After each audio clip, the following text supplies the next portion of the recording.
boundary and chain. Ain't nothing can stop or restrain. We are a force to be reckoned with.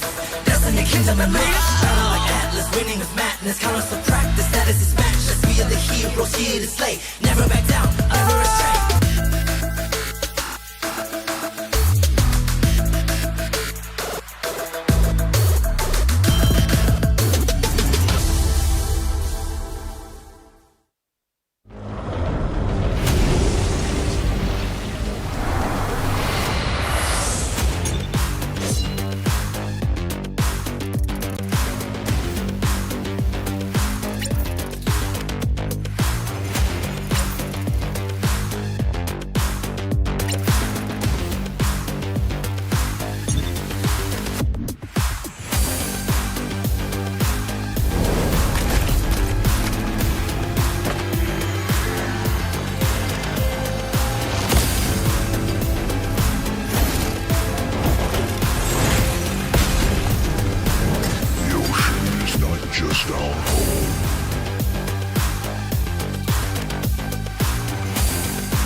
For 6 years, Southeast Asia have been the conquerors of the Land of Dawn. But now, new competitors have arisen, hungry to vanquish C's dominance. 12 teams will come to battle. Only one can be champion. In this MSC, the 12 qualified teams compete in 2 stages. First, the group stage, and then the knockout stage. The group stage starts with a draw. The champions of MPL Indonesia, MPL Philippines, MPL Malaysia, and MSC 2023 Myanmar qualifier are placed in Pool 1. All other competing teams are placed in Pool 2. Pool 1 teams will be distributed across 4 groups: A, B, C, and D. The other 8 teams will be drawn randomly into the other groups. Teams from MPL Indonesia and MPL Philippines will not be drawn into the same group, making sure things stay challenging. Each team will fight each other once, with the winner of each match decided in a best of 3. Only the top 2 teams of each group will advance to the knockout stages. As for the knockout stage format, it will be a single elimination bracket, with each team fighting in a best of 5 series. Teams from the same group won't be drawn into the same knockout matchup. There is no second chance. Losing teams are eliminated from the tournament until it comes to the semi-finals, where losing teams fight for a chance at 3rd place. But after the semi-finals, we come to the grand final in a best of 7 matchup. The knockout stages will take place over 4 days, from June 15th to 18th. No matter which side you stand for, let your voices roar and carry your team as they fight for honor, glory, and victory. Witness history in the making as we see the world this MSC in Cambodia.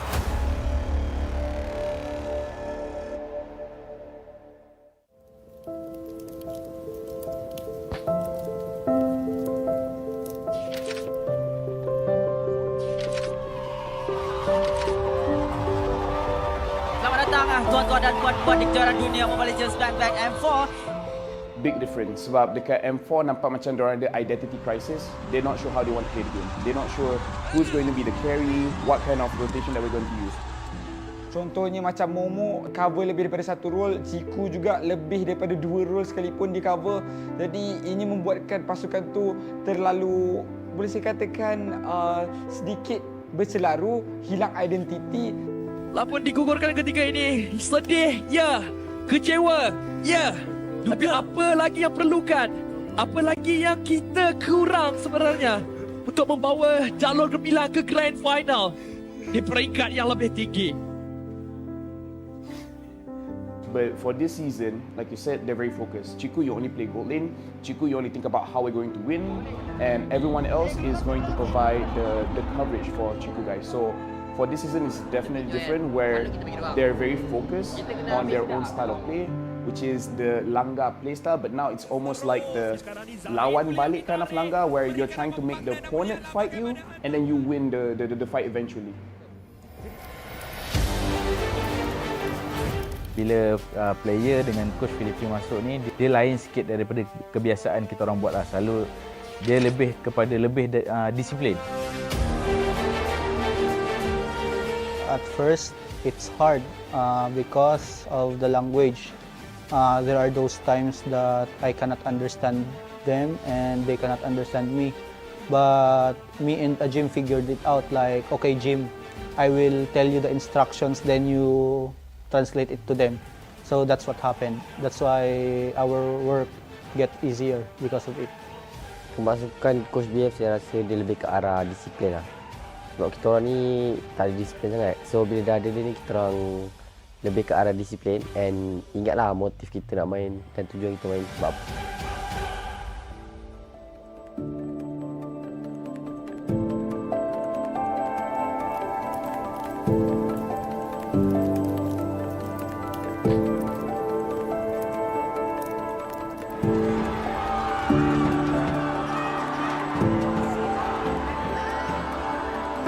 MVP is Chico Blaze!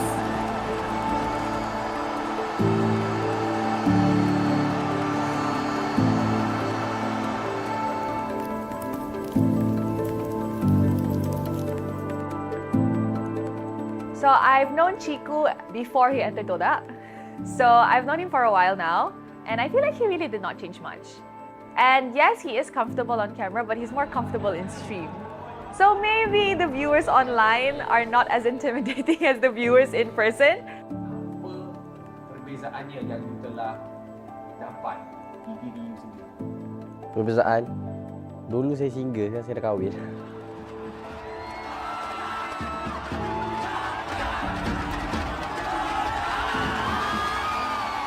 Kalau Ciku ni sebelum kahwin ni dia jenis kaki langgar, tak kisah kalau sebelum ni Punis kan girlfriend dia kan, dia langgar je Punis tu.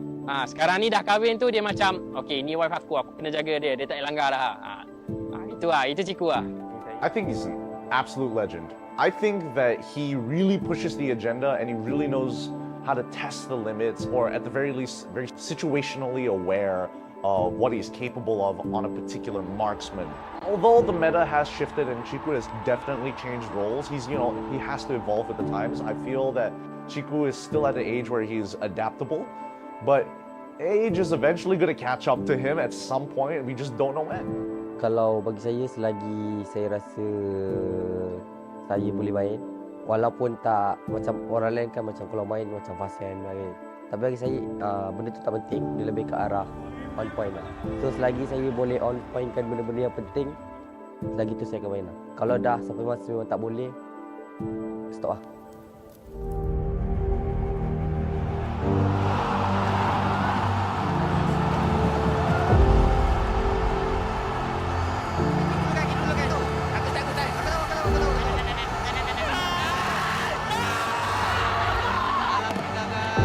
Pasukan TODAK meneruskan dinasti mereka. 4 berbalas kosong, 3 kali juara MPL Malaysia.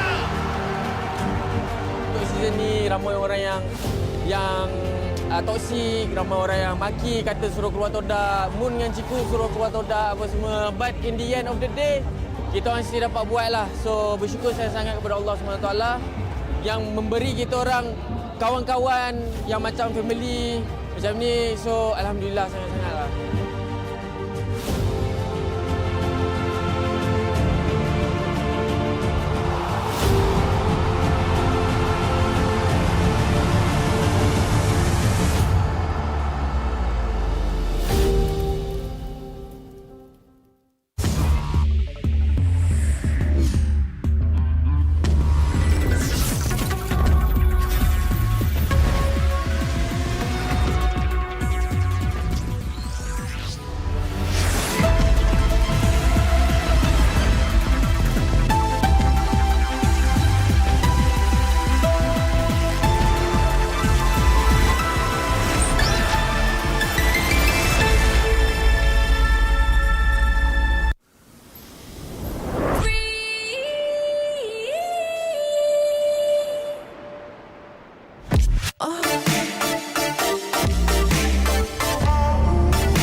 boundary and chain. Ain't nothing can stop or restrain. We are a force to be reckoned with. Destiny, kingdom, and MENA. Battle like Atlas, winning with madness. Count us to practice, status is matchless. We are the heroes here to slay. Never back down, never restrain.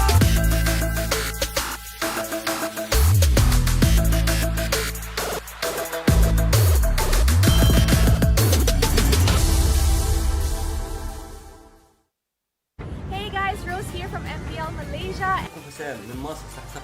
It's Mirko from Indonesia. Semuanya Mickey, mabibigay Kampuchea. Here from California. It's North America's favorite caster here. الله تعالى وبركاته. معكم منعاد من المغرب. أحباء المشاهدين معكم يفتح من العراق. I'm Diablo for RSG SG. ข้อยชื่อเอจิมาจากประเทศลาว Sky TV from Echo Philippines. I'm Yawi from Echo Philippines. I am Raime from Fenix Esports. I am from Myanmar. I'm Chma, one of the junglers in Cambodia. السلام عليكم ورحمة الله وبركاته جمهور موبايل ليجند الكريم منورين أحلى عيلة وأحلى جمهور في الدنيا. And I just want to tell you guys all to get hype and to get excited for MSC 2023. All the underdogs are coming from across the world to go and compete against the pros, against the favorites.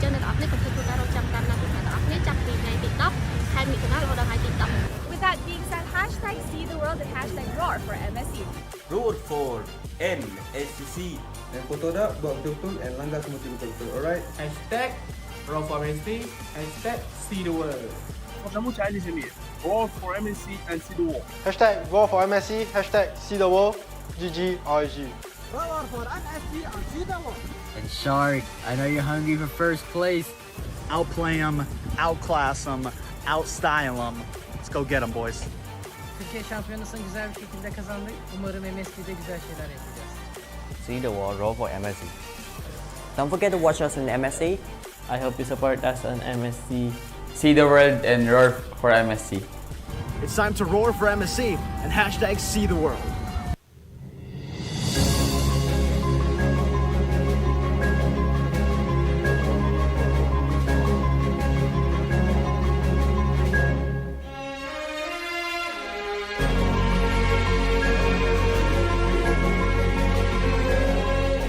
My name is John Marvilla Luna. I am the team captain and the tank support of Blacklist International. My favorite MLBB hero would be Estes. And I think alam naman na ng karamihan yun. And favorite ko siya kasi ever since talaga na naging into gaming ako, sobrang hilig ko na talaga yung mga support heroes, yung mga utility heroes. And parang sobrang fit kasi siya talaga sa playstyle na meron ako. Yeah, of course, kung hindi iba ba ng kalaban. Siguro kung magkakaroon ako ng superpowers, yung katulad na lang din siguro ng favorite hero ko na si Estes. Para ma-heal ko lahat ng mga broken-hearted. My real-life hero would be my mother. Kasi ever since na bata pa lang ako, grabe na talaga yung mga sakripisyo niya para supportahan ako. Hindi lang ako actually, kundi yung buong pamilya ko.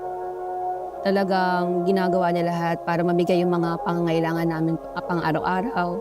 And actually, kaya sobrang inspired din ako gawin yung mga na-achieve ko ngayon dahil talaga sa kanya.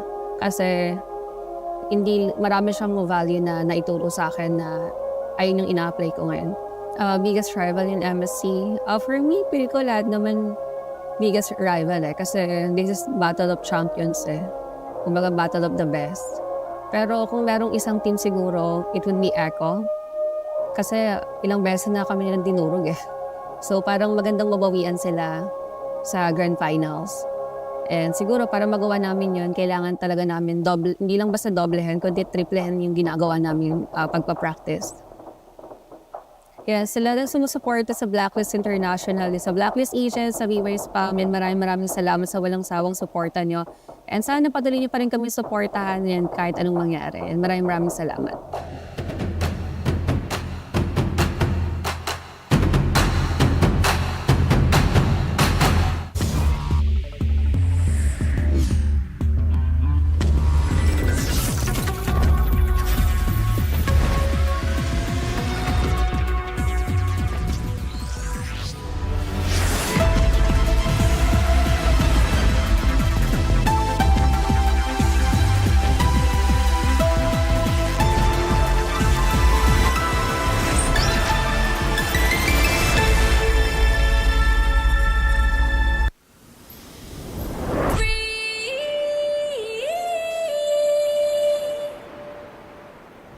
Every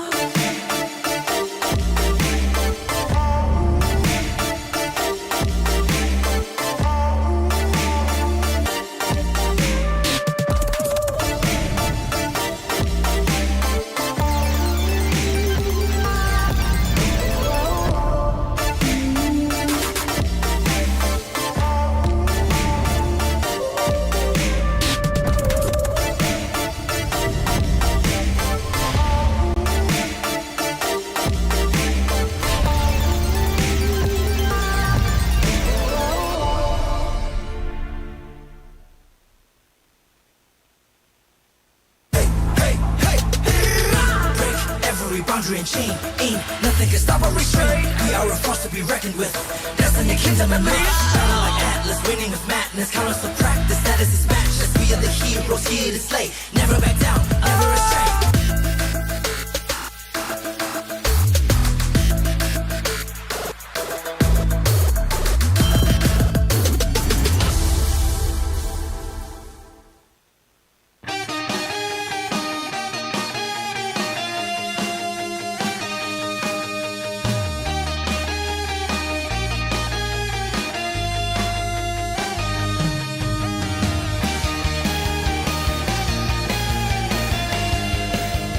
Hi, I'm Danere James Del Rosario, also known as Wise, and I'm the jungler of Blacklist International. Ang favorite Mobile Legends hero ko is si Sanshin, and kasi Korean siya general. Tapos yung kit niya sa paglalaro, sa yung passive niya, yung skills niya overall.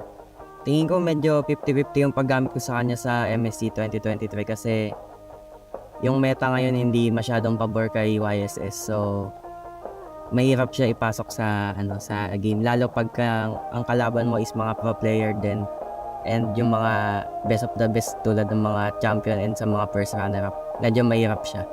Ang qualities ng mga hero is inuuna yung iba kaysa sa sarili nila, and yun yung mga hindi sila selfish pagka hero ka, talagang unahin mo talaga yung mas ikakabuti ng iba kaysa sa sarili mo. Ang real life hero ko is yung parents ko, syempre, kasi sila yung sa akin nagsilang, and simula doon sa pagkabata ko, sila na yung kung ano ako ngayon, sila yung dahilan nun kung ba't ako tumagal sa mundo. Medyo mahirap yung buhay namin, and yung mama ko is nag-OFW para supportahan kami. And nung nag-start na ako as a pro player, mas sinuportahan pa ako ng mama ko na i-pursue yung pangarap ko. And siya talaga yung pinaka sa akin, nagtiwala. Nung wala pa sumusuporta sa akin, siya talaga yung andyan, number 1 supporter ko. So sa kanya ko talaga nakuha yung motivation na i-push tong pangarap ko. Hanggang sa ngayon na successful na ako na pro player. Si mama talaga hindi siya mahilig manood sa on-site kasi inaatake daw siya sa puso Pero nung nanood siya, malaking bagay yun kasi malaking tournament na kasi yung nasalihan ko nun, which is MPL na. And madaming taong sumusuporta na. Nakakatuwa lang na nakita ng magulang ko kung ano yung ni-risk ko yun. And nagtagumpay talaga ako dun sa pinurso ko na pangarap ko, which is paglalaro nga ng Mobile Legends. Nakakatuwa lang na nakita niya yung kung gaano kalaking community na yung ML dito sa Pilipinas. Sa mama ko, thank you sa pagsuporta sa akin. Tulad nga ng sabi ko, ikaw ang pinakadahilan kung ba't nandito ako ngayon kasi ikaw ang unang nagtiwala sa akin. Ang biggest rival ko talaga this coming MSC is Echo talaga kasi sila yung champion this MPL Season 11. And 2 beses na nila kami tinatalo sa Grand Finals.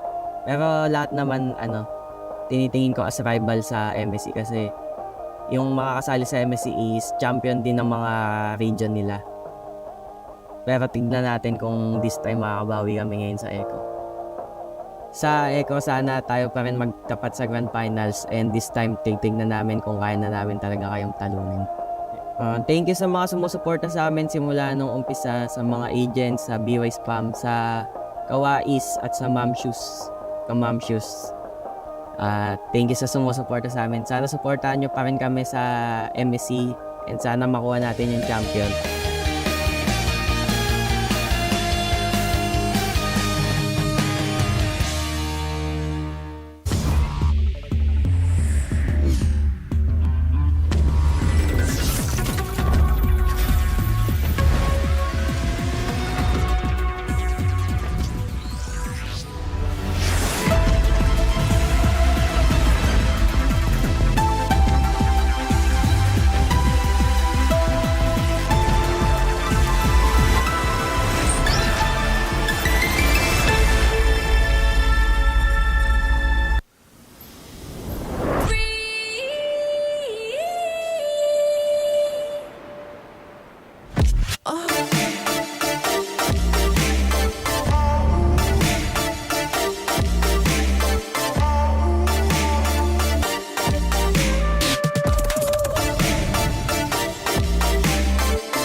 be reckoned with.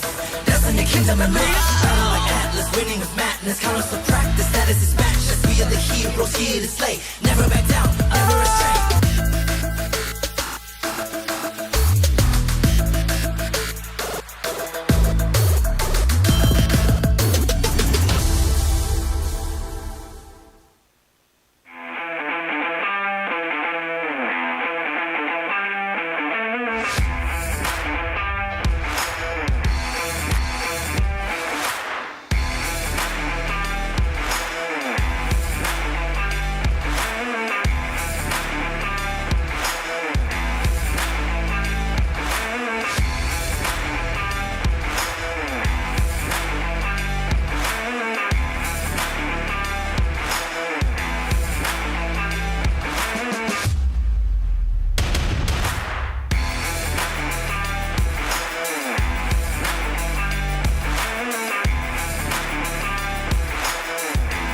ការរៀបចំសិក្ខាសាលានេះពិតជាមានសារៈសំខាន់ហើយក៏ដូចជាខាងក្រុមការងារបានរៀបចំការងារយ៉ាងល្អ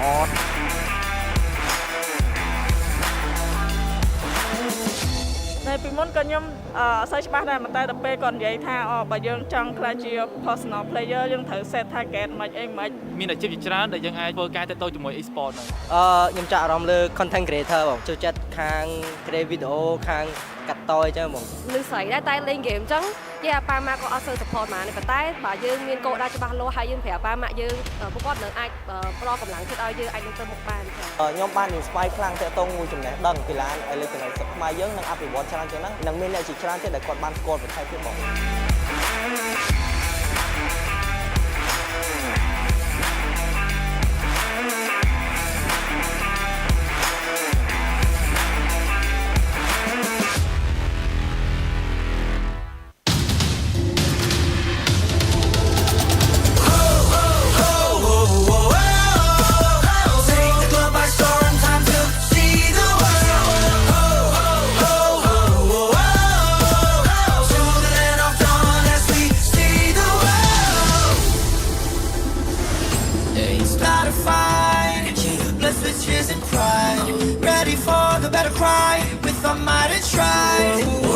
The heavens, set the fire to the sky. Keep burning bright, kill the allies and enemies mesmerized.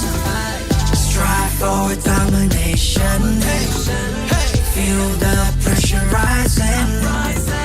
The fight with your life and for your nation. With your devotion, emotion. Lay it on the line, the choice is yours.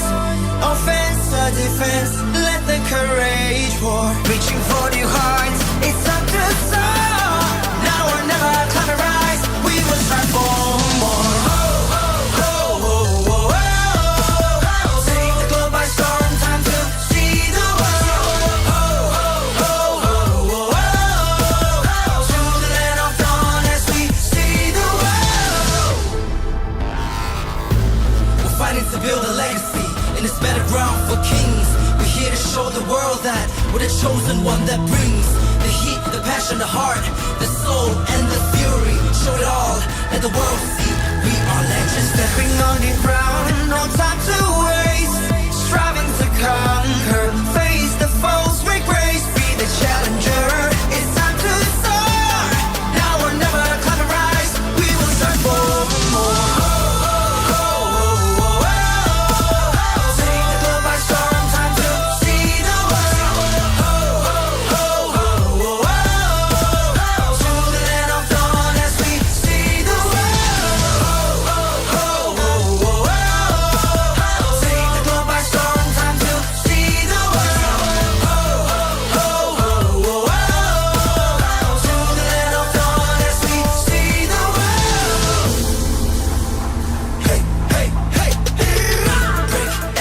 And chain, ain't nothing can stop or restrain. We are a force to be reckoned with. Destiny, kingdom, and might. Battle like Atlas, winning with madness. Countless of practice, status is matchless. We are the heroes here to slay. Never back down, never astray. Fatal length. Sink or swim. Match by match, day by day. Determination, they won't let us slip. S-E-A-C the world. Mission to conquer. S-E-A-C the world. We are warriors. Lay it on the line. The choice is yours. Offense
battle cry with our might and stride. War against the heavens, set the fire to the sky. Keep burning bright, kill the allies and enemies mesmerized.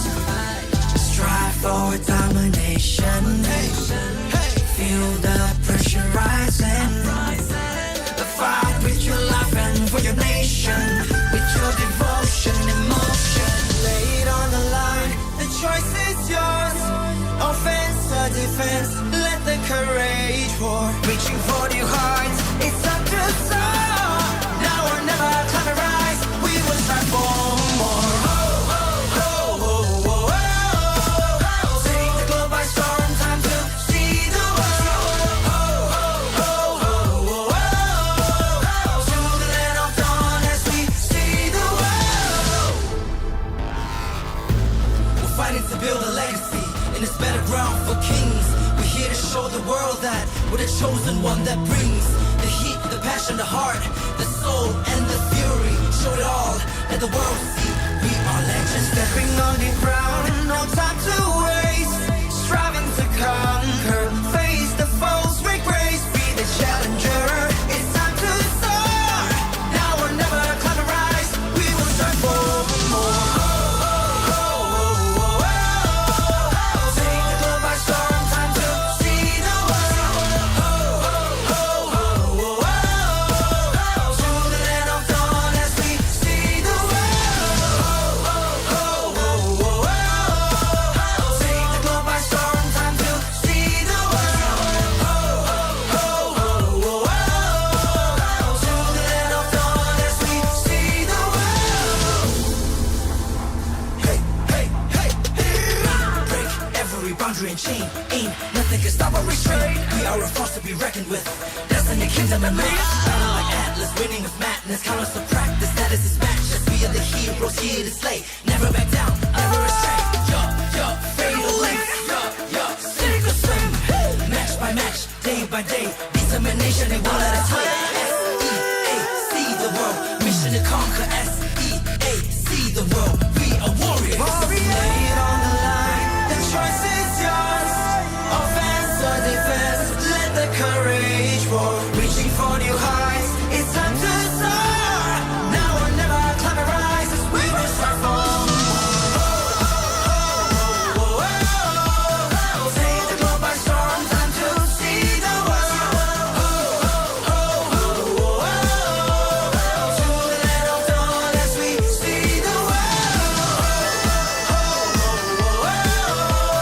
Take the globe by storm, time to see the world. To the land of dawn as we see the world.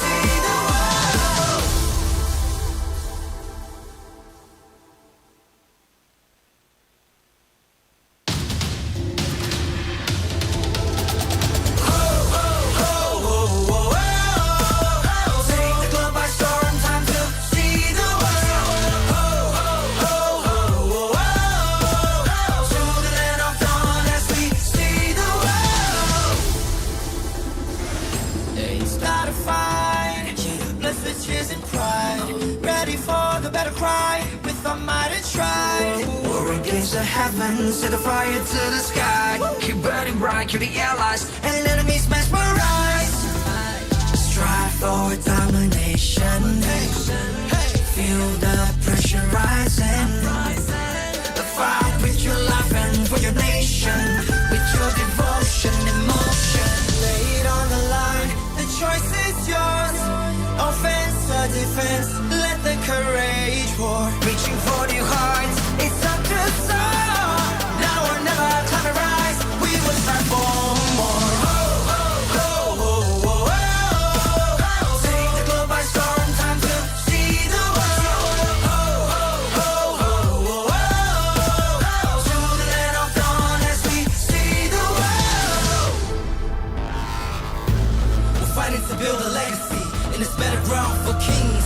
We're here to show the world that we're the chosen one that brings the heat, the passion, the heart, the soul, and the fury. Show it all, let the world see we are legends. Stepping on the ground, no time to waste.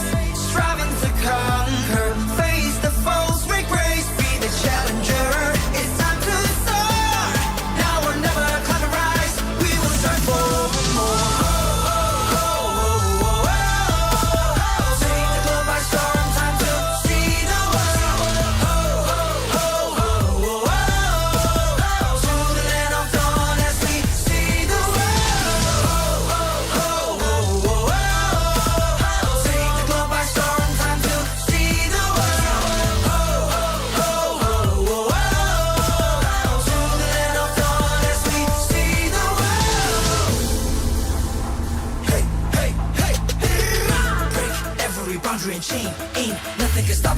betrayed. We are a force to be reckoned with. Destiny, kingdom, and might. Battle like Atlas, winning with madness. Count us to practice, that is his matchless. We are the heroes here to slay. Never back down, never astray. Fatal links. Cynical swim. Match by match, day by day. Determination, they won't let us play. S-E-A-C the world. Mission to conquer. S-E-A-C the world. We are warriors. Lay it on the line. The choice is yours. Offense or defense. Let the courage roar. Reaching for new heights. It's time to soar. Now or never. Climb and rise as we will strive for. Take the globe by storm. Time to see the world. To the land of dawn as we see the world. Take the globe by storm. Time to see the world. To the land of dawn as we see the world.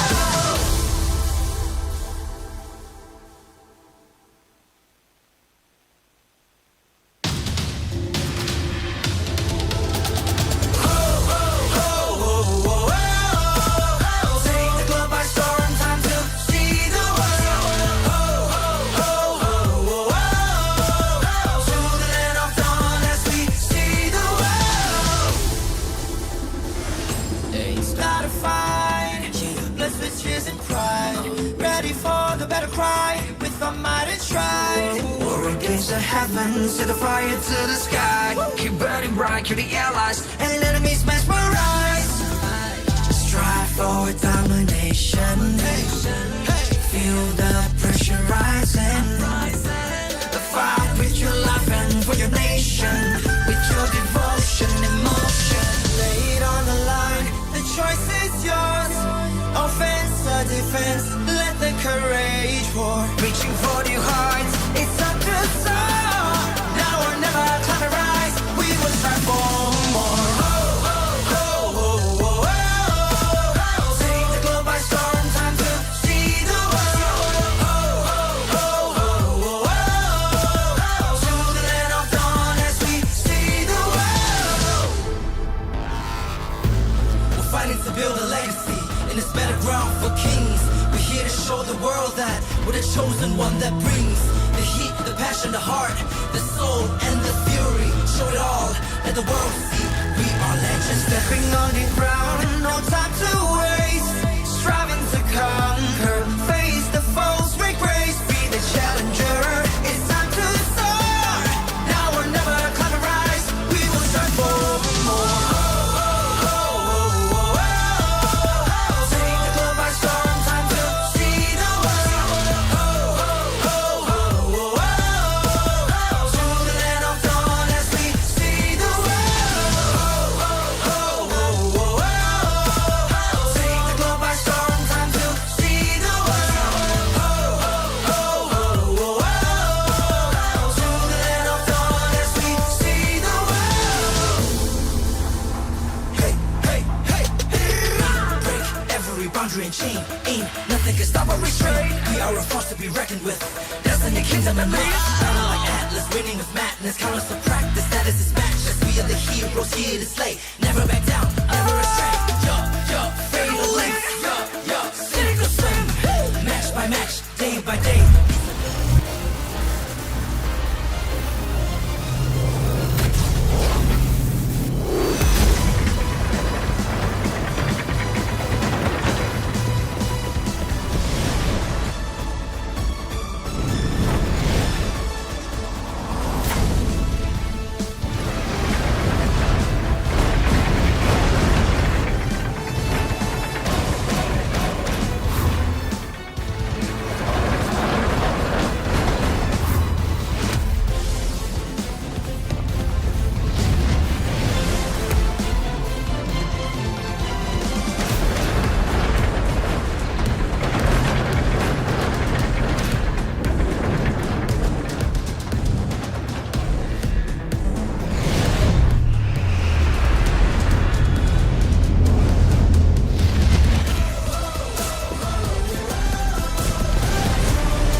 Welcome everyone to MSC 2023. Welcome back everyone. My name is Harada Miki and I will be your host of MSC 2023. And today I'm with Gideon Q from Malaysia.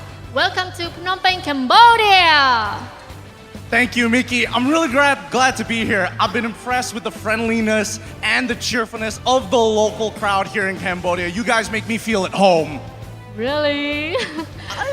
Your cheek's so red right now. I can't help it. I can't help it. I'm super excited today. But Mickey, what are we doing here? Of course, we have something special here. Ooh. Yes, of course. Special? Yes. And also have something special from Malaysia team, I think. Oh, okay. អញ្ចឹងដល់អ្នកទាំងគ្នាបានដឹងថាការប្រកួតថ្ងៃនេះគឺជាថ្ងៃទី2ជាមួយនឹងវគ្គ group stage ហើយក៏មានជាមួយនឹងក្រុម TODAK ក៏ដូចជាក្រុម Occupy ជាមួយនឹងការបើកមុខដូចគ្នា So we can wait for the day 2 of the group stage to start. Also you, right? Of course.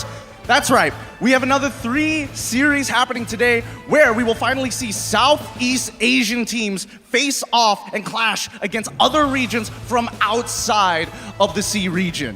ចាហើយអ្វីដែលសំខាន់ថ្ងៃហ្នឹងក៏មានជាមួយនឹងការប្រកួតរហូតដល់3ប្រកួតអ្នកទាំងអស់គ្នាបានដឹងជាមួយនឹងការប្រកួតមួយសម្រាប់ការពីម្សិលមិញវិញណាគឺជាការប្រកួតមួយជាមួយនឹងការប្រកួត C Such Hot Team រវាងអូនហើយក៏ដូចជា Bird Clash Yes អញ្ចឹងសម្រាប់ថ្ងៃហ្នឹងគឺកាន់តែពិសេសដូចគ្នាអ្នកទាំងអស់គ្នាយើងក៏ចង់ដឹងថាតើគាត់នឹងមានអ្វីដែលថ្មីប្លែកក៏ដូចជាតារ៉ានិង play style យ៉ាងណាដូចគ្នា Okay so Gideon tell me what do you think about having a non-C's team MSC Personally I think it's a great step forward to strengthen the competitive scene and more importantly, it gives other regions a chance to prove themselves here on the big stage. ចាអញ្ចឹងអ្នកទាំងអស់គ្នាបានដឹងអញ្ចឹងទោះបីជាមានជាមួយនឹងក្រុមក្រៅប្រទេសក៏ដូចជាខាងអាមេរិកខាងជើងក៏ដូចជា MENA ទោះបីជាយ៉ាងណាក៏ដោយប៉ុន្តែអ្វីដែលសំខាន់គឺយើងអាចផ្ដល់ឱកាសឲ្យពួកគាត់ដើម្បី show ពីសមត្ថភាពរបស់ពួកគាត់ talent របស់ពួកគាត់និងអ្វីដែលថ្មីប្លែកចង់ដឹងថាក្រៅពីប្រទេសអាស៊ីខាងរបស់ពួកយើងតើពួកគាត់នឹងអាចមានអ្វីដែលថ្មីប្លែកសម្រាប់ពួកយើងធ្វើឲ្យយើងកាន់តែរំភើបដែរឬទេ So okay Do you excited for the next match? Look, I'm super pumped. Every time you say a Malaysian team, I just can't help myself. I can't wait to see TODAK on stage as they're going to be facing off Occupy Thrones. But before we go any further, Mickey, could you teach me some Khmer phrases? Like, how would I say, I want to get my support for TODAK? Oh, okay. Like, Ho Mui Mao? Ho Mui Mao? Wow, you can speak Cambodian very well, right? Thank you. I have a great teacher. One more phrase, if you don't mind. Okay. How do you say you look very handsome today? You look very handsome today in Khmer, right? Yep. Mẹ sang Hà là. Oh, why? Oh, thank you, Ricky. I appreciate it. Really, Gideon? How could you do that to me? I'm so sorry. Like, how today, like, you're so pretty in Philippines? I would love to give you an answer. You know what? I'll ask Leo and I'll let you know tomorrow. How about that? No! Oh my God! You tricked me just now and I asked you the question, like how to say I'm beautiful in Malaysia, right? Kamu paling tercantik kat dunia ini. Is that how to say you're so beautiful? You are the most beautiful person in the world. Oh my God, thank you! Thank you so much. Okay, all right. So now I think on stage is ready. So let's pass the floor to the caster. Hashtag see the world.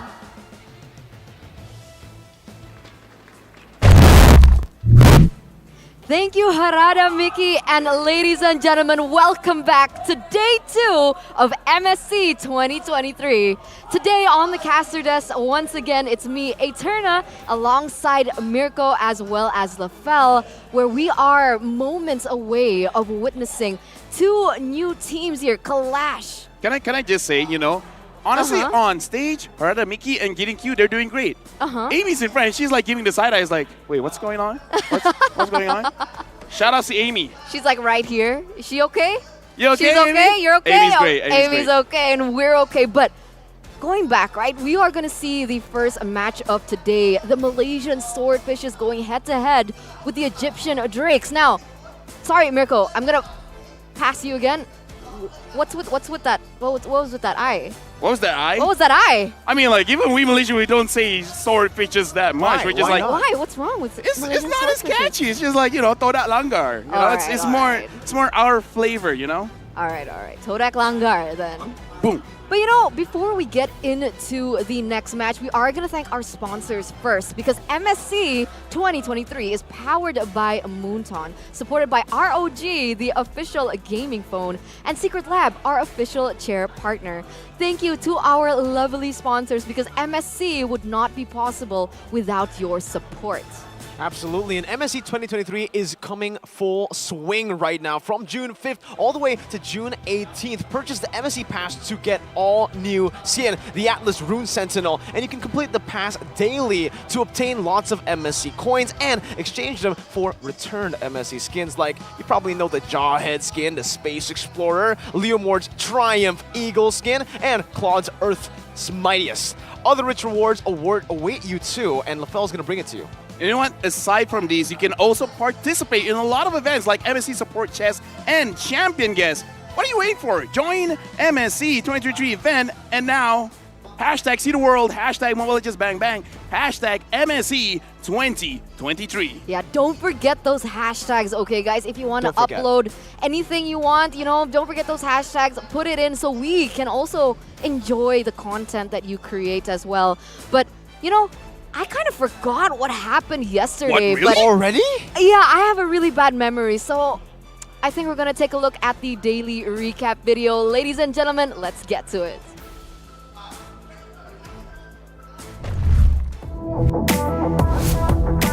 MSC 2023 Group Stage Day Number 1 was a showcase for the gold laners. With projectiles and ranged attacks, who came out on top? Onyx is determined to shake off their group stage curse against Burn X Flash. With the help of an incredible showing from Boots and Keyboy, the Sky Kings gobbled up Donut to get their first win. Shutdown for Boots, double kill, and now DCAT gets Kyrie, the face hit blow, Oh my God! Maniac for Boots! Maniac in the first game of MSC. Game goes to Onyx. Next, Team Evo allowed Yowi's Cho to go wild in both games.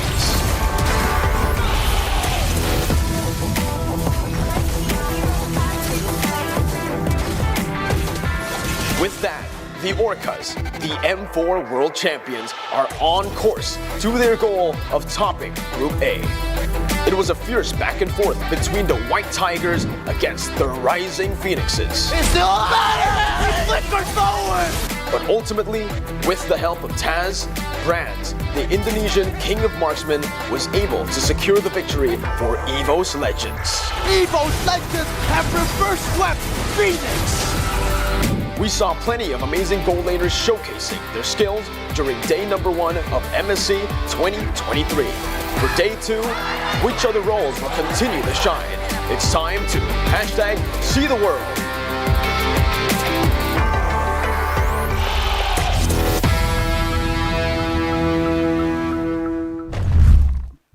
All right, and there you have it, ladies and gentlemen, the events that occurred yesterday that honestly, I don't think anyone could forget, right? Yeah. Match number 1, Onyx, the go-abouts against, oh my God, that was too much, man. You know, one would say Too it's much. Mad Liddy, right? Mad Liddy. And obviously you won't, how can you forget, especially after watching that recap? Whoever voiced that he has a great voice. He does. Here's the thing, right? Honestly, we went back home, scrolled. We see a lot of moments, man.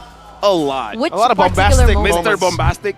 Mr. Fantastic. Bombastic. But this is the group standings here from day number 1. We are going to see this being updated, right? Because we are going to see matches from Group A, Group B, and Group D. And in particular, today, we should know who's going to be on top here in Group B. Definitely. I mean, looking at Group B and Group C, a lot of people are, you know, mixed about which one of these groups is the group of death. And so far, I'm really looking forward to how Group B unfold. RSG SG, we've heard so many good things about them during scrims, and even just with the new roster coming up. And I'm excited to see their match, and especially Group D, because this is the first match of the day. We're going to see TODAK taking on Occupy, and if this was M4, we'd probably be saying it's going to be an easy game for TODAK based on stats. But Occupy has since improved a lot. Yeah, we've heard so many good things. We're not going to look at Group C because they're not going to be playing today. But yeah, TODAK going up against Occupy. Occupy is the first non-C region that OBC playing for today. And you know what? As a Southeast Asian kind of guy, we do want to see how does the regions outside of Southeast Asia, will they bring balance or chaos? This is the first day where we will see it happening, and this is today's schedule. TODAK going up against Occupy, Fenix going up against RSG Slate SG, and ending it out, Echo going up against Flux Impunity. There, you got it. Yeah, I did. You didn't say Fimp. Yeah, I tried really hard. I focused. He had to slow it down. If you guys replay it again, he said Flux Impunity. It's I a bit of a practiced my mouthful. mind off. Not the same one, but you know. His mind off. Gotta do it in the right tone, bro. All right. But of course, coming back into the first match of the day, like you mentioned, it is going to be TODAK going against Occupy, the Egyptian Drakes. But the headline, right, the theme of this match is protecting supremacy. Do you get it? I get it. You get it? It's a whole theme of last year's MSC, supremacy, right? And we have been seeing the supremacy reign over the entire MLBB esports world. So far.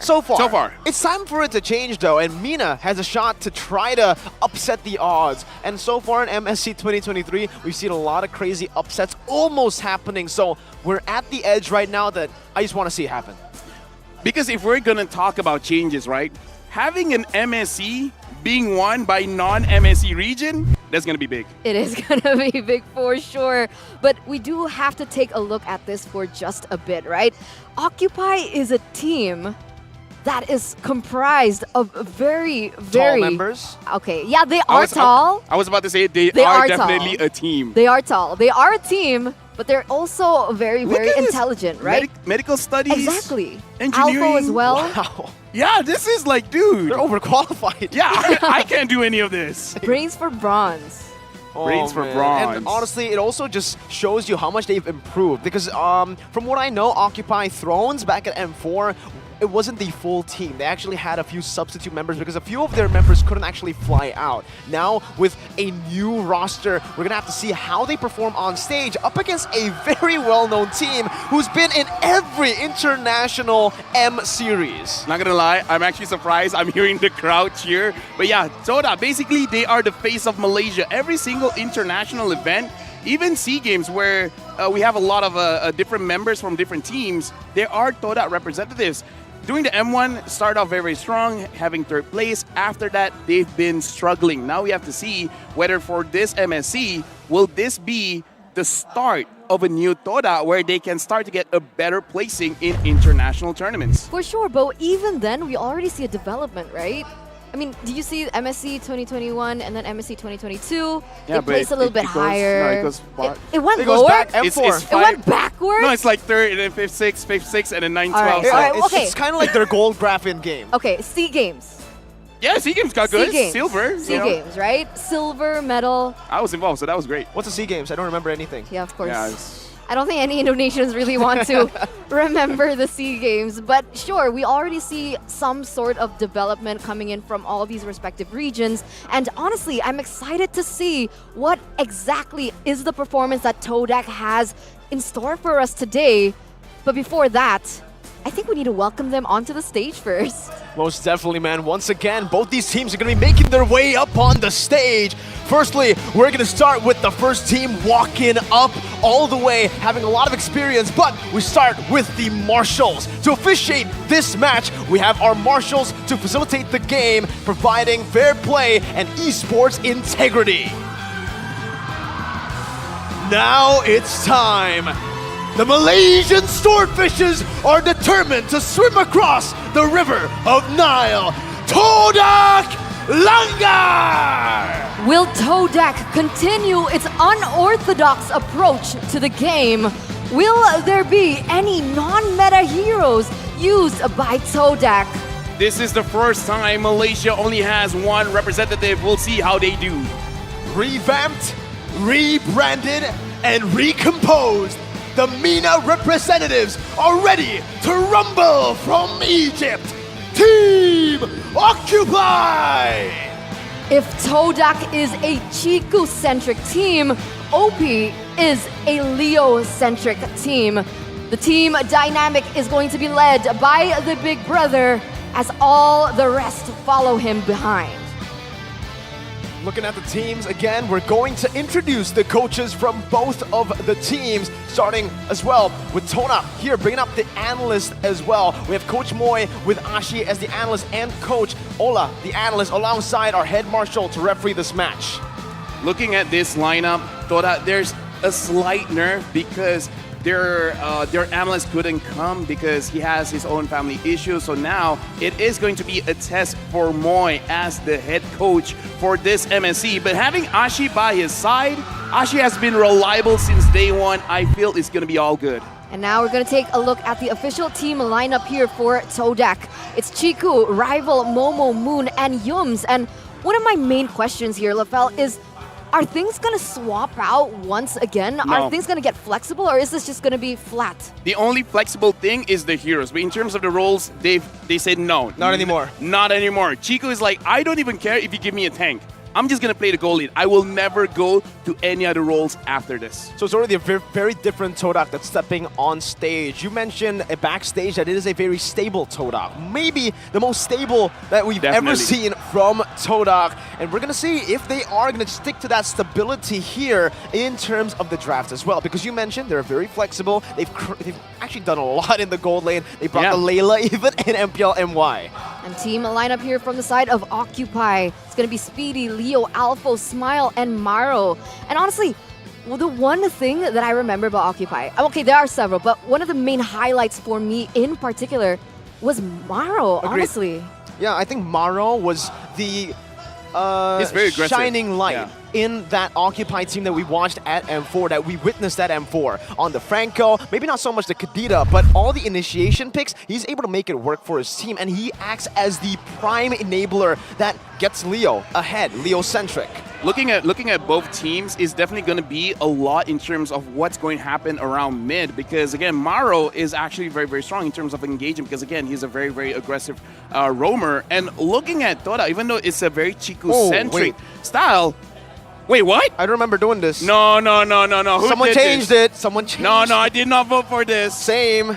Actually, Me and Lafel have been pretty accurate. Like, I mean, with our curses. Who changed this? Our curses. Okay. We got scammed by the production, man. All right, calm down. We got scammed. Calm down, Mirko. What was your prediction? Occupy. Okay, Same. what was yours? Same, Occupy. All right, because mine didn't change. We I agreed went for to TODAK. use the curse. Yeah, I We mean, agreed to vote for no other- biasness, no but, you biasness, know, but, we got to test out the curse. Well, if Yo, production, we got to have a word. No, they're using our curse against us. They know how powerful it is, so they don't let us do it. If TODAK loses, dude. Oh, dude. The curse is actually like. I'm in legit, trouble. dude. So far, you guys are sitting at 100%? Yeah. 0% lose a win rate. Yeah, that means 100% 100% curse rate. Yeah, curse rate. All right, so if anything happens, ladies and gentlemen, you guys know who to DM after The this, production. right? The production.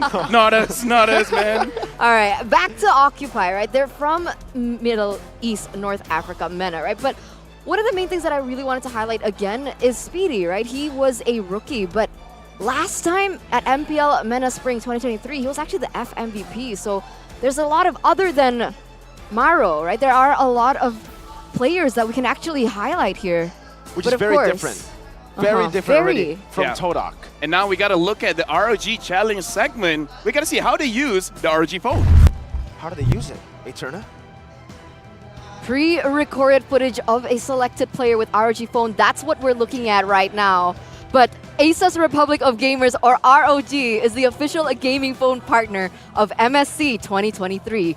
The ROG Phone 7 comes with the Aero Active Cooler 7 that provides you with a portable 2.1 sound system and alongside the spectacular 165Hz AMOLED display. You can play games like you never experienced before.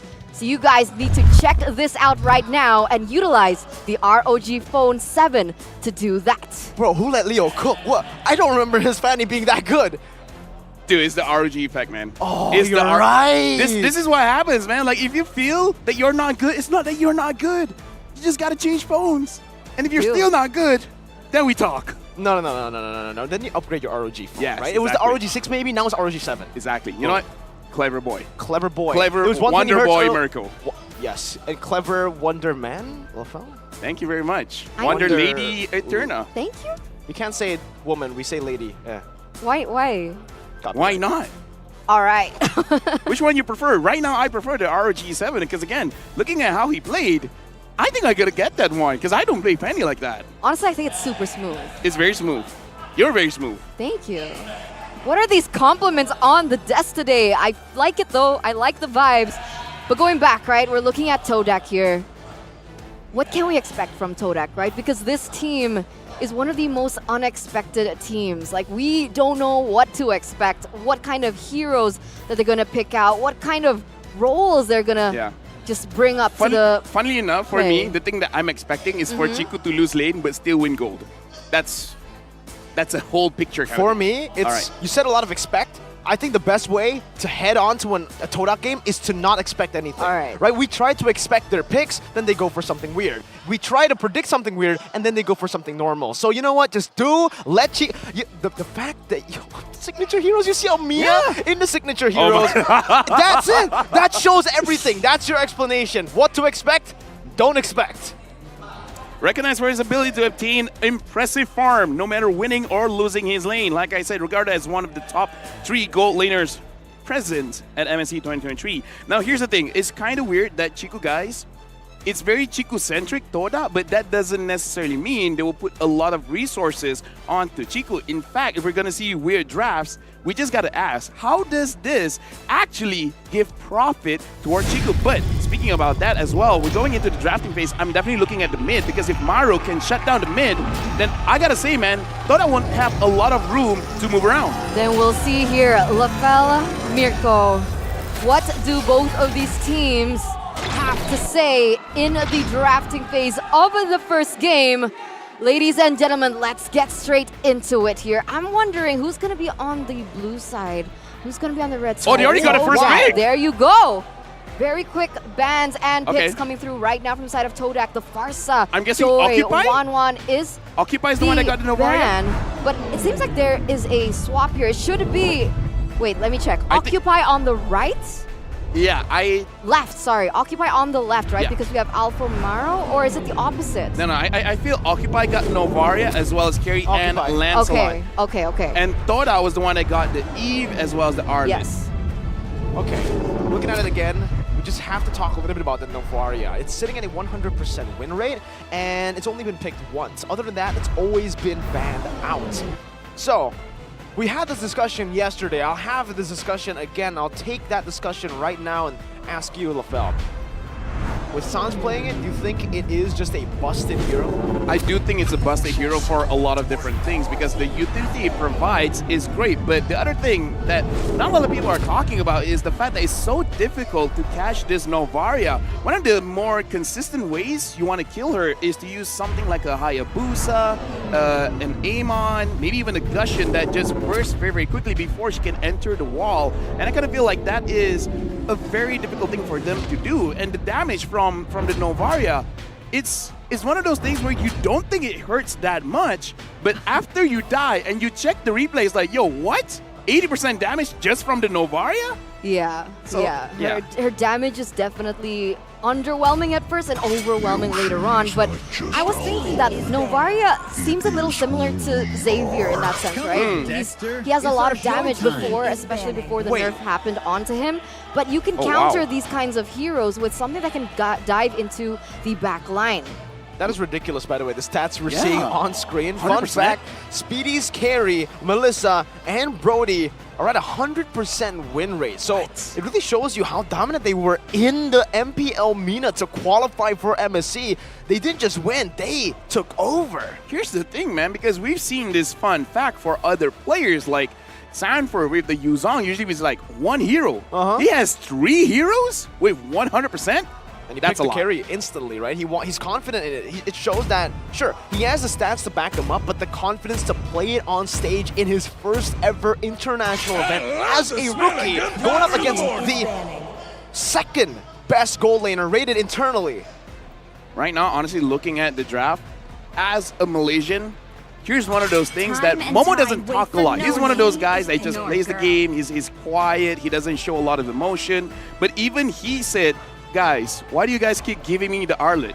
Why do you guys just ban him away? So now that Momo has the Arlet, it's already a very good start for TODAK's draft. And for now, we gotta say, TODAK, nothing surprising just yet. Everything looks as it should be. The Eve, the Arlet, the Kufra. And now, I feel if they really want to help out Chiku, maybe pick up Rival's hero first and then think about the marksman matchup. I actually do have a question, right? For Arlet in particular, for TODAK, right? Is it only in the EXP lane? So far, yes. So far, yes. All right, so that's what we're assuming so far here. If, like you mentioned, they want to pick something up, they could pick up something that can go against a Lancelot in that jungle, and the Paquito is going to be the choice.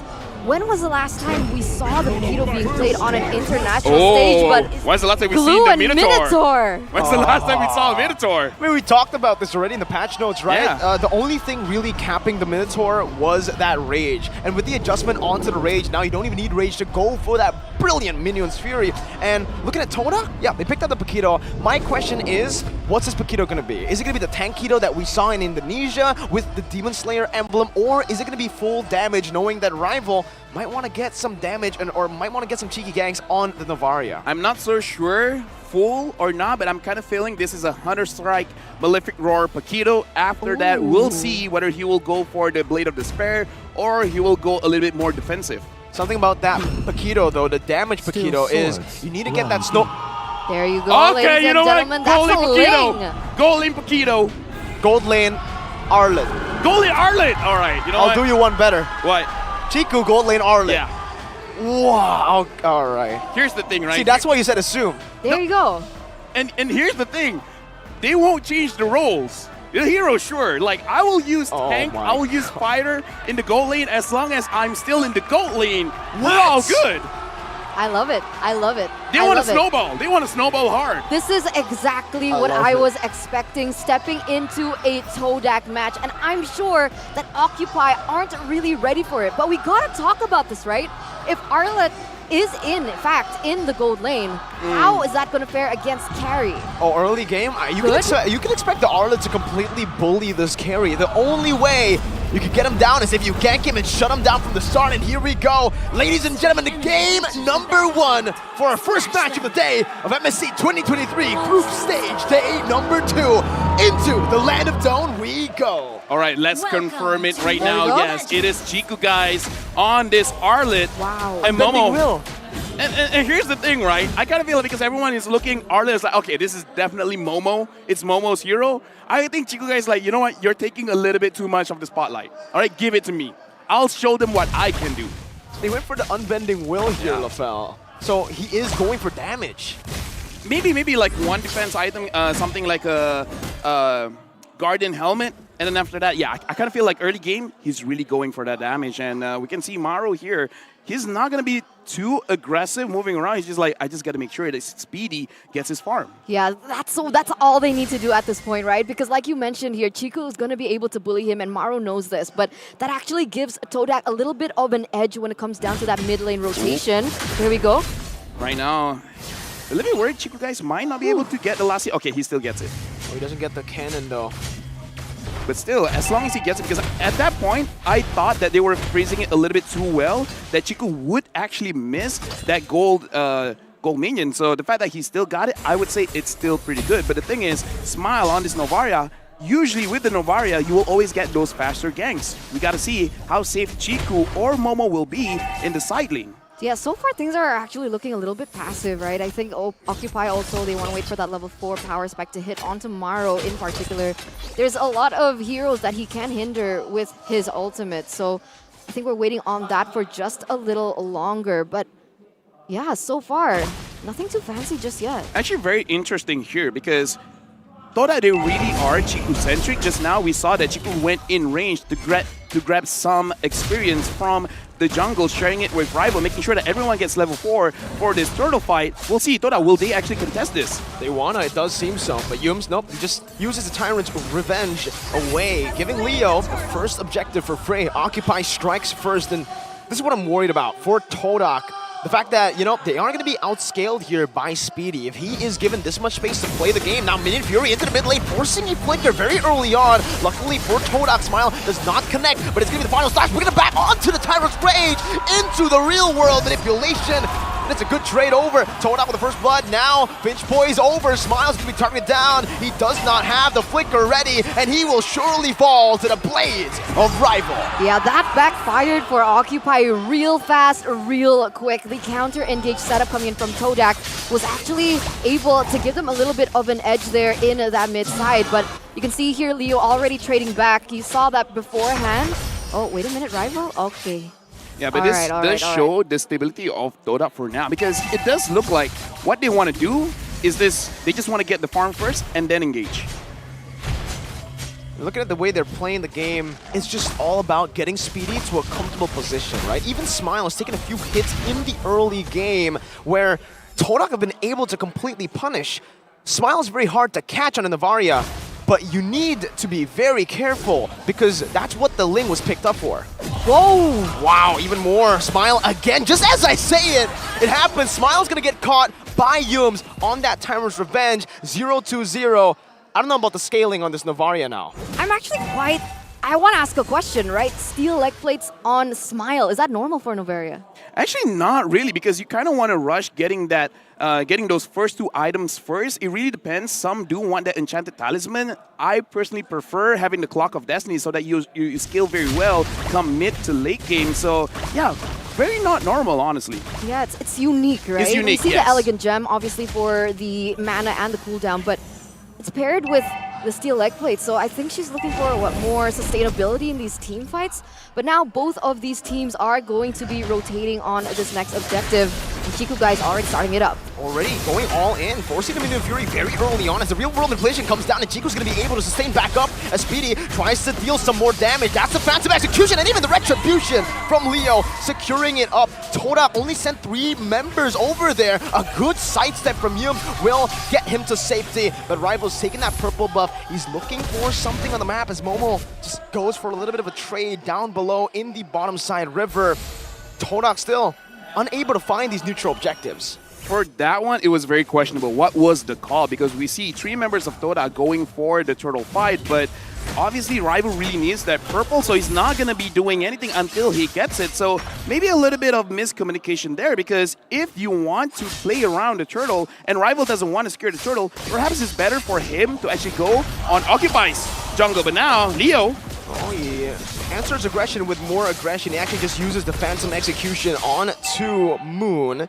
Gets him chunked quite low, and Occupy actually have gotten a pretty good position here to look for something up top, but I don't think they have enough kill pressure to really threaten Chiku, guys. Yeah, they're trying though. They're going for something else at the moment, but that's what I wanted to ask. TODAK's composition, right? Is there a certain power spike that we should be looking forward to, right? Because for the first few turtles that occurred in the game, it didn't seem like TODAK wanted to commit onto it until just then, where they lost it. I will honestly say, in terms of item, TODAK has 2 power spikes they're looking for. 1 item onto Momo as well as Chiku guys, and then 3 items on Rival. I kind of feel like when they have those items, then they can go really, really aggressive. Now, Yums, does he want to come in? Minion Fury onto Chiku, still able to escape for now. Again, it's going to be Smile missing that, but Yums is going to be able to find Tyrant's Revenge. He will fall to the hands of Speedy as Momo rotates up top. Chiku wants some more, has the final slash, brings them back in. Momo with the flicker. That's going to be Maru still surviving, but in the end gets punched to death as it's another hit from Smile. But there is no more follow-up. It's TODAK winning in these trades. In terms of kills, Leo even stealing away from the purple buff from Rival. He did use his retribution, but Rival did too. So Leo just won an outright 50-50 retry battle. Looking at the situation now, I thought that they're making quite a lot of decisions that is very, very risky, which is kind of the TODAK Langka flavor. But again, it's like going up against Occupy, I don't know whether they're really just trying to force things out and then see how would they respond. And now Leo gets caught just a little bit by Yums, but not enough damage just coming in from Chiku. Okay, at this point, we have a few seconds left until the retribution gets picked up, but Leo is just constantly on these objectives, right? He's on the next turtle already. Yums here trying to open up map, open up the vision as well for his team, but at this point, it doesn't seem once again TODAK want to contest. If they did, if they committed, do you think that's a good idea? Honestly, just because this is a Ling going up against a Lancelot, I do feel that the Lancelot will win 70% of the time. So I kind of feel like instead of fighting for the turtle, you just delay it for a little bit and then have rival farming somewhere else because he needs the Triadas when Maru goes in. Oh, the Winning Fury cancels out the Tire's Revenge. That's another knock-up. It's massive, but it's a Tire's Revenge and a final slash from Chiku, guys. Speedy targeted down, locked up. That's a split, doing some more. Alpha able to mount on Yums, but he will be traded back in again. That's the gold laner taken down. Meanwhile, Leo. Meanwhile, Leo couldn't get another objective there in the top side, but these are already certain differences we see between both of these teams.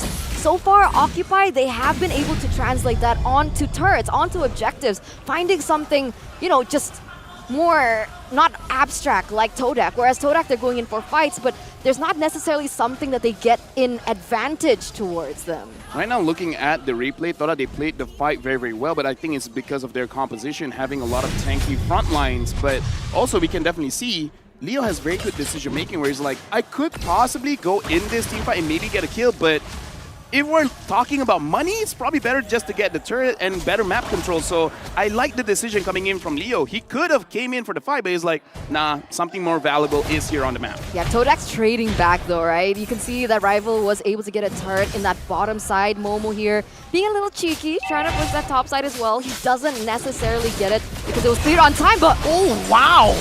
He dodged away with the Thorn Rose Leo. Unreal reaction time. Dude, that was actually amazing, and a lot was expanded there. Thought they were waiting. They were trying to camp the bush, trying to get a kill, but he's like, no, I can read you like a book. Alpha now is frontlining for the team, and hold on, we see Chiku, guys, you're being a little bit too front. You got to be a little bit careful there. Oh, that bottom lane is pushing though for TODAK. Don't know if they should exactly commit onto this without clearing that first. But we'll see here. The Lord already in the land of Dawn. Both teams are trying to sniff one another out. Trying to look for the proper setup, the proper positioning. But look at Rival here. Yeah, he's trying to do what Leo's been doing to his team all the way in the bottom lane, but the Lord's going to be engaged on, fully committed actually right now. Leo has the red tree advantage. He's going to be able to secure it for the team as the Minion Fury locks Yums down, punishing him for that very, very aggressive engage that he doesn't find anyone on. And Occupy, they're winning out through macro, through objectives. I gotta say, just now, Yums, he did not hit his skills as well. Momo goes in, he's trying to clear the minion, and now Chiku, guys, is there as well. TODAK, they're thinking about fighting. Two final slash there. Speedy's still going to be able to deal some damage. Rival now with the Temple to Blaze. Flicker from Speedy! Oh my god! Speedy! What? An absolute monster in this game! Gets out, and the coordination from Occupy. How is this happening? Alpha stopped him for a second. That was so beautiful, Fel. What was that? It must feel bad to be Rival at this point. And now, though, it is going to be a 4-for-4 with a Lord on the way in favor of Occupy. 2,000 gold lead. How are we feeling, right? How are we feeling about this? We got to address this. The last time Minotaur was picked was in M2 by 10-Second Gaming. M2! That was a long time ago. Yeah, right now the Lord is marching up top, and TODAK, even though they have the Eve, right now Maro is looking for Yums. Oh, the mobility, everything's thrown at Yums. Temple Blaze onto the back. Speedy will finally fall there to Rival as he's going to be able to jump onto Smile. He pops into Astral Recall, still able to escape for now as Alpha actually mounts Moon all the way back, gets baited and brought back to the turret. Even the base here at this point with Momo bringing him back with a knockout strike. Alpha should surely fall. Chiku doesn't want to stop. He goes for the final slash. Maro still able to escape. If he gets out of this one, I don't know what to say. The Astral Spear going to be used. Maro, 1 HP. Chiku dives in with a vengeance, but he might actually pay with his life. The Astral Spear is ready. Max range, doesn't get it. And Chiku will be able to live for another day. I'm sorry, but Maro was from the base of TODAK. That was all the way there. Yes. That took a very long time to kill the Minotaur. He ran a very, very long distance there, buying a bit of time, I guess you would say. And interestingly enough, even though it seems like things are going in the direction for Occupy, the gold lead has shifted, guys. Definitely. Oh, Speedy though. Oh, just as you say, the gold lane has shifted, the gold has shifted, the gold lane gets picked up. Just like that, easy Tyrant's Revenge to find him. Leo is able to escape. What are you doing, Sorry. Eterna? The moment you say I'm something nice about sorry. something bad happens. I mean, well, you do have the 1,000 gold lead. You know what? This is the epitome of a caster. The moment you say something good, something bad happens. But speaking of which, right now, looking at the itemization here, Rival has indeed completed 3 items for himself. The Wind Talker, the Berserk Fury, as well as the Endless Battle. Quite enough of damage, but so far, he's not immune to crowd control, so he just has to be careful about that whenever he wants to go for those crazy kills onto Speedy or Smile. May I say something real quick, right? Sure. As the longer this game progresses, is it not TODAK's game to lose because of their decision to not bring a marksman in that gold lane? It's definitely very risky. Definitely very risky. So it will be a skill matchup between Rival as well as Speedy. If Speedy goes down first, game Great. over. If Rival goes down first, then even TODAK won't have enough damage. So it really is a skill matchup between the jungler and the gold laner. I mean, you can see Speedy already trying to respect the damage output coming from TODAK, right? Already with a Wind of Nature. Perhaps that will have an impact in this next upcoming fight as both of these teams are going in. Red Tree battle, it's going to be one out by Leo. This time, Speedy's able to flicker out of Yomes, but that's a flicker responded over as well. Speedy's still trying to deal damage, has the Wind of Nature, actually buys a lot of time. He's going to be able to dish out so much damage before he ultimately falls. Smile on the back into his own way as Leo's going to be caught in the real world manipulation. Chiku guys mounted on by Alpha, but he is able to sustain back up. Smile is low, but Occupy, they fall one by one. We can definitely look at how TODAK is approaching this game. You know what? Objectives is great and all, but we want kills. We are TODAK Langar, and they understand Speedy is the main problem. As long as Speedy is taken care of, then everyone can go in. We see Yums goes in first, being that distraction, but really, the game changer was Moon. Creating that space, creating that box, making sure that Speedy has nowhere to go, making it so that Rival can come in. In fact, we're going to look at the replay right here where, sure, the Lord was secured, but look at the way that Moon, if he did not drop that real-world manipulation, I honestly feel like Speedy could have outplayed that. Oh, you're right. He was at the right moment, at the right time. And the trigger discipline that he had on his ultimate as well really just helped those things come along together. And that's how things are looking great for TODAK here in these team fights. And I like how this has become the discussion, right? Yeah. Because I asked in the beginning, I was You're like, so clever. You know, if Arlet versus Speedy in the long run, it's in favor of Speedy, right? It's in favor of the carry. But if carry dies like that, like what we just witnessed earlier, then it's no problem for TODAK. Speedy needs to go and play it the way Benny Cutie does, right? Because for TODAK, it's all in or nothing. They need to go for an all-in team fight there with the final smash. They need to display Speedy. If Occupy engage first, I guess that's an answer as well. They can just bait out some of these abilities. But as long as Speedy plays in the back, waits for those big ultimates to be used, and bait up big abilities just like this, they can actually go and melt them down first. Minus Fury, and look at Speedy. He's still all good. Smile's going to be targeted down, though. Smile on the back. Just assassinated by Rival. Leo and Maro trying to play it front to back as Yum is going to be able to find a Tyrant's Revenge and the Rage to lock him down. That's the RWM dealing some damage as well, but Speedy is way too far away. He needs to clear out this mid lane. Luckily for Occupy, there's no objectives for TODAK to take, but they got to be really careful. Smile has been so vulnerable. Right now, honestly, Alpha is doing a pretty good job as a glue, making sure that he's isolating the targets, namely Moon here, but TODAK kind of like figured out what they're trying to do. So, Rival, you can solo, you can 1v4. Everyone else is going to try their best to either protect Moon or protect Chiku guys. Right now, looking at the in-game equipment as well, let's look at Speedy, where he's basically full build. He's only waiting on that rose gold meteor. But again, the thing about carry is that you're very short range, so you just got to make sure that when you go in safe. And with Rival playing the way that he's playing, it's kind of hard to play safe right now. Yeah, Rival's scary. Rival's very scary for Speedy and for Smile. And that's what I wanted to talk about in the drafting phase, right? Novaria, sure, she's broken. She has the range, she has the utility, and she just has everything in her kit. But the problem is her mobility is so bad, and she barely has any defense or escape mechanism. So, whoa. Chiku, guys, is he okay? Yeah, he has the Vengeance, so it's all good. Final Slash all alone, though. Chiku Okay, he has the immortality. Momo's gonna be able to find the 3-man knock-up, but then his Fury finds them all. Smile's in a good position. Speedy's still able to escape right now, but the Tempest Blades will knock him up. Speedy not able to outplay that situation, but Smile is able to take it back around. Now it's a 3v2. Yums and Moon. Moon is still free hitting. Smile's not able to find that angle just yet, and Alpha is able to find a split back in time. That's the Astral Recall, giving them the Astral Sphere to go for Moon. Alpha's still chasing, and that will be it. The lockdown for Moon. Ooh, Damage not enough still, though. The split comes back for a third time in this team fight, and Moon is still alive. Yeah, 4 members though taken down from TODAK, and that means that Occupy, they're gonna force this. They're gonna try and get the Lord. They also take it for sure. And once again, another objective in the hands of Occupy. I gotta say, man, Occupy played that very, very well because they're like, yo, we think they're gonna engage. So let's just kite back a little bit, try to bait out a lot of skills. Once the final slash is out of the way, they all in onto Chico, guys. I'm pretty sure even he was surprised that he died that fast. And then after that, TODAK's gonna come in, just one by one, making sure they get the kills onto TODAK, and then it's like, okay, you know what? We're all good. No one is around to fight us again. Now we go for the Lord.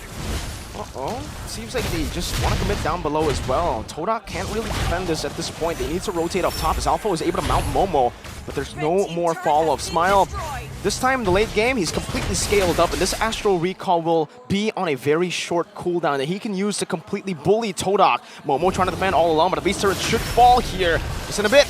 Chico only finding one with final smash. Shim's charging the back, joining in, but the Minus Fury, with a flicker as well to lock them down. Speedy in the back, targeted down, but he has the win of nature. He is able to escape for a bit, but the Temp of the Blades will knock him up to take him down. Speedy's down. That's the final smash on the 2. Leo still able to survive, but Rival picks him up instantly. He goes for a triple kill, but Smile finds the spear from downtown. Alpha mounted on Moon. He's looking for more. The split can't save you now. Alpha will fall, and it should be a maniac, but we don't see it. Rival almost, though, taken out. Dude, this is a fight of ego, man. Both TODAK as well as Occupy, they both want to fight.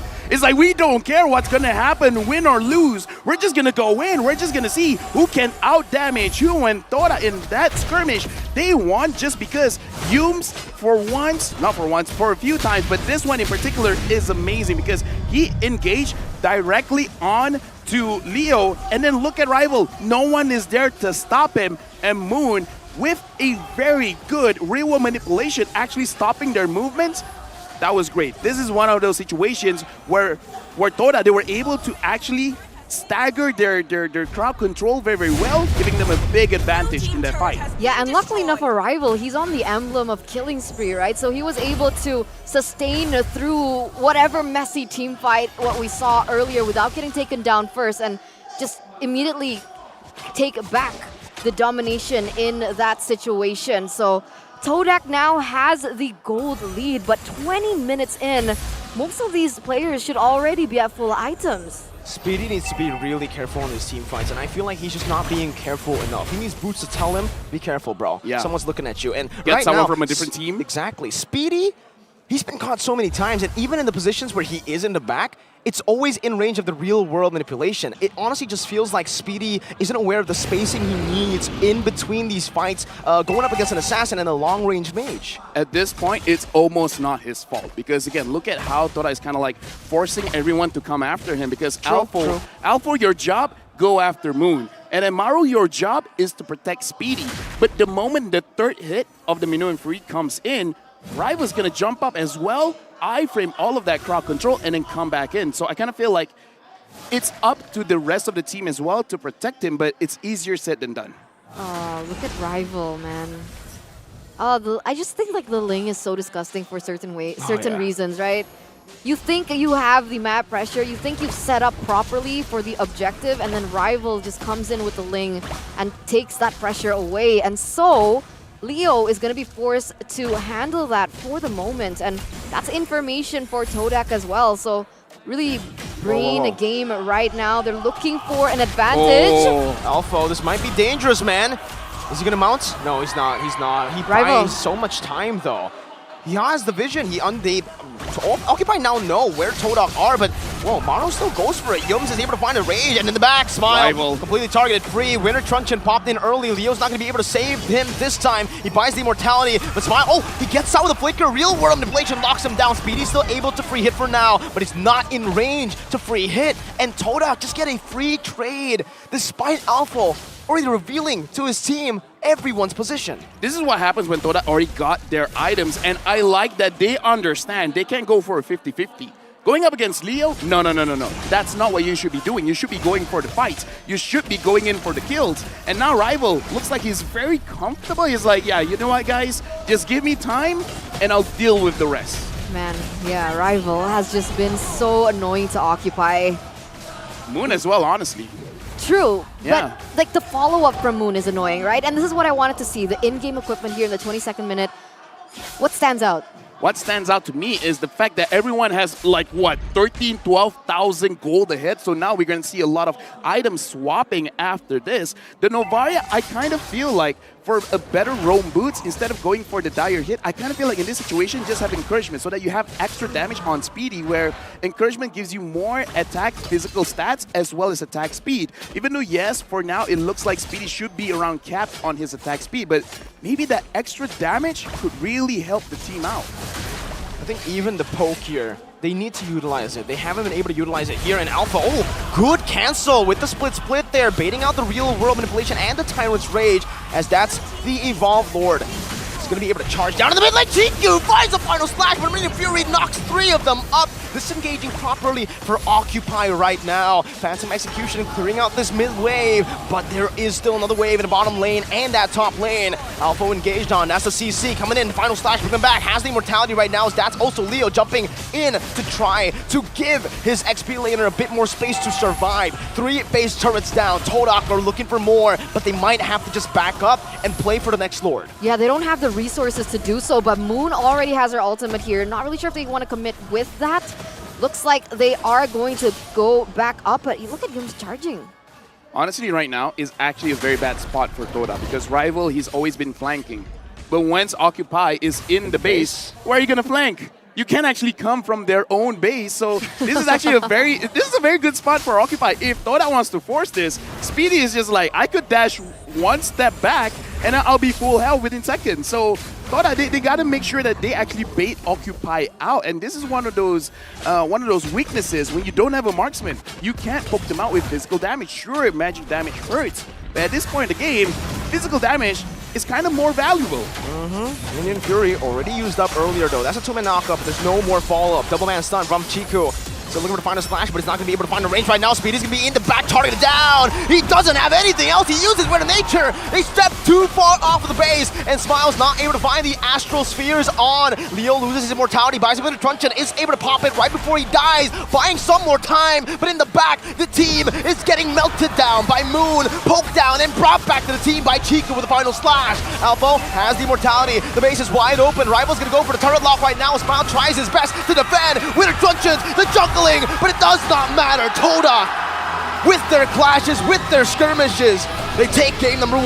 TODAK Langar strike first here in this series of a best of 3, and that's exactly what you would expect from a TODAK game, right? Theoretically, it would go this way, but TODAK takes it into their own hands. They understand their own winning conditions. They understand, I would say, the disadvantage or just what lacks in their enemy, and they just capitalize over it. I think what they really capitalize is that surprise factor. Who would have thought, right? Because we saw the carry ban, we saw the quad ban, and then they're like, okay, we just got to shut down Chiku. And then they're like, wait, Chiku's on the Arlet? Because again, talking with the players, they're like, the best thing about Mobile Legends is that if you don't know what we're doing, we will always have an advantage. And you know what? I kind of bring that energy too. If I don't know what I'm doing, the enemy won't know what I'm doing. I don't know what you're doing. You don't know what I'm doing. Arlet Gold League. I don't know how. Will you bring it, Marco? Well, I'll try it, definitely, right? And I'll probably go 0-5, so I won't have the same results as Chiku, guys, but that's what makes him Chiku. He could bring the Layla. I mean, his signature, he has Mia in his top 3 signature heroes, so I think it's time to just say it's pretty normal for Chiku. Yeah, Chiku brings gold laner versatility to a whole new level, It's right? like we're in the previous meta where the fighters were in the jungle. Exactly, because we used to see what Yuzong's in the Oh gold yeah, lane, Esmeralda, Cho. Paquito. I thought it was Paquito gold. Same, yeah. We even said it. Because that would make sense more. Yeah. Bully the carry, boom, boom. No. And then Arlet.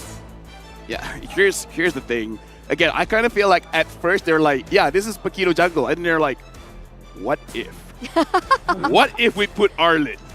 And then they won't see it coming. Yeah, and they're like, who's going to be the jungle then? Oh, we still have one more pick, boy.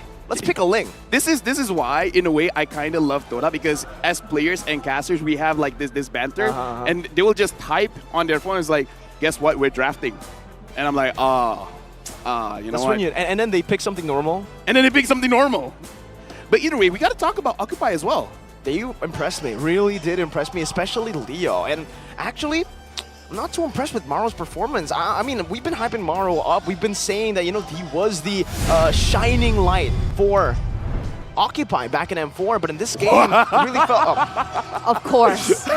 Come on. The MVP for that game.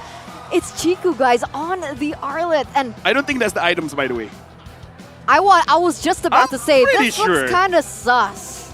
This might be Moon. No. The emblem, 100%. I mean, 100%. Because he was on he was on Bending Will. Yeah, so let's actually move on and look at the highlights, because at this game, honestly, if we're going to talk about MVPs, I kind of feel like Moon did well, Rival did super well, but I kind of feel like Rival was activated by his team, because looking at the fights, it's actually TODAK at the beginning of the game trying to bait out Occupy into those fights around places that is very, very narrow, so that Yums can actually have a very good counter engage.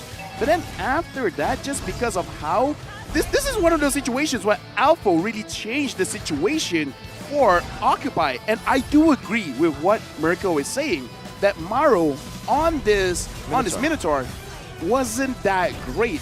And I kind of feel like, is it Maro or is it the hero? Because I feel like Minotaur is great, but maybe not used in this kind of draft where you have like 2 fighters and then an assassin. Because again, the Ling, it just keeps on baiting out the Minion and Fury, and then it has no value. Yeah, the 2 times that he did get a big Minion Fury, it was good for the team. But at that point, their backline was just completely shredded down. I like that you mentioned that, right? Because Maro was incredible when we saw him on the Franco, if I'm not mistaken, right, at M4. So you're right. Is it the hero or is it the player? As we now take a look at the post-game equipment and stats here.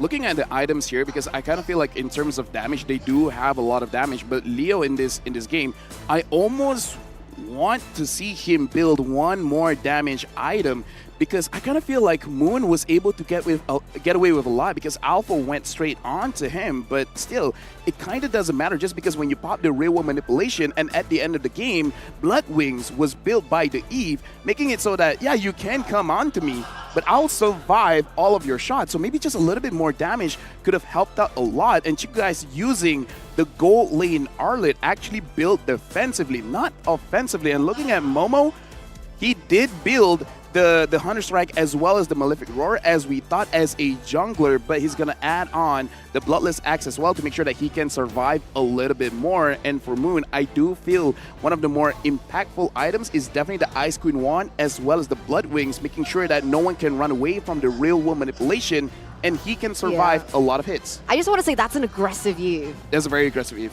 No defensive item. Usually Exactly. we see like a winner At cruncheon, least brute force, or immortality, maybe? something. Just one defensive item. Yeah, and this is full damage. Okay, maybe the Blood Wings can be kind of considered defensive, right? It does increase her shielding, so that's the sustainability that she needs. But overall, very aggressive builds coming in from TODAK. Definitely. I mean, it's kind of weird because it's aggressive on one side, and you see Chiku guys with just full tank items. He has a Thunder Belt, and that's it. Everything else was tank. And it was actually Momo who built more damage. He was the one who went for the semi-tank build that we expected from Chiku with a Hunter Strike, Bloodlust. Again, just really dynamic. I feel like they just did that in game adapt. I think that's the idea. Chiku guys is like, I think for MSC, everyone will target me.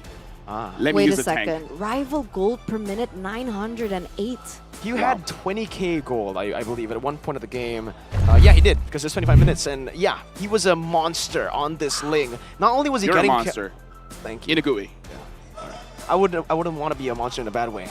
But I am a monster in game, and that's why I can tell you guys that Rival is a beast of a man, because not only did he win, by the way, a Cambodian dress-up challenge with Mickey, but anyway, the real thing now, in game, that's an unreal stat to have up against a composition that could actually cover up. They had a glue, they had a lot of invades, and usually as a Ling, if you're facing off against a Lancelot utility with Demon Slayer, you don't get to play the game. At one point, Leo actually stole the purple buff, and he still was able to play around that. Yeah, he did. Multiple times. Multiple times. And at some point, he was a level ahead of Rival, and yet Rival still has the highest gold per minute in that game. I would say this is one of those situations where Rival was great, but it really was his team because they bought a lot of time from him. It's like, guys, I don't have the purple buff. Can we not fight? And it's like, yeah, sure. It's not within our nature to not fight, but if you ask for it, we'll give it to you. We want a long guard, but it's fine.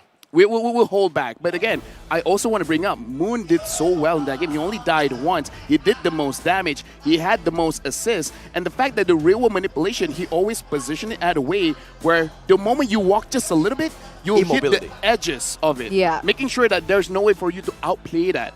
So I kind of feel like that really helped out the team a lot. Yeah, Speedy was not having a good time at all. Like, he was the main source of damage for Team Occupy, and yet there were moments when he was untouched that you saw him actually, what do you call it, outplay, right? But most of the time when he gets caught, like you mentioned in that real world manipulation, it wasn't a good game for Speedy at all. No, 7 deaths as a marksman, right? Definitely something that they have to try to, adjust and learn from in game number 1, because again, I feel like, yes, like LaFell said, it is very hard to be Speedy as a low-range marksman in this game against 2 assassins. No, 1 assassin, 2 fighters. Everybody just wants to dive at you. I understand that it's tough, but he needs to adapt in a way where maybe he can play the guerrilla warfare style that Benny Cutie brings to the table. Wait in the back, wait for these resources to be used, because I think that was the opening. Or maybe just not an early carry pick.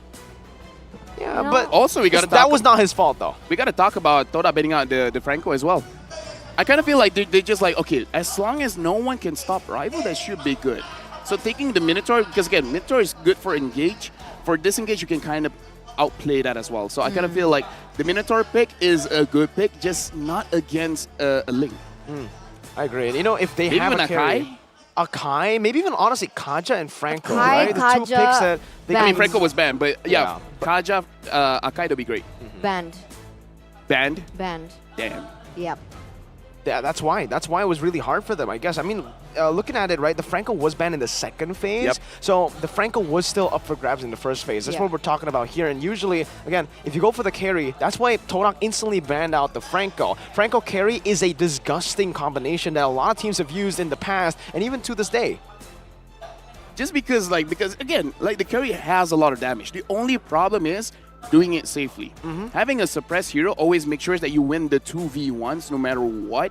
But again, looking at the way that TODAK is drafting, something about international events makes them be a little bit more experimental, I almost want to say, because again, during M4, Chiku brought the Hayabusa goal lane, didn't do too well. The start of MPL, bringing out the Grog goal lane, kind of was okay, but didn't give them the victory. Now bringing in the Arlet, and I kind of feel like this kind of puts just a little bit more pressure onto Occupy. It's like, what do we got to do next? Yeah, they don't know what to expect at this point, right? You want to prepare, but you don't know how to prepare. And at this point, they kind of have to win, right? In this group, it is tough. A lot of people already wrote them off from the start of the whole tournament. They're in a group with the Malaysian champs and Blacklist International. That's their next matchup. I mean, we were talking to Ken, and even Ken is like, I don't know what's up with Malaysians. They're always strong in the group stages. The next part, I'm not going to say about how they perform during the knockout stage, but you know what? I'm holding out hope. But I want to ask honest opinion from you guys. Do you guys think the Arlet pick was good, or was it like kind of unnecessary? Like the rest of the team kind of carried their own weight, so that was kind of whatever. You want to go first? For me, I get the idea, right? Carry in the late game, it's very difficult to counter, I would say. So why not utilize where carry is the weakest, right? Which is in that early game after the the nerf that she experienced in like 2 patches ago. So I get the idea. I don't know why in particular Arlet though. Because I think that same function could be achieved with a different hero. I think in this particular draft, I think it was really good because they, against a Novaria and a carry that was picked early, like you said, maybe that was one of the mistakes that Occupy made. That's how you get it done against this composition. A pure front-to-back composition that relies heavily on range. You want to make it chaotic. You want to make it as though the front-to-back does not work. That formation is what keeps Occupy in the winning position. And speaking of the Novaria now, 1-1, 50% win rate. We've been talking about how broken it is, how it's built in map hacks, S tier, but I think this confirms it, right? Not anyone can just pick up the hero. It is a very tough hero, especially against dive-heavy teams. So it's not broken. It is not broken, but there's counterplay. For me, I because like the word broken means like anyone can pick it up and anyone can do well, and like that's not the case. I don't think so, because like Fanny was broken, but not everyone can play Fanny. For me, I've talked with some players, and the way that they scale it is they compare it to other heroes. They say like Novaria is broken, is strong, but she's not a Valentina. Like Valentina, the start of Valentina, she completely washes the competition. 100% ban. The moment you get picked up, 100% win. The Valentina was like the top of the S tier. So compare Novaria to Valentina. Novaria is kind of like high A, low S. I honestly think it's because of the vulnerability of the Novaria. Yeah, it's a very low HP pool. Like I think Rival like did 2 or 3 basic attacks and it's it's gone. force winner truncheon, everything. Because like Valentina, you can still dodge around, you can still escape, you can have a lot of creativity with her ultimate as well. But for Novaria, you're just basically a walking target, similar to Xavier. That's why I mentioned Xavier in the game as well. But we have a quote here from Maro, his thoughts on Group D, Miracle's favorite group in particular. Even we have a hard group or a group of death. We have Blacklist, the world champions, and they won MPLPH a lot of the time. So we also have TODAK, and they're also really good. They've beat Onyx, but I still think that we can compete. So he's still confident. He understands his group is extremely difficult, extremely hard against Blacklist and Onyx, but he's still confident that he can compete against these really mega giants, honestly. Blacklist and TODAK. And Maro, I really like to see that, right? Because I think they've kind of proven that they can, yes, face off against these teams and they won't get stomped like they did at M4. That was a close game. Very close. It was TODAK that got the victory. There were a lot of mistakes made by Occupy, but they have really improved. You can see the improvement. And I want to see more of this team. I really hope they can actually adjust and give us a show in game number 2. I feel like the adjustment that's going to be happening for Occupy for this game is just to make sure whatever draft they're going for, Speedy will have a lot of free space. Because I think that was what really lacking. Because you can engage, but you can't peel. And let's hope that they can give Speedy the space and the best choice of hero as well, coming into the drafting phase of game number 2 between Occupy and TODAK. There's a not so fun fact if you're an Occupy fan and if you're Occupy, but the carry is no longer at 100% win rate for Speedy. That's definitely a hit, like confidence-wise, a big morale hit to Occupy, because in MPL MENA, when they get these picks, they can feel comfortable and say, we got it in the bag. Now, even their comfort pick, even their strongest pick isn't enough.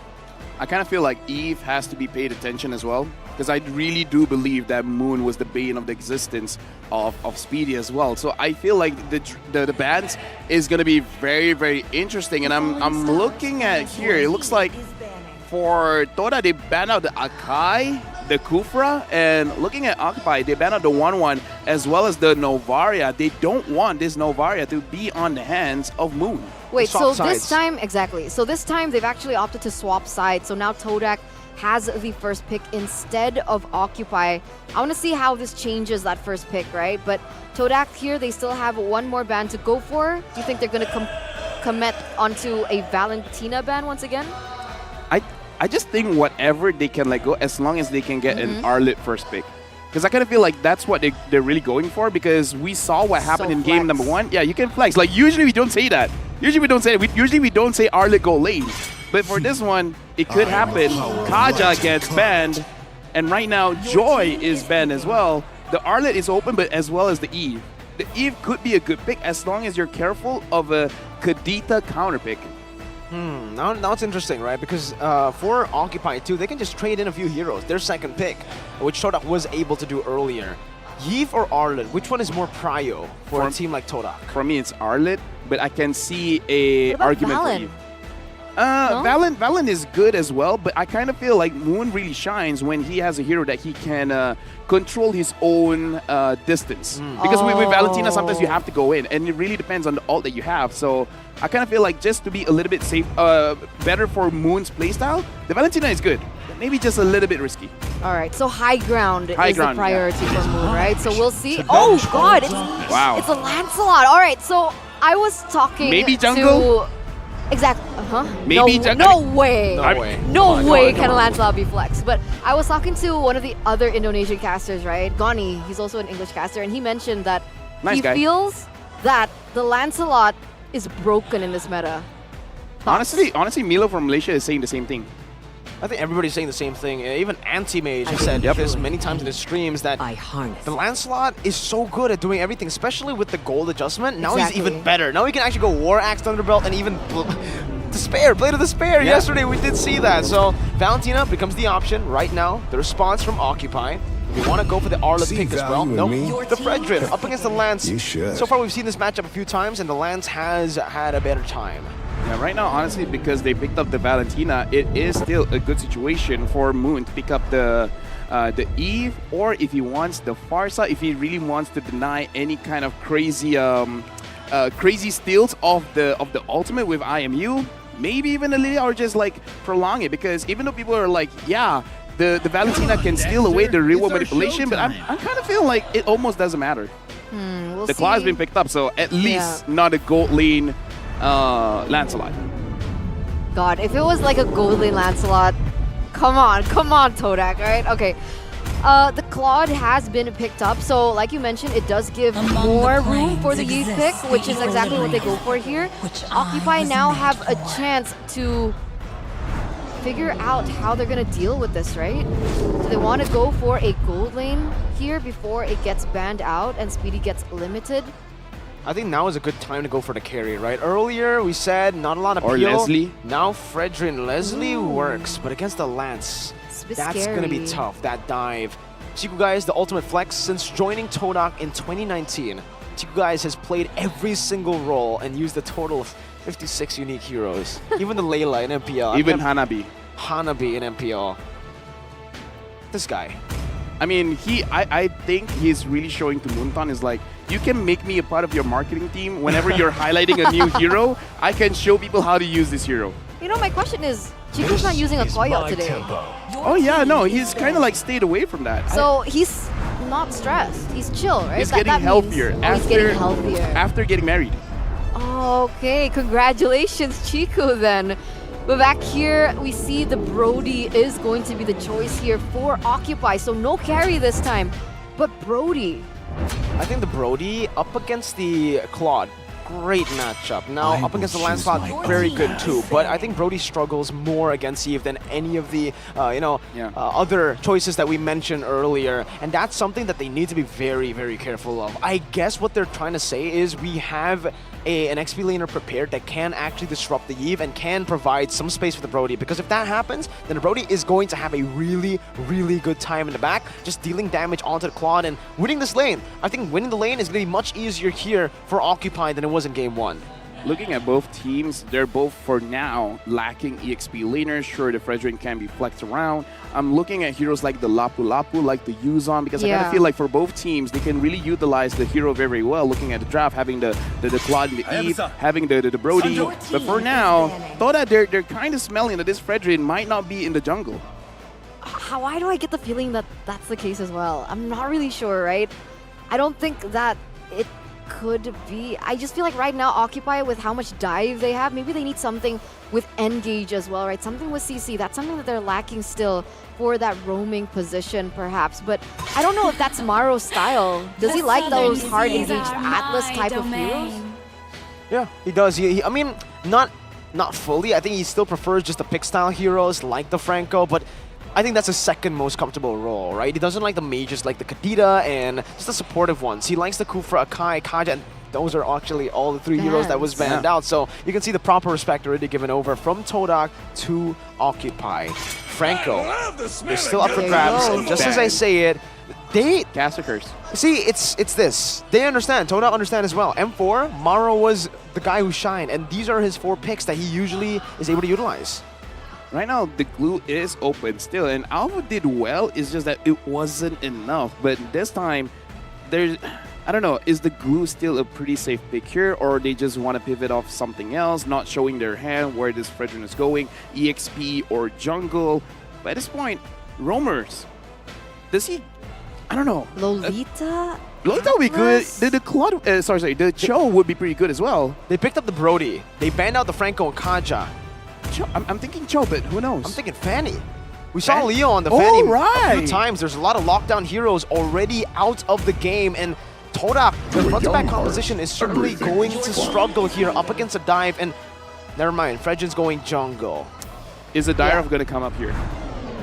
The Dyrov is going to be pretty... TODAK. Yeah, it's going to be pretty good going up against the Uranus as well as the Fredrin. For sure. Is a Formies kind of hero. I kind of feel like Momo could use it as well, but I'm not so sure how comfortable he is on that hero, but I kind of feel like it's pretty good going up against the Uranus as well as the Fredrin. You can increase the tempo very, very fast. What about just glue? Yeah, I think the glue is fine as well, but, you know, I want something explosive.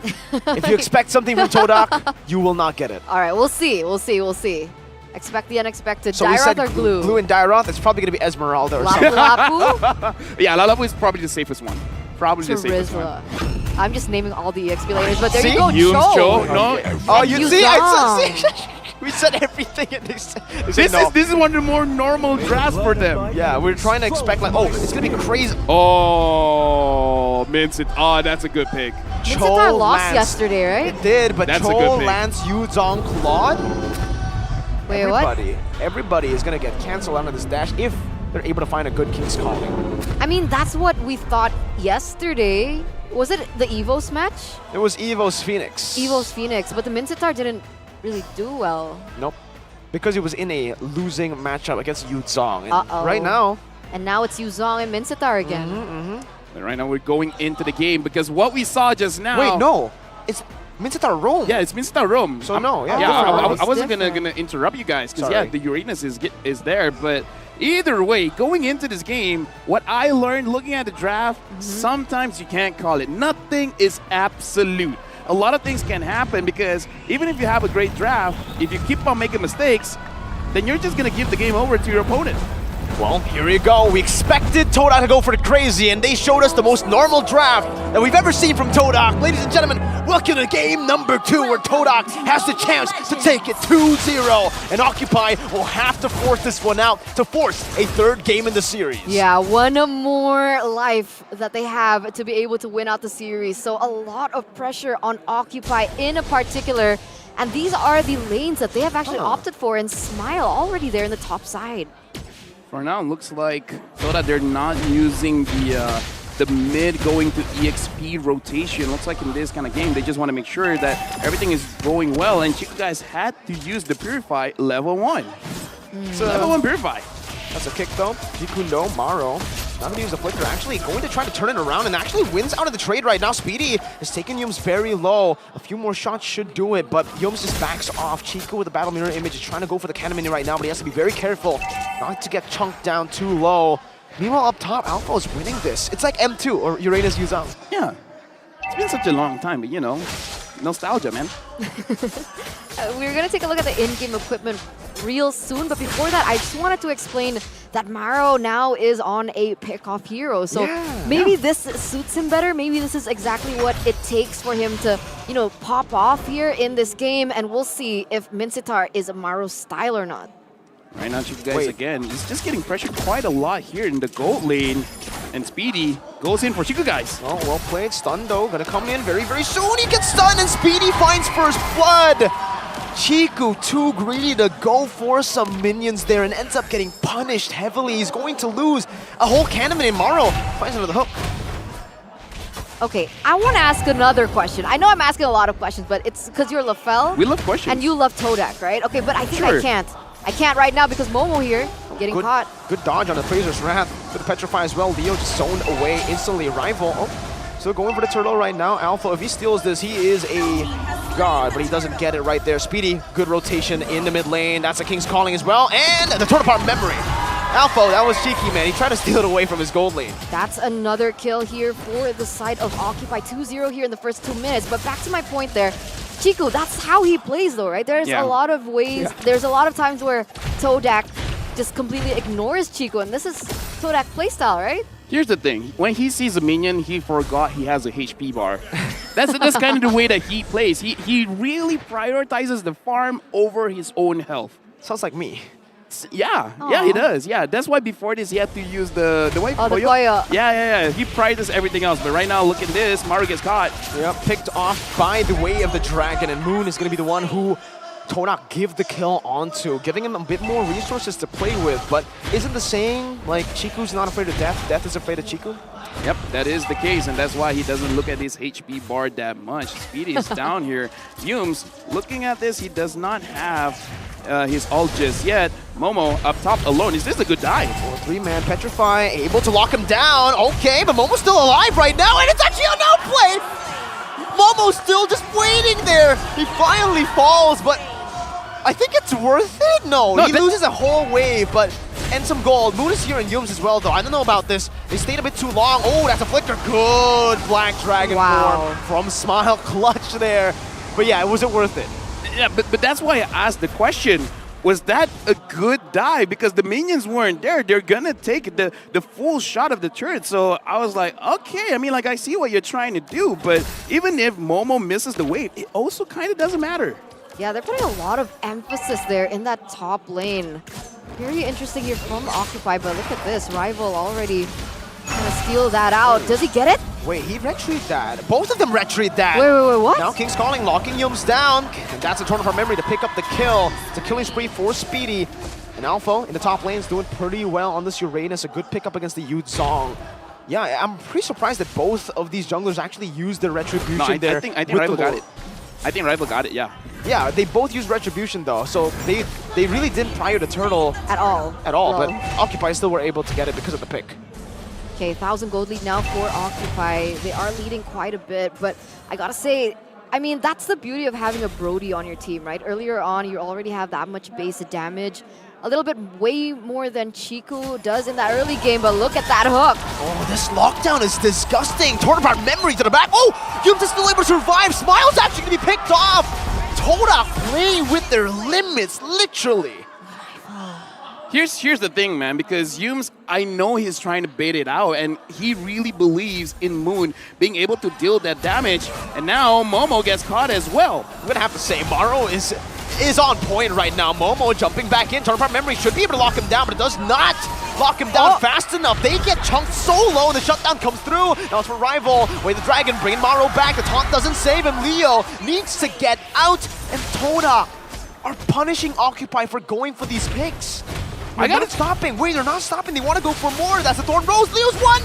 Smile's come back in. Has away the Dragon. That's a Jiku. No, and it's a phantom execution to the back. Smile has nothing to say. Oh, he's going in? No way. No way. All right. That's where look at this. This is Longar style. Away the Dragon. Rival still wants it. Thorn Rose. Oh, he files with the flicker, but you can't flicker 2 times. Moon shuts him down. All for Momo.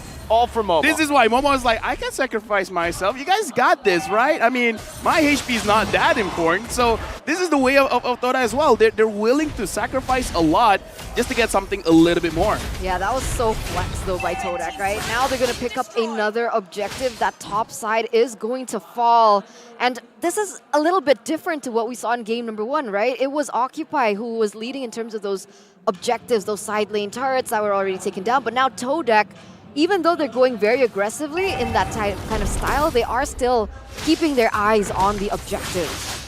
That was really cool, by the way, when the turtle What spawned. happened that? The stage was like rumbling and stuff. But anyways, Leo is already ready for that. No, he's not ready for the turtle. They're ready for a trade, but Speedy again gets knocked back into the team. Leo here just taking everything. Maro's next on the chopping block, has to use the KCD. King's Calling defensively. Great, but in that fight, honestly, Momo did great. He went straight on to Speedy, making sure that no damage can be dealt to the team. And they're like, yeah, we can 1v4 Leo, but Leo's the 1 and they're the 4, making sure that they win all of the trades. Right now, TODAK, they have a gold advantage. For now, look like Alpha getting caught, but does it really matter? This is a Uranus. Uranus can take a lot of beating. Yeah, and now Chiku as well can finally start to go online, right? He already has that item, the Golden Staff. Should be able to have more impact in those team fights, and this is when things go a little bit differently. Occupy now, I think they're starting to reach that point where, oh, wait a minute, is Rival gonna go for it again? Yeah, I mean, he's already 3 levels ahead, why not? Oh, Leo, whoa, Leo won that? Leo gets it. Leo won the retreat battle, 3 levels up, all right. Maro's forced to flicker out. I guess they get what they wanted here, a battle spell, but they didn't get the purple buff. I kind of feel like that's one of those situations where you try your luck. If it doesn't work out, it's okay because they got a lot still from there. Rival trying to get the orange buff as well, unsuccessful. But so far, I kind of feel like this is just one of those mental things where they're just like, we're going to make sure you're always careful. You're always pressured. I kind of feel like that's what they're going for. This is the problem with Brody as well. In my opinion, I mean, looking at this matchup, you're up against a Claude, sure, bullying him is great, but you need to get these objectives down fast. And the fact that in 8 minutes, that's the time where they got the bottom side turret, it's way too long. They need to start to transition and use that Brody snowball, and they are, oh, wow, good hold on to Moon! Out of everyone, a tournament of our memory, we'll be able to find him, and just like that, the shutdown, and another goes down a Smile. Occupy, 2 kills right as the Lord spawns. This might be enough to get them back on track. That's what happens when Maro gets a pick-off hero. Dude, like that hook, that was mystical. How did the heck? How did it hit onto Momo? Right now, Momo is trying to zone everyone away. Okay, Speedy able to escape, and this is it. Tournament of memory all the way to the back. Momo gets sniped down from downtown. Chiku's next Alpha is just running wild on him, spinning around. And now, even Rival zoned away. Young's has spawned back in with Moon. Maro's trying to zone them away with this Mincetar. He's going to be kicked back to the team with the Way of the Dragon, and the real world relation is going to be baited out right now. Only 1 kill. If it's just a roamer, it's still going to be worth it. A Smile walks back in. I'm not too sure about this play right now. They should just back away as they got the Lord with the Way of the Dragon. Flicker is on to Moon to get him back to the turret here as Occupy just want to disengage. That was very bad for TODAK, but it is still the first Lord of the game, so it's still okay. But now, what Occupy is saying to them, Speedy is saying to Momo is like, you can try, man, you can try, but if you let me live, if I just have 1 HP, I'll make you regret it. And Momo, I think he did regret it. He did. Like, before everything even begun, he was already gone out of the Land of Dawn, and that's a problem, right, with Occupy right now. I don't know how long they can do this, though, right? Speedy, Brody against Chiku, guys, in the long run. Oh, wait a minute. Flash. Oh, Maro actually hooked over to Speedy there. I think it might have been a little bit of a miss mechanic, but Occupy are not really using the Lord at all. They actually got it cleared out. TODAK doing it super well. I guess they equalized the gold lead, so the playing field is a bit more even now. I kind of feel like what Maro was doing, he thinks that Rival will be dashing there. Rival finds Smile. Smile has the Phantom Execution, being able to run away. And TODAK, they're just trying to clear all of the outer turrets. Rival's just so scary. Wait, Alpha. You're never safe here. But Alpha on the top side. Wait, I don't know about this, man. I don't think you do that much damage to the turret right now. Alpha able to escape, though. This is... Oh, look at him. He's waiting there. I don't know if that was a mistake by him, though, because... Bottom side? He's got locked down. Bottom lane. They're doing the same thing onto Rival, who's still going to be able to dash Phantom Execution. Sort of our memory. Oh, it's not in range! Rival got out! Oh, it's a bait! Yums is here. The cavalry's here. The Black Dragon forms to the back. That's the flicker. Good King's Calling. Lock him down. Beautiful. But look at that beautiful real-world inflation. Maru's able to save his gold laner, but Occupy. Smile's going to fall. Not just yet, but in the end, it is inevitable. Speedy is able to recall. That's a flicker by Maro. And it's a 3-for-1. Wait, 4-for-0 actually. Might have... Yeah, Maro's dead here. There's no way he can go, even with the flicker burnt. Massive value for TODAK. A disaster for Occupy. Dude, like, TODAK just turned it around, but I gotta say, don't know what happened there. Like, a lot of, I would say, mechanical mistakes coming in from Occupy, and now Alpha, he has to run away. He has to give the purple buff over to Rival, because it's not just that Speedy. Everyone was out of range of his ult, but the same Leo tried to dash away from the buff pit. and he just couldn't get out. Yeah, he couldn't, and that gives TODAK just that much more of an edge here in the 12th minute of the game. 3,000 gold lead as we take a look at the in-game equipment for both of these teams. And I gotta say, right, Chiku guys looking scary with all 3 items up already. Yeah, and Rival looks like he is valuing a little bit in terms of damage. I think he feels like in this game, he's not really that threatened now. You guys want to deal a bit damage to Alpha, but you got to be careful, man. Everyone for Occupy is here. Uh-oh, now it's the bait back from Occupy. Torn apart memory, takes him down. Yums is going to fall as well. The Lord hasn't even been started by TODAK. It's back and forth, bro. It's back and forth. I'm sorry, Lafel. Yeah, it's okay. It's okay. I'm sorry, I did it again. Yeah, you know what? It's CC, Caster Curse. Yeah. That's the kind of CC that you can't purify out of. Yeah. I'm so sorry, I'm so sorry. Could you stop? But with 2 members down now, they have definitely the man advantage to go for this. With Rival and Leo's track record, Leo's been doing really good with the retributions. He doesn't want to go for the retribution. They want to go for a fight, and Rival's still able to survive with the Torn Rose. Alpha is trying to zone them away, and it is going to be a free Lord over to Occupy with a Wind of Nature built as well from Speedy. It's going to give him so much more survivability, and this time, I don't think Occupy are going to let TODAK just clear out their Lord. I'm just giving Eterna the side eye, but now they want to clear the minions. Is it safe for them to do so? Let's see. Maro is going for the stun. Yums not able to pop him in that way. The Dragon, the taunt actually stops him from doing so, but it's still going to be Maro who gets taken off. Chiku is doing so much damage. Speedy's going to be targeted in the back. He has the flicker to get out. Leo now with the Apprentice's Grasp, unable to find it to sustain back up and Occupy. They have lost 2 right as they got the Enhanced Lord. Yeah, I think they overcommitted onto that decision, right? They should have just waited. They should have just been disciplined with this. But instead, now they have to lose 2 members and cannot fully get the benefit of having that Lord with them.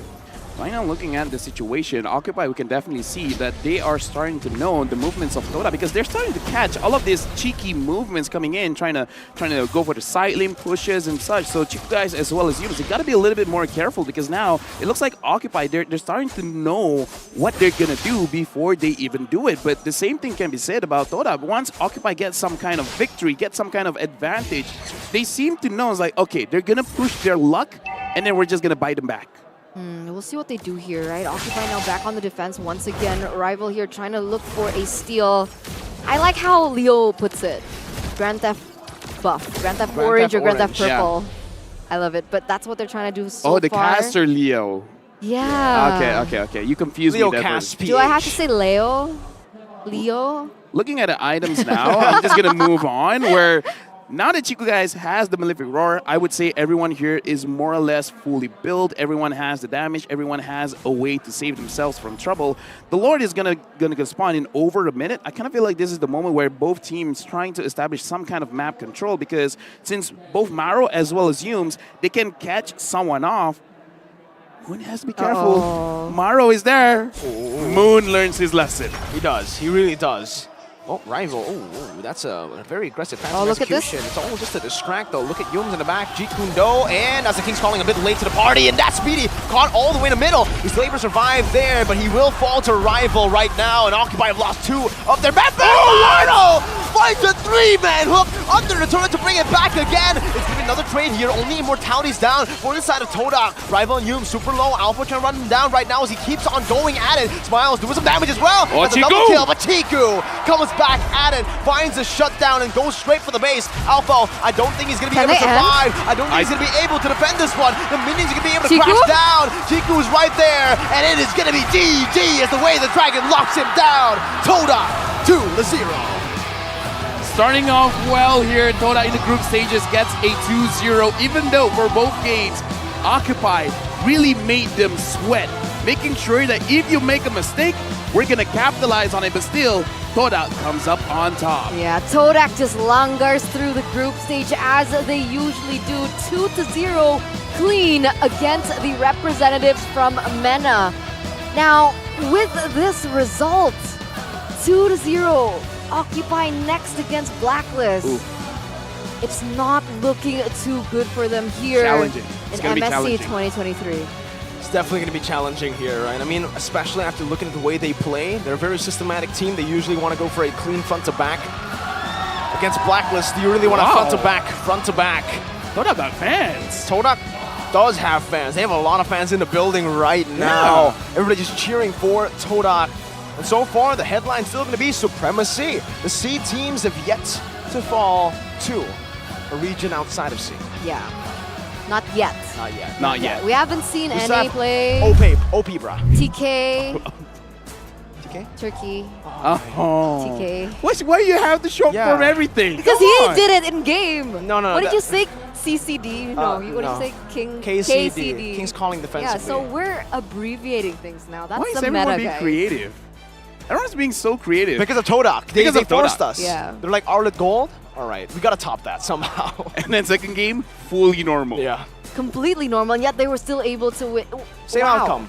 outcome. And the same way they took fight, still chaotic. Even with a standard, proper composition, they still took that way, that route of being just chaotic in these team fights, and sometimes it didn't really work too well for them. Here's the thing, right? It's why it's entertaining to watch Malaysia play. Because even when we're winning, we have to have at least one moment where we kind of got to throw.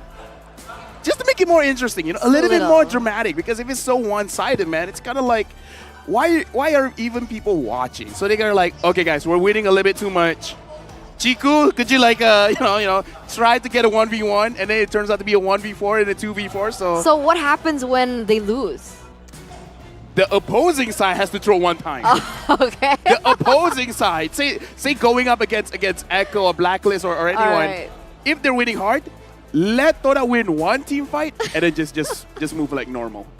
Okay. At okay. least one. Thank you at for least one that. throw. Thank you for that. But I really want to know what happened in that particular game, right? How is it that they, because I would say draft-wise, Occupy didn't really have a bad draft.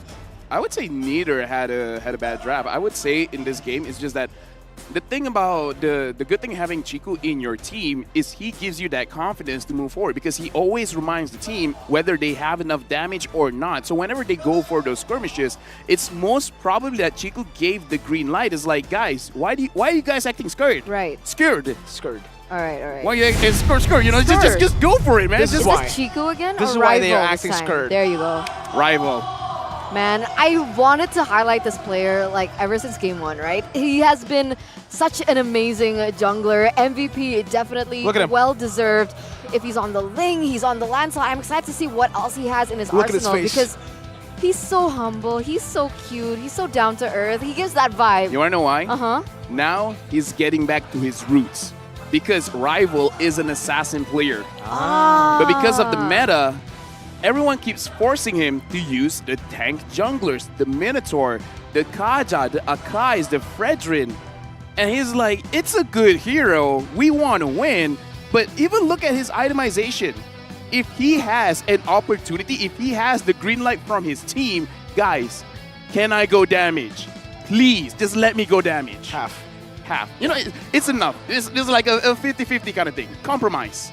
And here we're going to also take a look at the heat map, right? The way he was able to just rotate across the map, it does seem like, again, he's just pretty standard, but there's a lot of invades going on here. With 0 deaths. With 0 deaths. He kept on invading with the Lancelot, and that's why I think, Gani and Shamilomilo said it's broken. Thank you for saying his name correctly. Yes. I appreciate that. That's how you say his name? Shamilomilo. It's not Milo? I mean, yeah, it's just that, but meaning like, like the full name. Oh, the full name. Like Shamilo is the professional name. If you want to be cute, Shamilo Milo. For me, if you want to be cute, it's not Lafel, it's Pel Pel. I think highlights are cuter, Lafel. All right, so let's look at the highlights where in this game, again, we got to highlight both Rival as well as Moon because they've been doing a lot for the team because the moment where Moon got hooked, the moment that Moon was not in play, we can definitely see Occupy really heavily punishing TODAK because there's not much that they can do. But again, Rival, the way that he's been playing, he's not only getting those kills, he's not only getting those farms, but the thing is, he's applying pressure non-stop. And playing in tournaments, right, you have a lot to think about. And when you have someone in your face all the time with a sword, and you have a cape, and you're sometimes yellow, sometimes white, it gets to your head. Wait, we're talking about Mobile Legends, right? Yeah. I lost. I'm talking about Rival, yeah. Okay. I wanted to give an honorable mention to Yums, right? I think there were a lot of moments where he created it. Moon was really good at the follow-up afterwards, but that first initiation, that pickoff, it was created by Yums. I don't think we've mentioned his name enough.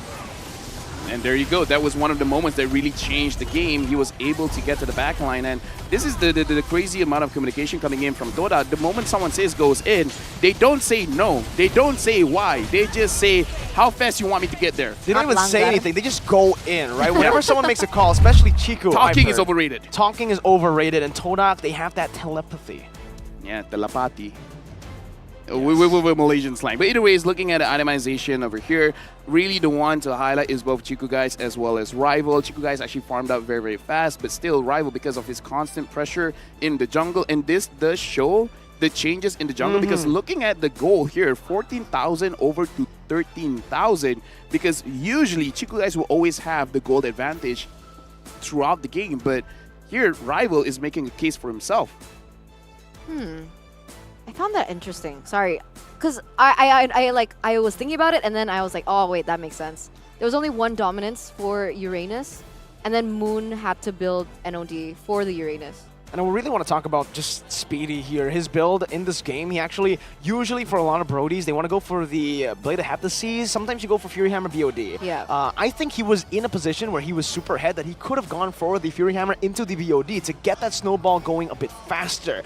Because the Claude is just really hard to go for a catch, I think the BOD would have served him better to take turrets down in the early game. He instead went for the Blade of the, Heptases first into a Malefic Roar. So he was really just banking on fights. I feel like maybe that's Occupy style, but Brody, again, in the early game, how you snowball isn't really just through team fights. Team fights help, but it's the turrets, that map pressure. Yeah, getting that very early lead for your team, making sure that they have enough defensive items to deal any kind of damage coming in from TODAK and have enough damage to actually take down Yums before he can actually kick you away.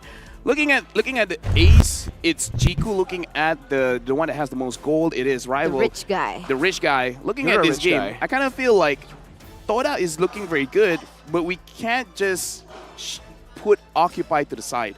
Because after looking at that game, I kind of feel like Blacklist, looking at both teams, they're like, okay, this might be a pretty tough group from us. Unless if they just 2-0 both of them, then Not even sweating. I don't know. Honestly, for Occupy, I just don't see the edge that they have, right? Because when I saw game number 1, it didn't feel like they had... They actually like knew what they wanted to do, what they wanted to go for. They didn't know their strengths in particular. And so in coming to game 2, it was great. I loved that Mara was finally on a hero that is more towards his playstyle, having that Mincetar, that pick-off. But afterwards, if Mario gets shut down, if he doesn't get the pick, if there's no follow-up afterwards, it didn't seem like they had much to do around it as well. So I want to see this team. I already think that this team has the potential. I want to see them grow a little bit more, right? So, ladies and gentlemen, we do still have another, no, not one more. We have two more matches ahead of us.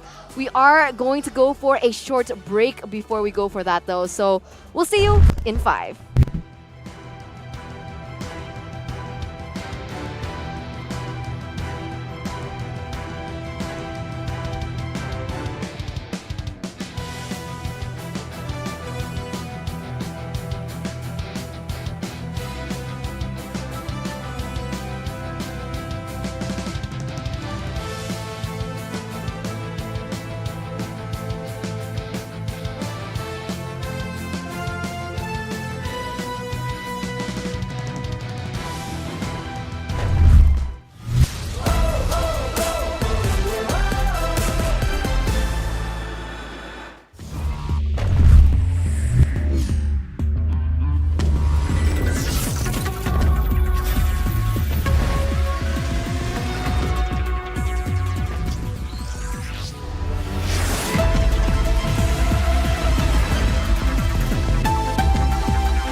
boundary and chain. Ain't nothing can stop or restrain. We are a force to be reckoned with.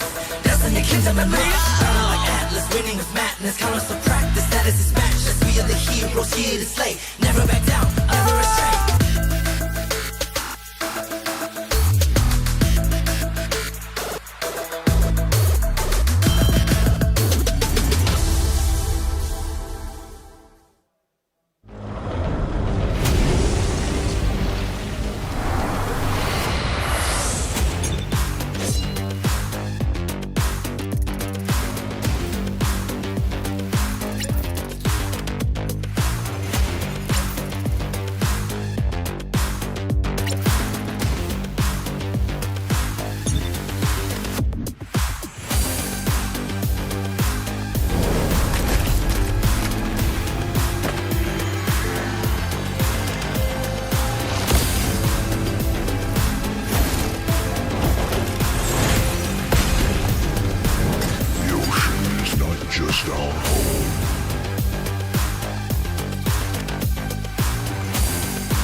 For 6 years, Southeast Asia have been the conquerors of the land of dawn. But now, new competitors have arisen, hungry to vanquish C's dominance.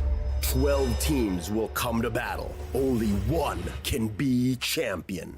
In this MSC, the 12 qualified teams compete in 2 stages. First, the group stage, and then the knockout stage. The group stage starts with a draw. The champions of MPL Indonesia, MPL Philippines, MPL Malaysia, and MSC 2023 Myanmar qualifier are placed in Pool 1. All other competing teams are placed in Pool 2. Pool 1 teams will be distributed across 4 groups: A, B, C, and D. The other 8 teams will be drawn randomly into the other groups. Teams from MPL Indonesia and MPL Philippines will not be drawn into the same group, making sure things stay challenging. Each team will fight each other once, with the winner of each match decided in a best-of-3. Only the top 2 teams of each group will advance to the knockout stages. As for the knockout stage format, it will be a single elimination bracket, with each team fighting in a best-of-5 series. Teams from the same group won't be drawn into the same knockout matchup. There is no second chance. Losing teams are eliminated from the tournament until it comes to the semi-finals, where losing teams fight for a chance at 3rd place. But after the semi-finals, we come to the grand final in a best-of-7 matchup. The knockout stages will take place over 4 days, from June 15th to 18th. No matter which side you stand for, let your voices roar and carry your team as they fight for honor, glory, and victory. Witness history in the making as we see the world this MSC in Cambodia.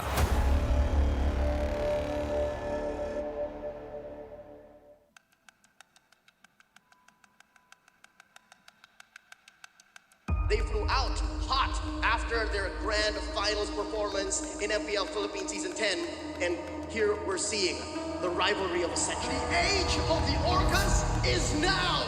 Echo are your M4 World Champions! Echo books their ticket to MSC and the Grand Finals, a rematch against Blacklist International.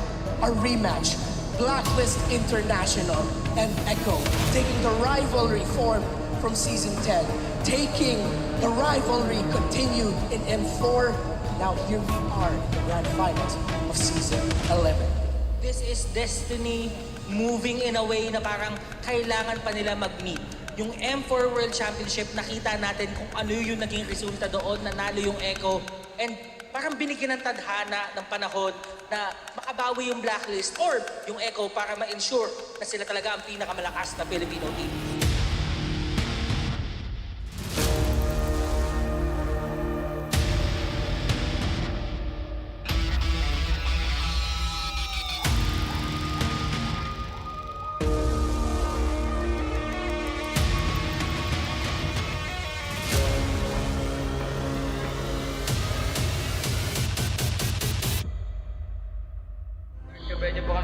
last day ng playoffs po sa Grand Finals. Bigyan niyo po kami ng clear na pag-iisip and discipline po yun sa gaming na maganda po yung kalabas ng pro. Blacklist International will now respect back the Franco and the Kaja.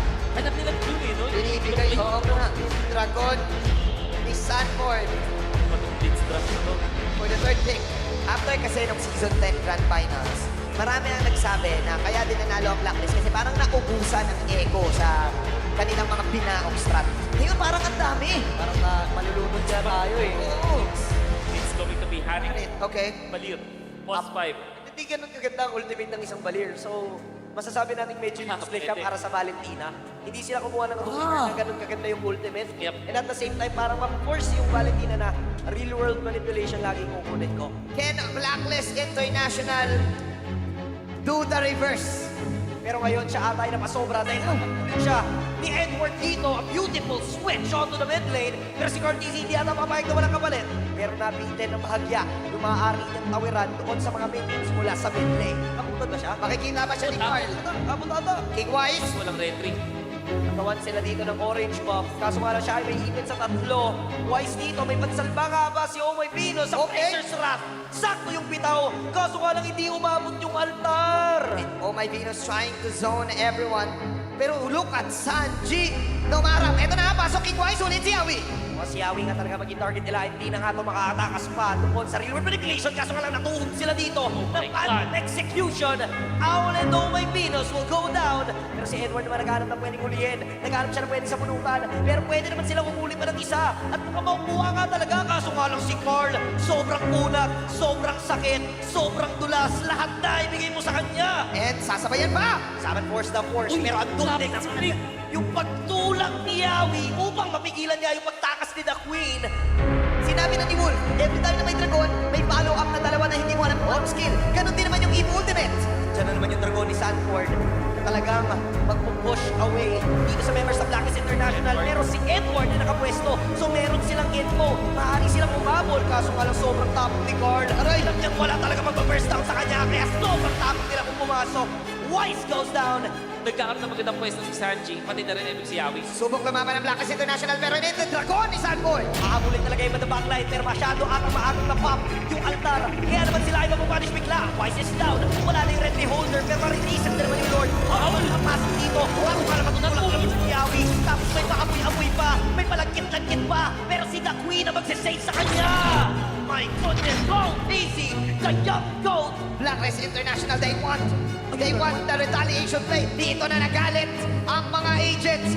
Biglang may mission accomplished. Pasok si Carl this time. Nais nilang dumipensa dito mula sa push na nais gawin ng Blacklist International. May ipin nga lang dito si Yue, pero habulin pa rin naman talaga nila. Gusto lang andun yung altar. Pero hindi magiging ang parang save si Yue. Mahihipin ata ang members ng Blacklist International. Dito sa ng gitna. Shoot na rin yung mga spells na pwede na sa gamitin sana. So yung echo, may echo sila. Wala yung mga spells, wala yung mga skills. Maaari tayong umarangkada. And it just snap. What's the play though? Wala talaga yung gamitin. Si Aul nga talaga ang bibigyan nila. At dito na rin naman yung dragon. Wala na si Aul. Wala na yung damage na asahan ng Blacklist International. Yung echo, sila na ngayon na magde-decide na rekta tayo sa Lord. Na sila sa mid lane. Sakto lang din yung pagbitaw noong dragon. Tapos yung altar binitawan na rin at si Corty, si Tatahi pa, may pirma pa sa base ng Blacklist International. Sakto yung mga tusok. Kaso nga lang low na rin sila. Pero nakuha nila si Wise. Pero makapag-regent din naman agad yung members ng Blacklist International. Madedepensahan nila yung Lord. Kaso nga lang may parating pang minions. Medyo makapal mula doon sa bottom lane. At meron pang kasabay sa mid lane. Will this be it? Will Blacklist International manage to defend this? Dahil yung Echo ayaw na naman papigil. Okay, tingnan natin. Pasok ngayon. Oh My Venus, sabay sa amin force naman ni Very Cute. Hahabol na naman sila sa gitna. Mukhang mahuli na ni Queen. Pero mabilis pa naman yung death timer. Si Immortality Pop nga lang para kay Edward. Nakabangan nila at may inward manipulation pa. And yung minions sa saktin. Sapat ata. Hahabulin na sila ng mga Onka. Pero ngayon, tuloy pa rin ang depensa. Pero ang goal ng Echo ay yung pace. Ay ang yun ng LPLPH Season 11. Echo! I came this far, nothing can stop me now. They knock me down, but they can't count me out.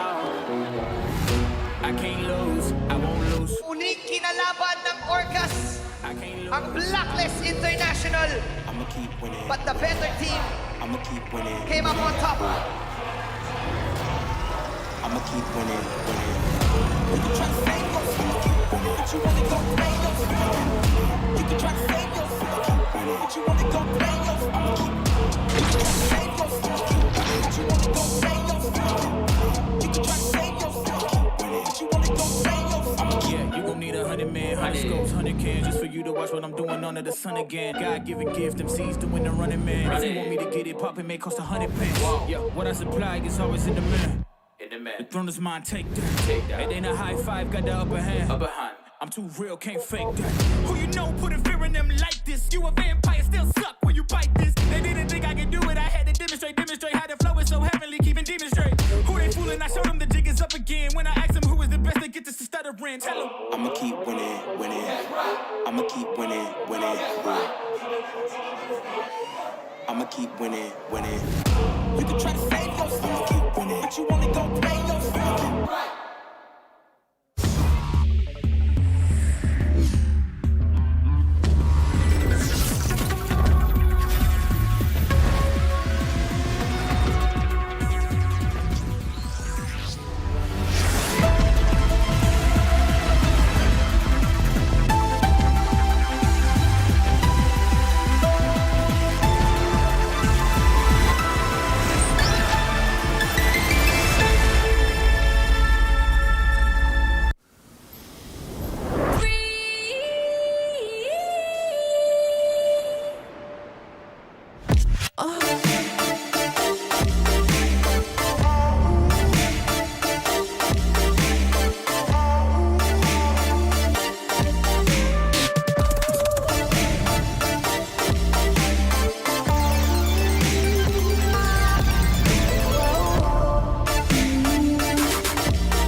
boundary and chain.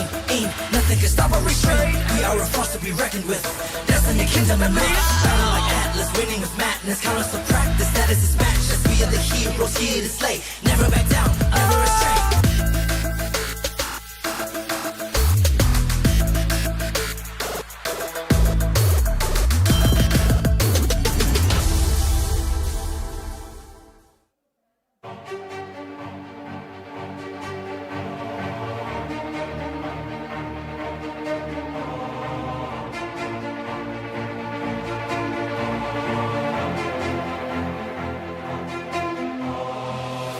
Ako si Tristan Cabrera, ang role ko ay tank from Eco Philippines.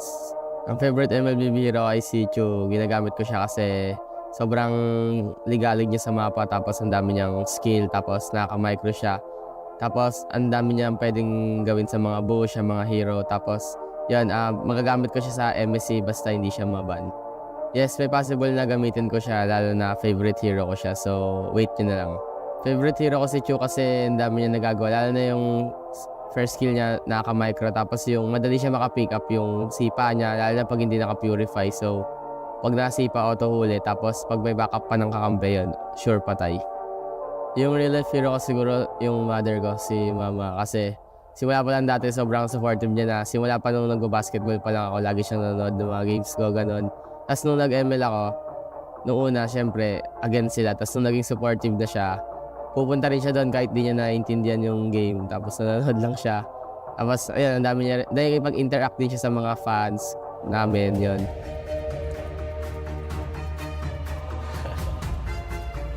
Hello.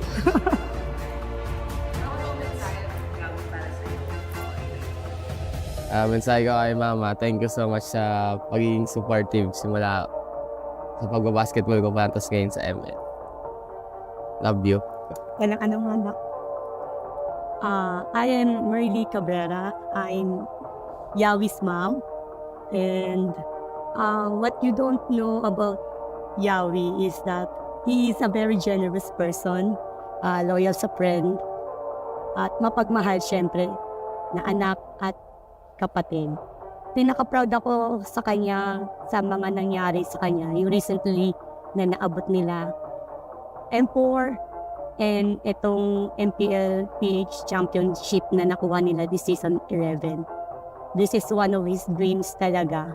And I am so proud of him kasi pinanindigan niya yung dream niya na yun. At pinaglaban niya sa amin actually. Yung hindi ko makalimutan na saya na naramdaman was when nung nanalo sila versus RSG na secured na sila for M4. So, I'm not sure kung naano nyo pa yun. Bumaba pa siya sa stage. Niyakap niya talaga ako. That's when I was so proud of him. Kasi, ayun na, isa sa mga dreams niya yun yung makatungtong sa world stage. Basta, lagi naman namin sinasabi sa'yo na proud kami sa'yo sa mga nangyayari sa'yo sa buhay mo, sa success na nakukuha mo. Basta lang anak, just be humble. Diba? Lagi mong isipin yung mga taong nakatulong sa'yo and always pray na lahat ng gusto mo, daan mo lang sa dasal. Lahat ng challenges mo sa buhay, may it be personal or sa profession mo ngayon sa pagiging pro player mo, lahat ibigay mo lang sa taas. And always believe in yourself, sa teammates mo. And for sure, marami pa kayong championship na makukuha, makakamtan. And good luck sa MSC anak. Kaya niyo yan. Yun, salamat sa pag-suporta kahit simula nung unang talo kami. Tapos, yun, supportahan mo lang ako hanggang sa makakuha pa ng maraming championships and more tournaments pa na mapanood mo. Yes, anak. Siyempre. And manalo matalo, nandito kami sa likod mo. Mahal ka namin.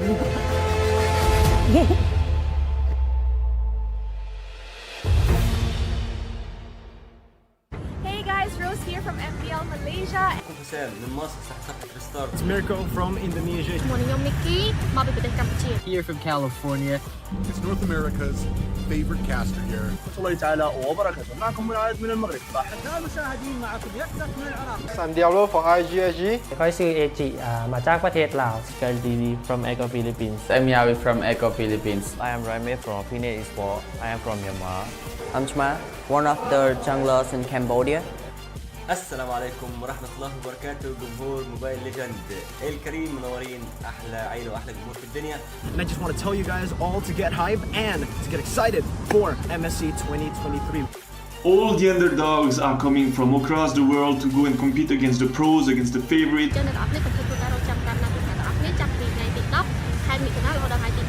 With that being said, hashtag see the world and hashtag roar for MSC. Roar for MSC. Dan TODAK buat betul-betul and langgar semua tim betul-betul, alright? Hashtag roar for MSC. Hashtag see the world. Roar for MSC and see the world. Hashtag roar for MSC. Hashtag see the world. GG RSG. Roar for MSC and see the world. And Shark, I know you're hungry for first place.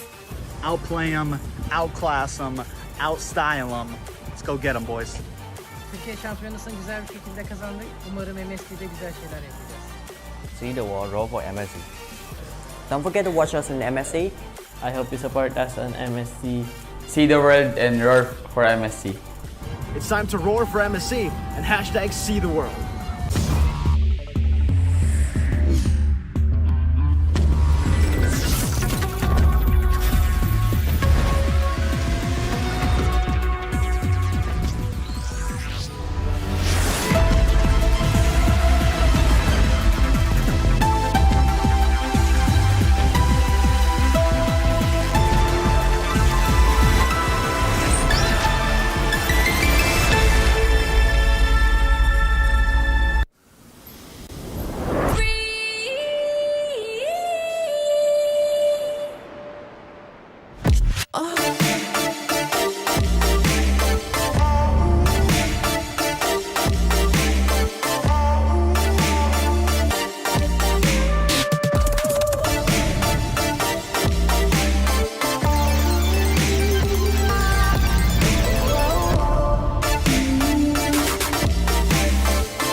chain. Ain't nothing can stop or restrain. We are a force to be reckoned with.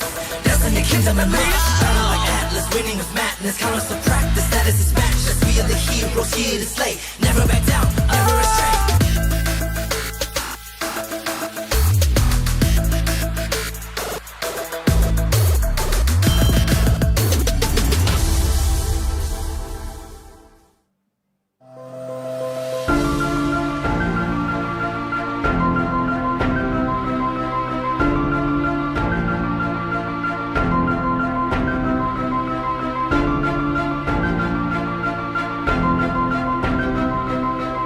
Hi, I'm Alston Babigo and also known as Sanji. May support ng Echo PH.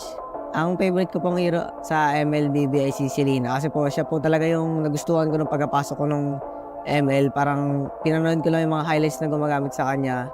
Tapos yung first skill po niya kasi sobrang daya kasi yung vision niya sa mapa, ganun. Tapos parang support role po talaga siya dati. Tapos yung second skill niya, sobrang daya din kasi pag tinamaan ganun, pwede ka pa magtimpla ng kape tapos kung ano gawin mo kasi sure dead ka talaga kay Selena dati, sobrang OP niya. Tapos yun, dun sa hero na yun, sa Selena na yun, dun ako na-discover ng mga coach sa MPL. Tapos kaya ako siya laging gamit kasi yun yung meta talaga dati. Siguro po magagamit ko siya kung papagamitin po ng coach namin. Ang real life hero ko po ay si Papa kasi palagi ako nakikinig sa kwento niya sa mga advice tapos yun, parang nahiligan ko na rin maglaro ng games ng tapos yun, sinusuportahan niya ako palagi. Tapos pagpasok ko nung sa ML, amateur pa lang ako, yung cellphone ko basag-basag. Tapos yun, binilan nila ako ng medyo maganda-gandang phone din. Tapos kaso yun, lag pa din, pero yun, kakayanin para sa pangarap. Hi, I'm Aaron Ram, tatay ni Sanji. Sanji hindi siya madamot. Pagbigay sa mga kapatid niya, lalo sa mga pamilya niya. Si Sanji nagturo sa akin mag-ML. Niyaya niya ako maglaro. Hanggang sa nagustuhan ko rin. Tuwing hapon, pagka uwi ako, hintayin niya muna ako. Pag-uwi ng bahay bago maglaro ng ML. Hanggang sa sumali kami ng mga turna, may pagpustahan. Tapos yung gamit niyang cellphone nun, basag. Iniikot niya yung cellphone para lang magamit na maayos.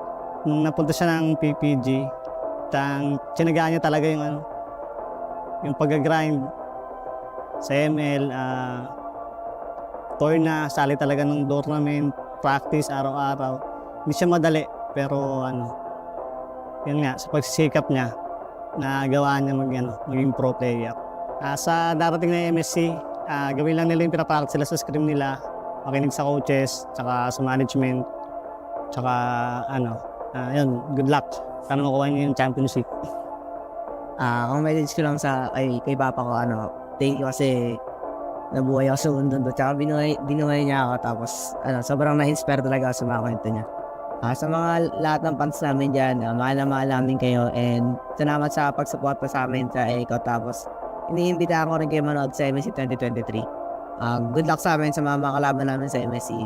At ipapatunayan namin na Pinas pa rin talaga malakas.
stop or restrain. We are a force to be reckoned with. Destiny, kingdom, and MENA. Battle like Atlas, winning with madness. Countless of practice, status is matchless. We are the heroes here to slay. Never back down, never restrain.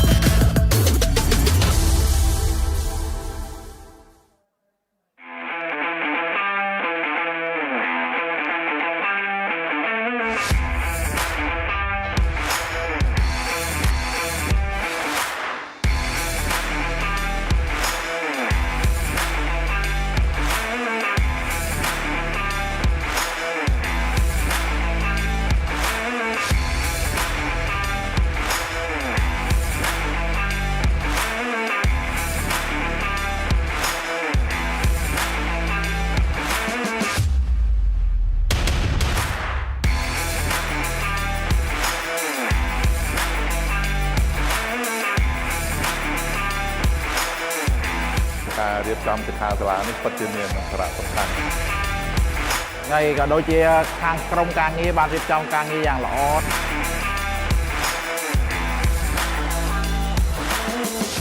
តែពីមុនក៏ខ្ញុំអត់សូវច្បាស់ដែរតែដល់ពេលគាត់និយាយថាបើយើងចង់ក្លាយជា personal player យើងត្រូវ set target មិនអីមិនមានអាជីពជាច្រើនដែលយើងអាចធ្វើការទាក់ទងជាមួយ e-sport ហ្នឹងខ្ញុំចាក់អារម្មណ៍លើ content creator បងចូលចិត្តខាង create video ខាងកាត់តអញ្ចឹងបងលឺស្រីដែរតែលេង game អញ្ចឹងយាប៉ាម៉ាក៏អត់សូវ support មកទេប៉ុន្តែបើយើងមានគោលដៅច្បាស់លាស់ហើយយើងប្រាប់ប៉ាម៉ាយើងពួកគាត់នឹងអាចផ្ដល់កម្លាំងចិត្តឲ្យយើងអាចនឹងទៅមុខបានអញ្ចឹងខ្ញុំបាន inspire ខ្លាំងទាក់ទងមួយចំណេះដឹងកីឡា electronic ខ្មែរយើងនឹងអភិវឌ្ឍច្រើនជាងហ្នឹងនឹងមានអ្នកជាច្រើនទៀតដែលគាត់បានស្គាល់ប្រទេសទៀតបង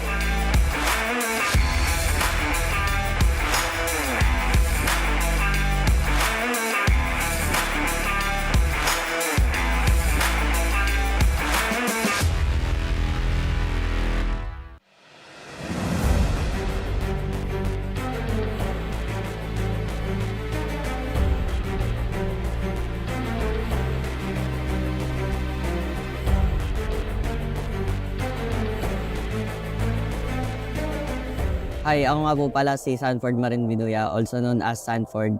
Naglalaro sa Echo bilang XP-laner. Ang favorite kong FLBB hero ay si Yuzong kasi ilang beses ko na rin siya nagamit sa mga tournaments tulad sa M4, sa MPL kasi parang isa siya sa mga hero na doon ako sobrang komportable dahil lakas niya sa lane, kaya niya sumustain, and then kaya niya din pumatay sa likod ng mag-isa. And ilang beses na kami nanalo sa hero na to, and nung season 11 parang wala po ata kami talo sa paggamit ng Yuzo. Kaya siya po talaga yung pinaka-gusto kong gamitin. Opo, 100%. Gagamitin ko po talaga siya sa MC, kahit anong kalaban. Para po sa akin, real life hero ko po is yung parents ko kasi sila po yung sumuporta po sa akin nung umpisa pa, and hanggang ngayon, sila po yung dahilan kaya ginagalingan ko po. Hi, ako po si Juliet Marin Binuya. Mami po ako ni Sanford Binuya. Hello, ako si Jeff Binuya, father ni Sanford. Proud po ako sa kanya dahil mabait na bata, masunurin. Lahat ng advice namin sa kanya, sinusunod niya. Sanford kasi di alam ng karamihan ay mahihayin.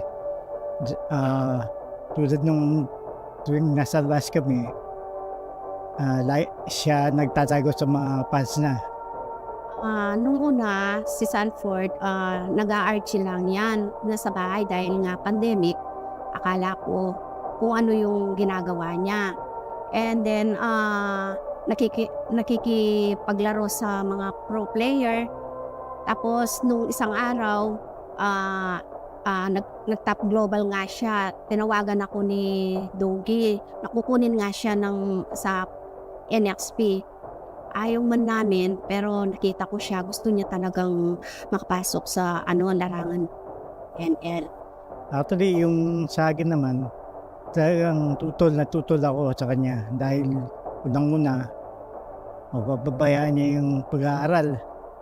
Very important kasi sa akin yung studies. Other than maglaro siya.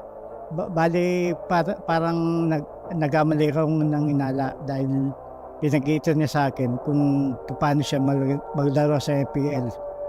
And dahil doon, nagkaroon na ako ng kumpiyansa na hayaan na lang siya. Sample, ang unang-una yung Panginoon. Huwag mong kalimutang nanalangin. At the same time, yung yung galing mo, magkumpiyansa ka lang. Dahil yan ang magdadala sa'yo sa tagumpay. Sanford, good luck galingan mo. Sana huwag kang magbago. Mahal na mahal ka namin ng papa mo. Nandito lang kami parati, laging nakasuporta sa'yo. Thank you so much. Kasi kahit di ka naniwala nung una, sinuportahan mo pa rin ako and lagi mo tatandaan lahat ng laro ko para sa'yo. Thank you din kasi ikaw yung number 1 supporter ko and kahit through ups and down, andiyan ka pa rin. And then, para sa inyo ni Papa yung mga laro ko kaya ginagalingan ko. Thank you po pala sa mga sumuporta sa akin simula nung umpisa and mas lalo ko pang gagalingan sa paparating na MSC para makuha namin yung kampeonato para sa inyo.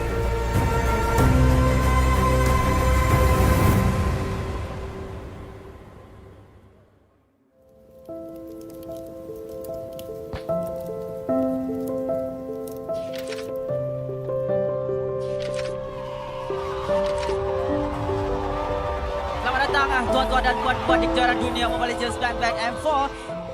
Big difference sebab dekat M4 nampak macam diorang ada identity crisis. They're not sure how they want to play the game. They're not sure who's going to be the carry, what kind of rotation that we're going to use. Contohnya macam Momo cover lebih daripada satu role, Ciku juga lebih daripada 2 role sekalipun di cover.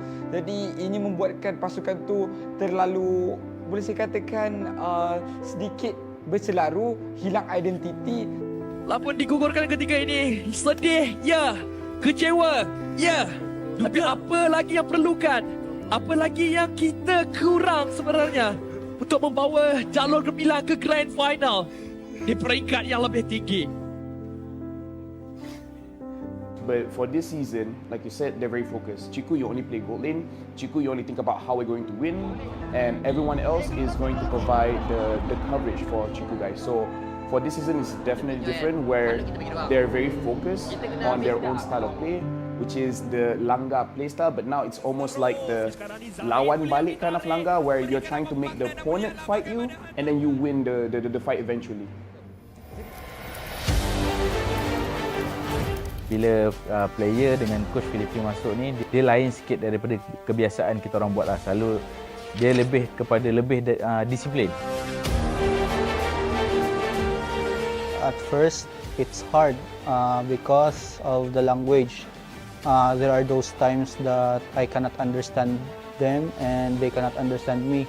But me and Jim figured it out like, okay Jim, I will tell you the instructions, then you translate it to them. So that's what happened. That's why our work get easier because of it. Kemasukan Coach BF saya rasa dia lebih ke arah disiplin lah. Sebab kita orang ni tak ada disiplin sangat. So bila dah ada dia ni, kita orang lebih ke arah disiplin. And ingatlah motif kita nak main dan tujuan kita main sebab apa.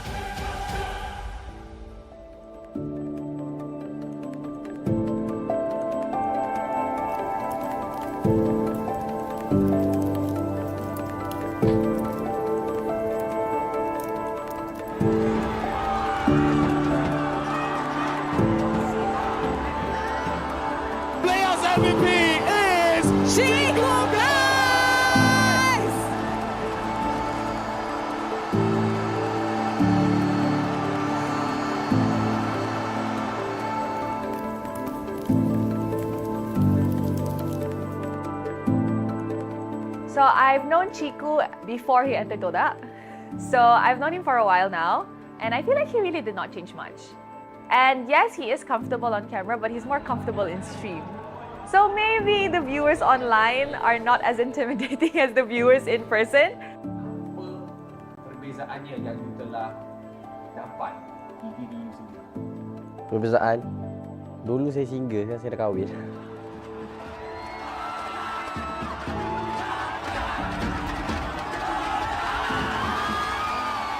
Kalau Ciku ni sebelum kahwin ni dia jenis kaki langgar. Tak kisah kalau sebelum ni Punis kan girlfriend dia kan. Dia langgar je Punis tu. Sekarang ni dah kahwin tu dia macam okay ni wife aku kena jaga dia. Dia tak langgar dah. Itu Ciku lah. I think he's an absolute legend. I think that he really pushes the agenda and he really knows how to test the limits, or at the very least very situationally aware of what he's capable of on a particular marksman. Although the meta has shifted and Chiku has definitely changed roles, he has to evolve with the times. I feel that Chiku is still at the age where he's adaptable, but age is eventually going to catch up to him at some point, and we just don't know when. Kalau bagi saya, selagi saya rasa saya boleh main, walaupun tak macam orang lain kan macam kalau main macam fast-hand main. Tapi bagi saya benda tu tak penting, dia lebih ke arah on point lah. So selagi saya boleh on point kan benda-benda yang penting, selagi tu saya akan main lah. Kalau dah sampai masa memang tak boleh, stop lah.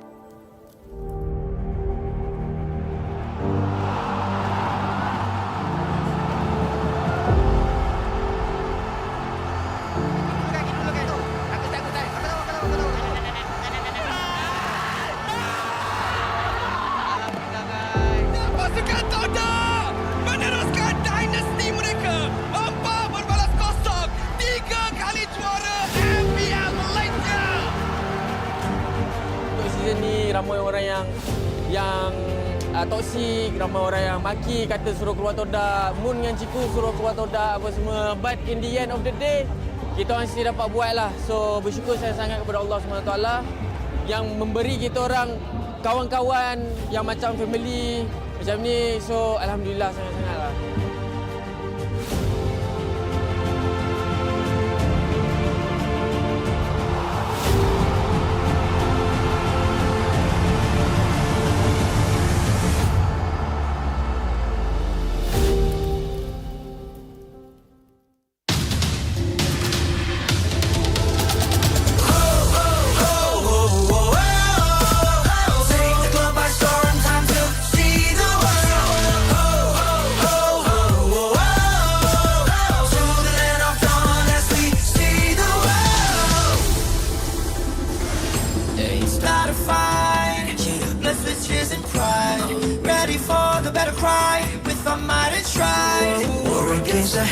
Set the fire to the sky. Keep burning bright, keep the allies and enemies mesmerized. Strive for domination. Feel the pressure rising. The fight with your life and for your nation. With your devotion, emotion. Lay it on the line, the choice is yours. Offense or defense, let the courage roar. Reaching for your heart, it's up to soar.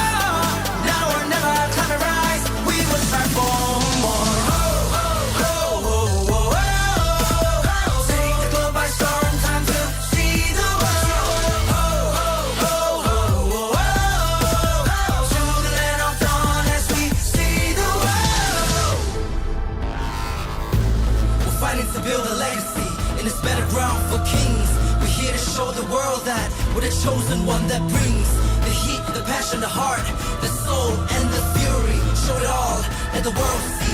We are legends stepping on the ground. No time to waste, striving to conquer. Face the foes with grace, be the challenger. It's time to soar. Now or never, climb and rise. We will strive for more.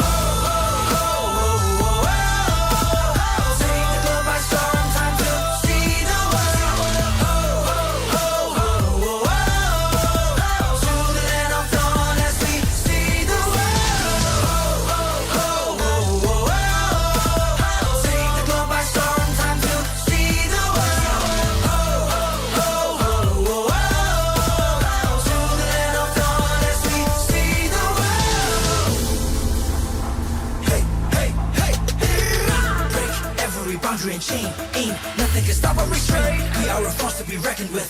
Destiny, kingdom, and man.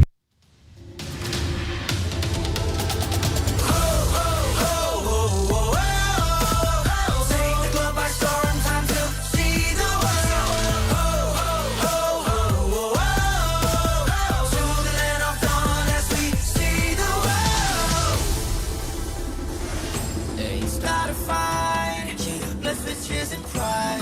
Ready for the battle cry, with our might and stride. War against the heavens, set the fire to the sky. Keep burning bright, kill the allies, and enemies mesmerized. Strive for domination. Feel the pressure rising. Fight with your life and for your nation. With your devotion, emotion. Lay it on the line, the choice is yours. Offense or defense, let the courage war. Reaching for new heights, it's up to soar. Now or never, climb and rise. We will strive for more. Take the globe by storm, time to see the world.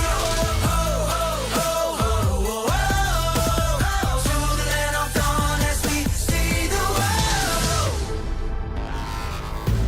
We're fighting to build a legacy in this battleground for kings. We're here to show the world that we're the chosen one that brings the heat, the passion, the heart, the soul, and the fury. Show it all, let the world see we are legends. Stepping on the ground, no time to waste. Striving to conquer, face the foes, make grace. Be the challenger, it's time to soar. Now or never, climb and rise. We will strive for more. Take the globe by storm, time to see the world. To the land of dawn as we see the world. Take the globe by storm, time to see the world. To the land of dawn as we see the world. Hey, hey, hey, break every boundary and chain. Ain't nothing can stop or restrain. We are a force to be reckoned with. Destiny, kingdom, and MENA. Battle like Atlas, winning with madness. Count us to practice, that is his matchless. We are the heroes here to slay. Never back down, never astray. Fatal length. Cynical swim. Match by match, day by day. Determination, they won't let us win. S-E-A, see the world. Mission to conquer. S-E-A, see the world. We are warriors. Lay it on the line, the choice is yours. Offense or defense, let the courage roar. Reaching for new heights, it's time to soar. Now or never, climb and rise as we will strive for more. Take the globe by storm, time to see the world. To the land of dawn as we see the world. Take the globe by storm, time to see the world. To the land of dawn as we see the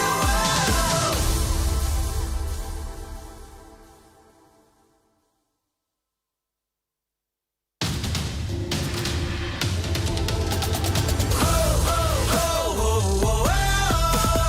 Take the globe by storm, time to see the world. To the land of dawn as we see the world. It's not a fight, blessed with tears and pride. Ready for the battle cry, with our might and stride. War against the heavens, set the fire to the sky. Keep burning bright, kill the allies, and enemies mesmerized. Strive for domination. Feel the pressure rising.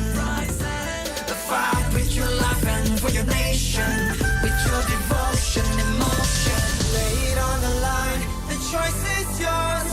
Offense or defense, let the courage war. Reaching for new heights, it's up to soar. Now or never, climb and rise. We will strive for more. Take the globe by storm, time to see the world. To the land of dawn as we see the world. We're fighting to build a legacy in this battleground for kings. We're here to show the world that we're the chosen one that brings the heat, the passion, the heart, the soul, and the fury. Show it all, let the world see we are legends. Stepping on the ground, no time to waste. Striving to conquer, face the foes, make grace.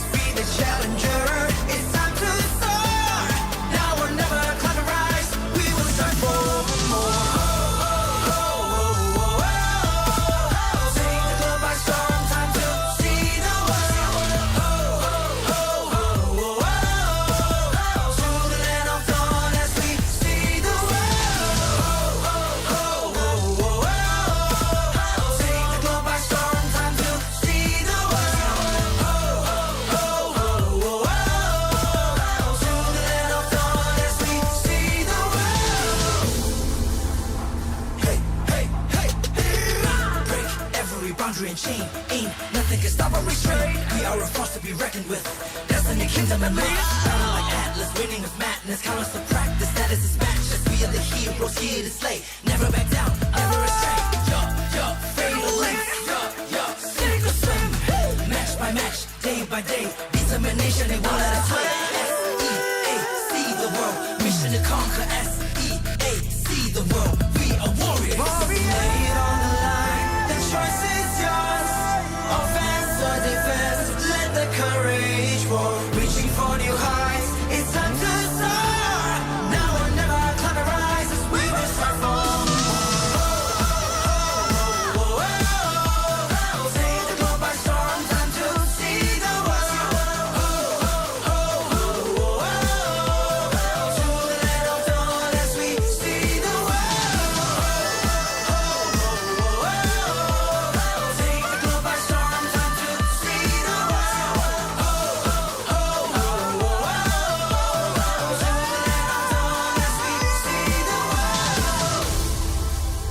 the land of dawn as we see the world. Take the globe by storm, time to see the world. To the land of dawn as we see the world. Start a fight, blood, sweat, tears, and pride. Ready for the battle cry, with our might and stride. War against the heavens, set the fire to the sky. Keep burning bright, keep the allies, and enemies mesmerize. Strive for domination. Feel the pressure rising. The fight with your life and for your nation. With your devotion, emotion. Lay it on the line. The choice is yours. Offense or defense. Let the courage roar. Reaching for new heights. It's time to soar. Now or never, climb and rise. We will strive for more. Take the globe by storm. Time to see the world. To the land of dawn as we see the world. We're fighting to build a legacy in this better ground for kings. We're here to show the world that we're the chosen one that brings the heat, the passion, the heart, the soul, and the fury. Show it all, let the world see we are legends. Stepping on the ground, no time to waste. Striving to conquer, face the foes, break grace, be the challenger. It's time to soar. Now or never, climb and rise. We will strive for more. Take the globe by storm, time to see the world. To the land of dawn as we see the world. Take the globe by storm, time to see the world. To the land of dawn as we see the world. Hey, hey, hey, hey. Break every boundary and chain. Ain't nothing can stop or restrain. We are a force to be reckoned with. Destiny, kingdom, and MENA. Battle like Atlas, winning with madness. Count us to practice, status is matchless. We are the heroes here to slay. Never back down, never restrain. Fatal links. Sink or swim. Match by match, day by day.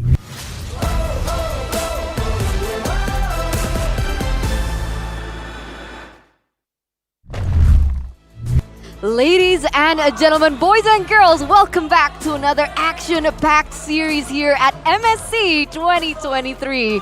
For match number 2, we are going to have the Burmese Fenix going against the Kings of SG MLBB. But back on the caster desk, it's me, Eterna, Mirko, and look. Wait, you're not LaFell? No, this time a new Malaysian has come to take the stage. Welcome everybody, my name is Gideon Q, replacing LaFell this time round. He'll be back later on, but we have an exciting match here. We Definitely. do. I mean, looking at the match, we saw Fenix already, so we kind of already have an understanding as to how they like to tackle the game. They like to actually bring it to the later stage, which is quite similar because their opponents today, RSG SG, likes to do the same. They're a mid to late game team, but since the two new players have joined their team, it seems like they can actually get a good early game lead too. Yeah, let's hope that they do, right? Because they need a little bit more, maybe creativity to be able to spearhead against the Burmese Phoenix. But of course, MSC 2023 is powered by Moonton, supported by ROG, the official gaming phone, and Secret Lab, our official chair partner. Thank you to our lovely sponsors, because MSC wouldn't be possible without your support. And of course, there is a special shout out to Secret Lab, our official gaming chair partner, where it comes with built-in lumbar support system that you guys can adjust to your spine with incredible magnetic memory foam head pillow and brand new fabrics to enhance the perfect designs. So enjoy the same performance advantage trusted by the world's biggest esports tournaments at secretlab.co. From June 5th all the way to June 18th, the MSC Pass will be available for only 719 diamonds, down from 899 diamonds. There's a bit of a discount if nobody has realized it yet. So purchase the pass and you can get the Atlas, Rune Sentinel, and 3,500 MSC coins immediately on top of that. Yep, you can also enjoy bonus of a double task rewards. MSC Return, Skin Draw Head, Space Explorer, Claude, Earth's Mightiest, and other rich rewards await you to redeem too. Aside from that, if you complete all MSC Pass tasks and make all guesses correct, you can redeem the Atlas, Rune Sentinel in the MSC event shop for free. So get ready to enjoy the fight and explore the MSC Pass with the hashtag MLBB or Mobile Legends Bang Bang, hashtag See the World, and hashtag MSC 2023. Don't forget the hashtags once again, guys, because I just posted a photo and I used the hashtags. Which one? If you guys want to do that, what? Which one? All of them. Oh. That's good. That's what we're just checking yeah. you. Huh? We're just checking you. We're making sure. All right. Case, right? Just in case. Of course. But coming back into match numero dos of today, this is going to be the highlight, the theme of the match, right? Resurgence of the rulers and, of course, the rise of the Phoenix. Unfortunately, yesterday they had to suffer a loss to EVO's Legends from Indonesia, but they didn't go down without a fight. That was a 2-1 miracle. You casted that, right? Yeah, it was an intense 2-1, very close 2-1, all the way to the end. There were a few very creative decisions, I would say, from Phoenix, trying to go for the backdoor play even. And, you know, ever since Falcon, let's go even further back. Ever since the Burmese Ghouls showed up in M2, the Burmese teams have always been able to show us the surprises here in the international stage, and it didn't stop with Burmese Ghouls. We got Falcon, who was absolutely amazing, and we kept on going, but we're going to talk first about RSG SG because they're going to be making their debut here with their new roster internationally. Now, RSG, people are wondering, man, what's all this research about? No, R, resilience, S for strength, and G for greatness. This team has come up with some of the weirdest picks, and I'm a Malaysian, by the way. MPLMY is crazy, but these guys take it to a whole new level. Badunkadunk. That's what Diablo played in the grand finals, right? We see random stuff, sometimes like a Layla in the compositions for TODAK, but that's in the regular season. The fact that he made Badang work, the fact that they're able to, I would say, find a lot more creativity than they used to, shows you that this team has grown. Yeah, it really has. But we're used to RSG, that's very used to Bray, as well as Diablo. So let's hear what Bray has to say about this next upcoming match. I think that our opponents in our group would be definitely beatable because now that Myanmar, because usually Myanmar is Falcon, right? So now that changed to Phoenix, right? It will be, I would say, easier, but not too cocky, but a bit easier than usual. And for EVOS will be a bit tougher because they are also top 2 in Indonesia MPL, so it will be a bit tough, but I'm definitely sure that we can beat them. Yep. Wow, all right, already some spicy statements coming in from Bray. He said that Phoenix should be easier. He also said he doesn't want to be too cocky, which is like, a double meaning. Look, I don't know about you guys, but I'm pretty sure this interview happened before yesterday's game. All right. Like, come on. After yesterday's game, I think everybody can agree that maybe there's a good reason why Fenix is here. Maybe we misjudged which group was the group of death, right? Because Group B right now is shaping up to be really spicy, especially considering we still don't have a taste of what RSG SG can bring to the table. We've seen good SG teams in the past, but RSG SG, unfortunately, in the last few international tournaments, just hasn't been able to pull off a good performance at all. And we're seeing it now. We heard a lot of people say Occupy has improved a lot. I've also been hearing that RSG SG have been improving a lot. We'll see. We haven't seen them play just yet, but this is going to be the debut for them on the stage this season here at MSC 2023. And with that in mind, ladies and gentlemen, let's welcome them on.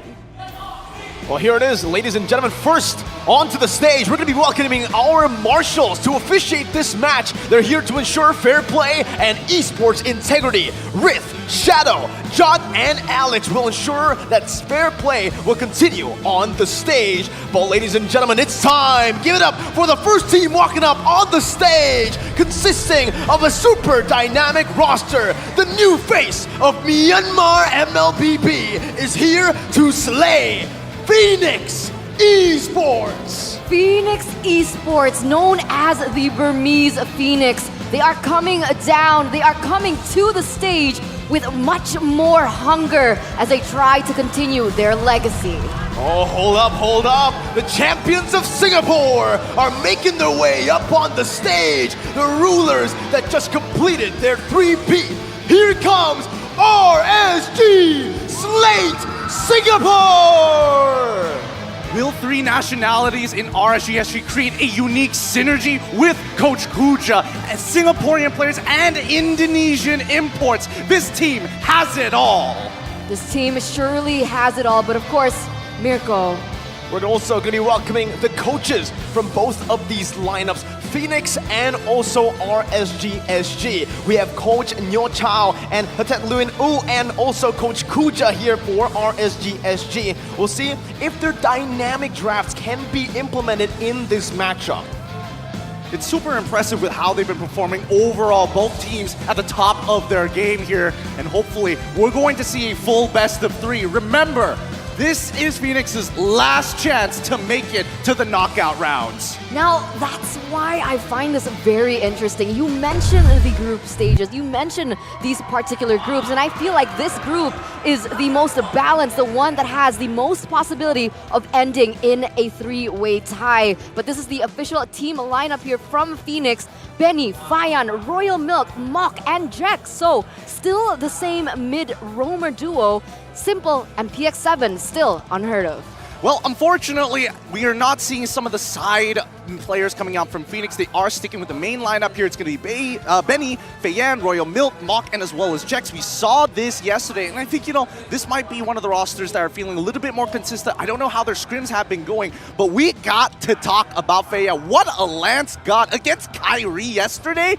Oh boy! Yeah, Fayan definitely had a solid performance up against Taz yesterday, but Jex, I want to actually highlight Jex. His Edith, something that's out of the norm. We haven't seen Edith roam in such a long time, and to make it work on the stage against the second place team from MPL Indo is definitely impressive. But we're going to welcome as well the main lineup. This is the lineup they're going to bring it up onto the stage. It is their main 5 that played in the grand finals. Oki, Bray, Diablo, Roy, and Lucian QT. Now, the 2 players that I'd really like to highlight from this lineup, like I mentioned before, it's gotta be Bray and it's gotta be Diablo as well, because they have the most, I would say, experience in this lineup. They have most to say, and it's going to anchor around these 2 players. And with that in mind, I'm wondering how Fenix, they're going to try and shut them down when it comes down to the in-game. Personally, for me, I do believe that Diablo is an incredibly versatile player, right? But how do you really abuse that? You need a strong side and a weak side. And in this particular case, Oki is going to be the consistent side, allowing people like Diablo to come up with the high volatile picks. The Paquitos going into the EXP like we saw literally in the previous best of 3 of Occupy versus TODAK. We might even see, well, hopefully the signature Badang first pick, first ban in MPL SG. How much of a statement is that? It's a big one. I mean, I've never seen a Badang in MPL Indonesia, literally never, since I started casting, obviously, because we have seen it before. The fact of the matter is the Badang is a very Well, I wouldn't even say situational. It's just not a good hero right now. It's a do or die. It's a do or die, and he makes it work. Diablo, it shows how much confidence he has in his team now. They have reformed, and they even changed their coaching staff, right? It was Coach St. DeLucas for the most part for RSG SG in the last 2 international tournaments. So with that coaching staff change, with a few player change as well, I'm looking at a very different RSG SG. Now this time, I don't know, okay? Yesterday was a full mirror curse. Now, so far, it's a full mirror bless. I don't know if this is going to continue. It's a coin flip. Every single time when we look at miracles specifically on these predictions, you never know what you're going to get. But Eterna, walk me through Fenix. What turned you around? Because you've talked so much about these handsome boys, even at the gala for RSG Slate. Wait, before we get into that topic, right, I just want to say my prediction is still sitting at 100%. Oh, okay. Even for the matches that I didn't cast. Oh no. Eterna Bless? Eterna Bless? Eterna Bless? Blaterna? No, that doesn't work. Bless Turna? Bless All right. Turna. I mean, anyway, coming back into your question, Fenix, I have been surprised, and I usually am, and I always am, from regions, from teams that come from this particular region. I felt the same way about Falcon at MSC last year, and this year I'm feeling the same. They have something strong in them. They have that determination that even though when things don't turn out the way that they plan from that draft pick, somehow, some way, they're still able to make it work.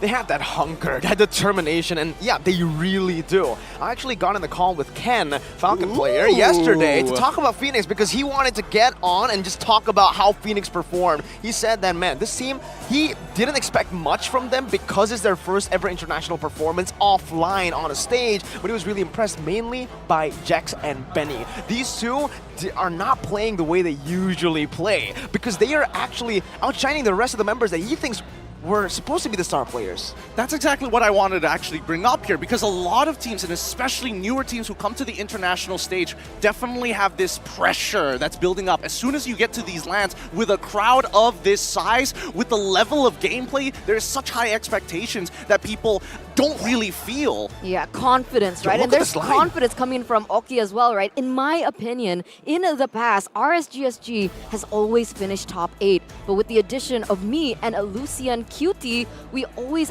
can finish top 5 or even top 3. I didn't even put them in my top 8, so if they can shock the world here and make it to top 3, that'll be a treat. I don't know. I definitely was a little skeptical when I saw your predictions of who was going to be in that top 8, and the fact that you weren't supporting your boys. The 2 imports, by the way, coming in from Indonesia, that's why I'm like, there's got to be a mirror curse. There's got to be a mirror curse somewhere in here. It has to be, right? I don't know. At this point, I can't control my powers, Eterna. I can't.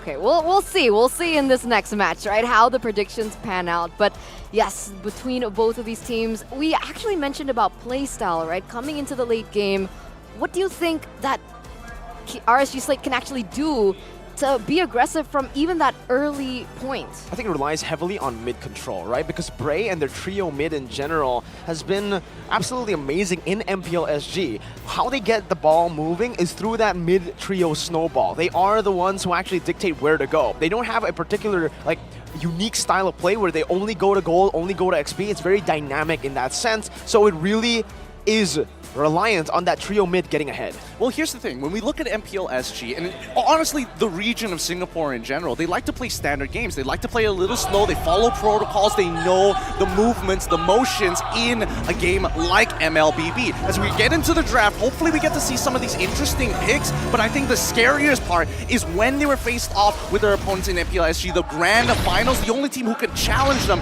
is a team that got creative, a team that got hyper-aggressive. Oh, and that's exactly what Fenix can do. So ladies and gentlemen, welcome to the drafting phase of game number 1 between Singapore representative RSG and from the Burmese Fenix Esports. You can see RSG with the first pick, Fenix with the second, and already the Yves and the Wanwan has been taken out of the Land of Dawn. It's a good start from both of these bands so far. I can't wait for these very first picks. RSG is going to be on the first pick with Fenix as second, and I think we need to start talking about a couple of things. Number one, Atlas pick race. We haven't seen him pop up too often. Same goes with the farmers. I was expecting to see more glue farmers relationships happening down in the band section. It's always like this, man. Whenever they release a skin for a certain hero, we don't get to see the hero. Because we didn't get to see Farsa a lot in MSC 2022, and now we're not seeing a lot of Atlas in MSC 2023. I like that you mentioned the Farsa, right? Because Farsa is actually one of the comfort heroes and the power picks for Roy. And throughout the entirety of MSC, we haven't seen Farsa being played, right? So Not I'm yet. wondering why that's the case. Because she has an MSC skin. I didn't cure it. You know what? That's a good point. I didn't think that far ahead, and I was true. about to come up with a counter statement about, you know, Roger and M3.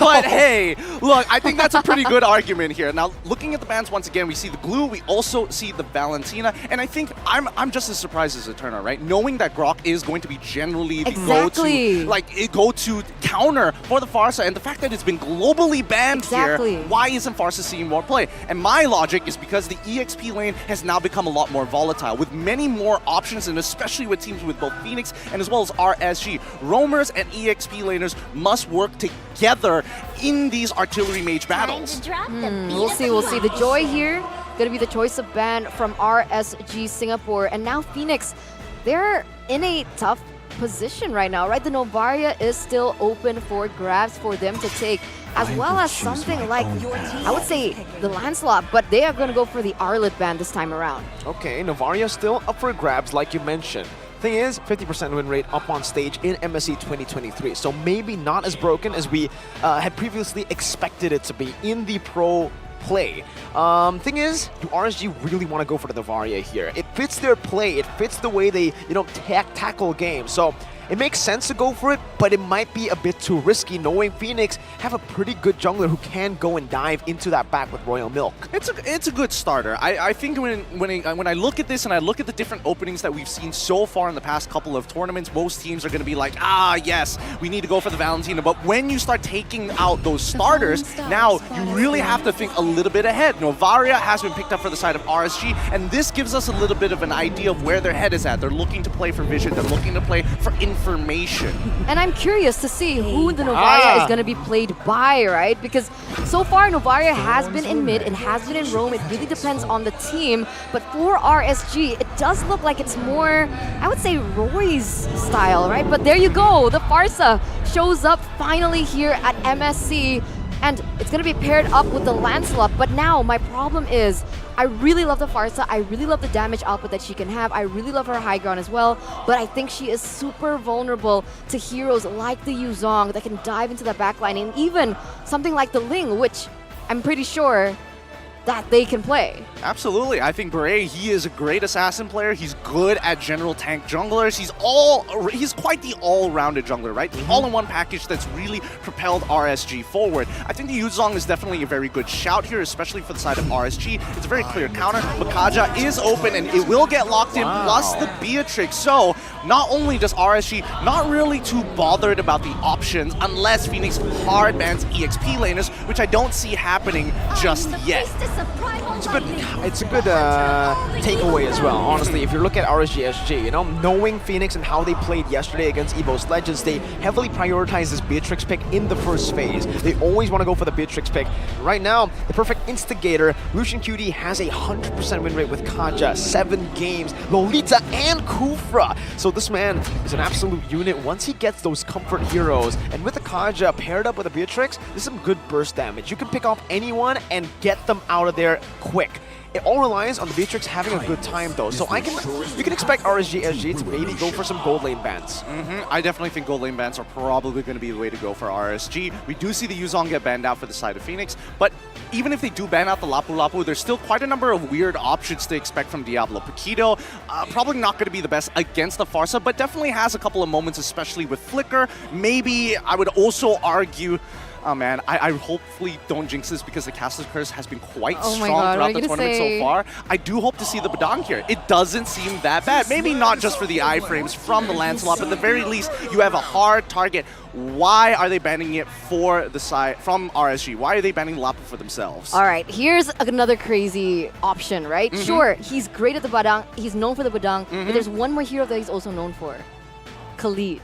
That's a good point. It's insane, right? He isn't the best of heroes. We see it work sometimes in MPLID, but that was like 3 seasons ago. Not really sure if that can pop up here in this meta, but that is something that Diablo has in his arsenal, seeing as the Akai now is also off the board here, coming in from Fenix. I think it's a solid choice, right? Going for Khalid, but it only depends on the matchup. It really does. You need to pick Khalid as a strong lane. You want to get him in a good matchup. And I think we have seen it in MPL Indonesia. I think it was Sorizo who brought it up against a Joy, and it worked really well. And now with the Joy banned, we have to see what Fenix goes for, because they can very well just leave that XP lane as the final pick to stop RSG from having Diablo pick up any crazy, hero that can go to the XP lane. But you're right, they are really setting up for that, unique XP pick. Yeah, I love it. I love it a lot because RSG, they're thinking ahead of time. They know for a fact that if they're going to deal with Royal Mid, let's take out a couple of options that he has and force him onto this Uranus, which is perfect if we do see this setup coming in from Khalid, right? You have the Raging Sandstorm that can almost immediately force the reposition from that Farsa. But the jungle, there you go. Yep, there we go. You called it, Eterna, right off the bat.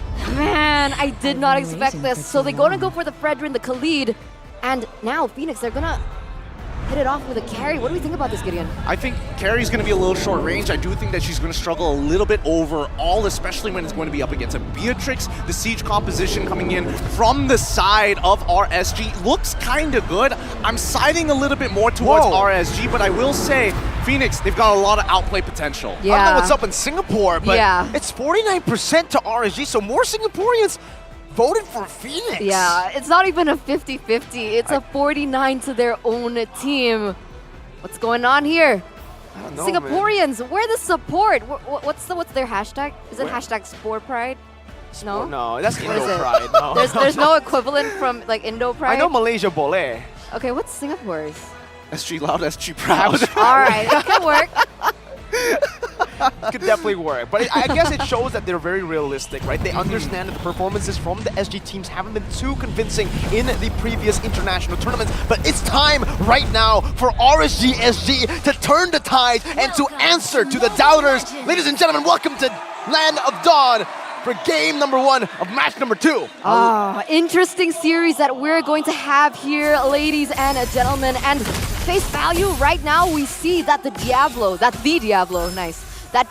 has opted for the Master of Assassin emblem. Yep, he needs to be able to move out of this lane first. He needs to be able to dominate this lane. Again, Festival of Blood probably would have been ideal just to kind of sustain it a little bit longer. But keep in mind, if Diablo catches literally anybody, it's do or die. It's either he dies or you die. No in between. All right. We do have a few moments here. Earlier on, nothing too fancy just yet in terms of that items, but even here you can see that both of these junglers very aggressive here in that mid side. Both want the Lethal Wanderer, but it's gonna go to RSG. Now, if we look around the map, right, we have to keep in mind that in these early stages, Diablo just needs to be isolated. Even Roy is coming in to make his job even harder. Notice on the opposite side of the map, the coverage that RSG have right now is keeping Fenix in check. Okay, Benny needs to be very careful though. Oh, that's a good trade. Oh, he's gonna be able to flick around. That's one more hit! Lucian Cutie, the double dual mid combo, able to roam around the map, and like we mentioned, actually foreshadowed it a bit, that trio mid really is shining here. Wow, Benny goes down there earlier on, and that's gonna hurt him in the long run, right? The carry and the Beatrix matchup is already so difficult for the carry, and now he has 1 kill point on to Oki.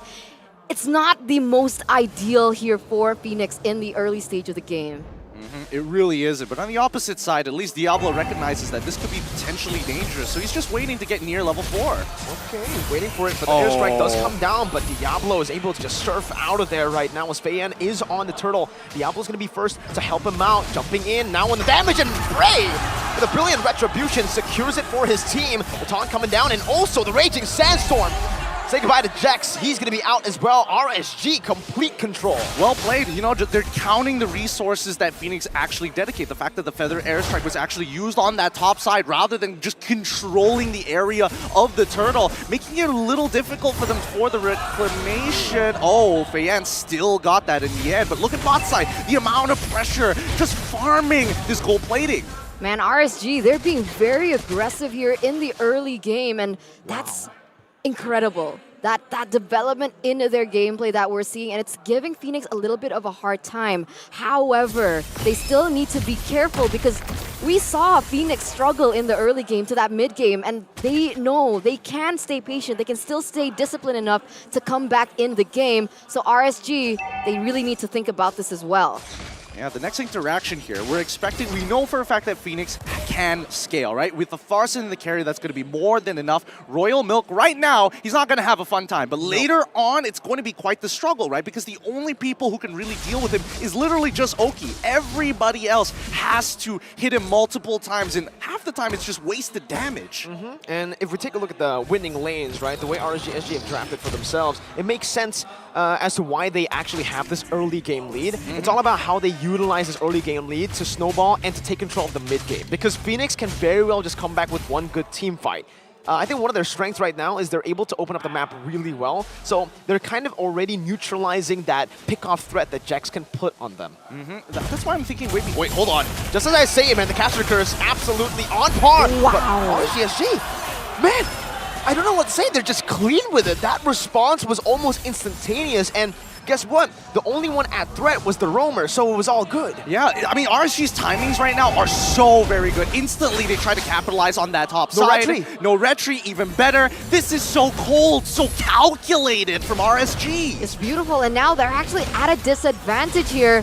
Will they be able to get something out of it, though? Raging Storm coming down. Retribution free for Bray. Royal Milk getting chunked low. But yes, it's just efficiency.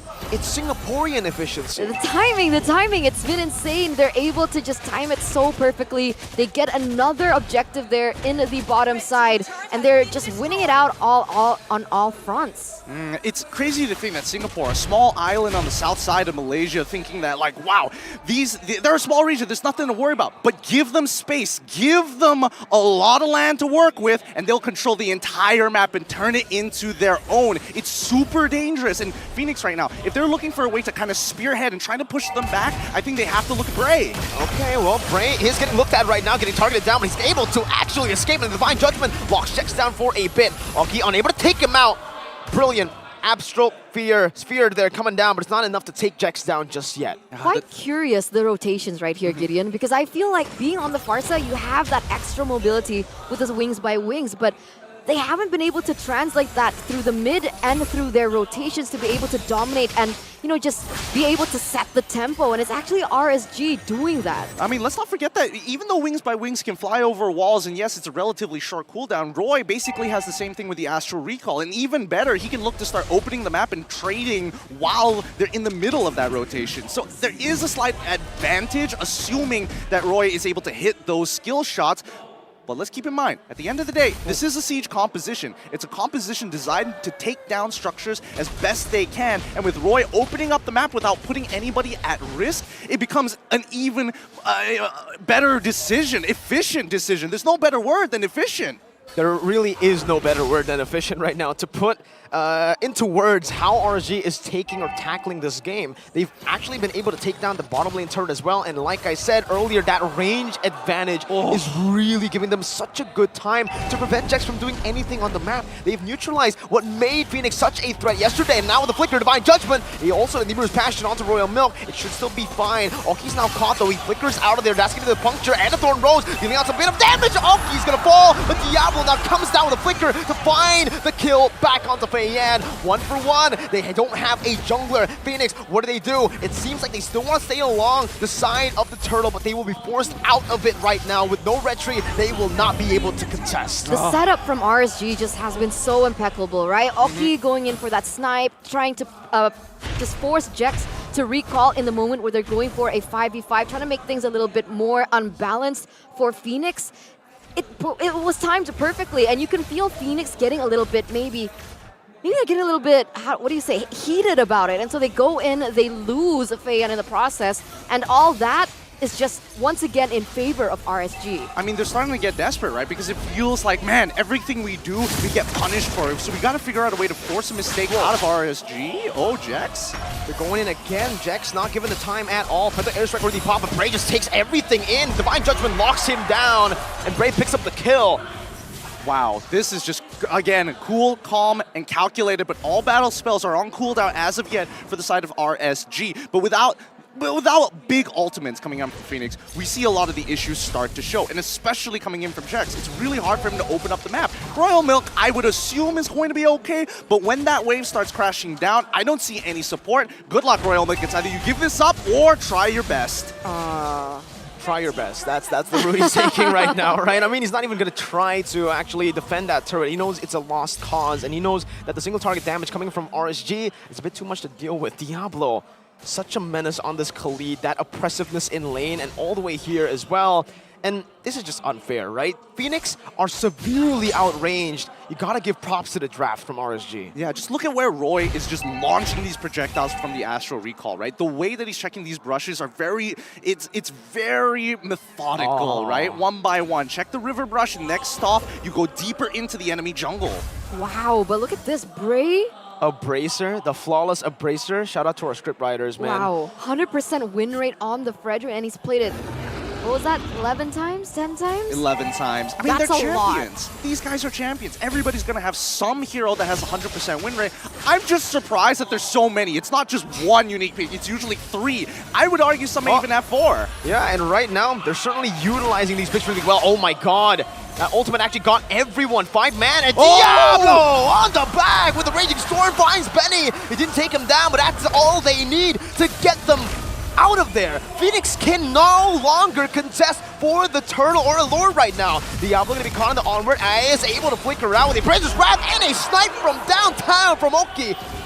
Takes Jax down. That's another Astral Sphere placed down by Roy. They're really just zoning Fenix away. Feiyan looking for it, but it's not going to be able to find it. Punctures in, but is forced back instantaneously. Oh my goodness. A beautiful save coming in from Jax. He saves Benny's life, gives his life, but unfortunately the rest of the members, they immediately lose confidence in this. You can definitely tell that Feiyan is struggling to find the space, the little cracks in between the defense of RSG, especially during these Lord fights to get in on the Lord. I just love the combo coming in from Roy and Diablo, right? And maybe that's why Diablo went for the Master of Assassin emblem. He's trying to utilize that to be able to get into the backline, take Benny down, and it's working so well because of the vision that is being provided by Roy and her ultimate. So it's working really well with one another. They're coinciding perfectly as he tries to go in once again, but I don't think this is a fight that he should take so far. And another thing is that Fenix, I don't think that they have quote-unquote reach their power spike as fast as RSG just yet, but they're still committing onto these fights. Jax again is going to be targeted down. Lucian Cutie is able to find Divine Judgment, and that's a trade 1-for-1. Roamer for Roamer. Feiyan with a puncture, dealing a lot of damage. Phantom Execution. Oki's going to be trapped here, but he's going to be able to find the kill with Bray's taunt. Well played, the spacing and the coordination between the two. Not just Roy and Diablo, it's Oki and Bray. Now Royal Milk's going to be stunned up by the Raging Storm, and you can say goodbye to Royal Milk now with a snipe. Oh!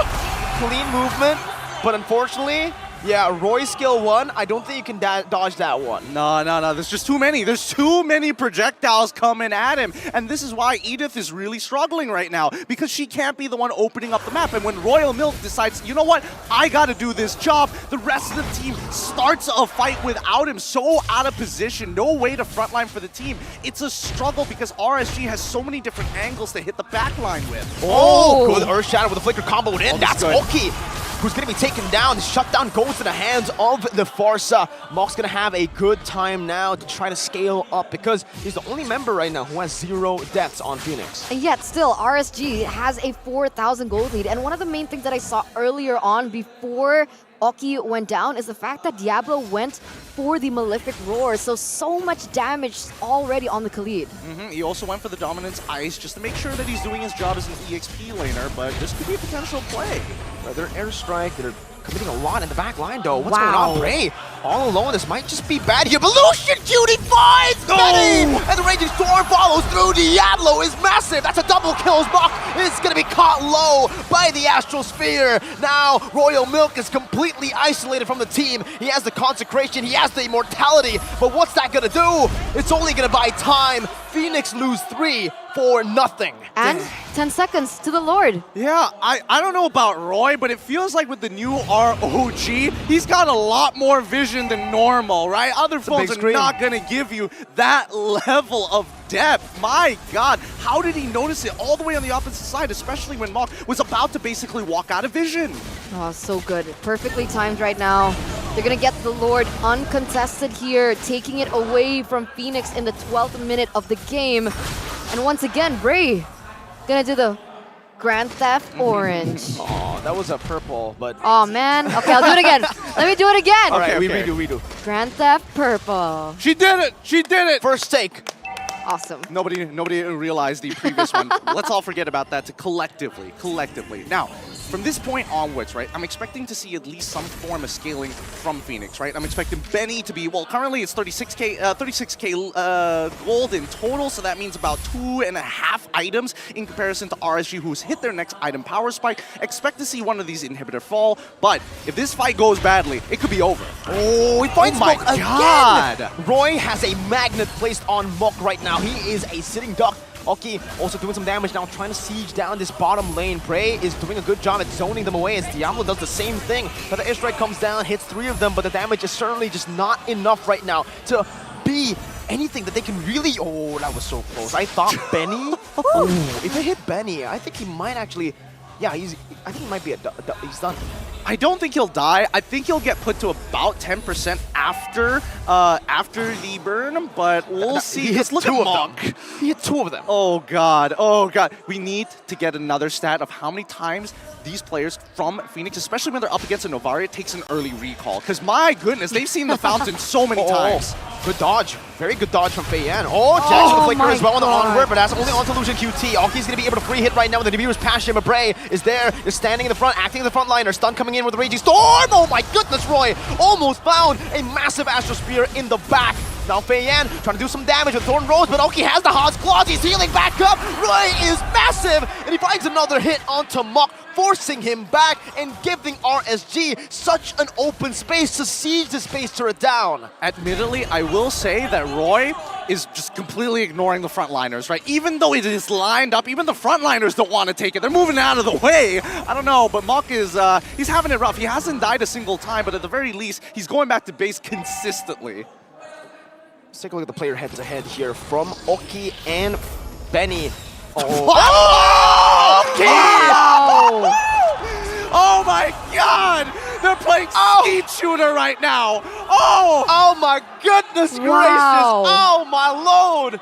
Oh, that was beautiful. Oh my God, that was the combo we were waiting for since Novaria got released, and we got to see it here, ladies and gentlemen. Right as we were talking about the head-to-head, Oki responds. He's like, no need.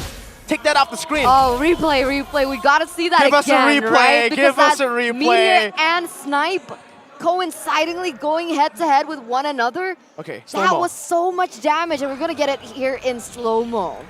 Look at them time it together. They open it, open up the map, and instantly, pow! Oh my God, that was perfect. Oh, they literally released it at the same time. It's just projectile speed, but now, Lord. Well, I don't know if Fenix can even contest for this. They're getting poked down from so far away, and guess what? Lucian Cutie is doing such a good job at zoning Feiyan away. Phantom Execution still coming down. Bray! Oh, he loses it. Feiyan will be able to find it. Diablo forced to regen, but the team fight goes to RSG for now. Jex is caught all alone, isolated from his team. Diablo is looking for the Raging Storm, but can't just find it. No way. Okay, Benny just respected that. He flickered out. He knows something was coming. And notice how everyone's just stacking behind him, making sure that no other skill shots get hit. What? How? That's on Royal Milk, Gideon. Yeah, I thought he had items. He's level 15 as well. What is he building? What's going on? That's Novaria, bro. No. He's got to have some kind of MR here. Never mind. An upcoming fight. Oh, okay, Royal Milk. Oh, he flickers up, but he's going to fall due to the B-roll. Look at Roy on the back, finding the angles as Oki just deals with the front. Feiyan is down. Benny is next. Raging Storm. Benny's able to escape. 1 HP. Oh my goodness, Roy! Once again with a snipe from downtown. RSG, they are not just winning. They are making a statement with game number 1.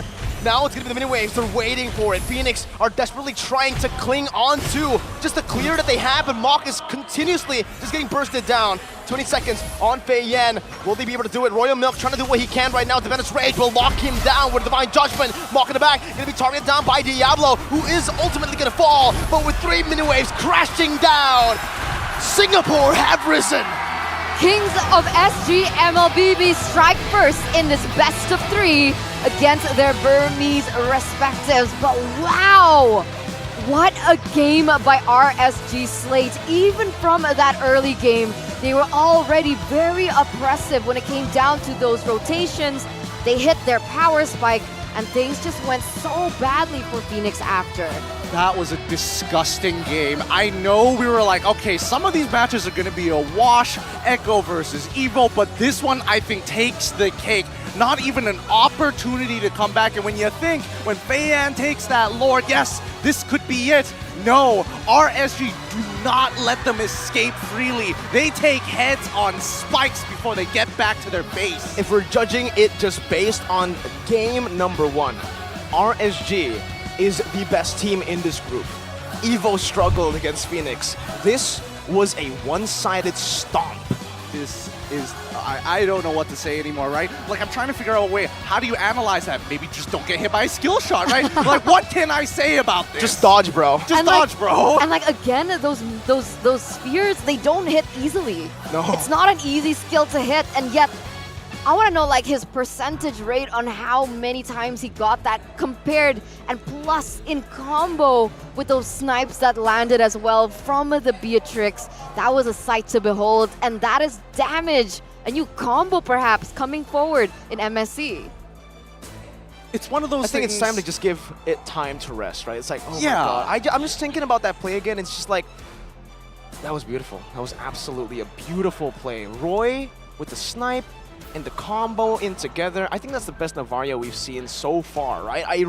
And that's what I was waiting for, really. Especially on a pro player's hands, that performance, that sold me on it. Navaria's broken. You just need to be good enough. You just need to hit it at max range all the time, and that's something that Roy was able to consistently do. But, you know, speaking of which, I saw Navaria get put in ever since it became legal for tournament rooms through SBS, and I thought maybe one day somebody's going to land this combo. We saw many different variations, but unfortunately, I think this has to be one of the cleanest ones we've seen so far, and I think it's only going to get better from here on out. What I will say, though, is that not only were the skill shots utilized very, very well, and they hit the right places at the right time, but the fact that it opens up the map, and especially when you're double checking those buffs, double checking 2 bushes at once depending on your position, then you have more than enough information to make the smarter choices in your own macro gameplay. And it's interesting, right? Because once again, Novaria there's 2 ways to play it. We've seen it as roam, we've seen it full damage in that mid side, but either way for this game, it is going to receive the MVP in the hands of Roy, and this is a full damage build. Earlier on, we saw some steel leg plates. Earlier on, there was even roam built in as well, but going full damage, I think that's the way to go. And going mystery shop, we usually see some more like magic worship or even impure rage on this hero. The fact that he was able to hit this power spike this early, I think that really sold the game. I totally agree with you, and especially when you're up against someone like Farsa, I think it's great when you're thinking about scaling faster than her rather than trying to compete with her damage. And considering how oppressive this matchup was, and the fact that they were utilizing the Astral Recalls, and especially her ultimate as well, to double check certain areas to not second guess the call, I think, you know, St. Lucas, he did a good job with the team kind of maneuvering them in this particular position and setting the protocols very, very nicely. And this helps when Kuja steps in, he doesn't have to do too much work. It's all about the fine-tuning. Again, I'm waiting for that moment again. I just really want to watch it again. We already got a slow-mo clip of it, but oh, here it is. Ooh. Oh, you know what? It was the ultimate as well. That bigger hitbox, that it was amazing. It's a sight to behold, right? Oh my, Roy, stop, Roy. No. One more time. Just one more for the crowd. All right, there you go. Oh, he hit Jax. Oh, but it's nasty, right? Like, I feel like if we had to calculate the number of times Mok got hit by the Astral Recall, and he had to recall on top of that, man, then I'm realizing the names now is very coinciding. Astral Recall forcing you to recall? Yeah. Mobile Legends, Munton, we see what you did there. And it also stops recall. It also does as well. I mean, there's too many things to really They hate keep in recalls. mind. They really do hate recalls, but the draft was great from the side of RSG. Coach Kuja did a great job here. Phoenix, you can definitely see the bigger picture not actually coming together, especially with the Edith pick. If you look at the items, nothing too out of the ordinary, and even when we look at Lucian QT, he's greening out. He's like, okay, I just have to worry about Farsa. I'm going to get a fleeting time as early as I possibly can and continue the oppression. I don't know why, but I feel like Fenix Esports, I think they underestimated the backline of RSG, right? I mean, from their draft, there was only, okay, you could say Lancelot, but Edith was the one who should have been able to do that. But I don't know, going Edith, it feels 50-50. Are you going for damage or are you going for CC? If CC, maybe not Edith. Yeah, I think also to add on to that, I really feel like Phoenix didn't really care too much about those winning lanes because they picked up the Uranus first. I thought it's to set up Benny for a proper winning matchup, but they picked up Carry into a Beatrix as a last pick.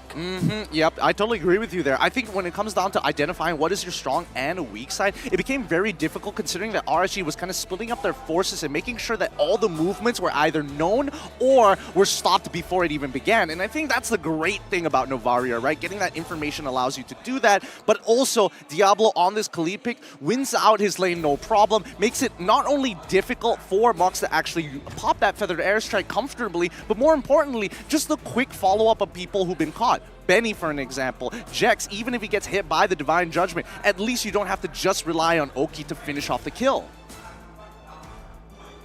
3 winning lanes, essentially, is what they had to play with. And again, it just shows 20-5. They were able to completely snowball. We were concerned a bit, right? Late game, Phoenix, or not even late game, mid game is where Phoenix actually find their power spike, that mid game power spike. The fact that that mid game never hit for them is just such a massive blow because from the items, they actually got, for especially Benny, he got most of his items already, and he actually chose to go for the attack speed boots here. So also just no respect from the Novaria.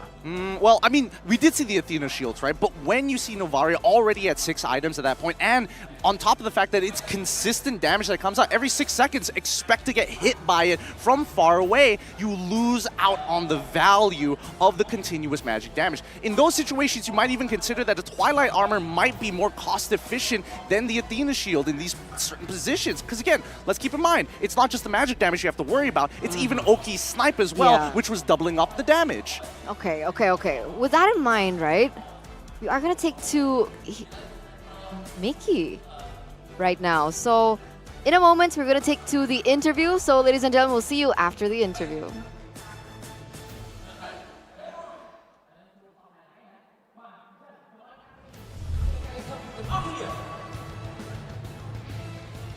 Welcome back, guys. So now we have an interview with the students. So please introduce yourself. ណែនាំខ្លួន សួស្តីអ្នកនរគ្នាខ្ញុំឈ្មោះនីរ៉ន Sorry ឈ្មោះអីគេ ឈ្មោះនីរ៉ន Niran. Okay. សួស្តីខ្ញុំឈ្មោះសេអ៊ូល Wow. So your name is Niran and your name is Seoul. Yes. It's like Seoul in Korean, right? Yes, it is. Oh. Okay. So I might have some questions to you guys. អញ្ចឹងខ្ញុំអាចមានសំណួរ4 ទៅ 5 សំណួរ Okay? Okay. Okay.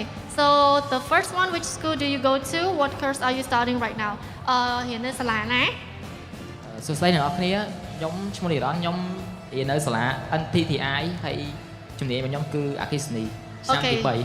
So you study at NTTI and electric, right? បាទ Wow, cool. Nice. How about you? សួស្តីអ្នកនរគ្នាខ្ញុំរៀននៅសាលា Betty អន្តរជាតិសាខាទី 9 ហើយរាល់ថ្ងៃខ្ញុំរៀនថ្នាក់ទី 11 Level 11. Yes. Wow. So young, right? Like me, okay. But my face- Okay. អញ្ចឹងសំណួរទី 2. How did you find out LBB workshop that happened on May 27? I found out it on Next Level Entertainment. Next Level Entertainment. How about you? Me too. Him too. Also, too, right? Oh, okay. So you find out on the Next Level page, right? Yes. Okay. So the next question: why do you like LBB Esports so much? Because it is famous in Cambodia and I like to play it too. Oh, so you like to play it too, right? Okay. How about you? សម្រាប់ខ្ញុំវិញហ្គេមហ្នឹងវាសប្បាយហើយវាល្បីហើយមិត្តភក្តិខ្ញុំទៅអ្នកជុំវិញខ្លួនគឺចូលចិត្តលេងហ្គេមហ្នឹងបងប្អូនគ្នា Oh, so you have a lot of friends playing Mobile Legends, right? Yes. Okay. So the last question: who is your favorite esport player? My favorite esport player is Lemon. Why? In our show. Because I like his play style. His play mid lane is as well like Kagura. I like his Kagura play very much. Wow, nice. Okay, how about you? For me, my favorite player is Seon. Yeah, why? Like, actually, he is from Cambodia, right? Yes. Okay, why? Can you explain? I don't know. I Like you just like he also draft, he can play, he can draft, Yes, something yes. like that, right? Yes. Okay, thank you. So that's all, guys. So thank you for the question. Thank you for the answer. Okay. Okay, so now all done. Thank you, you guys. So let's pass back to the caster. Can we rewind to what Gideon said before we threw it to Harada Mickey, our host? Would you like to address it? Would you like to replay the No, clip no, one more time? I'm going to allow you to, repeat it. Oh, I love Mickey as our host. She's great. She's really, really great. And obviously there are times where it's like, a little low energy, but behind the scenes, great person, and taught me a lot of Khmer as well at the same time. So I'm very thankful for that. John Reepsor. John. What does that mean? Hello? Hello. Yes. Or you could say sus day. That's the casual way of saying it. Man, how does Miracle pick up the language so fast? Yeah, I know. Is it because he's young? I mean, I am young, but most of the words I learned I can't say here. Let's not do that. So Let's not hurt ourselves let's any not. further. Now, let's talk about the important things. Top 3 cutest boys right now. Let's go. Well, I think for us, there's gonna be there's a longer list because for Eterna, I think she's tunnel visioning on a lot of players recently. We don't even need to talk about number 1. I think everybody knows who's number 1 in her books. Oh yeah. But last game, we kind of connected the dots here. She was only talking not about true. 2 players. Yep. I just want to say that that's not true. Would you like to come up with a full statement here? Look, the background story of RSG. You can ask our production team. They highlighted Diablo and Bray, which is why I highlighted Diablo and Bray. Okay, it's in the sheets. Read the sheets. All right, no worries. Okay, we'll leave it at that for now until we see Bray or maybe Diablo make some kind of sick play, and maybe, just maybe, we might hear. I'll have to throw it to her for the play-by-play if one of them makes the play. Who knows? She might just take it from you. Yeah. Let's focus on the second game, shall we? Remember that Fenix needs this, okay? They need this series, or they might just be eliminated from the tournament. It's done. If they lose here, 2-0 or 2-1, it's done, right? The stakes are extremely high, in a matter of fact. And the thing is, we haven't seen the substitutes actually come in. They are still sticking with the main lineup, but I think they recognize that, yes, the draft was a big problem. It looks like RSG was hyper-prepared for us this time round. We need to start changing it up. Where is Simple? Where is PX7? One of the reasons as to why they were so strong, how they were able to beat Falcon, was because of this full 7 active roster. We rarely see a 7 active roster, right? Usually there's a main 5. Here, there's 3 main 3, and then 2 people just swap. So I'm really curious as to know why Simple and PX7 haven't been given the chance to play at MSC here. That's the thing, right? Like Leo mentioned, I think he put it perfectly, where it's different variations of the Fenix lineup that it unlocks different play styles. And I think that's what we should expect against RSG. They've already lost the first game. This is a best of 3. This is their last chance. If they can even out 1-1, then maybe there's another opportunity. But even then, it's still a very tight road. Look, do they even want to risk it at this point, right? They've already stuck with this main 5. If they swap it once again, it could cause issues. It could be great, but it could cause issues. And they are in a corner right now. They can't lose another game. Otherwise, once again, that's their tournament lives. That's a good point. It is a good point. I don't know, but let's say, Miracle, that you were in the position of Fenix, right? And especially when you have an amazing player like Benny, having only picked Beatrix almost 3 QT. games. Almost QT, but with a killer instinct with a total of 12 total kills in 3 games. This man is a KDA monster. How do you unlock him now?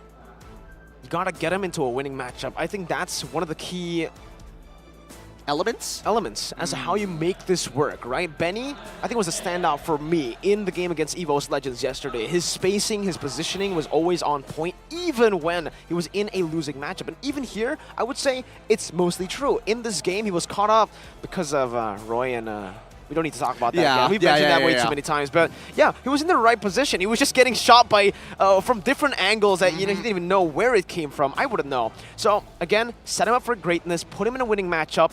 You have the last pick in the second phase for a reason. I thought that was what they were going for. Play for whoever is doing the best. And for Fenix, I think it's undeniable that it was Jax and Benny. Now it's Benny. Okay, and to be honest, Beatrix and Carry are his signature picks, are his power picks, but he's also good at APC. So being last pick, it should have given you the flexibility. Exactly. And you should use that as a potential to get that winning lane, like you mentioned, instead of being strict to one particular hero.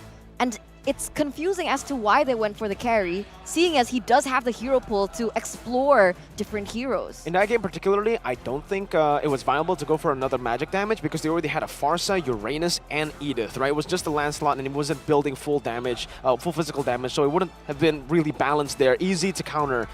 But I do agree, a big hero pool. He could have just chosen one other hero, maybe even a Brody. Heck, a Brody would have been better. Here's the thing. When all else fails, what do you fall back to in terms of a marksman? You always fall back onto the Claude because he is going to be the Swiss Army knife. And I think as of right now, with the way that the draft is working, and especially with, you know, everybody's guns pointed in many different directions, nobody is really letting these picks through. So I think even if he did have the Brody, would that have made enough of a difference here? I personally don't think so in comparison to something like Claude, where it doesn't matter necessarily. You could look to play on multiple sides of the map, and at the very least with Claude, you can get in and out of these fights, whether it's a weak or strong lane. And I think that's what they need right now, right? They need some level of consistency. They can't just put all their eggs in one basket. And you know, technically the Claude can also deal damage to the backline that was annoying from the side of RSG. Like running down Novaria. I mean, obviously Beatrix can be a little bit tough. You will need to have that Winds of Nature, but at the very least, you can have that option.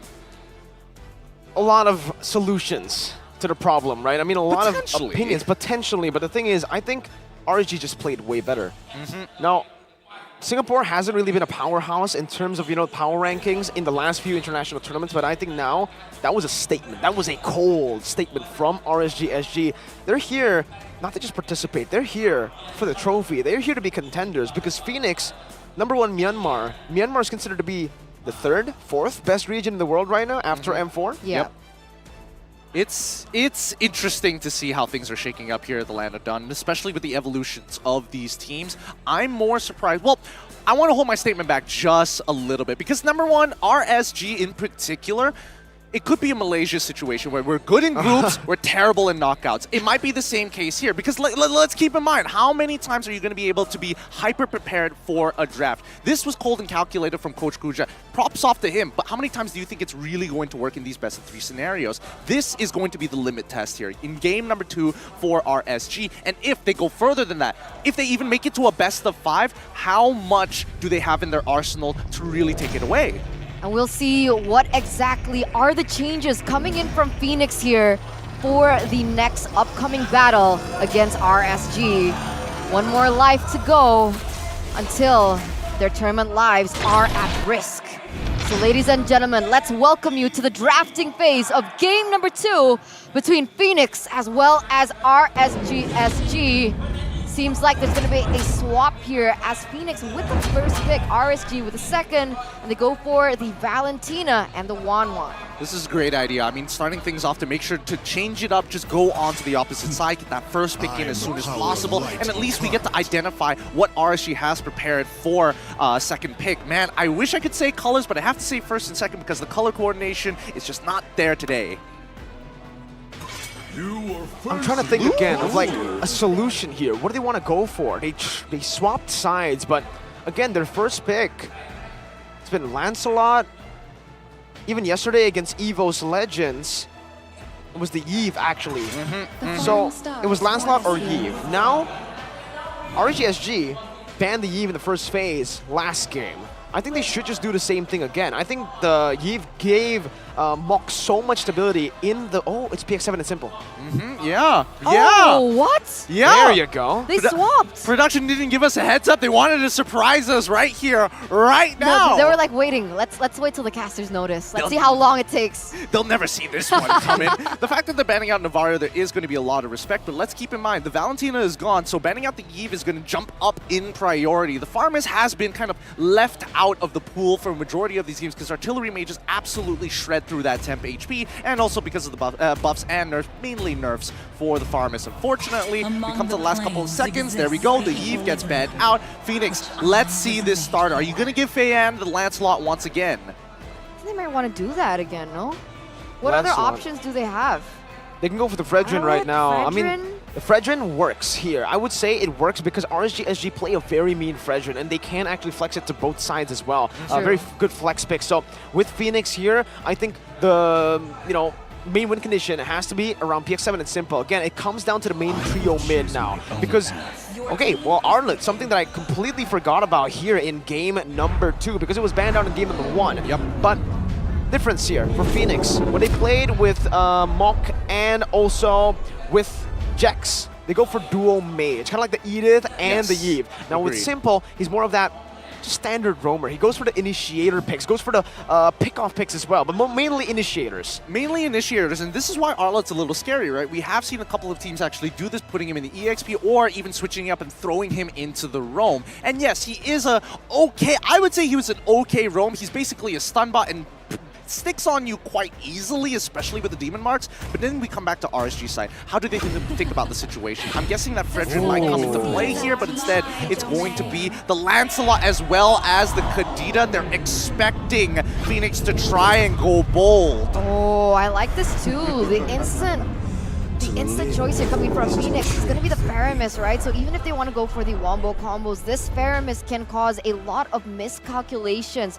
coming in from RSG depending on how their compositions pan out. But look at this, Bray does have a comment. I feel like bringing the championship to MSC means a lot to the local people because now MSC for Singapore has only one spot, and it's quite pressuring to play because people from the local scene expect better from us and we don't want to disappoint them. Can relate. As Malaysian, our brothers over there, we salute you guys.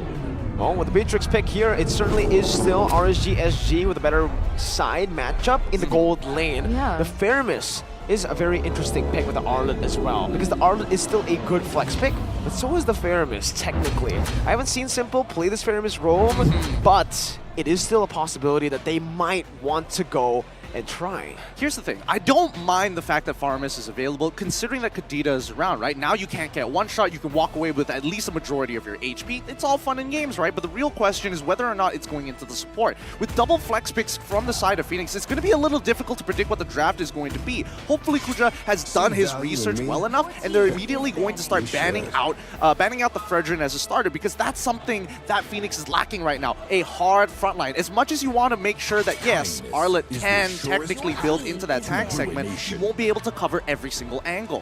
I don't know, for me personally, I do agree with you. I think they do need a front line, but I think they need more engaged, to be honest. Sure, they have the Arla with the final slash, but I just really like more engage. I think that's what they were lacking from game number 1, to be able to have a say in how those team fights went down against RSG. But now we do see the Alice being banned out as well as the Joy. That is a super good choice by RSG SG. They have done their homework, and you can see it on Fenix. They're like, oh my god, they know that Alice would have been perfect here. I would actually think Alice or Fredrin, some sort of utility jungler that Feiyan is comfortable with. And with the Lancelot now already taken away, with the Fredrin banned down and the Alice, those are his 3 main heroes.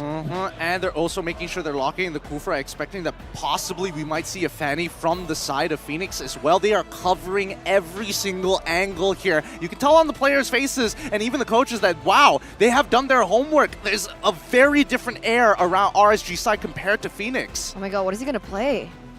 At this point, what can you play in the is jungle, Balman right? okay? The Balman, okay, the Akai, and the Minotaur. Okay, okay. I mean, I said engage, but I didn't really think Minotaur. I mean, this is now from a composition of let's pick people off, let's look for opportunities. No, we're going to team fight. We're going to go all or nothing here. RSG, on the other hand, when we're looking at that team fight, they are a little ultimate dependent. And if we compare the ults, stack these 5 ults against the 4 ults that we see here from RSG, I think Fenix should technically come up on top, with the only exception that the majority of their damage is coming from Benny. So that's a lot of eggs in one basket, and we might even see something crazy come out from the side of RSG. I'm looking at Badang. If they one-shot carry, that's a huge problem. You can also go Minsathar. Oh my god, it's the Badang! Diablo! A mad lad! He's a demon for a reason. You called it, Gideon, but Badang on the MSC stage. This is a first. This is a first in a long time. Badang rarely ever sees international play. It is a local hot pick for RSG, and it is respected amongst the Singaporean professional league. But now, coming into the international stage, and especially with the perfect situation where all the eggs are on Benny's shoulders, he is the sole damage dealer for the side of Fenix. And if he dies to a one-shot Badang, which is very likely to happen, this game is going to end fast. How does it do against the Arlet in that lane, though? Oh, it does terribly. Yeah, that's why I was like, you know, maybe we might not see that. But, ladies and gentlemen, the Badang might just be what they need to send Fenix home all the way. But for Fenix, it's now or never. Everything relies on game number 2. Fenix versus RSG SG. All right, let's jump right into it, right? Instantly, we're seeing some early trades in that mid lane, but Royal Milk has a lot of work ahead of him. Half the time, he has been playing the weak side of the map. Now, he must play strong side. He must dominate this lane and make sure that this Badang is unable to hit his 2-item power spike before carry is able to achieve a Winds of Nature. Yeah, otherwise, it's going to be disaster, right, for Fenix. And this is good. This is good. They do have a lane to work with. Quite different to what we saw in game number 1, but this mid lane is what I'm a little bit curious about, right? I don't think that the Kadita has the best clear. Early rotation, Diablo already forcing the Purify. That's first blood for the Badang. He doesn't do good in the 1v1 duel in lane, but it certainly does do good in ganks. Perfect execution so far of this early game. Lucian Cutie, though, going to be targeted down by Fenix. Oki's forced to try to help, but Fei Yan was really holding on to that ultimate. Now, that's what I wanted to say, right? I don't think the Kadita has good clear compared to the Faramis, so that's why the Badang went up, but look at this. There you go, the heavy spin. It was saved, and it was saved for this. Oh, okay, I was holding my breath there for a second. But no, I totally agree with you, right? Again, you need an enabler for this Badang. You can't expect Badang to just show up and do the job, and especially since his battle spell is far more valuable than any of his abilities in his kit, besides his ultimate, of course. But let's keep in mind, right? I was expecting to see Fenix to instantly try to go for maybe something a little funky, right? Throw their support into the mid lane with their mage to come walk up through their side and get an early kill, or maybe at least put Arlet in a, put Badang in a life deficit against the Arlet. We'll see here already some emphasis here in the bottom lane. It feels like once again they are trying to play through that EXP lane, but they have to be careful as Bray already on the next objective. Oh, Royal Milk with the final slash is able to deal some damage right now. That's going to be Minions Fury, but oh, it's Fei Yan who wins it out. Bray's going to be slain. Roy now looking for the Breath of the Ocean. The rough waves as well. The heavy spin does not connect onto him just yet, but it's still going to be pinned down. And that's Royal Milk with some damage with the Vengeance. One more hit, but Roy is able to escape. Just barely here. They will convert this, though. We will expect to see Fenix. Oh, wow, trying to turn it around here. No kill should technically go through, but you can see that Royal Milk, he's hungry for it. He wants somebody to make that first mistake. Okay, well, they're going at it again. Counter revenge and the rage. Simple is down, and Diablo picks a second kill up. Now, that's disrespect. That one is 100% disrespect. You shouldn't be walking up that close, especially against a Badang. And, like, you don't have the information whether or not he's actually used his ultimate, so clearly, there's a little bit of maybe misplays happening right now here in the early game, but it's still too early to tell. 3 minutes in, Benny already with a Corrosion Scythe. Is that a good thing or a bad thing for the Beatrix right now? I think for now, Beatrix should be fine, right? She's not going to participate in a majority of these fights. It's just how we see Bray, okay, he's fine. We're not going to see it escalate further than this, right? Now, coming back to it, Benny, he's going to be stuck in his lane for a very long time, and as long as this Beatrix is stuck with him, that's great for Fenix. That is the main idea. If they're looking for ways to punish, they might be able to look for potential invades, but generally, these neutral objectives are going to be extremely important for Simple. Okay. Well, for both of these teams, again, they're just playing it really passively with no neutral objective. Bottom lane, there's a little bit of a dive or a gank attempt, but Diablo's playing this really well. He plays this a lot in ranked. So, and again, he went for Master of Assassins emblem. This is crazy. He really likes damage. He wants to greed out, right? This team enables him to greed out. His job isn't simple though, right? Let's keep in mind that PX7 does have that call altar, and it's the one countering it, well, secondary ability to kind of keep his team alive in these tough situations and these tough spots. Okay, there's a fist crack coming down from Diablo. That's a rough waves as well. Royal Milk very low, has the final splash, is able to escape, and that's gonna be the outplay. Roy falls. Royal Milk with the sustain, surviving, and that's going to be more from Fenix. They want to push this pace even further onto the turtle. That's going to be reset for now. RSG SG, they have what it takes to keep on going right now. Diablo is going to be able to lock Simple out, but Simple is still able to flicker out of that one with a Minion Fury already used up. Bray still wants to go for the 50-50 play. That's the retry, and Bray wins it out. Heavy spin doesn't pin him down. Bray with the fast hands gets out with a puncture. Dang, I can't tell if he hit level 7 first and then Retribution, or he hit level 7 after he got it pre-7. Really nicely done coming in from RSG. Now let's keep in mind that Fenix, they want RSG to make that first move. They want to look for the counter engage. That's why the Minoan Fury and as well as that final slash are such high priority ultimates to have on top of the call altar, but that's more of an insurance policy more than anything else. Potential dive on top side. Good revenge and the range. Lock and Simple down. Thorn Rose doesn't need it. This is the Nibiru who picks up the kill. Roy now just buying some time, distracting the back as RSG SG trying their best to again siege down this turret.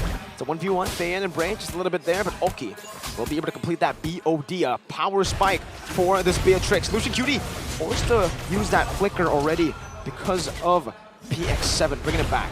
RSG are just playing to their game plan, right? Unlock this Beatrix, start taking down these tier 1 turrets, and then repeat of game number 1. That is their general idea. That's how the siege works. Yeah, with how both of these teams have kind of, comprised themselves, have drafted themselves, I feel like RSG, they want to step on the paddle, with the reason being that if they clump in 5v5, I do think Fenix has a upper edge and an advantage when it comes down to those team fights because of the resources that they have and the amount of damage that they're able to output when there's not really much of a front line coming in from RSG, which is why you can see here Roy, Diablo always very active, looking for ganks, looking to create the 5v5 to be uneven so they can actually win something on the map.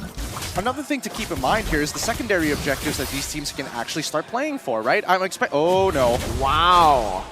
Good read from Lucian QD, forcing the Purify. Yeah, he gets the Purify out of him, so that's going to hurt for this upcoming turtle. Let's see, right? Again, RSG, again, a majority of them don't have their ultimates, and we can expect that Diablo doesn't want to rotate as early as possible because Arlet, he's got first move, and now this is going to be a full 5v5 in just a little bit. Oh, we used the rough waves already now. Oh, that's going to be the re-engage from Royal Milk. Roy. Oh, flicker burn from Diablo. Well played to Royal Milk there, and even the Retribution goes to Faye with a 50-50 play. Bray isn't able to win that out. Now with puncture brought back by the Shadow Stampede.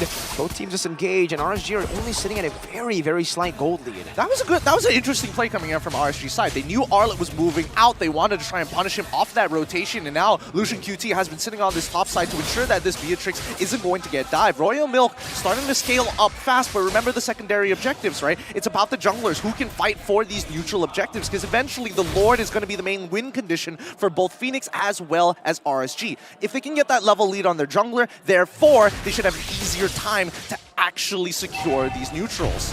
There's revenge and the rage. Once again, Lucian just really hates Simple there. With Bennett, they're able to pick him off. And now with Retribution as well. Roy's going to be pinned down, and it's going to be a trade. 1-for-1. Roamer for a mid laner.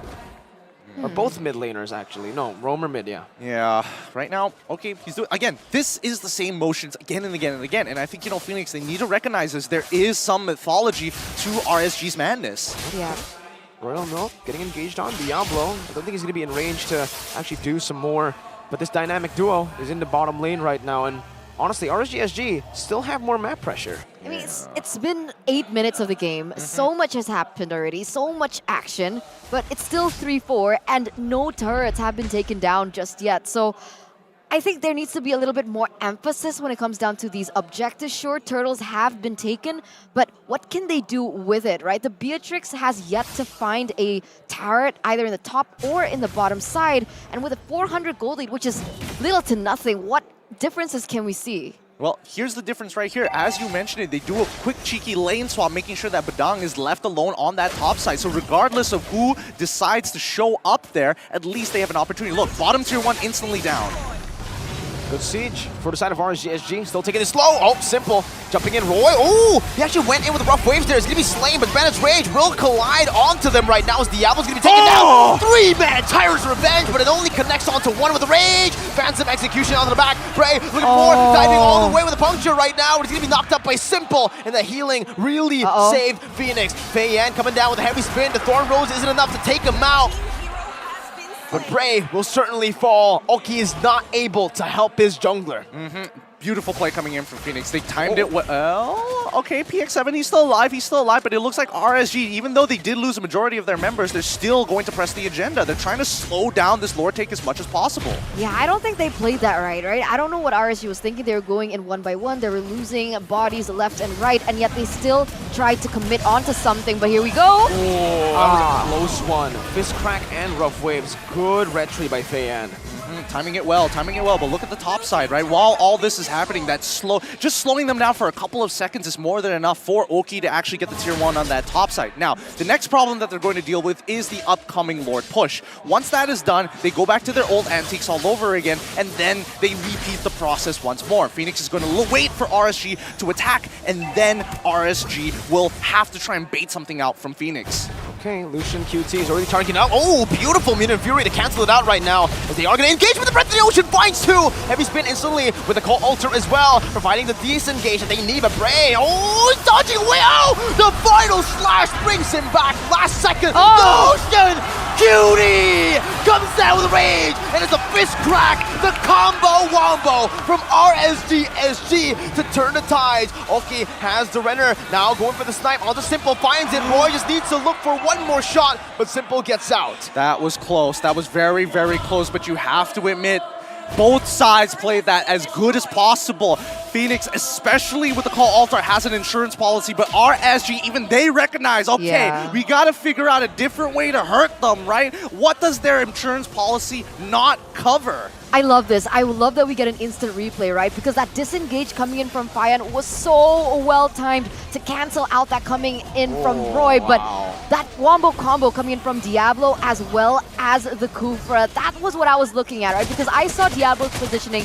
He was waiting in that bush, and it was just timed so well. They were able to execute it on top of one another, and oh man, that was just really cool to see. And RSG, despite being a little bit shaky there, they have taken back that gold lead. My personal favorite is the adjustment here. Lucian QT decided to actually flicker forward to give them no time to react rather than let it go up full animation, because at any point in time, Simple could have just jumped in front and tanked the full damage, or just knock him right up and then waste their time so he doesn't get the maximum potential of the Tyrant's revenge. Real-time victory rate doesn't look too good for Fenix, only standing at a 34% here. As the game goes towards the later stage, do they have a better chance? I think as of right now, Fenix, they've got the tools and resources to do so, right? The question is, how do they layer it? How do they get it out of RSG? And we have to look for these specific conditions. So far, Oki, he doesn't really have to move from his position half the time. So somehow, they're going to need Fei Yan to break up the composition of RSG, and then afterwards, layer it with Simple to get his Minoan Fury, and just in case PX7, he's got the Call Altar right at the last second, especially if Roy's looking for the one-shot. Oh, Diablo's scary. Look at that. He doesn't know. Roy's in the back. Okay, Lucian QT's gonna be caught. Oh, he still finds the rage. The Venice rage comes down, but Benny is able to flicker out. Sublime reaction time. And just like that, they might have just gotten a little bit of a lead to go for this Lord that just spawned in the game. Simple helping his team clear out that mid lane. Bray still standing around with Diablo to try to prevent this Lord from being taken away. Yeah, I don't think that's going to be an easy task to do as well, seeing as Roy is still forced to clear that bottom side. And now, this is even more of a disadvantage for RSG. You think Bray can pull it off? I mean, they're both level 15. They both have exact same odds. Wait. Final slash now locking him down. Red Streak, one Bray! Now the snipe onto the back. Royal Milk very low. Alki is waiting in the midst right now. Looking for the render shot right now. The heavy spin is going to be able to lock Diablo down. Taking him down. Alki still free hitting the back. Oh my God. With a flicker forward, finds a triple. Benny's looking for the recall. Feiyan is running to the wrong side of the map. Roy tried to open it up, but Lucian QT is walking Feiyan down. He wants to go for it. He wants even a solo kill at this point, and Feiyan will just come to his demise. Take me. My team can hold out for 40 seconds. Just take me. Don't waste my time. We did this once before. We're not gonna do it again. RSG bringing up Singapore, making the fans believe in something once again. I love when I ask a question, they just instantly answered it. I was wondering if Bray could pull it off with a man at disadvantage, and he was. And look at that Lord marching down in that top side. Menu and Fury, final slash used up, Big 7.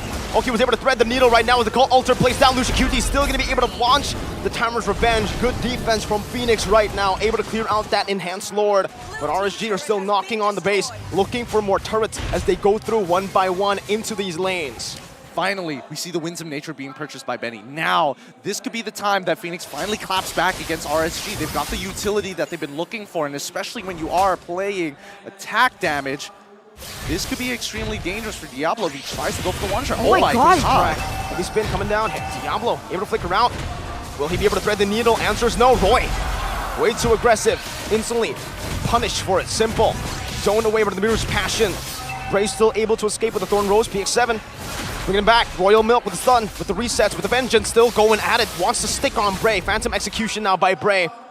A clean disengage by RSG, but they do lose their mid lane. Beautiful reaction time coming out from Milk, right? Especially when Royal Milk is able to get the final slash on top of following it up with a stun. Lucian QT, do they see him? They do. The Tyrant's Rage, even no heavy spin on Feiyan, but the Cult Altar is ready. Okay, beautiful positioning, still able to space out. The final slash by Royal Milk brings them back. It's a shutdown, and Benny flickers forward to claim another double.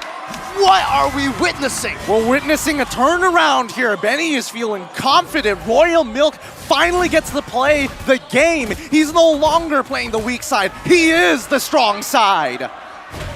Oh my God, 8-1-4 already onto Benny when initially he wasn't online. And like you mentioned, he was waiting for that item coming in through. And Bray here might be caught. Roy able to find the angle onto Benny, but a heavy spin locks him in place. Roy gets the pass it back up. He finds a kill somehow. But Benny is godlike. This is a problem for RSG Slate.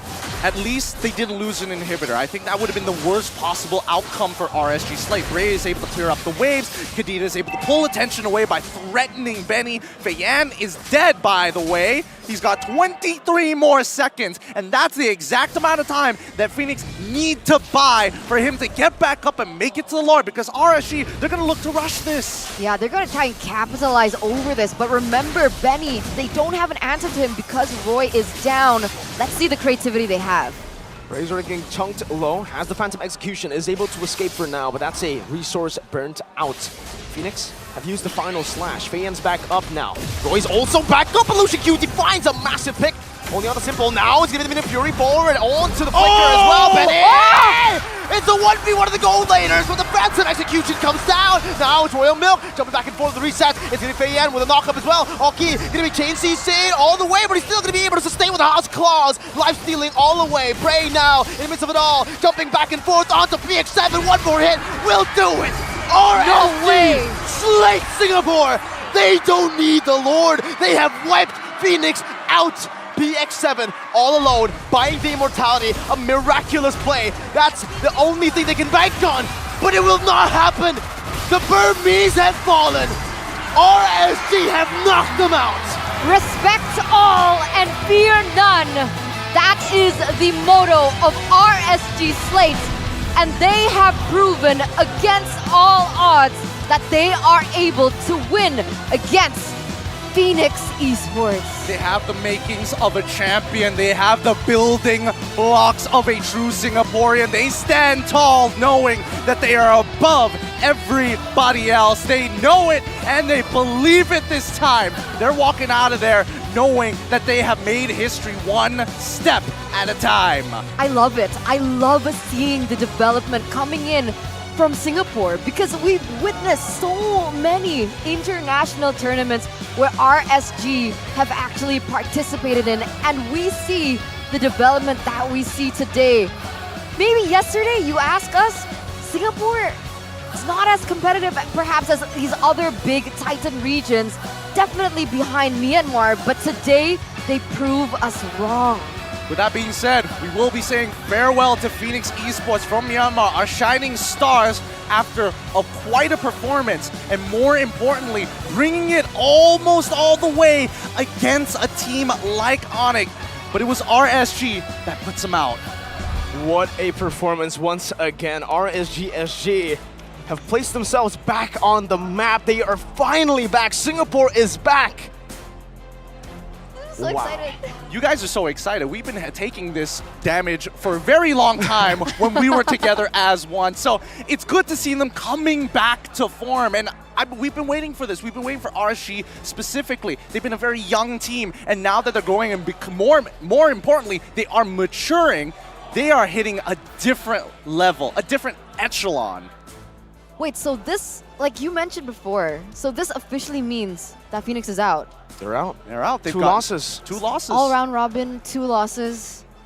Wow, I did not expect that coming into MSC. I thought at least like make it top 4. RSG SG or EVO's Legends, they can both lose their next match and they can still go through to the next stage. It all just depends on the seeding now. That's the battle for number 1, RSG SG versus EVO's Legends. But again, what a stellar performance from RSG SG. They 2-0'd Fenix. And this is a Fenix who tried to use their 7-man roster. It was PX7 and Simple. It wasn't... They answered everything. We were throwing questions at them. Is PX7 Simple better? Do they need to play right now? Here, have at it. Nope. Still nothing. Nothing. And you know what's cool? Bray said it in the interview, man. Easier than Falcon, he says. Easier than but he doesn't want to be cocky. I mean, 2-0?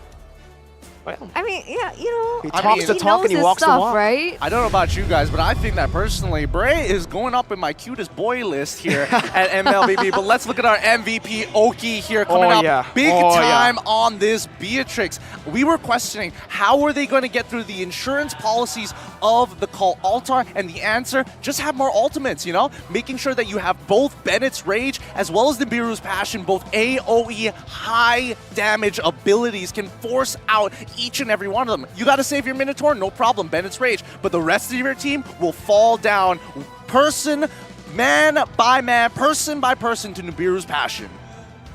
It was literally, in the end, right, it was literally just a battle of Benny and Oki. Oki gets a triple kill, Benny gets a triple kill. Benny goes legendary, Oki says, no, shut up, I'll kill you.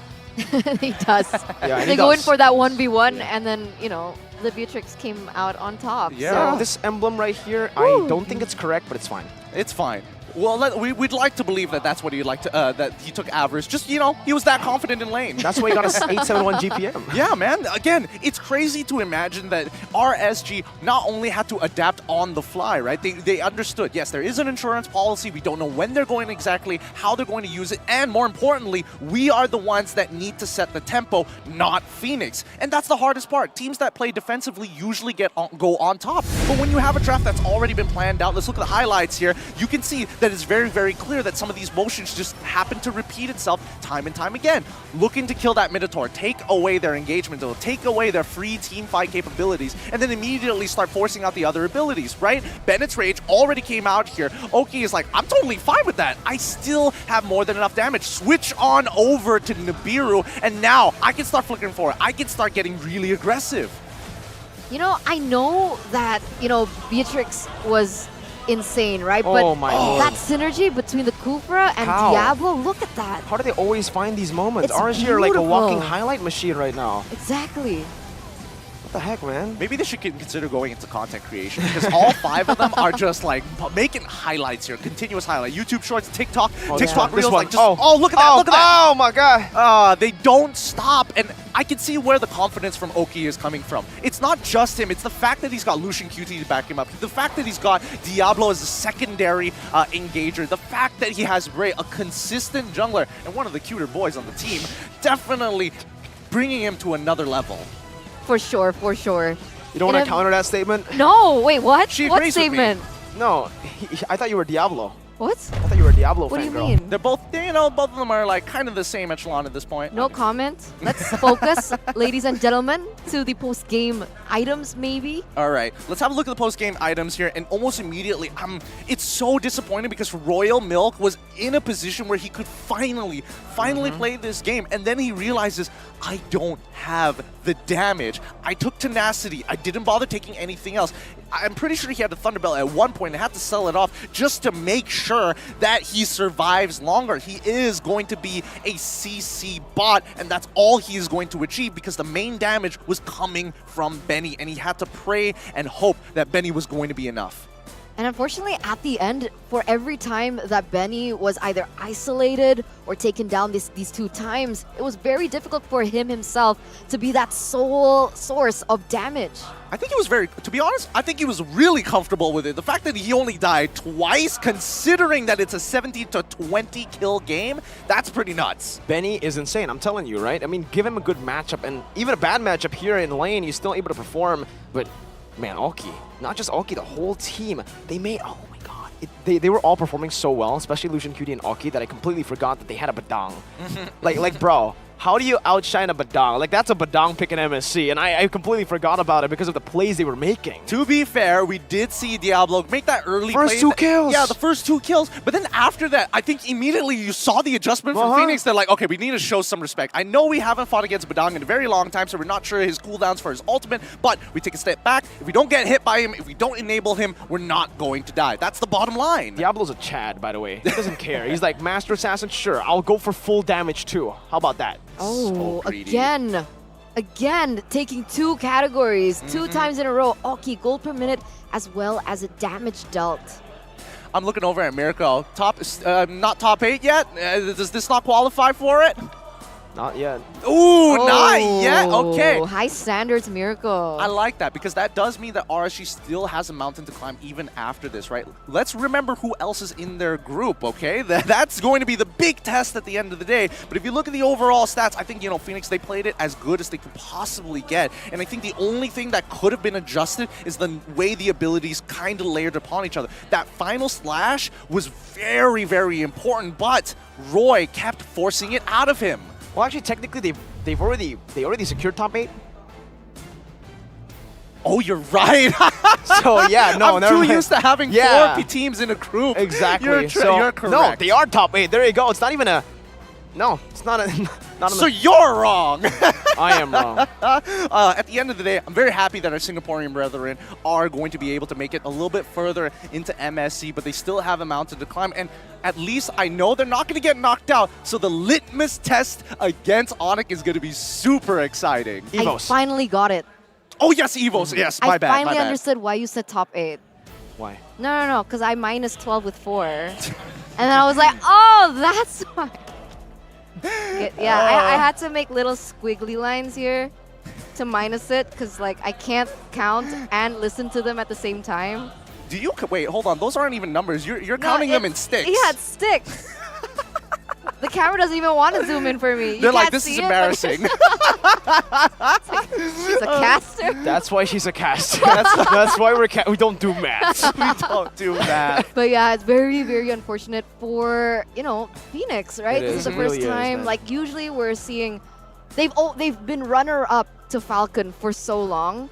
They finally made it into the international stage, and unfortunately their journey ends here. But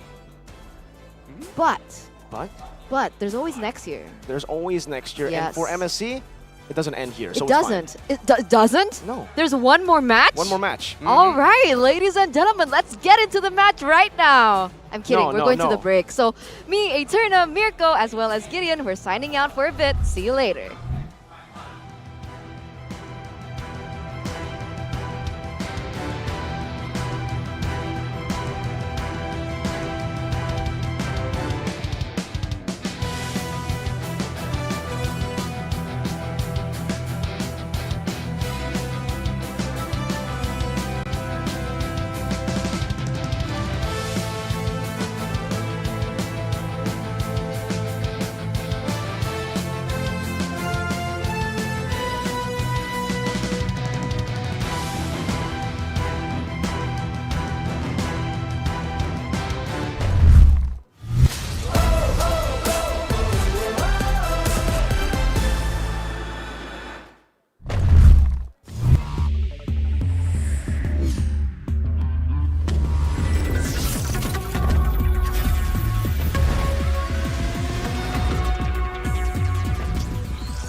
every boundary and chain.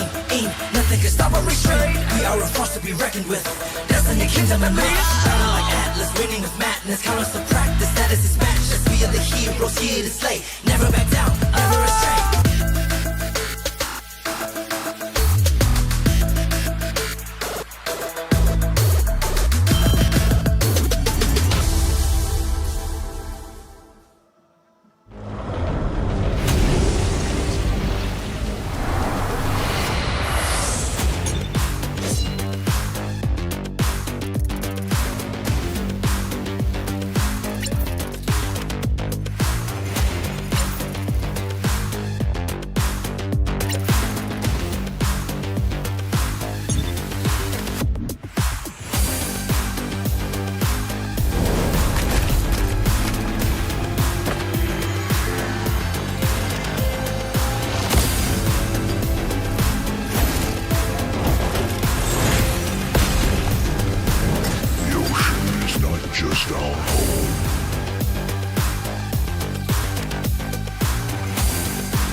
For 6 years, Southeast Asia have been the conquerors of the Land of Dawn. But now, new competitors have arisen, hungry to vanquish C's dominance.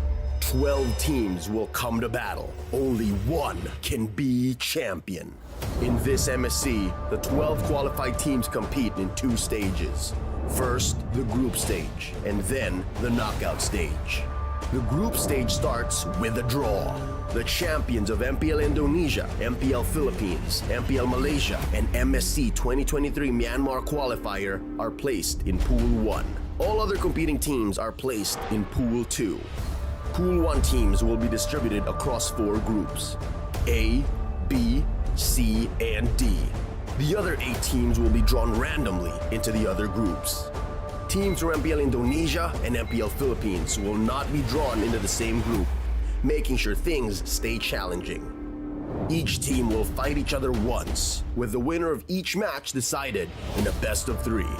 Only the top 2 teams of each group will advance to the knockout stages. As for the knockout stage format, it will be a single elimination bracket, with each team fighting in a best of 5 series. Teams from the same group won't be drawn into the same knockout matchup. There is no second chance. Losing teams are eliminated from the tournament until it comes to the semi-finals, where losing teams fight for a chance at 3rd place. But after the semi-finals, we come to the grand final in a best of 7 matchup. The knockout stages will take place over 4 days, from June 15th to 18th. No matter which side you stand for, let your voices roar and carry your team as they fight for honor, glory, and victory. Witness history in the making as we see the world this MSC in Cambodia.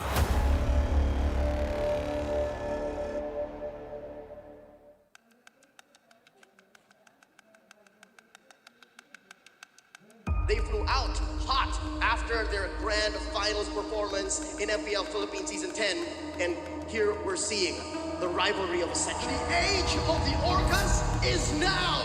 Echo are your AM4 World Champions! Echo books their ticket to MSC and the Grand Finals, a rematch against Blacklist International. A rematch, Blacklist International and Echo taking the rivalry form from Season 10, taking the rivalry continued in M4. Now here we are in the Grand Finals of Season 11.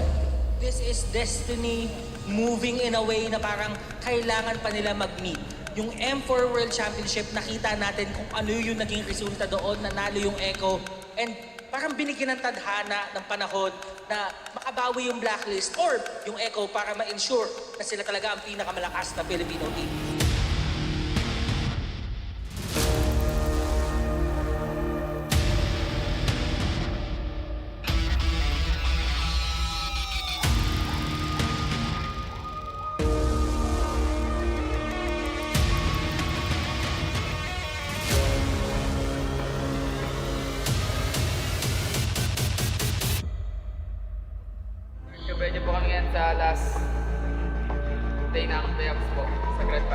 Bigyan niyo po kami ng clear na pag-iisip and discipline po sa gaming na magandang magkalabas ng pro. Blacklist International will now respect ban the Franco and the Kaja. Hanap nila dun eh, no? Binibigay, oo nga, Dragon ni Sanford for the third pick. After kasi ng Season 10 Grand Finals, marami ang nagsabi na kaya din nanalo ang Blacklist kasi parang naubusan ng echo sa kanilang mga binaong strat. Ngayon parang ang dami. Parang malulunod siya tayo eh. Oo. It's going to be Hanik. Okay. Balir. Post 5. Hindi ganun kaganda ang ultimate ng isang Balir. So, masasabi natin medyo useless siya para sa Valentina. Hindi sila kumuha ng na ganun kaganda yung ultimate. And at the same time, parang ma-force yung Valentina na real world manipulation lagi kukunin ko. Can Blacklist International do the reverse? Pero ngayon siya atay na pasobra dahil siya ni Edward dito, a beautiful switch onto the mid lane. Pero si Cortez hindi ata papayag na walang kapalit. Pero nabitin ng bahagya yung mga ari niyang tawiran doon sa mga minions mula sa mid lane. Kaputod ba siya? Makikita ba siya ni Carl? Kaputod. King Wise. Walang retry. Katawan sila dito ng orange buff. Kaso nga lang siya ay may ipin sa tatlo. Wise dito, may pansalba nga ba si Omoy Pino sa Predator's Wrath. Sakto yung bitaw. Kaso nga lang hindi umabot yung altar. Omoy Pino's trying to zone everyone. Pero look at Sanji. Numarap. Eto na, pasok King Wise. Ulit si Yawi. Si Yawi nga talaga maging target nila. Hindi na nga ito makatakas pa tungkol sa real world manipulation. Kaso nga lang natuhog sila dito. Ng execution. Owl and Omoy Pinos will go down. Pero si Edward naman naghanap ng pwedeng hulihin. Naghanap siya ng pwede sa punutan. Pero pwede naman silang umuli pa ng isa. At mukhang makukuha nga talaga. Kaso nga lang si Carl. Sobrang kunak, sobrang sakit, sobrang dulas. Lahat na ibigay mo sa kanya. And sasabayan pa. Summon force the force. Pero andun din naman yung pagtulak ni Yawi upang mapigilan niya yung pagtakas ni The Queen.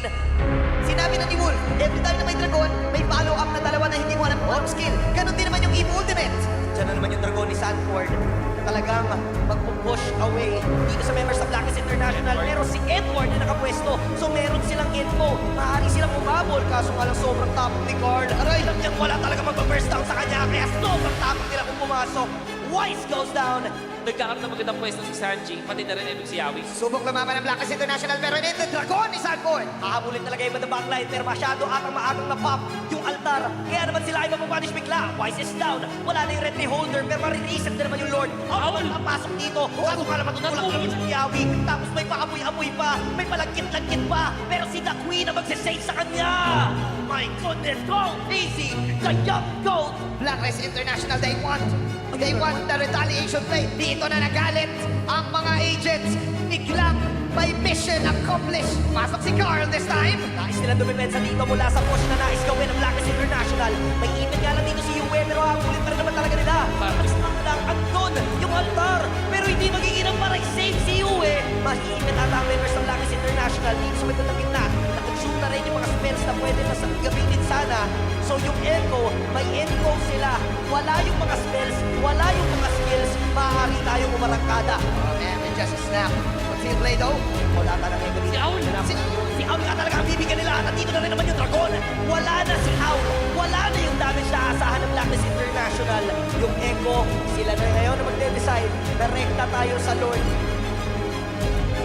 Push na sila sa mid lane. Sakto lang din yung pagbitaw noong Dragon. Tapos yung altar binitawan na rin at si Cortez, si Tatahi pa. May pirma pa sa base ng Blacklist International. Sakto yung mga tusok. Kaso nga lang low na rin sila. Pero nakuha nila si Wise. Pero makapag-regent din naman agad yung members ng Blacklist International. Madedepensahan nila yung Lord. Kaso nga lang may parating pang minions. Medyo makapal mula doon sa bottom lane. At meron pang kasabay sa mid lane. Will this be it? Will Blacklist International manage to defend this? Dahil yung Echo ayaw na naman papigil. Okay, tingnan natin. Pasok ngayon.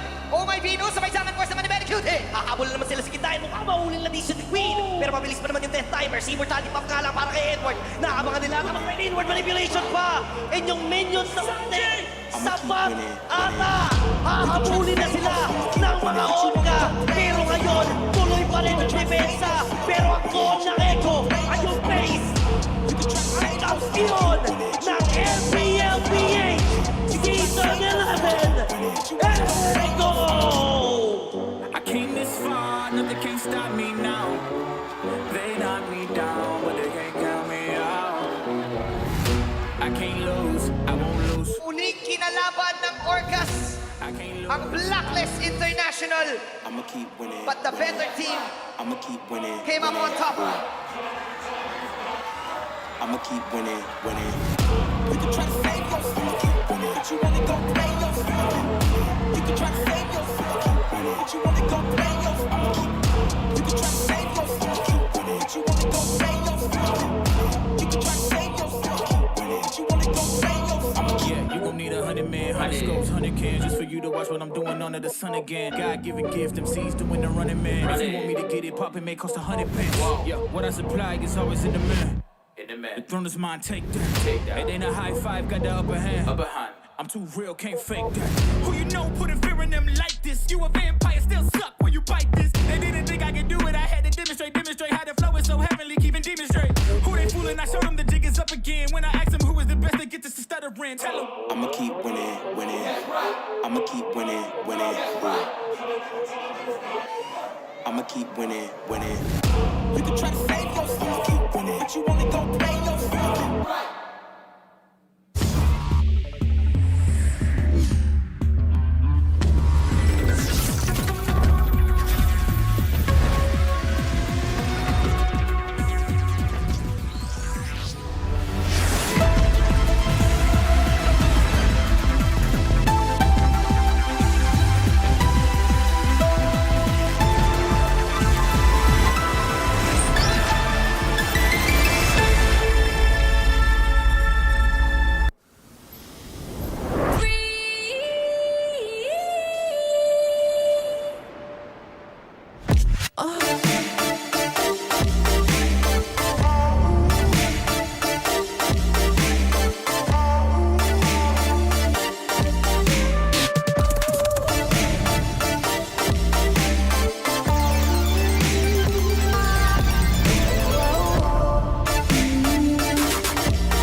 boundary and chain. Ain't nothing can stop or restrain. We are a force to be reckoned with.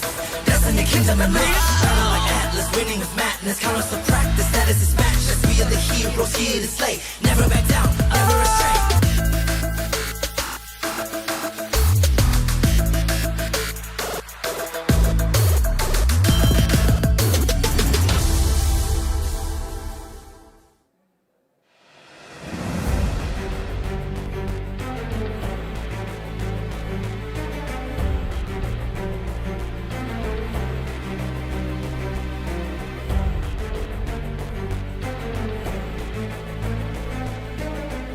Hi, ako nga po pala si Sanford Marin Binuya, also known as Sanford. Naglalaro sa Echo bilang explainer.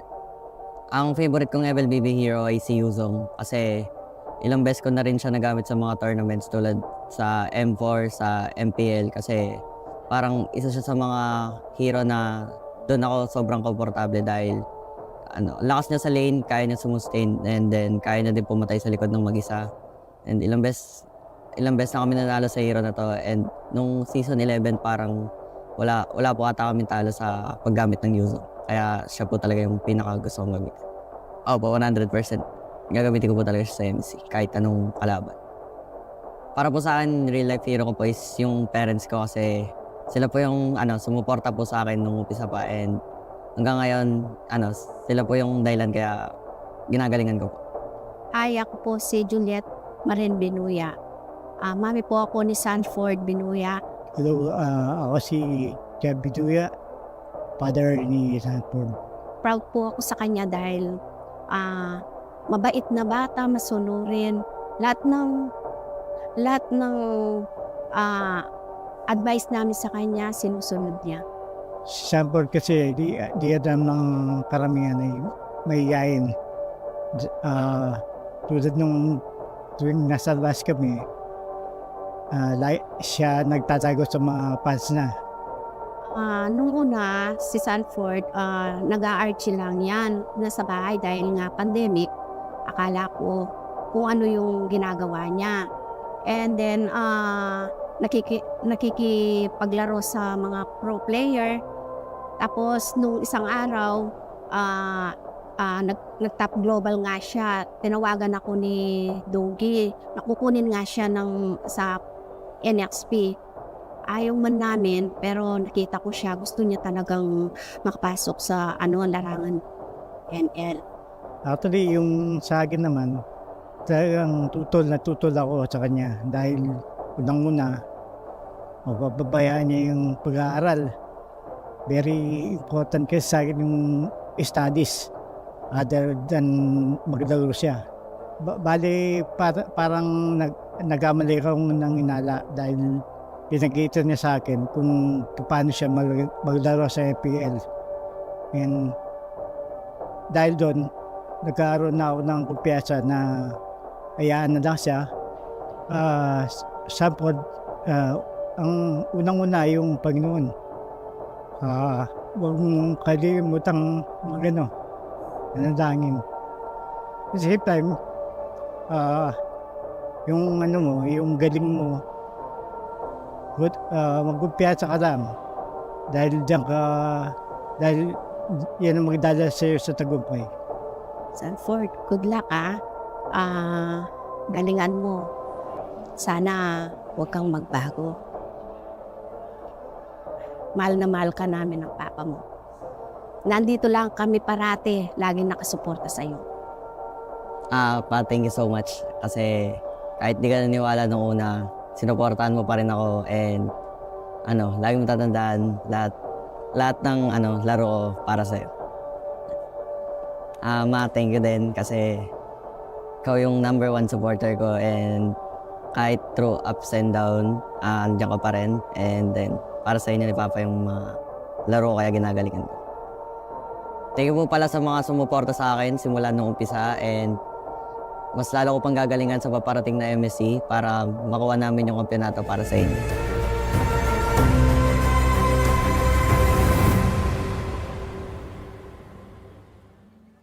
Hey guys, Rose here from MPL Malaysia. It's Mirko from Indonesia. Morning, Mickey. Mabibigay Kampuchea. Here from California.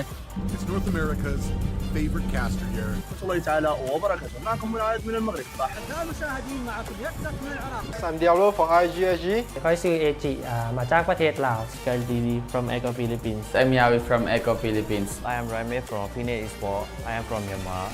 I'm Chma, one of the junglers in Cambodia. السلام عليكم ورحمة الله وبركاته جمهور موبايل ليجند الكريم، منورين أحلى عيلة وأحلى جمهور في الدنيا. And I just want to tell you guys all to get hype and to get excited for MSC 2023. All the underdogs are coming from across the world to go and compete against the pros, against the favorites.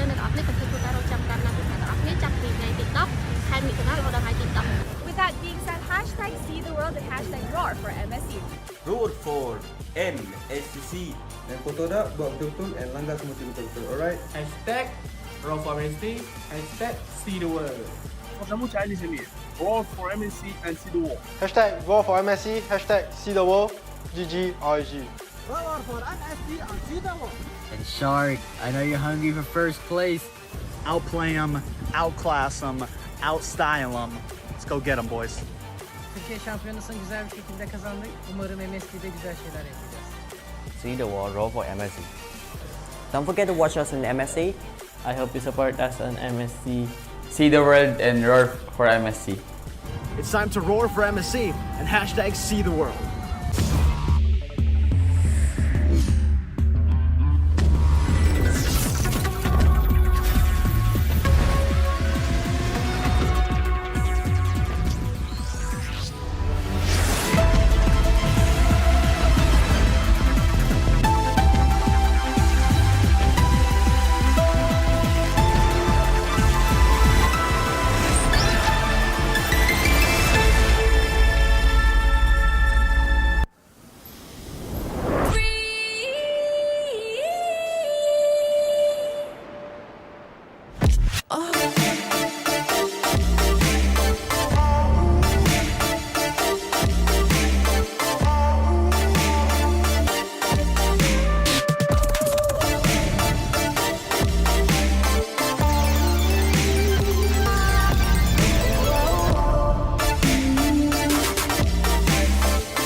boundary and chain.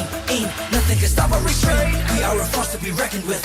Destiny, kingdom, and might. Battle like Atlas, winning with madness. Count us to practice, status is matchless. We are the heroes here to slay. Never back down, never restrain.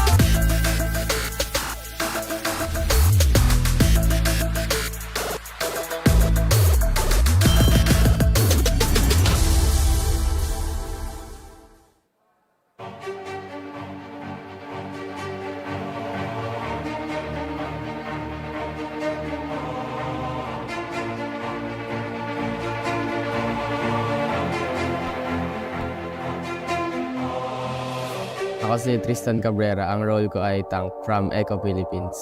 Ang favorite MLB hero ay si Chu. Ginagamit ko siya kasi sobrang ligalig niya sa mapa, tapos ang dami niyang skill, tapos naka-micro siya.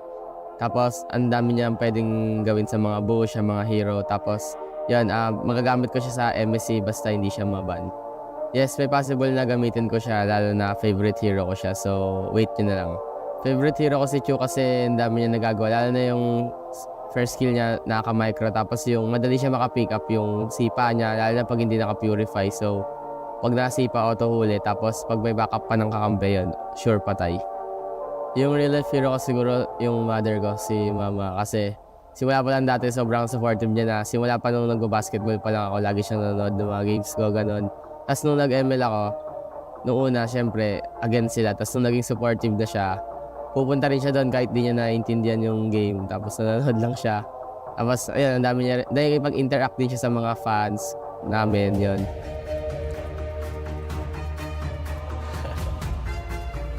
Hello.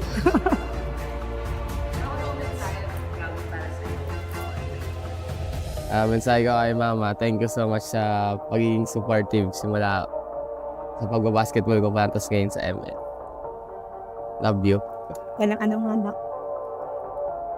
I am Merly Cabrera. I'm Yawi's mom.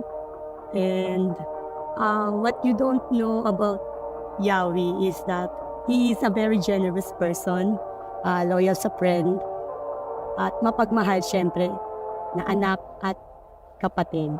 Pinaka-proud ako sa kanya, sa mga nangyari sa kanya. Yung recently na naabot nila M4 and itong MPL PH Championship na nakuha nila this season 11. This is one of his dreams talaga. And I am so proud of him kasi pinanindigan niya yung dream niya na yun. At pinaglaban niya sa amin actually. Yung hindi ko makalimutan na saya na naramdaman was when nung nanalo sila versus RSG na secured na sila for M4. So, I'm not sure kung naano nyo pa yun. Bumaba pa siya sa stage. Niyakap niya talaga ako. That's when I was so proud of him. Kasi, ayun na, isa sa mga dreams niya yun yung makatungtong sa world stage. Basta, lagi naman namin sinasabi sa'yo na proud kami sa'yo sa mga nangyayari sa'yo sa buhay mo, sa success na nakukuha mo. Basta lang anak, just be humble. Diba?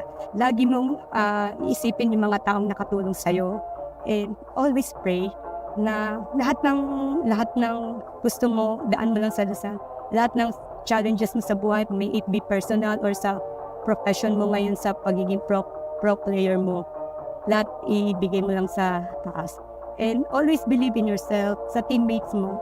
And for sure, marami pa kayong championship na makukuha, makakamtan. And good luck sa MSC anak. Kaya niyo yan.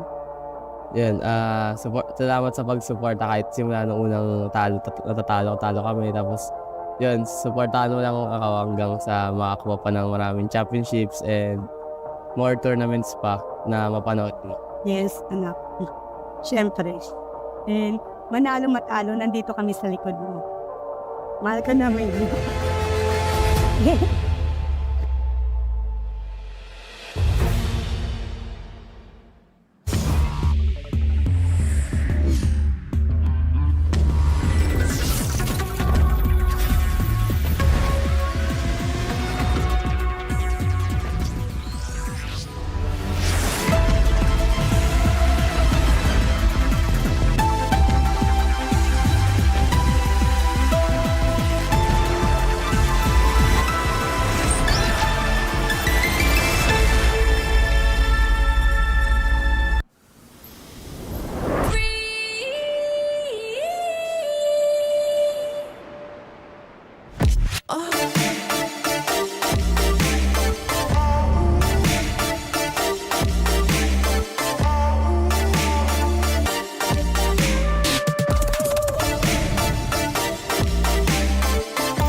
Nothing can stop or restrain. We are a force to be reckoned with.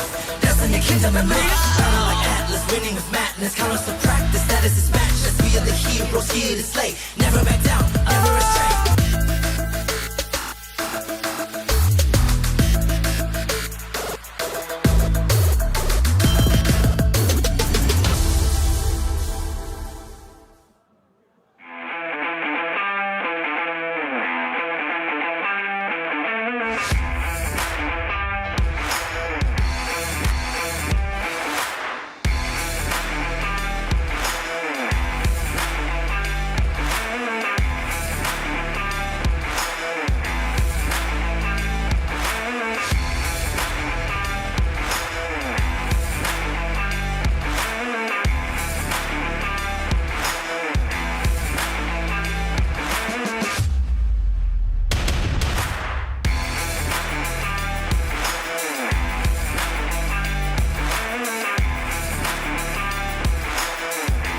Các រៀបចំសិក្ខាសាលានេះពិតជាមានសារៈសំខាន់ ថ្ងៃក៏ដូចជាខាងក្រុមការងារបានរៀបចំការងារយ៉ាងល្អ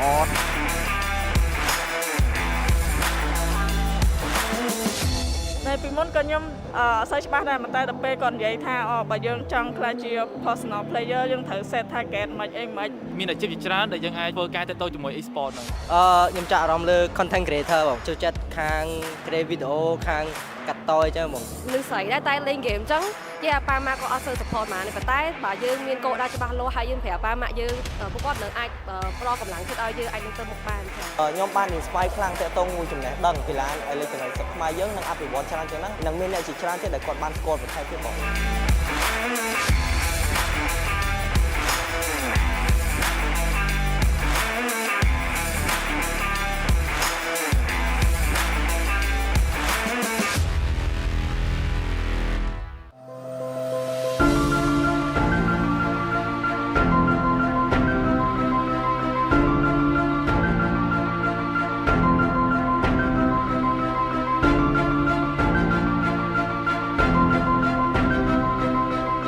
Hi, I'm Alston Babigo and also known as Sanji.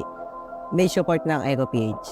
Ang favorite ko pong hero sa MLBB ay si Selena kasi po siya po talaga yung nagustuhan ko nung pagkapasok ko ng ML. Parang pinanood ko lang yung mga highlights na gumagamit sa kanya.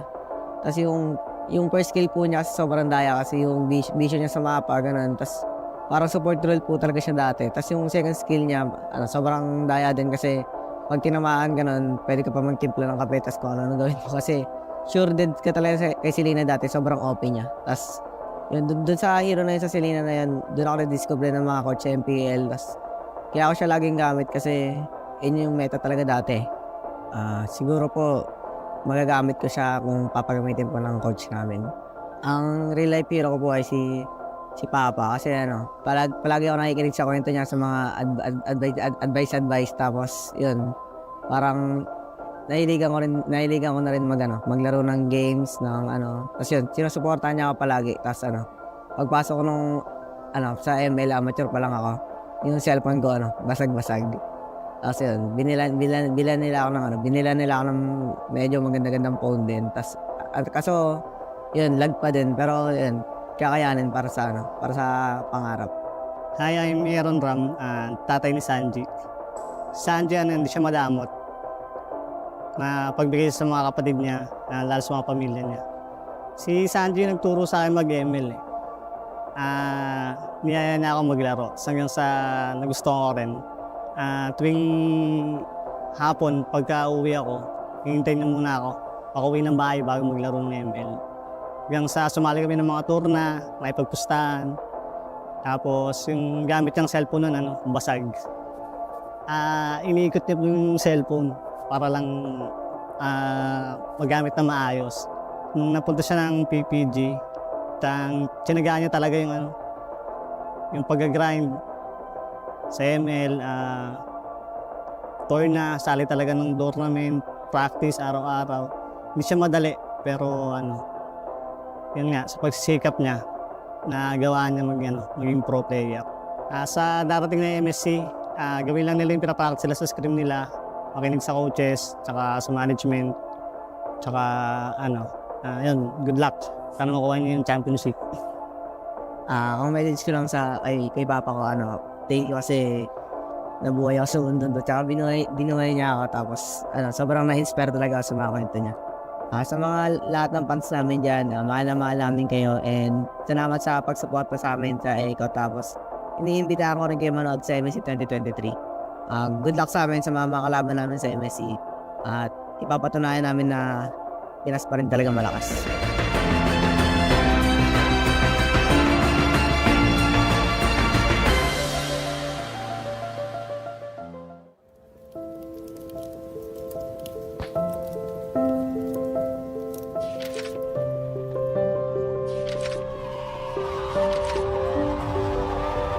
Selamat datang tuan-tuan dan puan-puan di kejuaraan dunia Mobile Legends Back M4.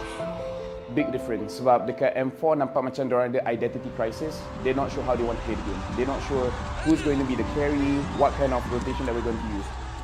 Contohnya macam Momo cover lebih daripada satu role, Ciku juga lebih daripada 2 role sekalipun di cover. Jadi ini membuatkan pasukan tu terlalu, boleh saya katakan sedikit berselaru, hilang identiti. Lapun digugurkan ketika ini. Sedih, ya. Kecewa, ya. Tapi apa lagi yang perlukan? Apa lagi yang kita kurang sebenarnya untuk membawa jalur gemilang ke Grand Final di peringkat yang lebih tinggi? But for this season, like you said, they're very focused. Chiku, you only play gold lane. Chiku, you only think about how we're going to win. And everyone else is going to provide the coverage for Chiku guys. So for this season, it's definitely different where they're very focused on their own style of play, which is the Langga playstyle, but now it's almost like the lawan balik kind of Langga, where you're trying to make the opponent fight you, and then you win the fight eventually. Bila player dengan coach Filipin masuk ni, dia lain sikit daripada kebiasaan kita orang buat lah. Selalu dia lebih kepada disiplin. At first, it's hard because of the language. There are those times that I cannot understand them and they cannot understand me. But me and Jim figured it out, like, okay, Jim, I will tell you the instructions, then you translate it to them.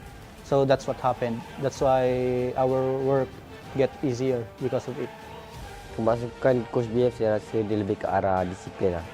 Sebab kita orang ni tak ada disiplin sangat. So bila dah ada dia ni, kita orang lebih ke arah disiplin. And ingatlah motif kita nak main dan tujuan kita main sebab apa.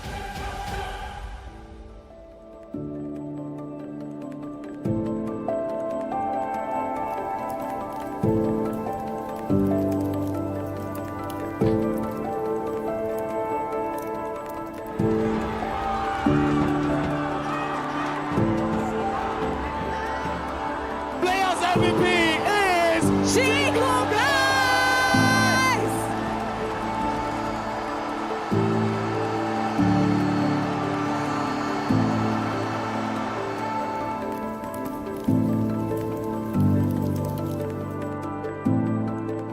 So I've known Chiku before he entered TODAK. So I've known him for a while now, and I feel like he really did not change much.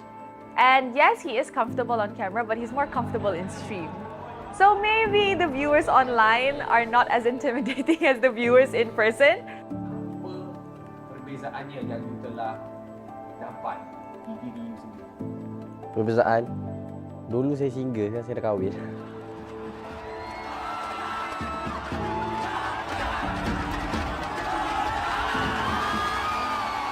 Kalau Ciku ni sebelum kahwin ni dia jenis kaki langgar, tak kisah kalau sebelum ni Punis kan girlfriend dia kan, dia langgar je Punis tu. Sekarang ni dah kahwin tu dia macam, okay ni wife aku kena jaga dia tak langgar dah. Itu Ciku lah. I think he's an absolute legend. I think that he really pushes the agenda and he really knows how to test the limits, or at the very least, very situationally aware of what he's capable of on a particular marksman.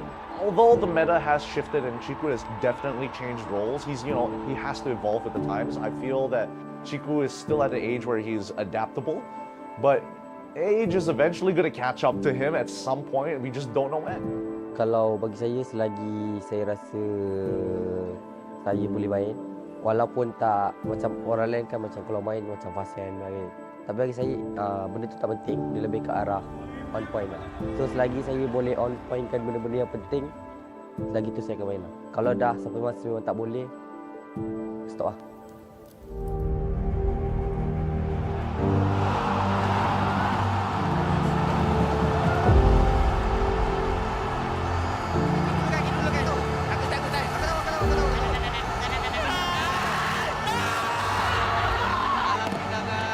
Pasukan TODAK meneruskan dinasti mereka. 4 berbalas kosong, 3 kali juara MPL Malaysia. Untuk season ni ramai orang yang toksik, ramai orang yang maki, kata suruh keluar TODAK, Moon dengan Ciku suruh keluar TODAK apa semua. But in the end of the day, kita orang sendiri dapat buat lah. So bersyukur saya sangat kepada Allah SWT yang memberi kita orang kawan-kawan yang macam family macam ni. So alhamdulillah sangat-sangat lah.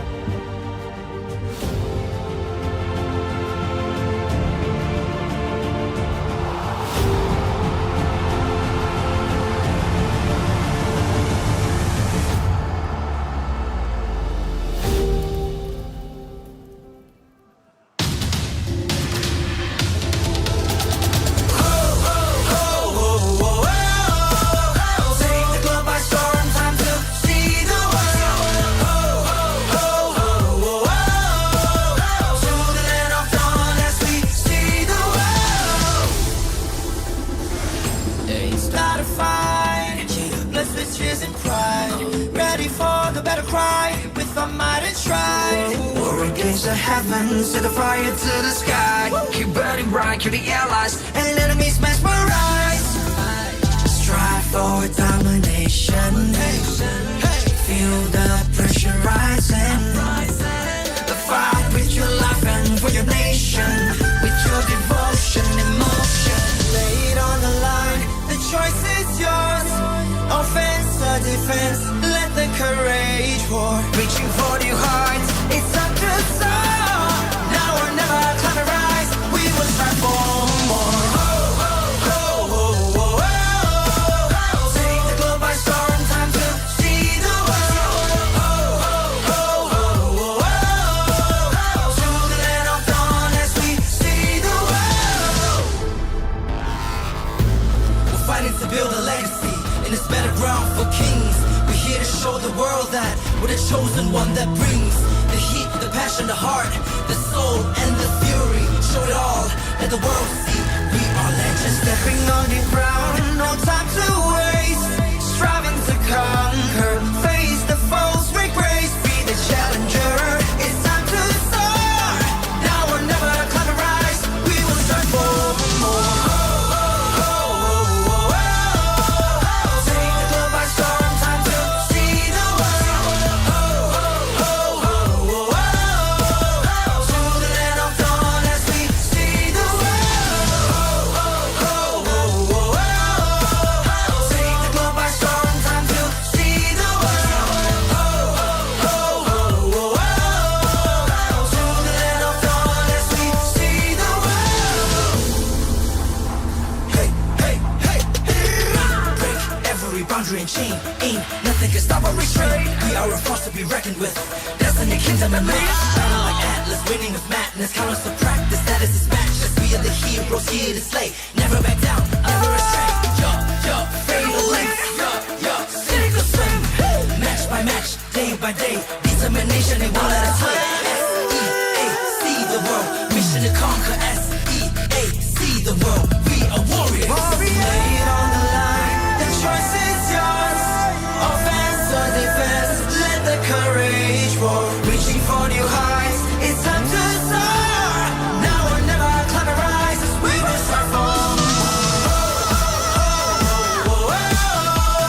Take the globe by storm, time to see the world.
boundary and chain. Ain't nothing can stop or restrain. We are a force to be reckoned with. Destiny, kingdom, and MENA. Battle like Atlas, winning with madness. Count us to practice, status is matchless. We are the heroes here to slay. Never back down, never astray.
Set the fire to the sky. Keep burning bright, kill the allies and enemies mesmerized. Strive for domination. Feel the pressure rising. The fight with your life and for your nation. With your devotion, emotion. Laid on the line, the choice is yours. Offense or defense, let the courage roar. Reaching for new heights, it's time to soar.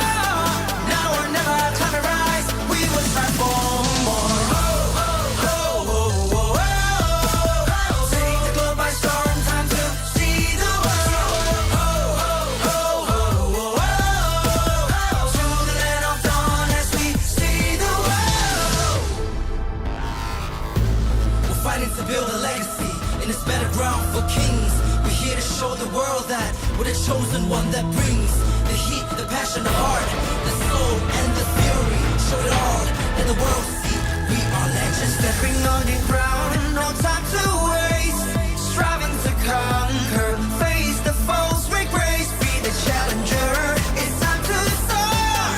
Now or never, climb and rise. We will strive for more.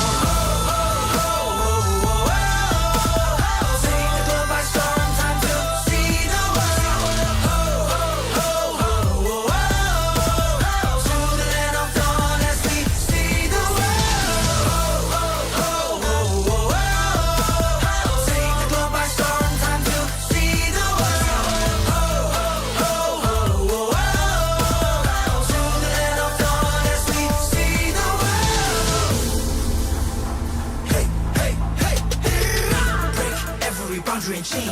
Ain't nothing can stop or restrain. We are a force to be reckoned with. Destiny, kingdom, and MENA. Battle like Atlas, winning with madness. Count us to practice, status is matchless. We are the heroes here to slay. Never back down, never astray. Fatal length. Sink or swim. Match by match, day by day. Determination, they won't let us win. S-E-A-C the world. Mission to conquer. S-E-A-C the world. We are warriors. Laid on the line. The choice is yours. Offense or defense, let the courage roar. Reaching for new heights, it's time to soar. Now or never, climb and rise as we will strive for more.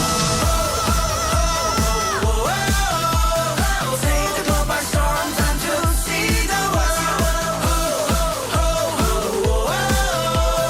To the land of dawn.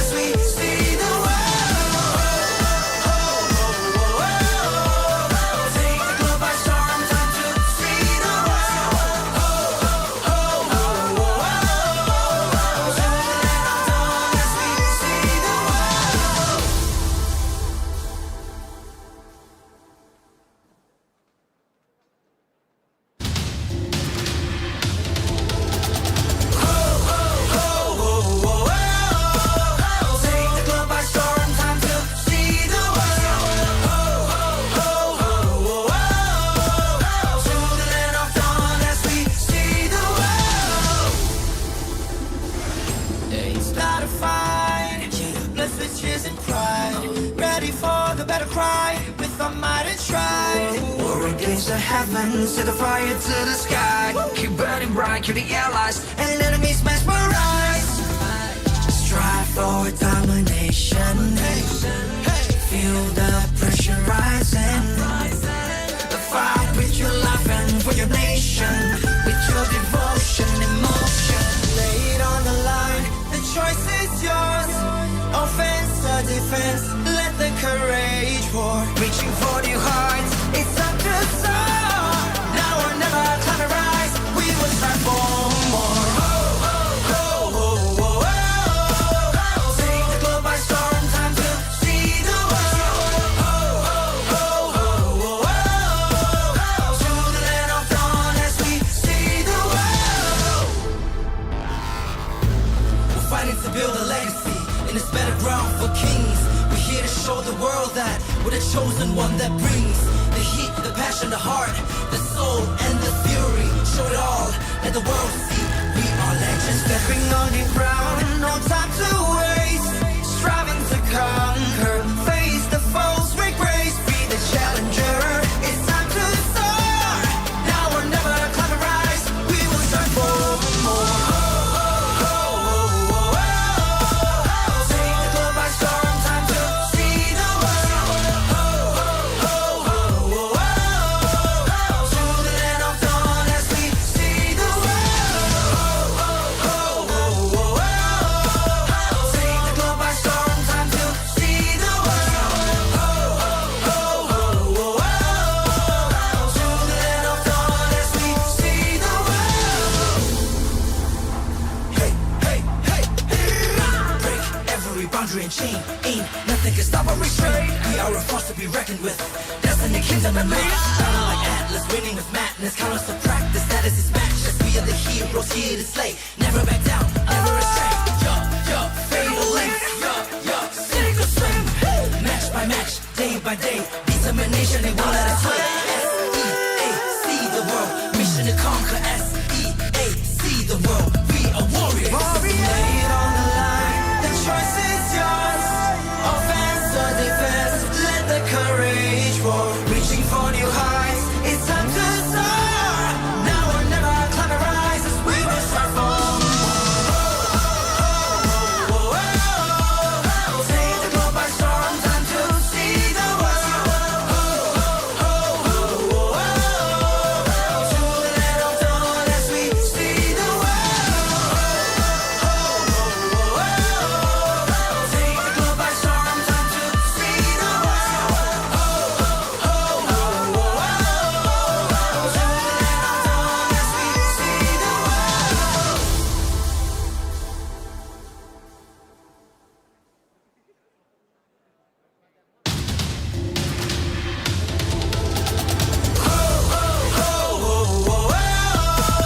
Take the globe by storm, time to see the world. To the land of dawn as we see the world. It's not a fight, blessed with tears and pride. Ready for the battle cry, with our might and stride. War against the heavens, set the fire to the sky. Keep burning bright, kill the allies, and enemies mesmerized. Strive for domination. Feel the pressure rising. Fight with your life and for your nation, with your devotion, emotion. Lay it on the line, the choice is yours. Offense or defense, let the courage roar. Reaching for new heights, it's up to soar. Now or never, time to rise. We will strive for more. Take the globe by storm, time to see the world. To the land of dawn as we see the world. We're fighting to build a legacy in this battleground for kings. We're here to show the world that we're the chosen one that brings the heat, the passion, the heart, the soul, and the fury. Show it all, let the world see we are legends. Stepping on the ground, no time to waste. Striving to conquer, face the foes with grace. Be the challenger, it's time to soar. Now or never, climb and rise. We will strive for more.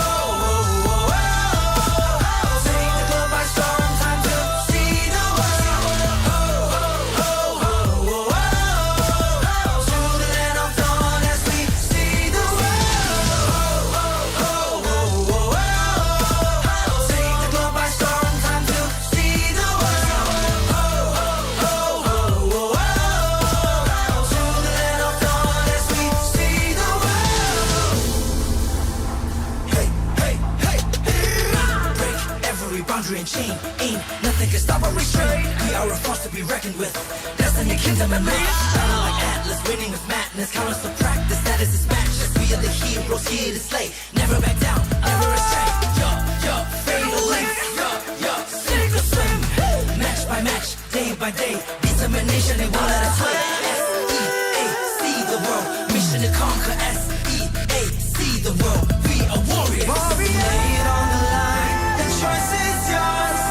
Offense or defense. Let the courage roar. Reaching for new heights. It's time to soar. Now or never, climb and rise. As we will strive for more. Take the globe by storm. Time to see the world.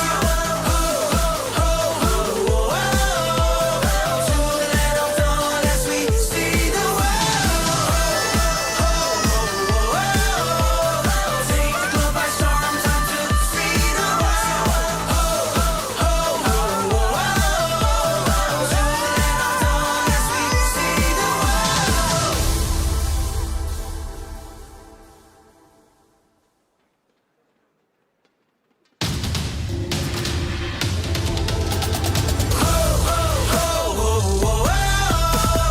Take the globe by storm, time to see the world.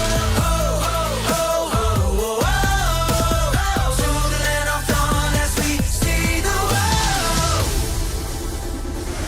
It's not a fight, blessed with tears and pride. Ready for the battle cry, with our might and stride. War against the heavens, set the fire to the sky. Keep burning bright, kill the allies, and enemies mesmerize. Strive for domination. Feel the pressure rising. The fight with your life and for your nation. With your devotion, emotion. Lay it on the line. The choice is yours. Offense or defense. Let the courage roar. Reaching for new heights. It's time to soar. Now or never, climb and rise. We will strive for more. Take the globe by storm. Time to see the world. To the land of dawn as we see the world.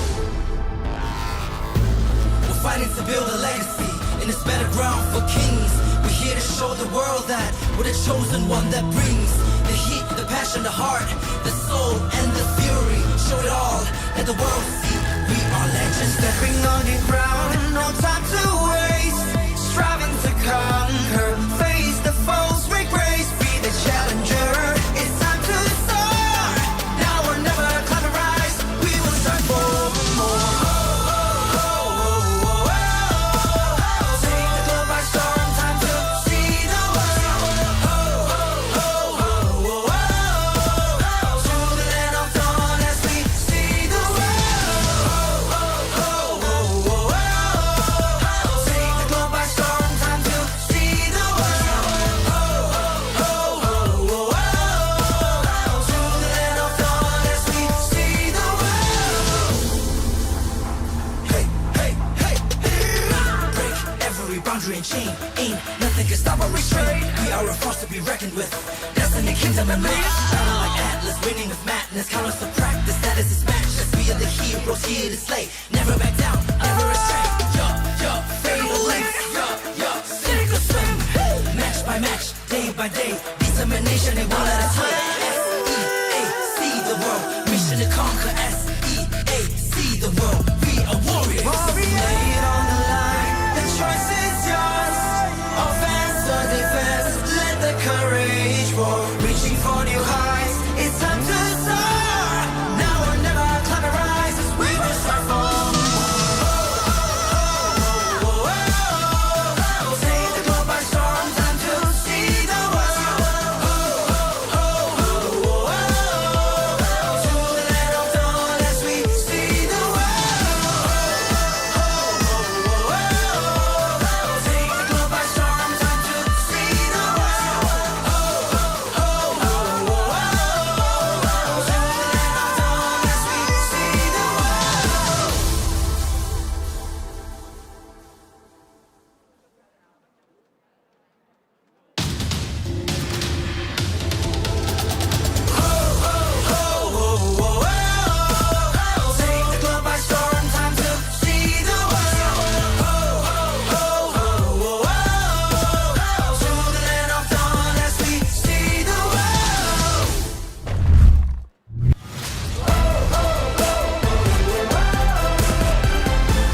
Welcome everyone all around the world watching here MSC 2023, where we will have our final series of the day, Echo going up against Flux Impunity. Here on the desk is me, Lafel. Alongside with me is Leo from Malaysia, as well as Gideon Q, who is also from Malaysia. How are you feeling, Leo? Apa kabar? Kabar baik.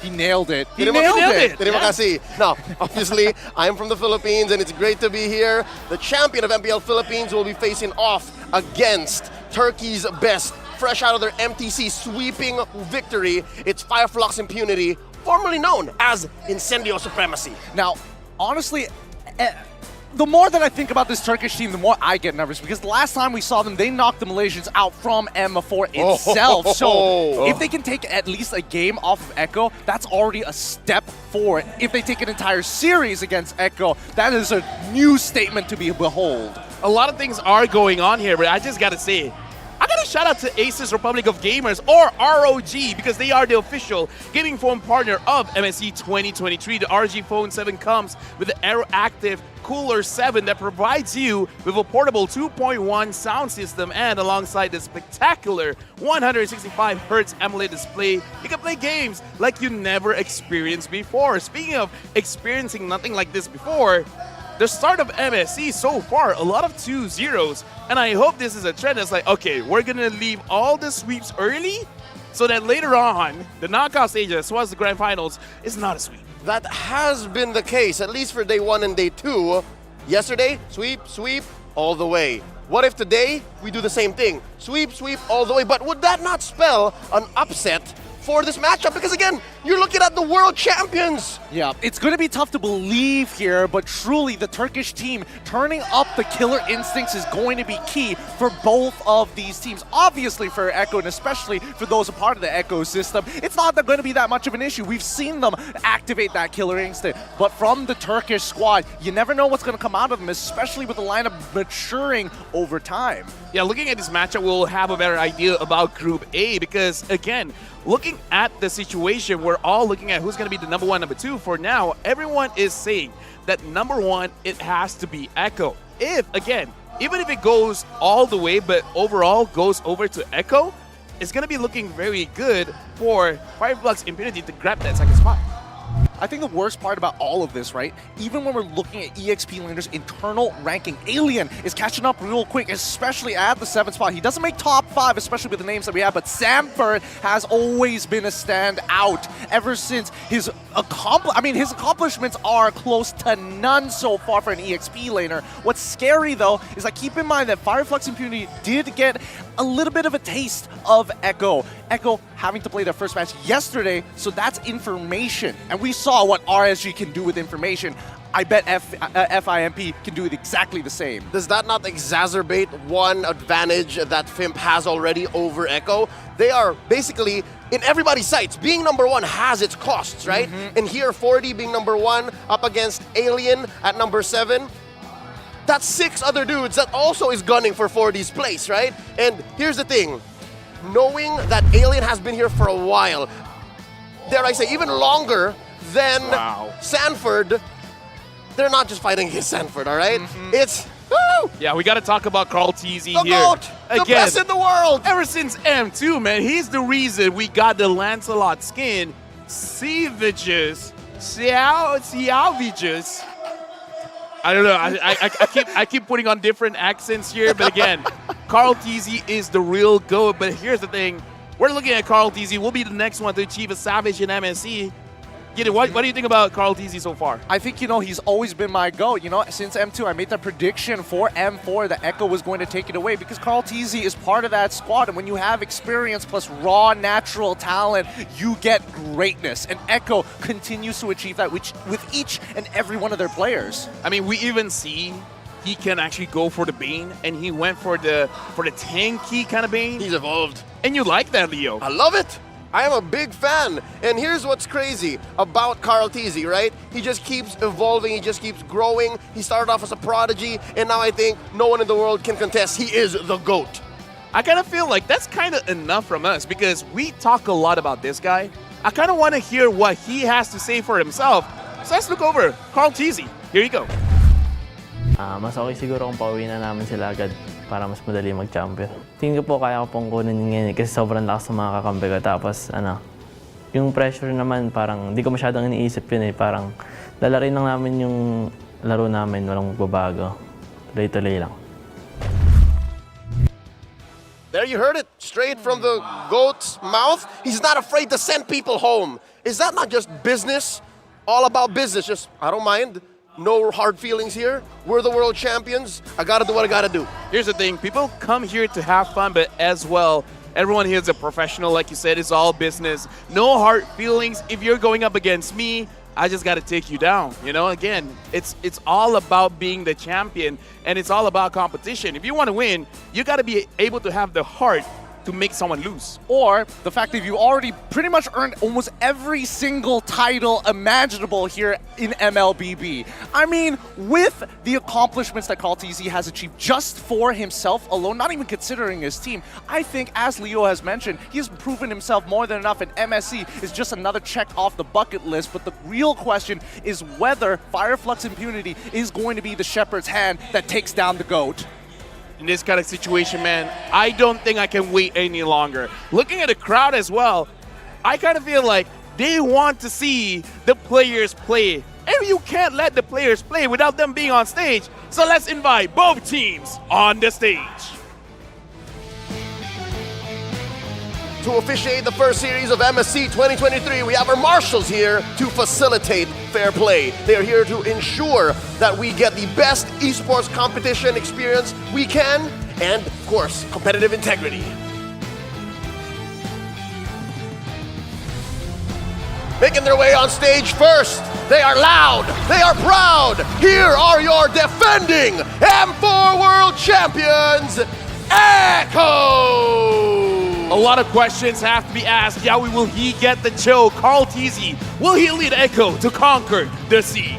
TODAK continues to lead Echo to conquer Southeast Asia. Now making their way on stage, formerly known as Incendio Supremacy. They finished top 8 at M4, and now they're making their way on stage all the way from Turkey. It's Flux Impunity! They're walking in loud and proud, not even losing a single game in the MTC Turkey Championship Season 1 playoffs. Will Flux Impunity continue their win streak? Also now making their way on stage, their coaches, Coach TODAK, Coach Trevor, and Coach Bad Galsef from Flux Impunity.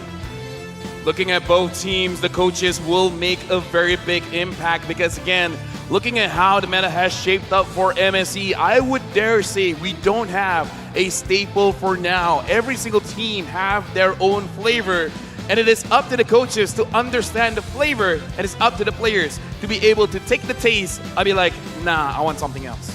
One more thing that we have to consider when we're talking about Flux Impunity, on the mind of Coach Bad Galsef, of course, and their analyst, Osprey, is the fact that their lineup ain't complete. Not much like Echo, who has been playing with the same main 5 for the better part of a year now. I absolutely love the fact that Echo refuses to change their lineup. These are all talented players. Players that some may say before this, when they were literally everywhere, all across the board in MPLPH with many different franchise teams, they got them together saying this has the potential for greatness, and Echo unlocked them, creating what we know today as the ecosystem. Definitely all players are highlights, but Sanford as well as TODAK are the ones that we've been talking about just now. And again, I kind of feel like these are the players to watch for this match. And they are the standard, all right? You go around the world and you say MLBB right now, the way it's played at the highest level, you compare that to Echo. If they can try to beat Echo, if they even come close, then that's something to watch out for. If they can't, well, we'll talk about that later. As for now, something to note.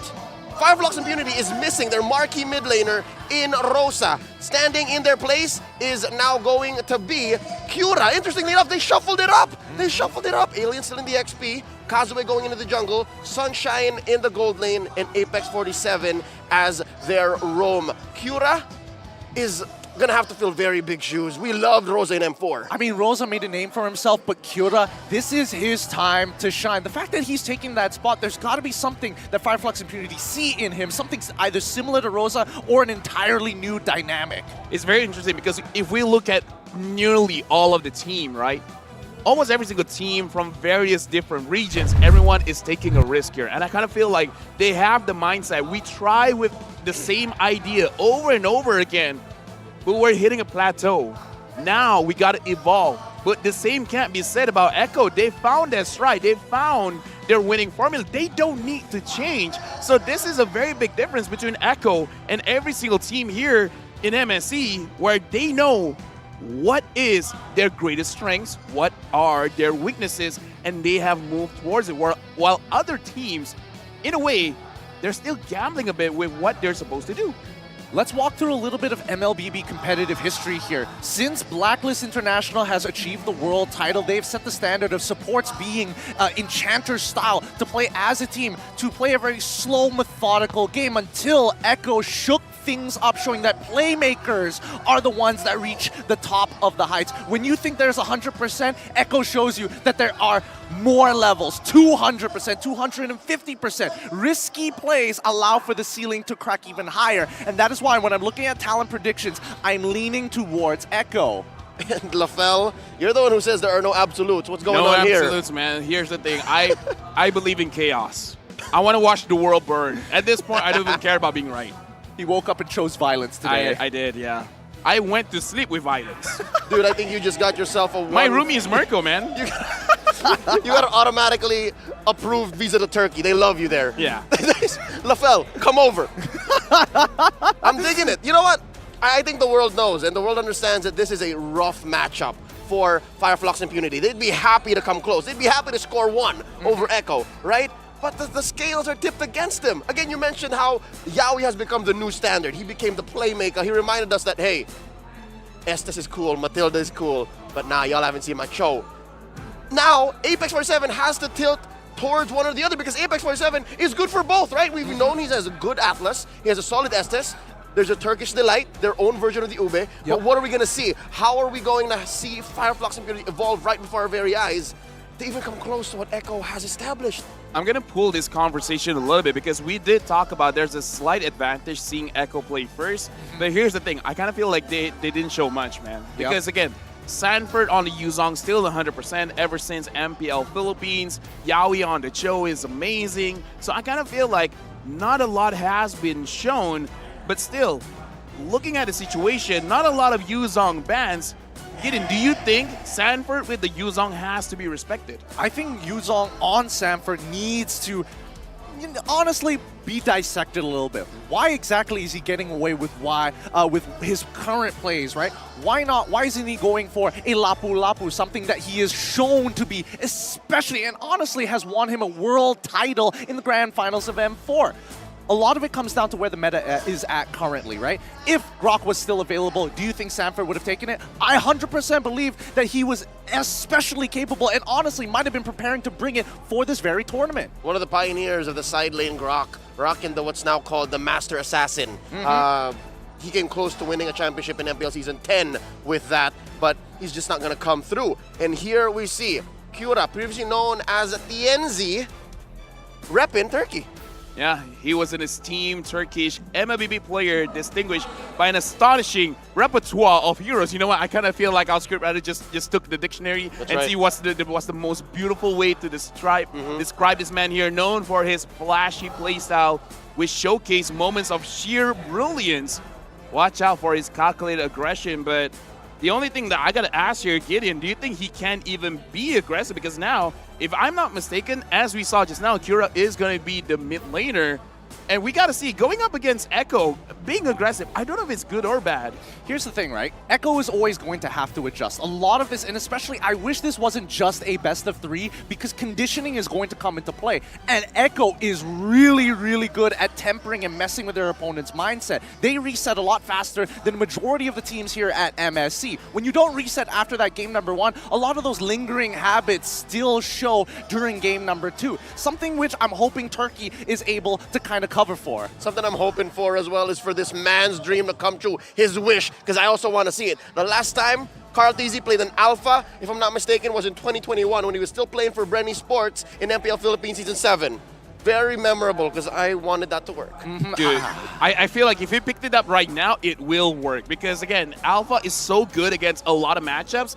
even the Mincetar, because it is one of those heroes where you're like, oh, Mincetar is very destructive in how you want to play the game. Alpha only has one dash, and that is his ult, but usually he uses his ult to get into the fight. Once he's in, he really doesn't care. He spams his first and second skill, and the thing is, even without any spellbam, just the natural spellbam that he has as a hero without additional items, he can heal a lot. All he needs is just a little bit more sustain and damage. As a jungler, he can get both of those. We're not even talking about his absurd clear speed. And oh, it's with so Spear, fast. Yeah, with Spear of Alpha on such a short cooldown, So fast. he's clearing camps double time compared to people like Bane. I want to make an argument that even before Bane got nerfed, he was almost keeping up, almost equally. I tried Bane jungle as soon as we got home last night and a little bit this morning. What emblems? Exact same as Carl TZ yesterday. And I tried to mimic the build. It's not as easy as it looks. Right? You have to synchronize with your team and you have to draft very specifically. There's a lack of damage. There's a clear lack of damage given the new nerfs on Bane in the recent patch. So how they did it yesterday was a very calculated risk. So either way, we have to watch out. Carl TZ's hero pool, given the Bane, given the Alpha, is basically infinite right now. All right, it's time. The draft is set. It is time for Echo versus Flux Impunity in this best of 3. Let game 1 begin. We're going to start the draft here, where again, the bans, I kind of feel like will impact quite hugely, because again, we got to see Flux Impunity, what do they don't want to see going to Echo. Echo betting out the S's. Pure respect. Leo, you called it. They know. The glue as well, the Novara and the 1-1 ban, I kind of feel like it is one of those staples. You just don't want to give it over to Echo or anyone in particular. They know. They know. They're throwing back to Jakarta just 6 months earlier, right? They know that Apex 47 is back in an Estes, he's back in an Atlas, but I think they're willing to deal with that since Diggy is available. We're seeing here the Eve taken away from the already shaky mid lane of Flux Impunity. I mean, if we're talking about shaky mid lane, I'm not seeing a Valentina ban. I haven't seen a Joy ban either. None of the suppressions have been taken out at the same time. I think the draft is rather open right now, and not a lot of information is being given. Like, from Echo's side, it's clear that they're targeting key heroes that Fimp has shown before in their previous bouts. But Fimp, on the other hand, right, we're seeing the Nuvaria, we're seeing the Wama, they're just standard bans. This third one, Arlet as well, at least this gives us a little bit of info. Actually, looking at Echo's bat, it does seem like they want to be able to win the box fights. Because again, I kind of feel like, Leo, you can touch on it a little bit more in terms of the box fights, because again, it's a lot going on in the Philippines. First picking, the Lancelot is going on, Carl TZ, and we can see the reactions, man.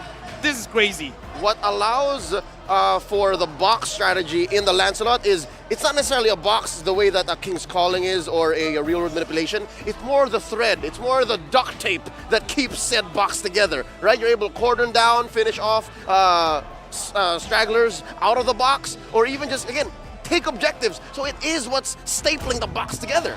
I see. So it's putting it all together, whether it's inside or outside the box, but it's clear that even for Flux Impunity, they know what they want. Yuzong as well as the Valentina. The Valentina very flexible, I agree, but the Yuzong being a very hard and direct target, specifically on the Sam, with the quick response coming in from Echo. The Kajan as well as the Kadita, they're expecting something. They're trying to deny ults. What I like here, you know what? It feels like it's fire versus fire, because Echo, having the Lancelot, kind of flexible. You can play aggressive, you can be a little bit more passive, but here, Flux Impunity having the Yuzong, having the Valentina, kind of shows in terms of range, we're going to play between mid and close range. We want to get into your face. Echo is like, yeah, you know what? If you want to get into our face, we want to do the same. Having the Kaja, having the Kadita, a lot of dive potential for both teams. None of them are shying away from a fight. Coach, take that, Coach Treb. How much dive do you want?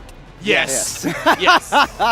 No, it's beautiful, because I think at the end of the day, right, it's also the amount of iframes they actually have to work around with, especially with the rough waves, not to mention the Lancelot naturally having inbuilt iframes in his ultimate, as well as the Thorn Rose. We do see the counter picks getting banned away. Coach Tic Tac really on the ball with this one. Getting rid of the Mincetar is a good option. Right now, looking at the ban so far, it looks like Echo again, when I was talking about the box, they're trying to make sure that there is no box. They want to roam around because the Eve, the Mincetar, even in a way, the S's kind of force you to get into a very tight spot. And it looks like Echo, they want to move around the map quite a bit. So for Flux Impunity, I kind of feel like if they can't control the map well, I kind of feel like Echo, they'll be a little bit too fast for Flux Impunity to kind of like react with. So I kind of like this Joy ban because letting the Joy over is going to be more difficult. There's too many people that it's very hard to catch. I totally agree here. You know, ban out the Joy. The fact that they already have the Kaja means you don't want to pick it for yourself. And they also decided to get rid of the farmers from the side of Echo, knowing that if they decide to team fight harder, our pick-off composition isn't going to get that much value, which comes down to two things. Either A, we are going to see the style that's very reminiscent of Blacklist getting the floor in rather early for the side of Fimp, or we might even see an opportunity for Diggy once again. What I'm worried about is what Sanford is going to play. Coach Bad Gal Seth, Osprey, they've really just locked it down for this young XP laner, the Apex Predator himself. Because look, no Lapu, no Joy, stole away the YZ, no Fredrin even, you can flex that. What's 40 going to play? I mean, there's a possibility. We've seen a lot of popular picks being Uranus. The Tersla. Oh, there it is! I actually wanted to say the Tersla, by the way. The Riz! The Riz! It's the Riz! The Riz! The Rizla! But now, having the Claude here, here's the thing, man. The Claude is a very elusive hero. For now, looking at Flux Impunity, there's not a lot of catch. Whatever the roamer is going to be, it has to be someone that has the potential to stop the Claude. A Kufra, maybe? Kufra, possibly. Franco is still technically on the table as well. It really depends on what the flavor of the month is for Fimp and how they want to kind of manage. Because let's keep in mind, even if the roamer is just focusing on the marksman, there's other lanes that they can actually affect, right? The mid lane in particular, where they have the Valentina. Yes, she can push out these waves, but when you have both Kadita as well as Kaja together, you're going to have to 2v2 this. Looks like the timer has gone down. They have no more time left, and they're going to pick up the Franco, making sure that they're going to be able to lock down the Claude. But because this is the Franco, you could potentially lock down Carl TZ with the Lancelot. But again, looking at how this man moves, it's going to be very, very difficult. But overall, what do we feel about the drafts? I'm liking how Echo answered the whole situation because Teresa has a lot of damage for an XP laner. I was thinking prior to the pick showing, maybe Uranus. You want one dead lane and then go for the attacks elsewhere. But no, Echo just said, yeah, all the dive, yes, all the damage as well. Like, there's very little peel. Oh, yeah, very, very little peel. Oh my goodness, even the audience predictions, we're seeing that 54% of the Turkish people are going to be leaning for Fimp, but the other 44% leaning towards Echo's side. They're realists. They are they realists understand. as well. So to answer your question, Lafel, I think on paper, Fimp has the fundamentals, but Echo just has the grit and of course the experience and the skills to execute. And now we're going into the game, the first match on final series of the day. Echo going up against Flux Impunity.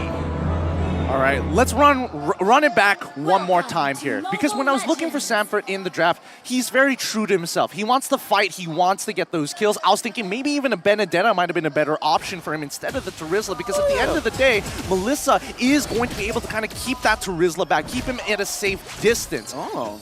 Very interesting here because I'm looking at the minimap and it looks like Yaoi is starting the orange buff early, so they really want to make sure that Carl TZ gets through his farming phase very, very fast because right now he's already level 3. That's right, and they're going fast enough away. Yaoi, the playmaker, barely gets away, and they also secure the Little Wanderer. Now Apex is in trouble. They're going to pop the roamer from Turkey. One more hit. Oh, he forces the flicker, but Carl TZ still gets it, drawing first blood.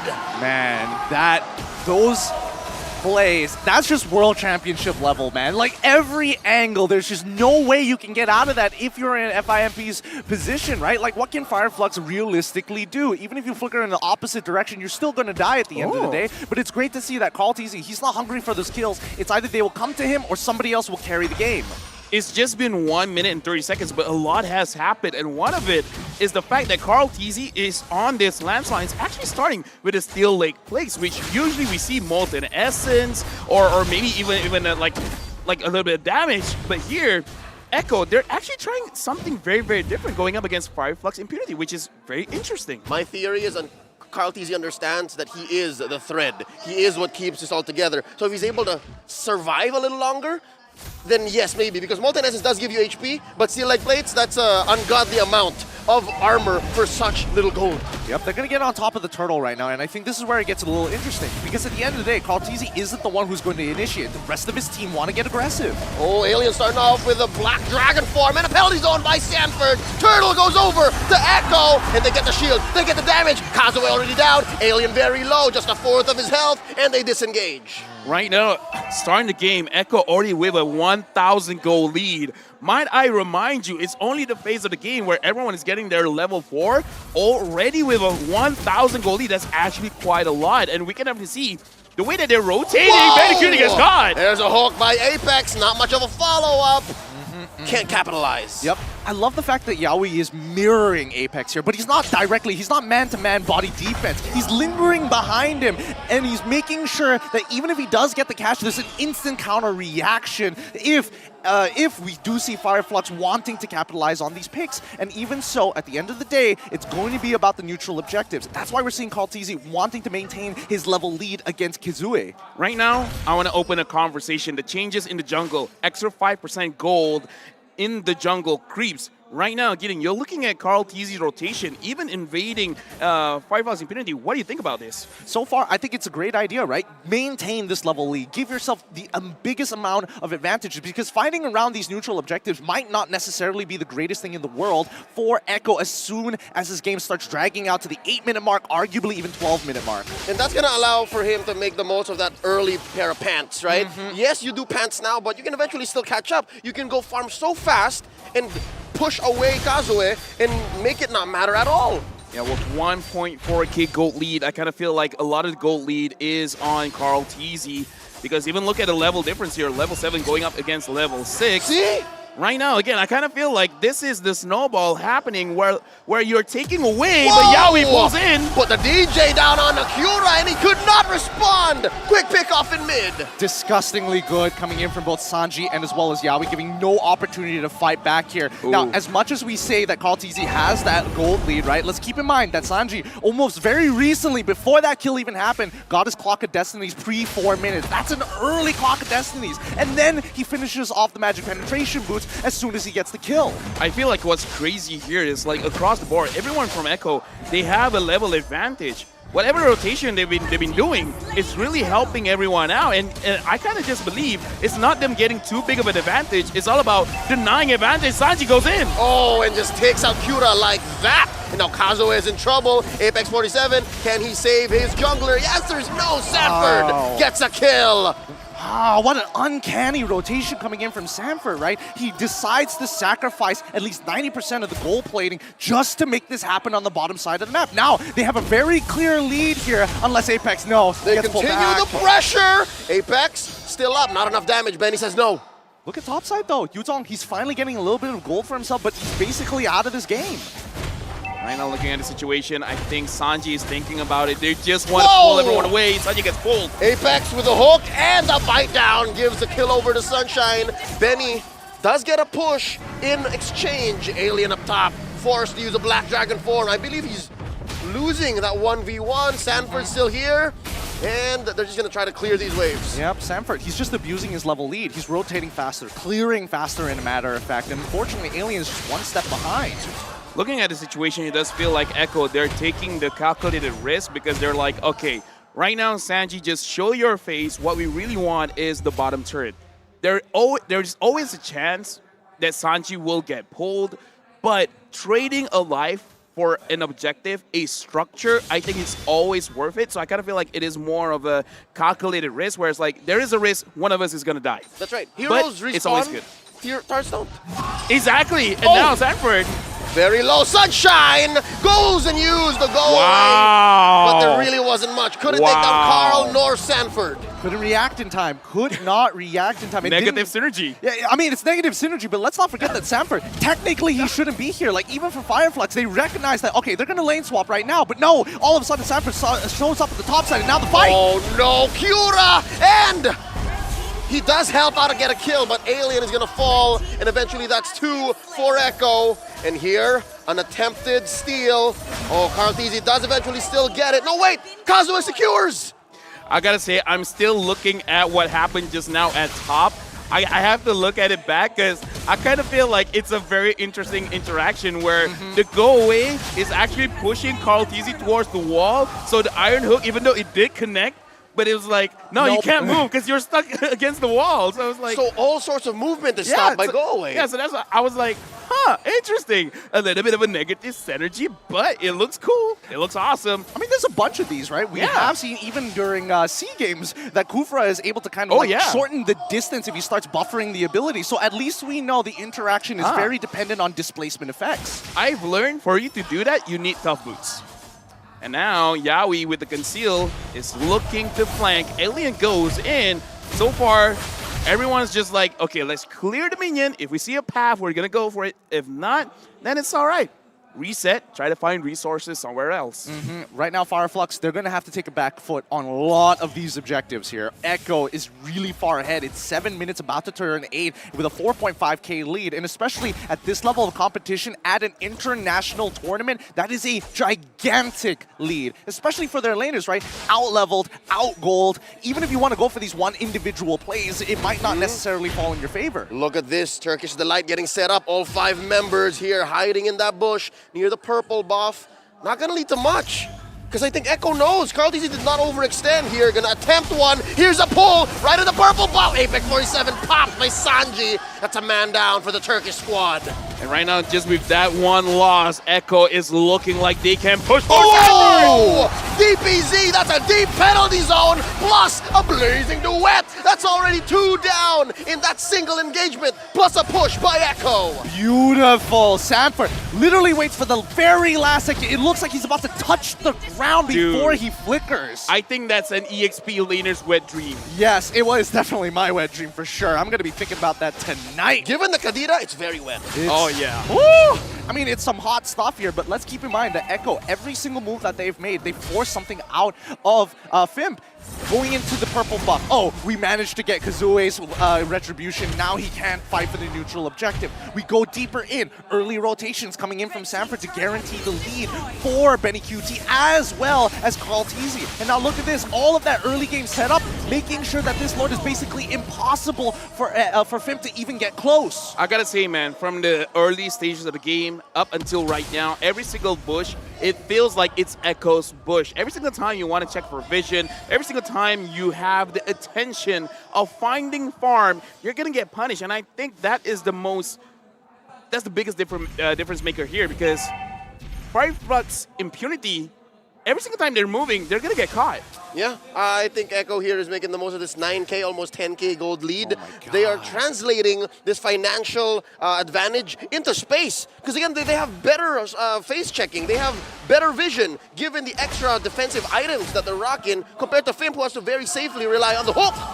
Boy, Yaoi, he loses out his flicker here, so that's one tool gone. Now, maybe Fimp can do something. Oh, Black Dragon form by Alien, and there's Muddles dropped in. Very low, forced to use the rough waves on out. He does survive using the Petrify as well. Here comes Alien, and here comes the Clapcap from the Turkish squad, and Sanford very low. There's the damage, and he goes down. Sanji as well. Sansan is down, traded out for Alien, and look at this, the fight down by Apex, and there's another hook. The Turkish are going insane. That's 3 down already. Make that 4. The GOAT has fallen. Flux Impunity on fire. This is why every single time we see this Turkish Delight, their version of the Ube, their version as Junior Blacklist, they know how to high ground defense like no other. Yo, shout out to Apex 47. We're gonna check back the replay. Hookman.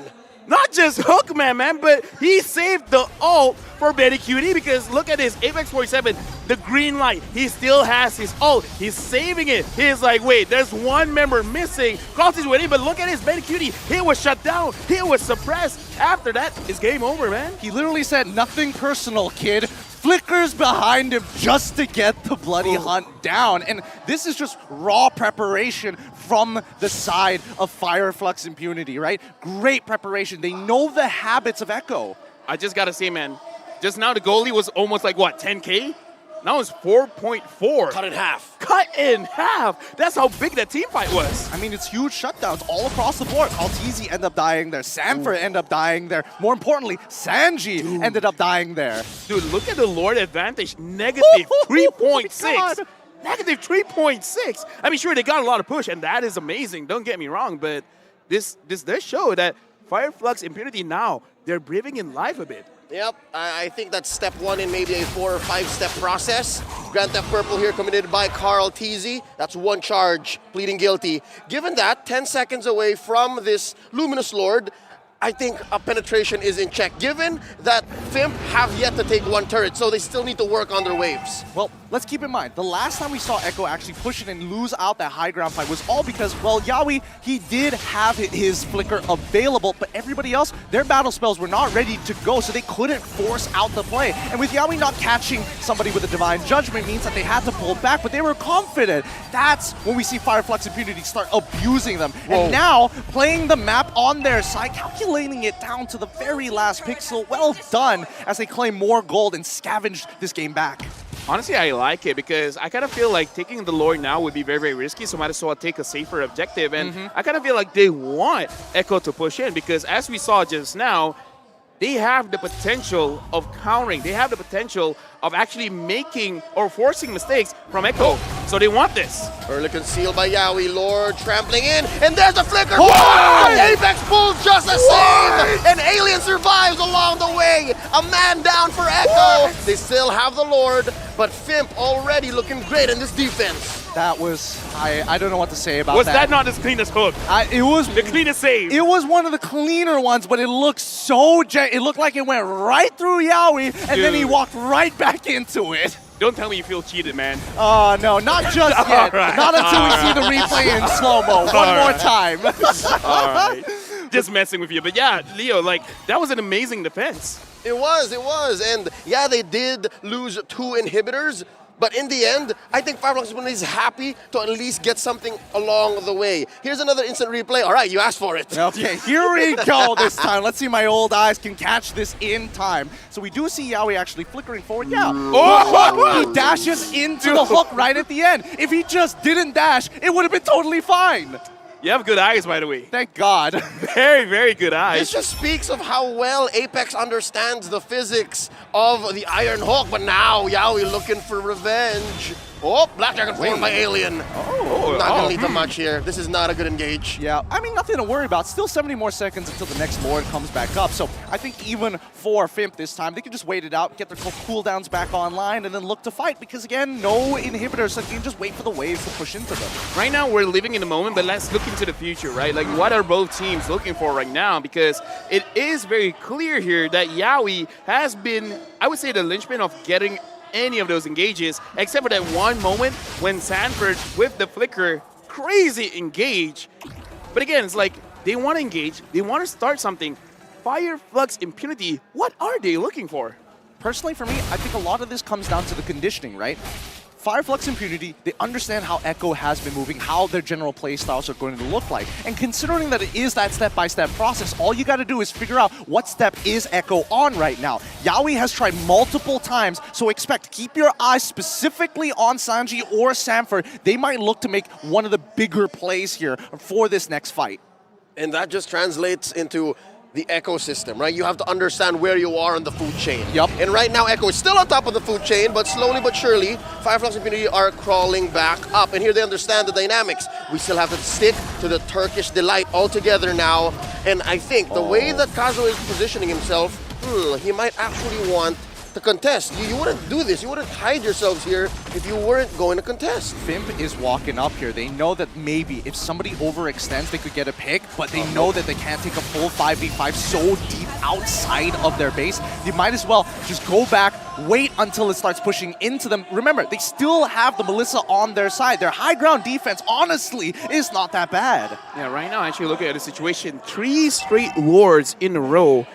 Flux Impunity, they let Echo to, I love this. I wanted to talk about this, but freezing the lane in your own base. I love this because you're forcing Echo to come in and you're actually stacking your own minions, but now that the minion is coming in, Echo, how will they start this fight? Oh, that's the minion. Big Lord coming in, Pura going for the pull, Alien stacking the Shah Essence. Here comes the Black Dragon form. Yawi with the conceal. Playing footsies with the rest of the Turkish squad. Oh, and they put Sanji down very low. Alien still up, sustaining. They're going to lose an inhibitor here. Alien all the way in, deep behind enemy territory. All the while, Easy just dashing on through, making a signature right inside their base. Alien's going to fall here with a blazing duet by Ben Cutie. That's a man down for Flux Impunity, and they're still here. It's not like Echo is in full health, though. Sanford very low, does have an immortality. That's a disengage. The Turkish have defended. I mean, they've defended for now, and I gotta say it's very impressive. Carl Teasy goes in, didn't actually hit the damage onto Sunshine. Looking at the base, it's very dangerously low, but even Echo, they're like, we have 9k gold lead, but why can't we go in? No. This is all Fimp right here. Alien bought a ridiculous amount of time, and more importantly, got the passive out of Sanji out as early as possible, including the rough waves. We did, as expected, see Sanford try to make the play, but the follow-up damage from Sanji was not there. He already expanded all of his abilities, and Benny QT is just getting body blocked time and time again by either Kazue or even for Apex, because again, Apex, he's holding that bloody hunt for if Benny QT oversteps his boundaries. At this point, man, I gotta say, it is time for Echo to kind of like show their mental fortitude, man, because at this point, you've been trying for quite a while. You got a lot of gold on you. This is one of those situations where you could tilt, where you're like, okay, come on, what else do I have to do? And at some point, this all-in dive comp is going to hit a ceiling. And I think so far, Flux Impunity have figured out that ceiling. They're like, all right, they can only do so much, especially inside our base.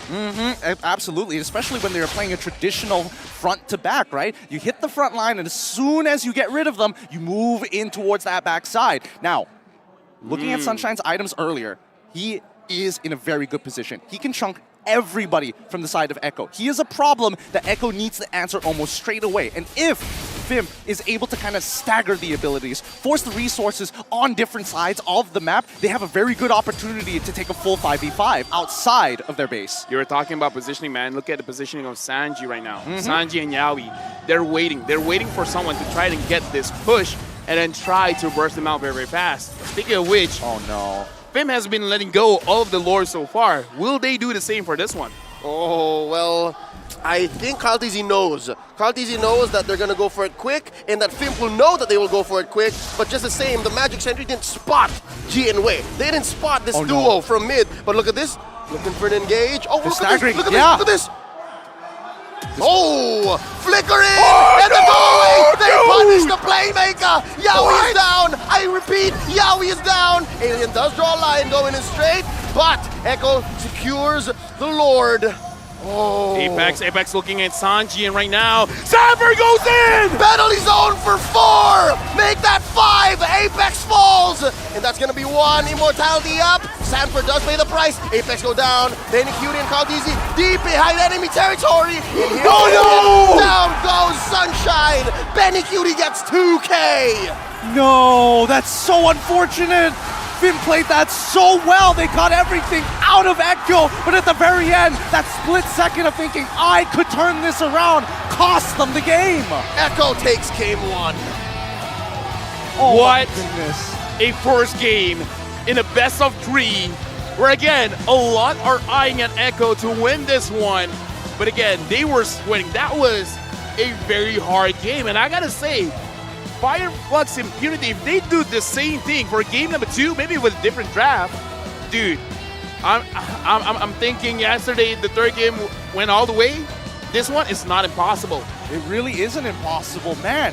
I mean, you gotta give it a Flux Impunity. Their defense is impeccable. They've done more than enough research on the world champions, and they've definitely caught on to a couple of few habits. You could see during the Lord Dance that even they could recognize that, hey, there is a possibility of a backdoor. There is a possibility that Benny QT is just waiting for them. And the adaptations that we saw from Echo, you know what, Benny? Make sure that you're nearby the Lord. Don't try and go for this backdoor just yet. Leave it to both Sanji and as well as Yawi. We can make it happen. We need to rush down this Lord when we find it. I just gotta say, a lot happened just now, Leo. Yeah, they figured out the fact that, all right, it looks like Fimp is willing to trade. Maybe we should do it. I think that's what they did with Yawi. They understood that, yeah, 50-50, he could die if we don't get it in. And Apex has been very hot with his hooks and his bite downs. And that's the Echo Gambit. That's what they played on, and they got away with it, especially after the 4-5-man penalty Dude, zone. Sanford is a different beast, man. But I gotta say, that's 40. Yaoi his engage on the Melissa, it honestly was a lot because when he went in, yes, he died. Yes, the Melissa was able to kill him. But the crazy thing is, Melissa used her Inspire. So by the time Yaoi died, and then Echo, they want to re-engage, Melissa does not have that crazy lifesteal, does not have that crazy attack speed, making it so that they won't have enough damage. So even though, yeah, he died, but I kind of feel like that is a worthy trade. That's the Echo Express. The Echo Express? He just chugged in. Ooh, ran him over. Ran him over is definitely, you know, what I would describe this overall play style, right? Because again, this particular composition, it's all about playmaking. It's all about finding those opportunities to turn the tables against their opponent. And like you mentioned, LaFell, yes, the Inspire was a very big deal. They got the ult as well as the Inspire. So not only could she not play defensively, but couldn't turn the tables when the time was right. And honestly, Flux Impunity, they set it up perfectly until that final bad call of maybe we could turn this around. Right now we got to look at the MVP of the game, and the MVP has to go over to Sanford. Honestly, a lot deserving for this young man here. Look at him, he's so happy, but at the same time he's like, oh shucks guys, come on. I only got like 4 or 5 people twice. Just another day. It's just like, I don't know, I do this every single day. It's not that big of a deal. It's not that big of a deal at all. Looking at his build as well, he's making sure he's a tanky boy, but makes sure that he has the Queen's Wings just to ensure that he lives longer, especially in those clutch moments. It's like, oh, I'm low. Oh, 5 of you are getting a little too close together. Now we unleash the penalty zone with a flicker. Maybe we should just all start building more Blood Wings. I don't Or rather, know. Queen's Wings. This is Queen's Wings. Yeah, here's the thing, man. Queen's Wings is amazing because he's basically the tenacity built in an item. And tenacity plus... It's something It's else. a bunch of health. There's tenacity, there's damage built in, Yeah. there's skill vamp, spell vamp built in. Yeah, here's the thing, right? Well, conditional spell vamp. HP? Yep. Yeah, here's the thing. That's what I want to touch on. It's an emblem in an item plus much more because like you said, the healing that you'll get is insane, making it so that he can frontline for quite a lot. Right now, we're looking at the MVP highlights, and look at this. Carl TZ got pulled, but he's like, the Melissas go away, actually says, stay right where you are. I wonder if he had the tough boots at that point in time. That'd be interesting to double check as well, but we'll figure it out later. In the meantime, I think what we can talk about for sure is the fact that Flux Impunity's defense, especially against Echo, when they're trying to close out these games, probably caught Echo off guard, right? I mean, look at these motions. Alien survives for so much longer than he absolutely should. Melissa gets a free reset off of that, and then right here, this play. Yaoi tries to get everything out of him. Alien tries to engage, but almost immediately after the big catch, keep your eyes on Sunshine, right? He's chunking out everybody. It looks so very good until it isn't. The GOAT himself forcing everything out of him, and Sunshine decides, you know what? Maybe I'll try to turn it around on Benny. Look at the difference of damage, man. That's what happens when you don't have your Inspire up. But again, you guys heard the reaction of me and Leo. That is one of those engages coming in from an EXP laner that makes it so that no matter what lane you play, all of a sudden you want to be an EXP laner. I felt the 5-man penalty zone. I swear I could have gotten pulled in too. I felt my chair. Whoa. Oh, yeah, same. Just breaking the 4th wall almost instantaneously. Honestly, looking at the items so far, nothing too crazy, nothing too out of the ordinary. Let me just double check that one more time. Yeah, nothing too out of the ordinary, but keep in mind that Carl TZ was taking a step back here. He's not looking for that raw damage. That's not his job. That's not his place. More importantly, he's making sure that he does go for the Thornmail just to make sure that he lives a little bit longer, making sure that the amount of on-hit damage is negated so that when he comes for the cleanup, it's going to be a little easier, even if we do see Sunshine have his Inspire. Right now, honestly, looking at the itemization as well as the goal, I kind of feel like Flux Impunity, if they had a better fight, say in the mid stages of the game, right? Because again, we saw how Echo took control throughout the game. It's only during the final pushes where Flux Impunity were able to actually control what Echo wants to do. If for the next game it is not that one-sided going into the end of the game, perhaps it would be a game that I would say 60% Echo's still gonna win, but it's not like 70-80 just like just now. It's not going to be a complete stomp. That's what we know for sure. We know if there's high ground defense from the side of Flux Impunity, they can hold on and really drag this out. I'm very curious to know what the mentality must have been like, especially after the first 2 attempts, right? Like, what were they feeling? Were they like, man, these guys actually know what they're doing? Because they were getting absolutely rolled in the early game, every single objective, and especially when you look at the monster gold stolen, right? 4,145 compared to 299. That's what the Carl TZ farming pattern was all about. That's why he was deep into Kazue's farm as early as what, minute 2, minute 3. And now thinking about what game 2 might look like, right? 60-40, not gonna be a stomp. I'd say maybe it's all for Flux Impunity's prerogative to try something new. Here they try to choke down Sanford. What happened? They forced him to show the 5-man penalty zone.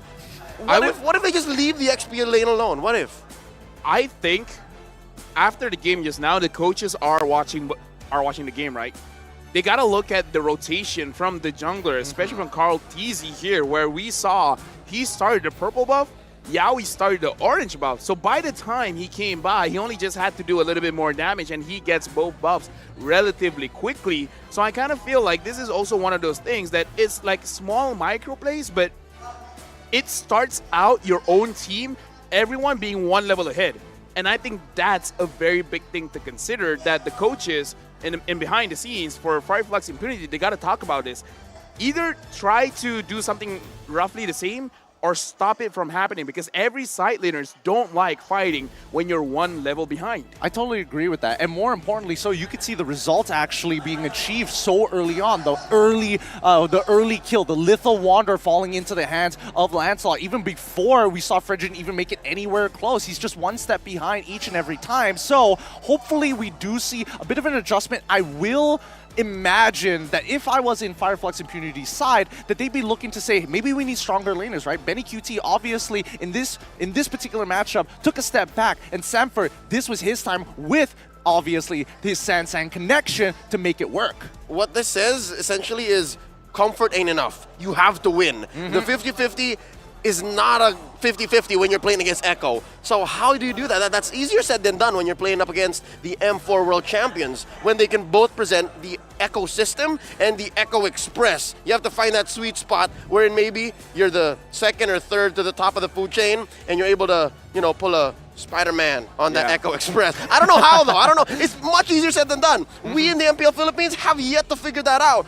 And again, even in MSC, the best of the best from Southeast Asia and some parts of the world come together, I still haven't quite found that formula that can come close to solving the ecosystem.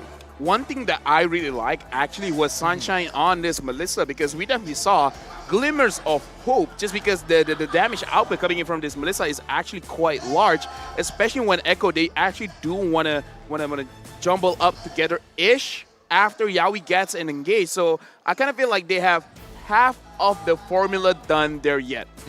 All they need is to fix the early and mid, because we see too much of letting go objectives. And I don't know, like, here's the thing, sometimes it's smart to let it go, but sometimes you need that passion in your heart and say, no, that's mine.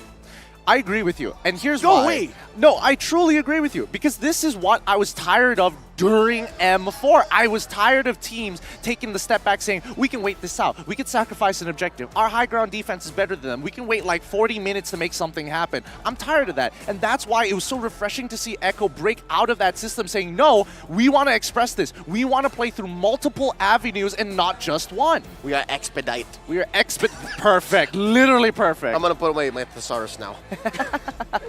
Oh boy. No, I mean, the easiest and fastest way from point A to B is a straight line. And Exactly, that's what this lineup is all about. Yeah, right now, looking at Yaoi on playing against Flux Impunity, I think Flux Impunity is the dark horse of the MSC, because we can't meet them in M4, so we're excited to see, to meet them in MSC. And if they're excited to meet us, we're also excited about meeting them. Exciteception. Exciteception. I mean, what was that? What was I? What? They're both excited. They're both excited. Exciteception. I don't know what kind of accent I was putting on there. You were trying to be Leonardo DiCaprio, weren't you? Not gonna lie, I'm disappointed in myself. So let's move on. Well, look, famous words coming in from the lover boy himself, the playmaker, right? And again, he's playing against someone like Apex, which is a completely different style to him. But just the same, they have similarities, right? They both are capable of playing setup and initiator and support type roamers, right? Both of them have an Estes in them somewhere. Yawi specifically has a Valir.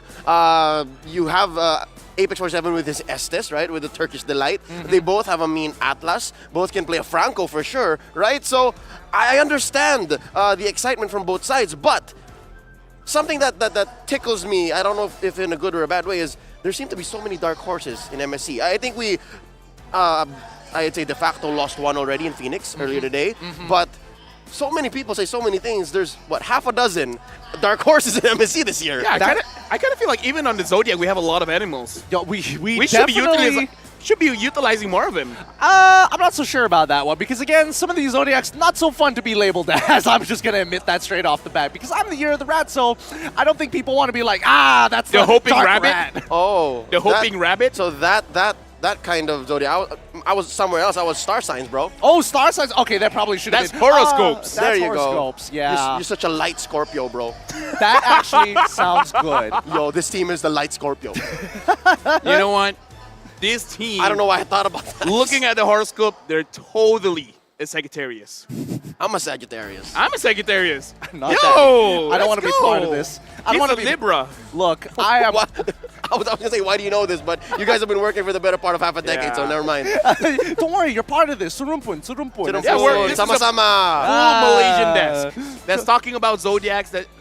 We were talking about dark horses. Yeah, no, do you not agree? Do you not agree? I agree, There's so many dark horses. I agree that there's a lot of dark horses, but I totally... But does that not negate the fact of being a dark horse? It doesn't negate the fact of being a dark horse. It's just the fact that most people are seeing fresh new faces, right? And that's the idea. Seeing these international teams, and especially under different names, is going to be labeling them as dark horses, knowing that who knows what could happen. We don't have a guaranteed champion, but we do have a bunch of competitors. Now, let's have a look. Oh, wait, hold on. Did I hear this correctly? That's right. Kura is going back into the jungler. Jungler position. Formerly known as DNZ. He's going to go back in his comfort, and we're going to get their formerly XP laner, their sub-XP, Lunar, now going to go in mid. Ooh, how does this change things up? I mean, I did say if we try the same thing over and over again and we're hitting a brick wall, we got to change something. This is a pretty big change. That's insanity. It's insanity if you don't change. That's right, if you keep trying it. But no, this is impunity. Flux Impunity.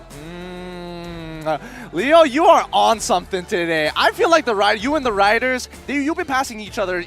Yeah, whatever you're having, I want it too. Yeah. You want to be in the GC? You want to be in the GC too? Yes.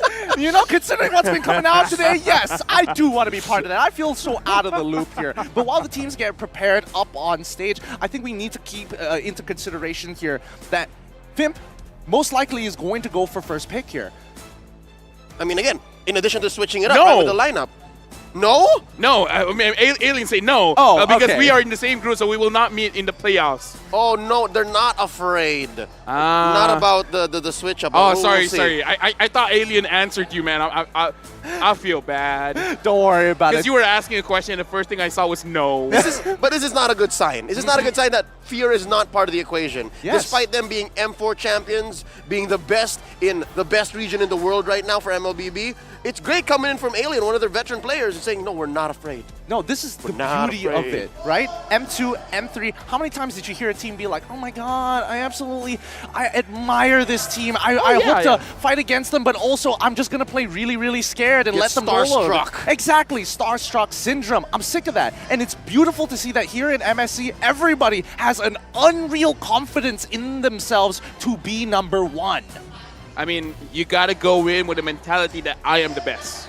You may be second or third. I kind of don't care as long as I'm #1. I love that. We've been hearing that from the player interviews, right? Like where they try to rank each other, they try to rank themselves, and I think that's key. You got to continue that way because if not, then you're already in a losing position. But it's such a weird spot to be in, right? Because you have to think that you're the best, but at the same time, you gotta be willing to work with other people, right? It's such a I love the idea because it's like you're trying to be two extremes at the same time, where you want to be the best, you want to have this ego that you will make the play, but at the same time you got to trust other people. You got to be like, I'm willing to sacrifice myself for the benefit of the team. It's getting philosophical. There's a lot of juggling here when it comes to how you look at yourself and how you look at the people around you. That's the Sagittarius thing, by the way. All right. Yeah, I mean, fair enough, but also keep in mind they're having these philosophical questions being 19 to 18-year-olds very early on into their lives. All the while playing video games for their job. Absolutely. In front of thousands of people. And then watching their streams, it's like, okay, maybe they're not that philosophical. Right? Think about that the next time you want to blast one of our professional players, all right? Agreed. Put yourselves in their boots and their pants and their secret lab chairs. See if you can do a better job. I don't think so. The secret lab chairs is a very big part of it. It helps. It helps. It helps plenty. It helps because plenty. training helps with your mechanics, right? With your muscle memory. Yes. But the heart, the brain, the passion, the bravery. Alien, his top 3 EXP laners. Isn't that an insight to what we were just talking about? Yeah. Right? He doesn't think of himself as number 1. Maybe the question is like, besides you. Besides yourself. Besides yourself, right? I'm gonna go find the Alien later. I'll just DM him on Instagram and say, hey, where were you in your 1 to 12 as XP laners? Let's just assume Freddy was like, okay, besides yourself. Oh, no, I'm gonna find out. All right. I want to know the answer to that. You want to know too. I want to know the answer to that. This is an EXP lane issue. Supports can stay out of this. Yeah, every other role, but here's the thing, right? I kind of feel like putting yourself at number 1, and the moment someone asks you, what about Sanford? And then you're like, I mean, he's good, I guess. Is that not also just a valid way of approaching the question? All right, except for Sanford, who's in your top 3? Kid is on top of the world right now. Truly he is. I want to pull this back a little bit, right? I'm wondering what's going on in Coach Tic Tac's mind. Like, what really rattles him, right? Did that previous game rattle? It was like, whoa. They actually have studied our behaviors. Do we need to change this up for ourselves? Or because sticking to the standard is something that might not necessarily work out for them a second time? Me being the closest to what we could call a tic-tac expert on the desk, I'd like to think it still humbled him. He's one of the most humble men I've ever met in my entire life, still being an MPL champion, an M4 world champion. I'm sure that what Flux Impunity put on the table here in Game 1 still made him think. He still looked at Coach Trevor and said, I was pretty good. All right, I'm going to put you in the hot seat. All right. Top 3 most humble people you've ever met. Oh, wow. Right? Now rankings are difficult. Very difficult. Am I part of this ranking? Except for yourself. Except for yourself. I'm putting myself number 1. I'm putting myself number 1. I've never met anyone more humble than me. But so now humble. I'm humbled by the fact that we're going into the draft of game number 2, possibly the last game of the day. Echo going up against Flux Impunity. All right, let's get right into this. I'm looking for 2 heroes, 2 very specific heroes here. I'm wanting to see that new Atlas skin, and I want to see Alpha. Like, come on, somebody's got to do it. Wow! We're seeing that Flux Impunity wanted to stay on second pick. All right, it's not as ridiculous given the lineup switch. Maybe with this Lunar mid, they want to stay second. They want to be able to get the 2-pick swing and that close-up in the last phase. The Lancelot Bando, we got to talk about that because honestly, a lot of casters I've been talking about, they've been saying Lancelot is one of those heroes that is very oppressive, especially around the mid where you can deal a lot of damage to I would say, low mobility mid laners. And now, even Sanji's hero has been banned, but that has let go the 1-1. That is ridiculous. I don't know. Teams that decide, you know what? Let's challenge it. Let's give them the 1-1. Let's see what's going to happen. And half the time, it's a crossbow of tank to 3 different people, all of them dying, and a quick sweep afterwards. Dude, I was looking at the 1-1's eyes, and it's crazy. I was going to talk about the Kaja, but you got mesmerized. Yaoi himself took the Kaja away. So now, oh wow, okay, they're prepared. This is an interaction. They're prepared. This is an interaction I'm excited for. Given the nerfs on 1-1 plus the buffs on Phoveus, that DF is going to come out much, much faster. I mean, there's a lot of arguments to be made. Like, I'm taking it straight from Mirko's mouth, right? Most people would agree that, yes, this is going to be the natural counter. Every single time 1-1 auto attacks, she hops. And when she hops, immediately you're going to see the Demonic Force come straight out of Phoveus. But then there's the counter argument of, yeah, Phoveus can close the distance, but that makes him that much more vulnerable for his weakness spots to proc an early crossbow of Tang. The thing is, the selection was way too fast. It kind of felt like they predicted for all of this to happen. They let the 1-1 through. They let the 1-1 through. They learned the behaviors. If the 1-1 is open, they're going to take the bait. They're going to want it. Looking at the players' faces right now, even they're like, okay, so far, everything is going according to plan. Now, what's the next step? They banned out the Eve. They banned out the Valentina. In fact, 4 bans onto Sanji. Big respect to the mid laner of Echo. All right, are they not doing the same thing? I mean, not the same thing, but they're now gimping half of the Sansan duo. Earlier it was Sanford. This time it's Sanji. How deep does this young man have to dig into his hero pool? What are we going to see here from Sanji? Well, it does come at a cost, right? Because at the end of the day, it is going to be both Arlet as well as the Phoveus on FIMP's side. And again, I'm expecting this Arlet to be in the support position, but who knows at this point, right? Grabbing the Barca here? That's what's going on because wait. not a lot is open still. Oh yeah, no. We reacted so hard and so fast to the Phoveus pickup, but yes, the Arla. Oh wait, yeah. What What is this? Apex? Apex? Oh wait. Yeah. Mid Phoveus. Mid Phoveus. All right. Well, yeah. I've seen it before. In recent years, yes, mid Phoveus has become a thing. I've seen things as crazy as mid jungle Phoveus, but yes, I think this confirms it. Apex Minotaur. So mid Phoveus, right? Right? Man, I was thinking, okay, yeah, you already got the Phoveus, you have the Arlet. The Arlet is like the insurance policy to make sure that this 1-1 doesn't get to go around for free. But the fact is, they've even doubled up upon it. You know what? We need premium insurance plus with the Minotaur as well. Win or lose, this draft is very interesting. Yeah. I'm very much looking forward to see how this goes, but not enough damage just yet. I'm looking at this draft. They need a damage jungler here. And they're going for the Amon. The Amon deals a lot of damage. It's not going to be easy for Benny Cutie. It's not going to be easy. They're looking to quell the storm here. I'm loving the draft. I'm going Fire, Flux, Impunity. You did already. Oh, I did. Sorry, I forgot. The series started. No, but yes, fundamentally, theoretically, on the scale of just how kits work and interact with each other, I like this draft. I like this draft as well, but I'm curious to see what the battle spells are going to be from both sides. I expect for Fireflux Impunity to be greedy with this. Take flickers. You need to be able to make this play. And from the side of Echo, it's a little 50-50. Are they going to be greedy with flickers for themselves, or are they immediately going to go for the Purify? Because I feel like either way, it really kind of doesn't matter. It's all about positioning, and Sanji might be the big player for Echo this time round. Game number 2, going in, an amazing draft, changing up the lineups, having the Phoveus, having the Amon. How are they going to pair up going up against Echo? Game number 2, who's going to take the win? Are we going to extend to all 3 games for tonight? Well, let's find out as we jump right into the land of Dawn. Echo on blue side versus Fireflux Impunity on the red side. Looking at the battle spells here, rather interesting. But yes, they're doing it all over again. Echo, check them out. Yeah, looking at the situation, Carl Tease is going to solo the purple, while Benny Cutie as well as Yaoi, they were starting the orange buff. So this is going to be a very fast clear here for Carl Teasy. Call him fast clear McGee. Yeah, under a minute, he's able to take both buffs, totally ignore the small camps, and then go straight for the Little Wanderer. Are you level 3, man? Look at that. They can't keep up with this. And especially when you are playing Amon, you're naturally going to be slower. He did take Mystery Shop. He's not going to try and go out of his bounds. He needs his items more than anything else. Yeah, I would argue that he wants his items more than he wants levels. Looking at the situation right now, Kira, level 3. And right now, Carl TZ also level 3, about to get level 4 in-game equipment. He is going for the Steel Lake Plates again. Very interesting. It does seem like he wants to be able to tank the damage coming in from Sunshine in the early stages of the game.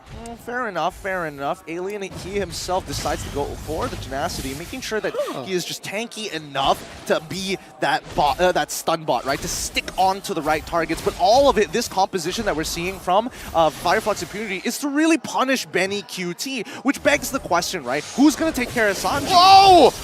Kyura walks in, lands a kill on Sanji, barely survives. I was just gonna say, buying pants early, does that not show respect for Amon's Kyura? No, Kyura's Amon. Yeah, but here's the thing, because he deals magic damage, so I'm thinking like, maybe not. I'm thinking a magic rope would be a little bit better, but now, looking at the situation, Alien taking quite a bit of damage, and Echo takes that as a sign, like, we can go for this.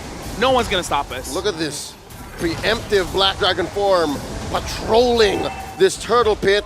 Quick turtle take here for Echo. Yep, beautiful stuff coming out from Echo as always. But again, when you're looking at Flux Impunity, their main game plan, it's not for these side objectives. They want kills. They're looking for people, not just neutral objectives. Apex 47 now, level 4. Carl Teasy finds Lunar. Taunts onto 2. Oh, watch Kyura gets a few stacks on the Carl Teasy. He survives, forcing out a third airstrike. Down goes the goat. Kyura gets a kill, drawing first blood. Beautiful, but down on bottom side. Oh, Sunshine. He has no backup here. Yeah. Apex. Oh, they're so far off. They're really far off. With first blood's already achieved, I just love these off-tempo plays coming up from Flux Impunity. That's the main goal. You're not playing the traditional style. You're looking to find the holes in this golden standard that Echo has set in place. It's almost like game number 1. Let's see what they're going to do. Now that we see what they're going to do, we got to see what's going on, because converting EXP to the mid lane, originally an EXP laner, Lunar, will be playing as a mid laner, replacing Rosa. And the thing is, I kind of feel like, let's just play War Strengths. What are you good at? Fighters. Well, that's a bit awkward, but we're going to roll with it anyways. Yeah, no, isn't this the next best thing to a compromise? But wait, down bottom, Carl Teasy tries to get a beat on a Sunshine. Here comes Yaoi, the playmaker, gets a face full of lead, but Sanji takes down the marksman before anything is said. Kyura very low. Here comes Alien, supporting his jungler, using that Amon's kit to try and heal up. Wants to get the kill. Sanford's still alive. Alien can get his man. Yeah, unfortunate indeed, but he wants to try and cancel Sanford's. Wow, Sanford, nerves of steel, just stood there. Nah, you're not gonna do it. Try me. I know it. T-pose. T-pose. I'm number 1. Number 2, 3, and above, you guys can't do anything to me. Right now, Sunshine is just clearing his minions. In terms of goal lead, not as much as the earlier game, and Sanford gets pulled back. Early final slash here, trying to go for the outplay, and Sanford falls. Alien gets the kill. Down goes Kyura. Sanji and Yaoi gets the pull. DJ taking down Alien. And there's another fight here near the turtle pit. Carl Teasy gets a final Appraiser's Wrath. But here comes the DF from Lunar. Cutie looking to take the skies. Couple more weakness points. Here comes the DF. Pow! One more. Pow! He's the one who goes down. Cutie gets a kill. Yup, he had no choice. He had to use it. He already used his Purify at the same time. They were so close to taking out Carl Teasy, but just so far as he managed just to walk away with just a sliver of health. Now keep in mind that Flux Impunity, Kyura should be okay here, right? No? Nope. Gets the passive on. And no! He went back in. Pops him. And Carl Teasy gets a turtle there. Fireflux overstayed their welcome. That's a little unfortunate. They got to keep playing for these off-tempo plays, right? They got to keep in mind, don't fall into the same habits. Don't listen to the traditional rules of Mobile Legends. We're expecting these fights to happen around the turtle, but that's not the main goal. At the end of the day, they're trying to shut down BennyQT. And if they don't shut him down, or at least build up a lead enough to make it happen, then you have to take a step back. I gotta say, the interaction between the items as well. Yaoi's going in. Oh, there's a flicker, plus a pull on the big cow. And Lunar takes to the skies. But wait, can he take down BennyQT before? He's the one who does so. And there's the crossbow of Tang. BennyQT takes down another double kill. Make it a triple. Oh! But no, Sunshine gets him down. He does eventually get the 3K. But that's a shutdown. Big money over to Fimp. But Echo wins the trade. I gotta say, early trades here, Echo, they're like, okay, you guys want to fight? We're not running away. We can fight. Sanji right now, I kind of feel like in MSC, we haven't seen a lot of Farsas, right? So a lot of people have forgotten the amount of damage that a Farsa can pull up, and then you're like, oh, wait, now I remember. Now I remember. But now, one of the problem is, Carl Teasy, early item, the steel leg plates, so far has been playing dividends. Whoa! Rogue Black Dragon coming in from the west. Tries to get his man. There's the Petrify. Kyura still alive. Healing up. And they disengage. Whoa, that just happened. I'm rather surprised that Echo decided to make that call. They got to temper themselves here, right? They cannot fall into their bloodlust. They cannot go skull for the skull god as they usually do, especially when it's the right place, right time. Because remember, Fimp, they got to play off tempo. And if they can, again, hit Echo at their heels, right at their ankles, tilt them off Keter just enough, that could be the opening that they're looking for, right? Again, Sanji has been playing a very disciplined game, but Sanford, he's got to calm down a little. 2 Radiant Armor so far. I'm smelling a third coming up for Sanford. And this does well, not only against the Amon, but as well as the Phoveus. So right now, they really got to go over for Sunshine to really deal the damage, because I'm feeling they're about to hit their ceiling soon. Oh, there's a pull on the alien. Oh, he does get it. He dashes in, and that's a double kill for Sunshine. Alien very low. Can Benny Cutie get the kill? Not going to go ahead and take to the skies. Oh, amazing response by Fireflux. Beautiful play coming in from Apex. He literally hopped over the turtle pit, flickers in and using the Minoan Fury and catches all 3. A great response, but how did they convert? Oh, Black Dragon forward by Sanford, helping Carl Deasy secure this turtle, but Lunar to the rescue. Oh, misses the retribution. Cura gets it. And right now, looking at the situation, it is a very good trade. Carl Teasy is a little bit angry. He wants to go forward. Oh, Prazer's Wrath. Not enough damage under the 2 that got hit. Alien and Lunar forced to back out. There's a Feathered Airstrike. Carl Teasy still wants more. That's a clear disengage and a push down bottom. Woo!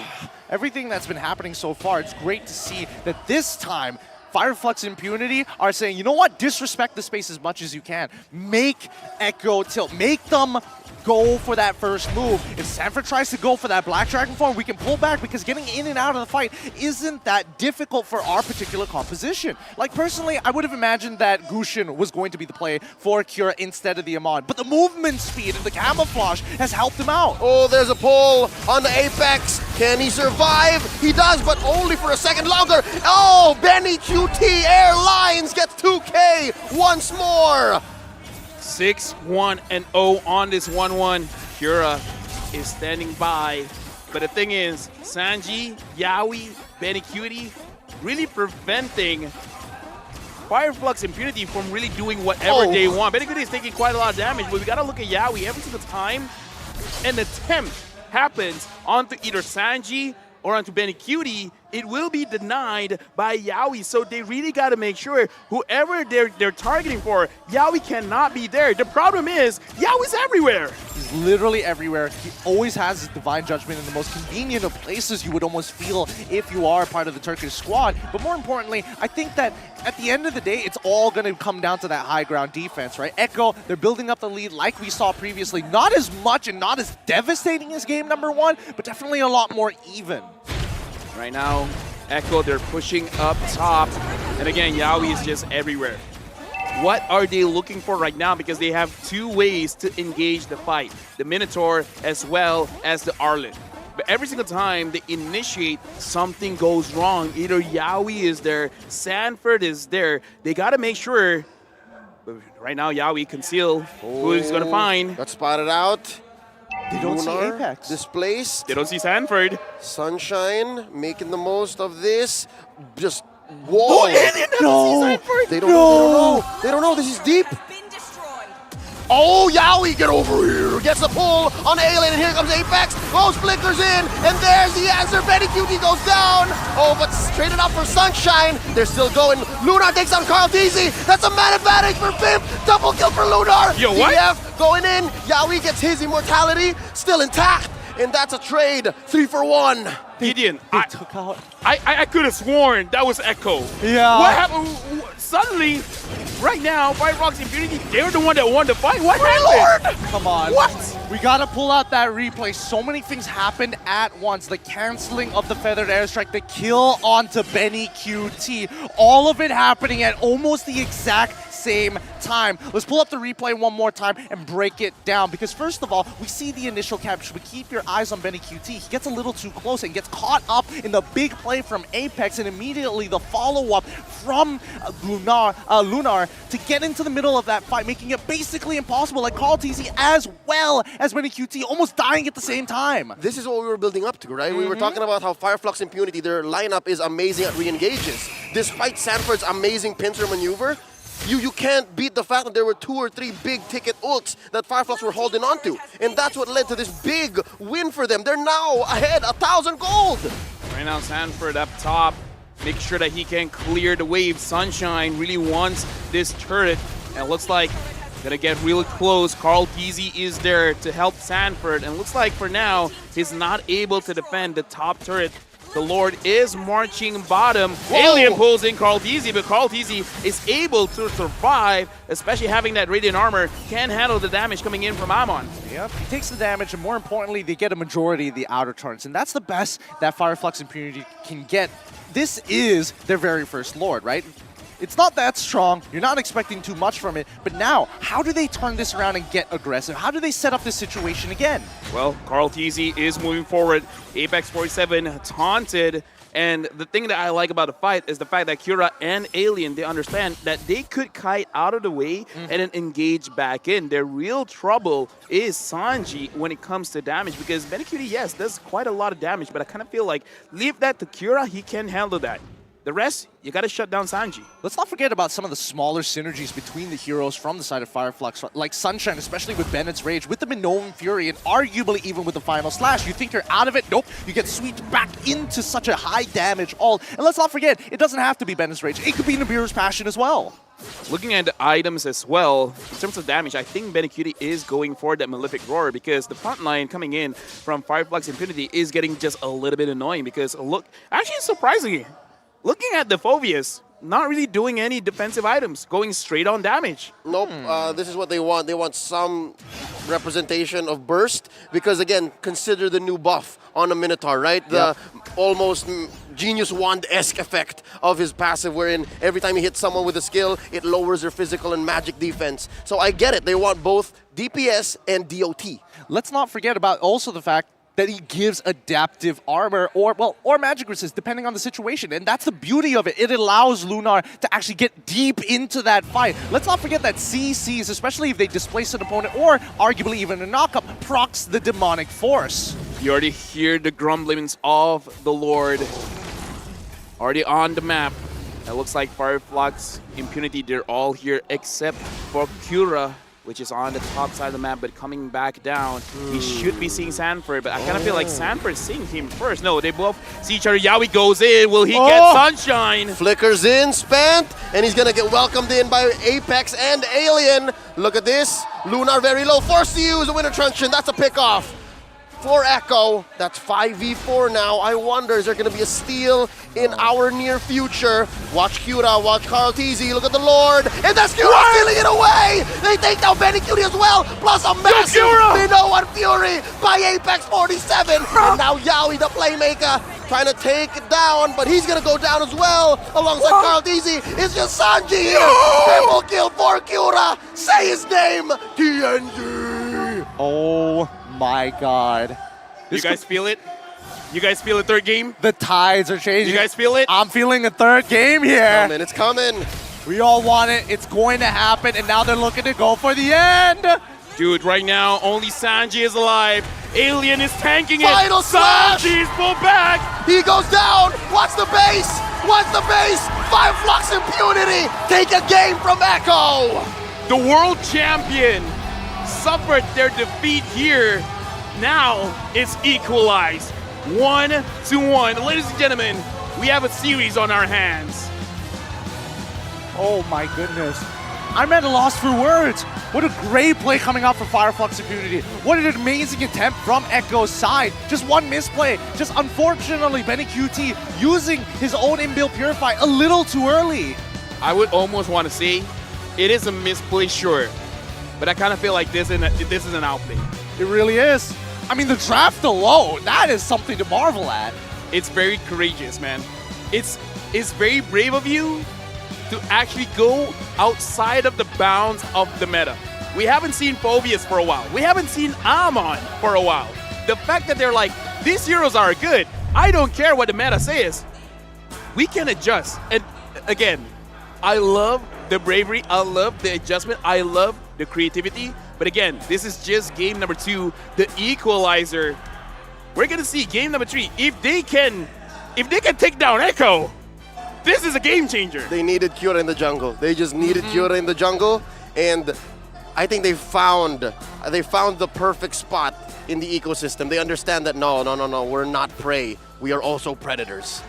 It's disgusting. It's disgusting how well this team played. It's disgusting how Echo responded to it at the same time. The consistent adaptations from both sides were impeccable. But at the end of the day, whoever presses the button first loses out. And in this case, Benny QT did not press it in time. But with that being said, right, how could he possibly have outplayed that? With so much CC and only one ability that purifies one CC at a time, Final Slash, Minoan Fury, as well as just, even if all else fails, Amon walks up, presses his ult. Here, take this, you're below 50% HP, you're gone.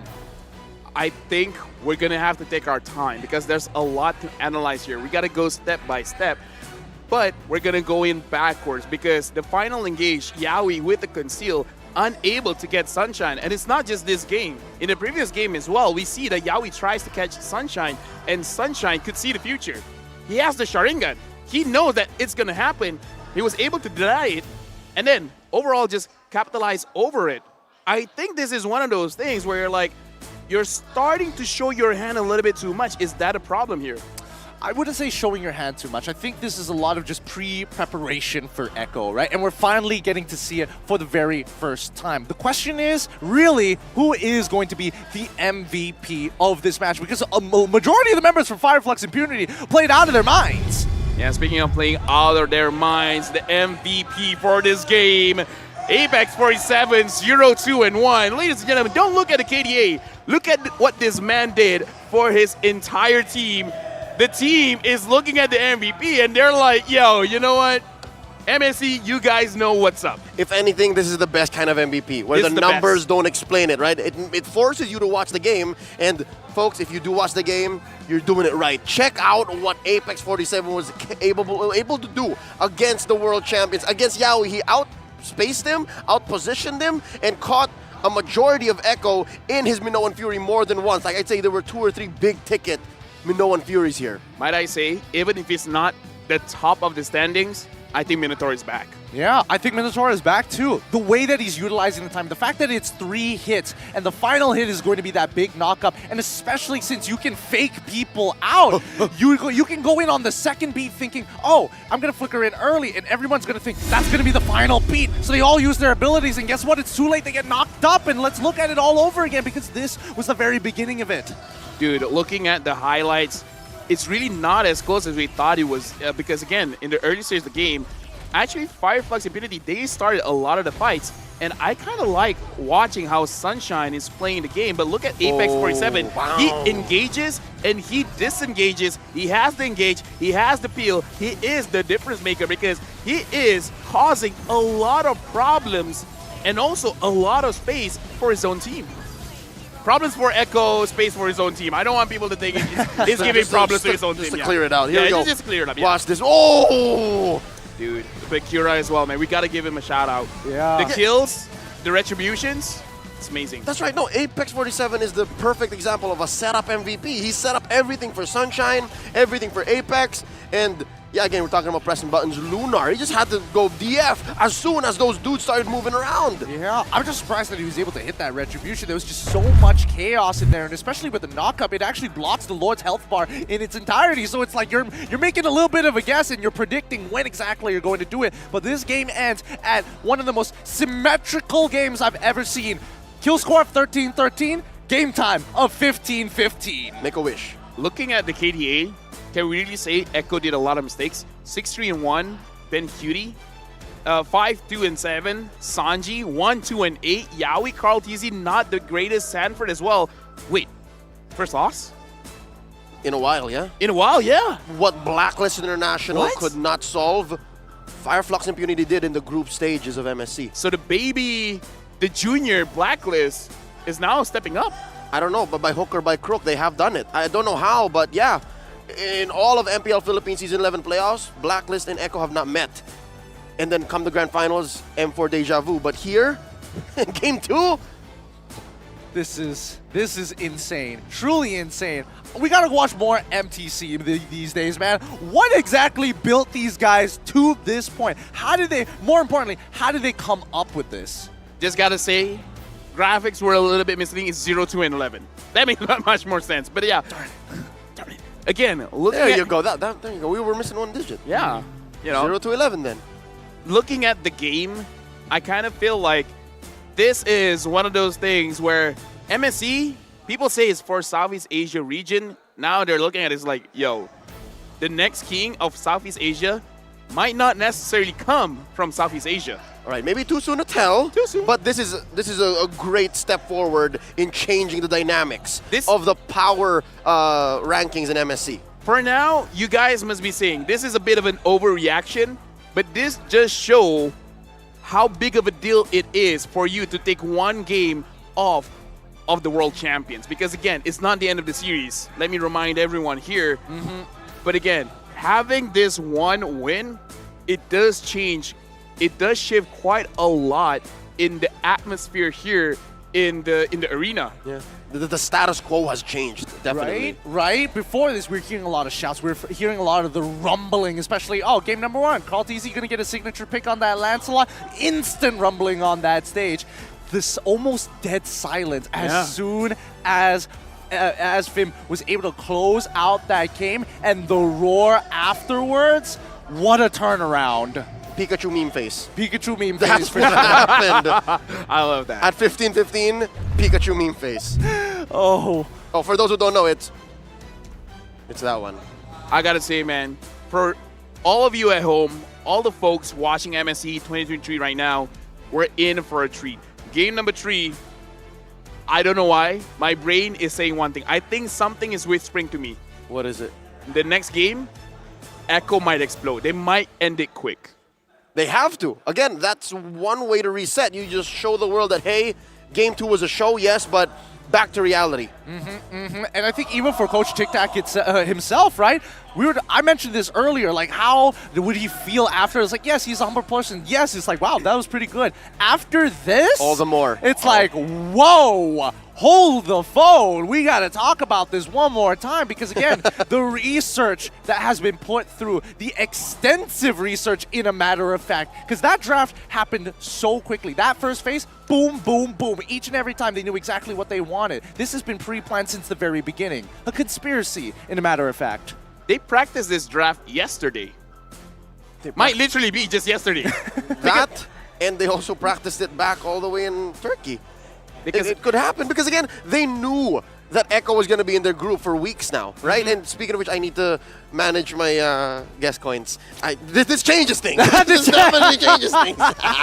Dude, so sorry for Get your everyone. pass, by the way. So sorry for everyone with your guest coins. I think a lot of people voted for this to be a 2-0. Oh, yeah. Welcome to MSC. Can you imagine all the Turkish fans that decided to go for a Game 2 win for Flux Impunity? How much of a conversion that would have been? The odds between the two? All the stonks. All the more makes it easier for you to get your Triumphant Eagle Leomord skin in case you missed out on it, or the Claude skin too.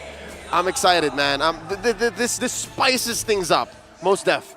This spices things up because, again, let's put ourselves in the position of a coach. Coach Tita, you were talking about him. Yep. How would you respond seeing an Arlit and then seeing a Phobius? Quick snaps. Just picked up, no fear. Nope.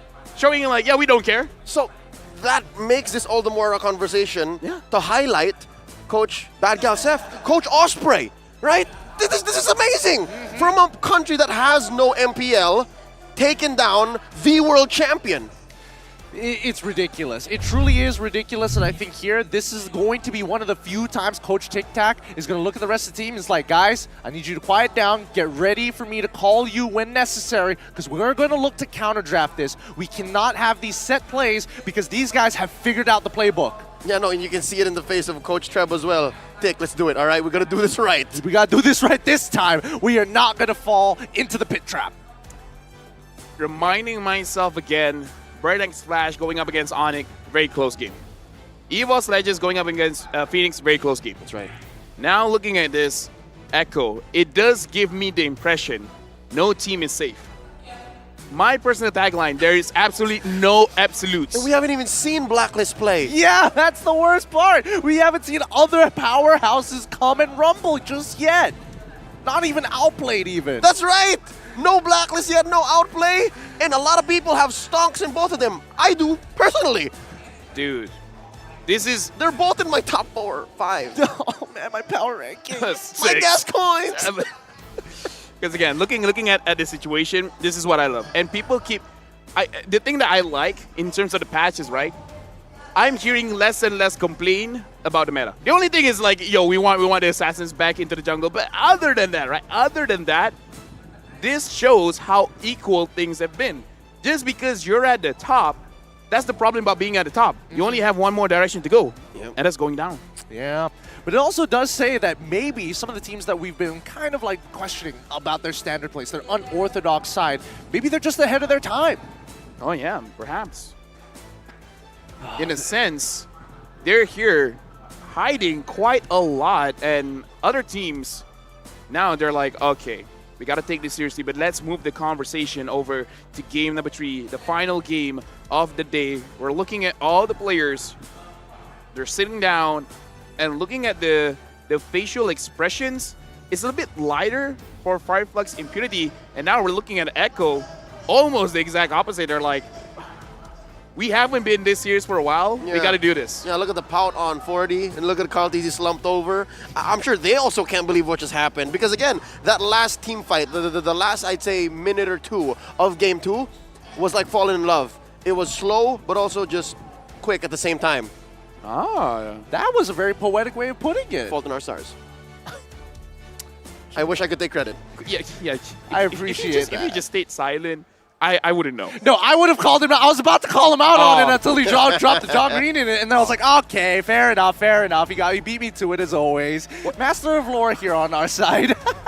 What does it say about me? I've never seen that show. It's not a show? It's a book. Well, I mean, there is a movie about it as well, but it doesn't do it as much justice. But at the end of the day, don't spoil it, him. Chat, don't you dare. Spoil it? Don't you dare. Is it really a good movie? It's pretty good. Pretty decent, yeah. Is it like an action kind of thing?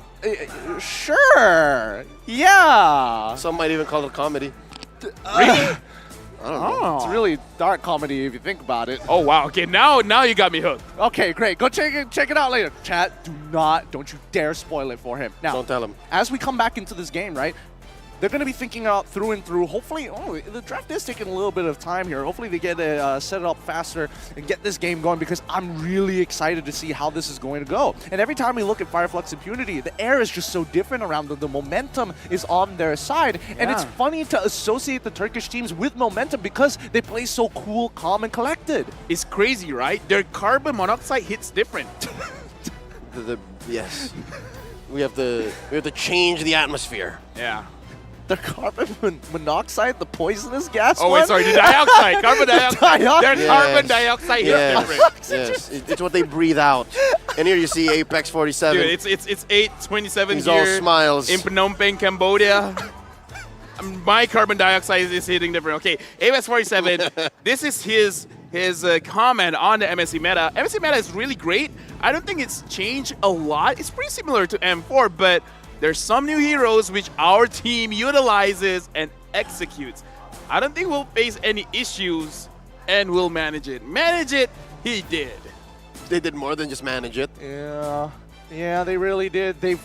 I would like to believe that they have evolved the meta, but there is a level of refinement, and there's also, I feel, to a certain degree, way too many components to it. It doesn't mean that it's unstoppable. It's just something that Echo was not prepared for. Who would have thought that this would come through? The Minotaur, the Fulvius, as well as the Arlen, just so many things in play. At least now they know. I don't think it's going to work a second time. Remember, Diggy, easy counter to this entire composition. Something that you need to keep in mind going into this. Yes, but also consider, despite the Playmakers' I'd say deep arsenal and amazing mechanics, I don't see Yaoi as much of a diggy guy, you know what I mean? You know, he might have to, step down from playing this Kaja time day in, day out, right? But they'll have to draft around it, yes, but when they pulled it off, it was at the last phase! Dude, I gotta agree with Leo here. Can you really imagine Yaoi be like... I can't even do the sound. Dr. Rooney is my idol! That's the one. That's a lot better than both of us combined. Einstein is my... You're almost there! What was it? Little bit like... no, but again... Apprentice student? You will see it in the recap of Game 2 draft, right? The Minotaur came in the last phase, and the Kaja was already picked up. Yep. So there really wasn't much that Echo could have done at that point. True, but at least they can be prepared for it this time round. They're not going to fall into the same pit trap once again, and I believe that Coach TikTok is going to keep this in mind as soon as possible. I'm already seeing the Estes band here. That means Echo is going to be on the same side once again. They are adamant on breaking Fire Flux Impunity. Hey, you know what? I kind of feel like Fire Flux Impunity, based on what we just saw just now, the last pick kind of favors them quite a lot. It's one of the few compositions, and I would honestly think with a lot of people favoring the first pick side, saying, yeah. Oh my God. Look at that. He's looking over. It's like, yeah, we ban out your phobias. What are you going to do now? How do you like that? How do you like that, coach? Yeah. I like that. Dude, really, like you gotta rewind it. Just look at his face. The moment it was bad, he's just looking to the side. It's like, I'm serious now, all right? I don't care. 1-1 picked up again. Kadita ban. This time, no phobias. What are they gonna do? Are they gonna pick up the Kaja early just so that they can fight against this 1-1, or just go with Arlet and Beatrice again? Same. I love it. The building blocks continue to almost seem similar, and we see the Eve this time. They're like, no, we're not going to let this happen. We're not going to go into the second phase and question it. We're going to show what our comp is all about right now, and you have to answer us, not the other way around. This is going to be very interesting. I think this third pick is really going to show whether Fire Flux Impunity, can they handle the draft coming in from Echo or not? Yep. Do they have a substitute to the Phobius? What else does Lunar hold? Because again, as a former XP laner, subbing in now as their mid, what other fighters in mid can you play, right? Minsatar. Sylvana. Bane! I don't know. No, I love it actually. Right? But what is it, a different kind of Bane from Carltesi's Bane yesterday? Yeah, just full mage. Not full mage, maybe 2 items, and the rest go for defense, but... He can go full mage if he wants to. Okay, good and bad. Fermis good against the Kaja, because Kaja wants to help someone burst someone out, and then you can handle it. But the bad, the Fermis traditionally does not do that well against the Eve. So right now, good and bad. You have answered one of the questions, one of the problems, but now you're kind of putting one problem onto yourself. For me, it's not as great as the first draft in Game of 2. Yeah. We'll see. The second phase is where it gets real interesting, especially for Fire Flux Impunity, or even Echo in this particular case. I'm looking at Leo, and I'm hoping he can answer this, right? Is there an angle for Valentina jungle here? Carltesi has been known to play Valentina jungle more than a couple times. Yeah. So I don't know whether it's going to be something that's viable, because you can tell that Impunity are making sure, hey, get rid of the Fredrin, get rid of the Amma. So much respect coming from the world champions. No, I get it. Just as important as the Phobius was, Q-Round, the Aemon, was also key. He really was one of the cleanup crew for Fire Flux Impunity in Game 2, and that made Ben Curie's life so difficult. So even Sanford was put on the edge by Kyura's Aemon. So yeah, here I'd say the fact that Valentina hasn't been picked up nor banned yet, if not here, because again, it's possible. Bad Yosef and Osprey, we know that they do their homework. That's a good possibility here. Oh boy. Oh, let's see what it's going to be. Next ban coming up from the side of Fire Flux Impunity. Likely Lance. Lance already been banned. It's already been banned in the first phase. It's very similar to Game 2. Oh no, they're going to attack 40. They're going to attack 40. Honestly, this does show it's kind of not great, right? Because here's the thing about a cheese strat. Cheese can expire. Yep. So it will happen only once. If you want a win onto Echo, you need something different kind of cheese. What if it's blue cheese? Oh, I'm liking blue cheese. They're on the blue side, aren't they? No, I mean, no. Oh, wait, no? Wait, I no. mean, Fimp you're is not blue. entirely wrong. Fimp is blue. Wait, Yeah. blue cheese is not blue?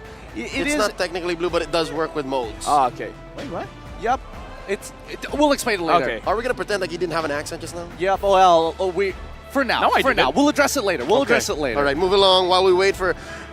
Still no roamer, still no jungler. Clear for Fimp. Yeah, they're really maximizing their time here. Wow. Wait! Wow. What? Are you thinking Esme mid for some reason? Probably not, but Well, who we've knows? seen it before. Yeah. But that means Apex will have to play the Faramis. Right? Not the worst thing in the world, because again, Faramis doesn't do that well. Personally, I prefer damage on the Faramis. This is so odd. They're pre-picking the Esmeralda with not much shields except for the Eve. I agree. I agree with Leo 100%, right?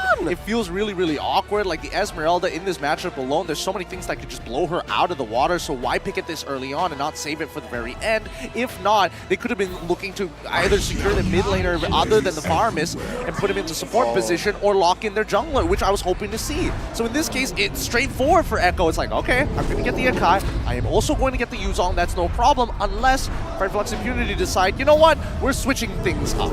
You know what's a cheese here? A Valir. Quite a lot of engage here, pushing people away. Very dive. Very dive. Save for the Eve, yeah. Yeah, because again, we don't know where this Esmeralda is going. Esmeralda will scale pretty well come late game, and we've seen in Flux Impunity doing quite well coming back from a dire situation. So honestly, putting the Esmeralda anywhere, mid, EXP, I think it can work. We don't know where three of them are going. We don't know where the Faramis is going. We don't know where the Arlet's going. Granger! So greedy. So very, Dangerous. very greedy. Picking Granger like it's 2021. That's definitely going in the jungle, right? Yeah, it's definitely going to go into the jungle. But why pick it into the Yutong? Why pick it into the Gaja? Why pick it in? Well, I can understand 1-1, especially if you have a level lead. He's you can blow even her out of the water. outranged by the Eve. Yeah, exactly. So it's interesting. Maybe they're thinking, you know what? I'm going to look for the Death Sonata, and then hopefully we get Esmeralda to jump on top of her to finish her up. Maybe that's the idea. This feels like a horror movie where I want to get jump scared. I want to be surprised. I'm not going to have any opinions for this game. I just want things to happen. I want to shut my brain off, and I want to enjoy myself. Not that way. It's a peek into the psyche of one LaFell. Interesting. No, but wait, real quick. Correct me if I'm wrong, fellas, but the last time we saw a Granger with some modicum of success was in the hands of the Burmese Python Ken from M4. Yep. And then Moa's in a bit. Prior to that, maybe in some games from Wise, Blacks International. That's it. In recent history, that's it. Yep, that's all we have to work off of them. But guess what, everybody? We're here. This is the final game of the best of three between Echo against Flux Impunity. Mid Esmeralda? No way! Let's go. This makes me so mad. I'm not. Makes me so mad. I'm not. Like, I'm happy. Mad, happy, confused. Like, what are you hoping to achieve? You're just gonna get farmed in the mid lane. And Don't achieve anything then. I mean, look at this. Look at how they're gonna contest. No, I mean, like, if you can't achieve anything, then don't. You know, just wait for your friends to do something. Right now, Lunar is getting harassed quite a little bit, but so far, surviving quite well. They're delaying Kyura's purple here. This is so difficult. Not much Apex 47 can do as well. They pull it into the bush, taking it out of the vision of Echo. Alien here losing this duel. It's so hard to achieve anything, as you guys said. Yeah. I mean, this early game is not going to go in favor of Flux, and I think that's very obvious, but the question is, what are they going to do towards the mid and especially towards the later stages of the game? I am ready to be surprised. I'm ready to be proven wrong, and more importantly, the Turkish Delight, they've got a couple of weird flavors here. I'm not going to lie, it's not for everybody. Right now, looking at the items, especially at the goal laners, neither of them are building steel lick plates. They really just want to get their damage as fast as possible. So I'm kind of feeling if any kind of attention has been brought to the gold lane, someone should die. Something I'm looking forward to.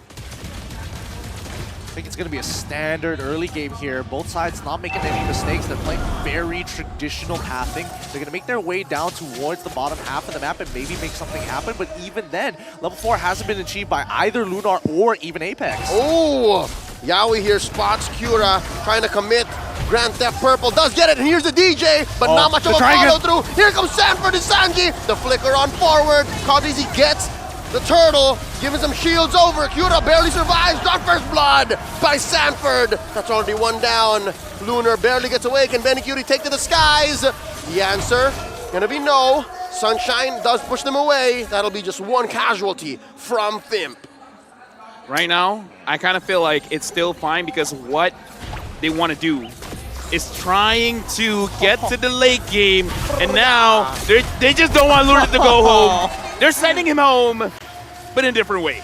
That's so brutal. That's so brutal. The passive from Kaja into the first skill coming in from Benny QT. And now even Carl Altizi trying to invade this time. It's on Cura. He did use his retribution. I see. It just didn't show. The status didn't show. Yeah, that's so funny.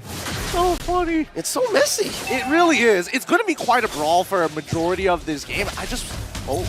Divine Judgment on Apex 47 might be forced to use a Cult Altar soon. And there it is, RWM keeping them cordoned in. They pop the extra life. Apex 47 gonna go down here. Benny Cutie gets the kill, takes to the skies. Sunshine survives. Here comes Unar with a falling star moon. Less than half health for all members of Echo up top, but there's not much they can do. Considering how last game we saw the Phobias go for a full damage build, is this the same case? Oh, Black Dragon form! Carl Deasy and Sanford stuns Cura. He goes down, not much he can do. There's a knock-up on the alien. They know they can't kill this Arlet. They rotate away. Honestly, answering the question, I kind of feel like yes. And at this point, I really feel like what Flux Impunity should do is to delay everything. Make sure you don't get caught. Cura right now is trying to hyper farm because he's not just taking his own jungle, he's trying to take Carl Teasy's jungle. So in a way that's kind of slowing down your opponent, but again, they gotta wait for everyone to get online. And it's somewhat working. Last I checked, Carl Teasy was at 6, he just got the 7, and Cura was already at 7.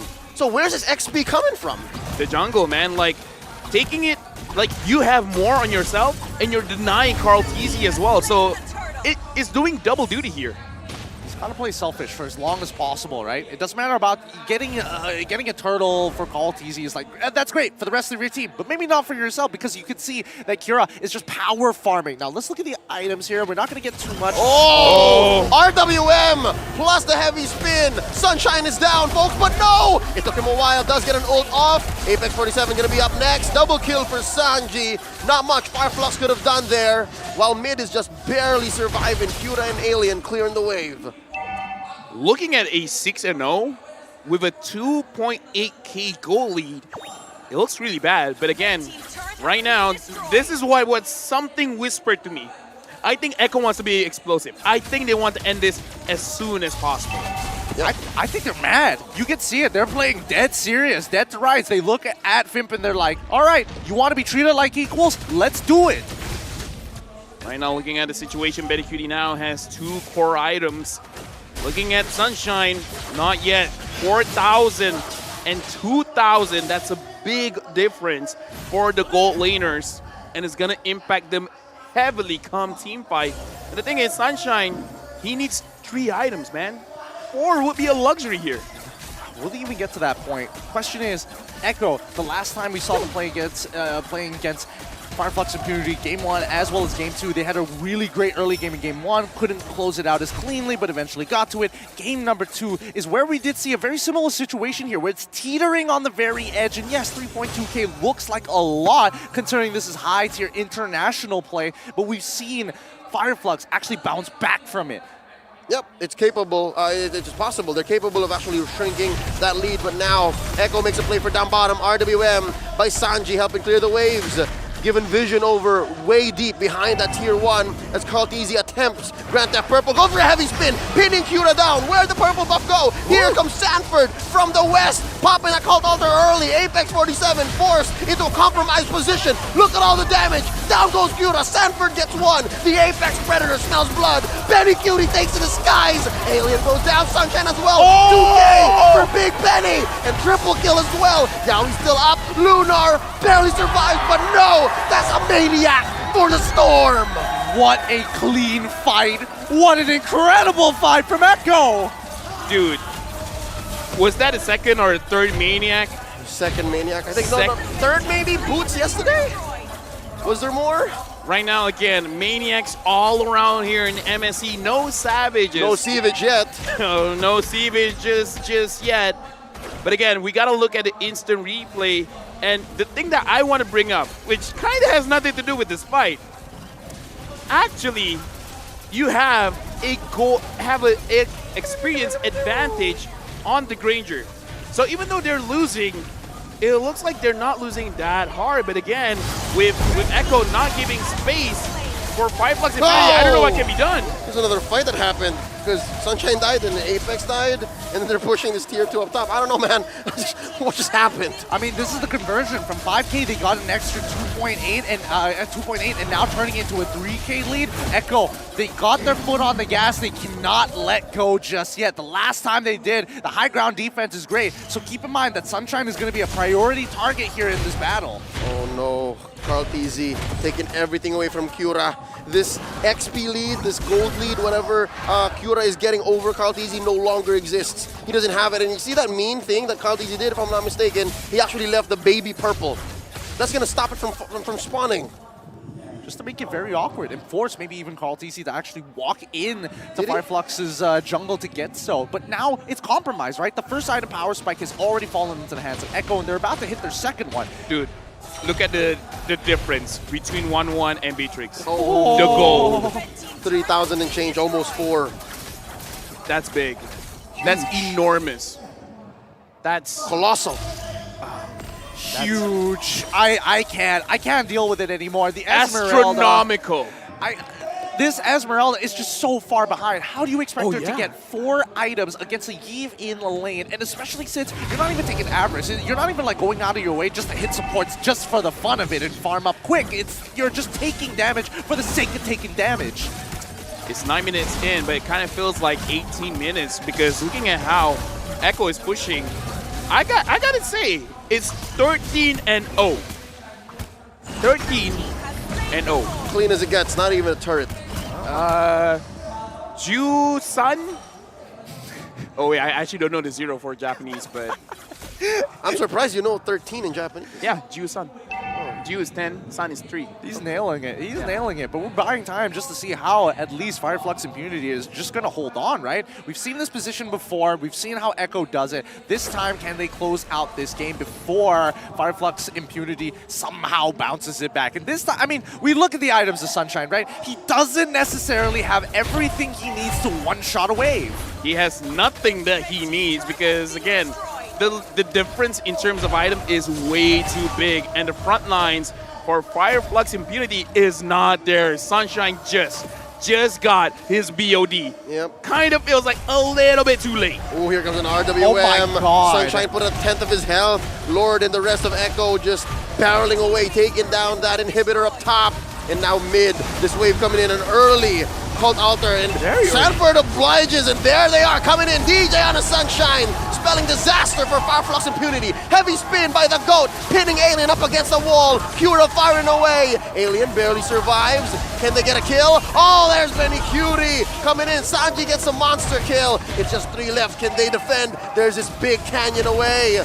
They're going to clear the waves. No. Instead, move over to the bottom lane inhibitor. This is just cruelty now. Echo, they're not taking any risks against this Turkish squad. They see them as equals. They will be treated like adults. Divine Judgment on Apex. Lunar, barely alive. Benny Cutie takes him down. And there's the RWM. Cura falls. 2K for Benny. Make it 3. And now the base goes down. Echo take the series. 15,000 goal lead. As we predicted, it's going to be a wash, a very, very quick game. 2-1, Echo against Flux Impunity. Though to be fair, Echo won, and in the last game, they won quite hard. But the thing is, now, we said before the game, if Flux Impunity could get 1 game, that's still an amazing feat. Yep, they cheesed it out with the draft. Coach Sixten decides, you know what? No more cheese. Play standard with us. Look me dead in the eye and treat us like true competitors. And this time, we'll show you what we've got. They out-macroed them, out-microed them, and more importantly, they made sure they made 0 mistakes. That was as clean as it gets. Been a while, and this is just course correction from the Orcas. the Apex Predators, the top of the chain. Let's go over to Miki. To Eco!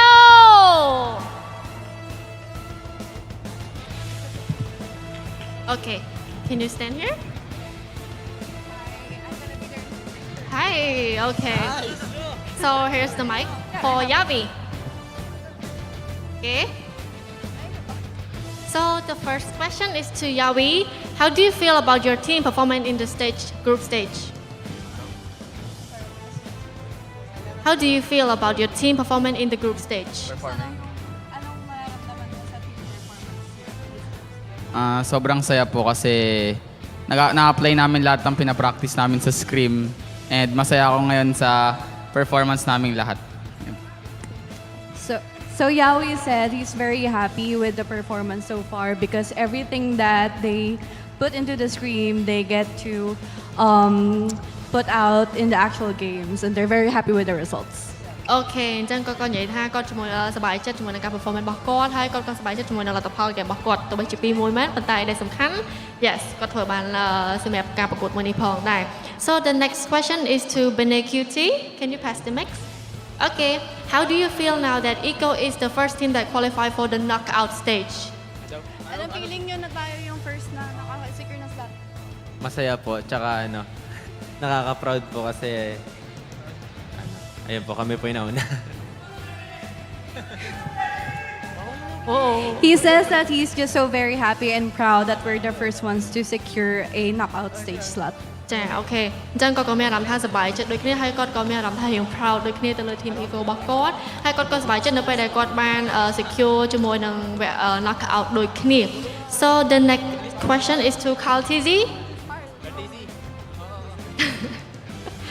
Okay, so how do you like Cambodia so far?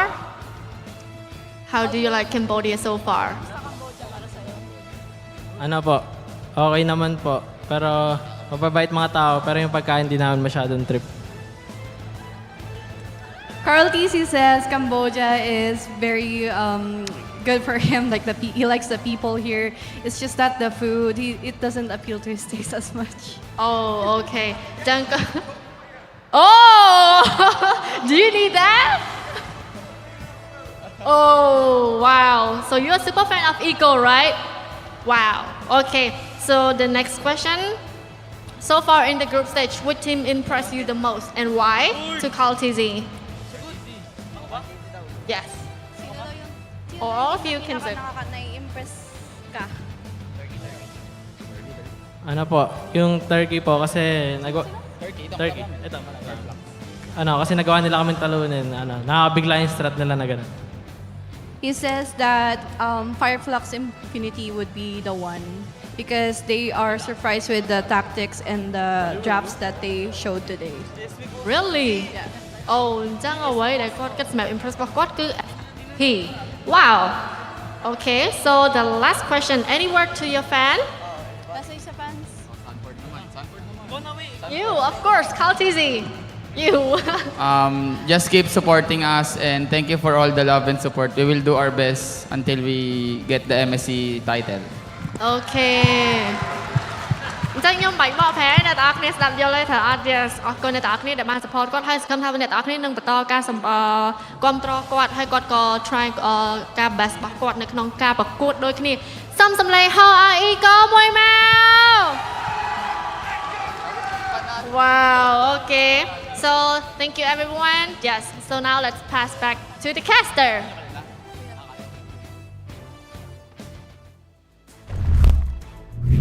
Thank you very much, Miki. And there you have it, the interview with Echo. And a lot can be said, but first and foremost, we had a full conversation about Dark Horses. I think they deserve that title. 5 Flux Impunity. I think they deserve it. Yeah, no, specifically because they did not have their main mid laner and they were able to do this to the M4 World Champions, the Echo. All the more, they deserve that title. It's so impressive. The drafts really caught people off guard. And more importantly, they were able to take that game from Echo. The question is, how are they going to perform, especially against Evo as well? Those are gifts. Oh, he got a gift? From fans. From fans? From my fans. He was like, who gave this to me? That's so sweet. I have to bring this up. I think Cambodian fans.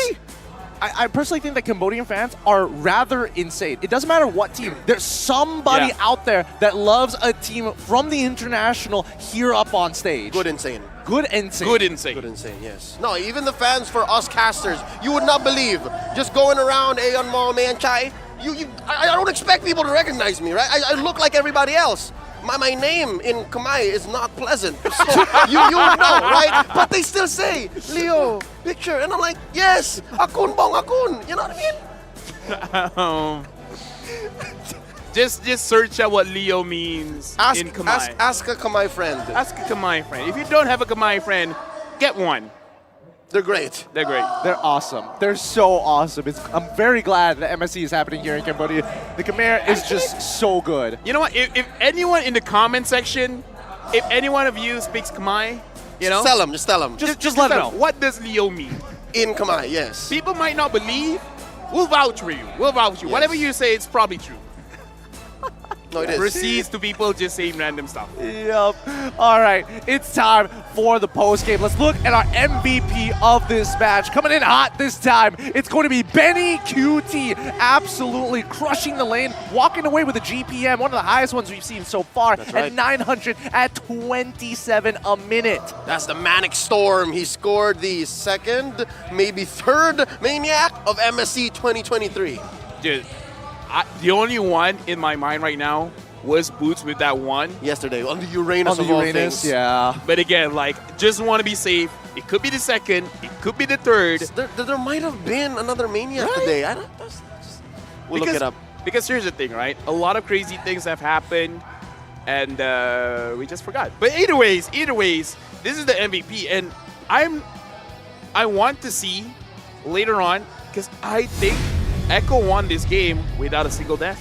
Yeah, they did. They had a literal perfect game. They were treating Flux Impunity like they would treat an adult. When you look at a world champion and world champions are playing against another world champion, there's a different air around them. You could see the lane dominance. You could see the decision making. You could see that there was a level of perfection that not many teams can achieve here.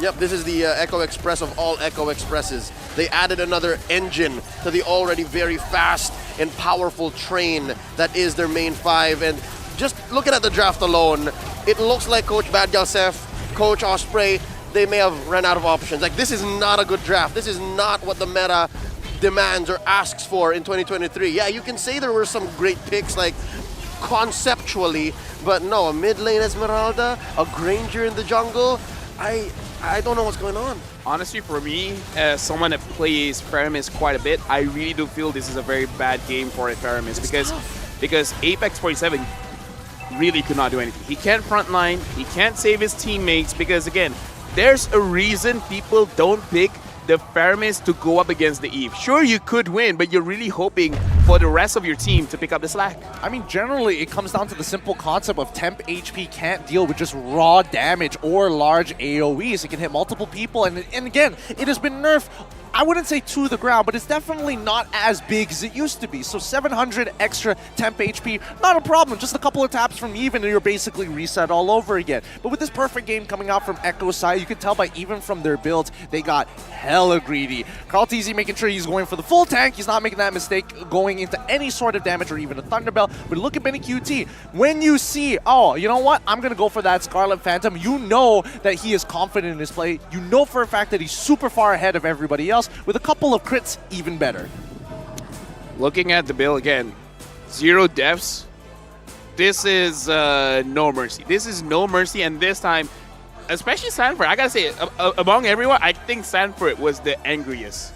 No mercy, no quarter, no goal. Because look, I'm looking at Flux Impunity, and then for the past 5 minutes, the reason why I've been relatively quiet is because I'm trying to figure out what they were trying to do. This is, I'd say, abysmal damage coverage. You kind of want to have at least some level of magic and physical damage output to force your opponents to be honest, for them to build both the Antikiras and both the Athena Shield. Here, it was all physical. That's all they were banking on.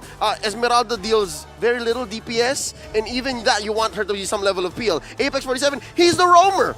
He's the roamer, so he's going to build tank here. So yeah, you're looking at Sunshine, you're looking at Cura, you're looking at Alien to be the damage output, and that's why all Carl TZ dealt with was physical defense. That's it. I was looking for like, not even tough boots. Yeah, you can't do anything with this comp, right? It really, let's say in a perfect world that both teams managed to somehow make it all the way to the 30-minute mark. Argument, I would say a little bit more generous, 20-minute mark, and we have full items on both sides.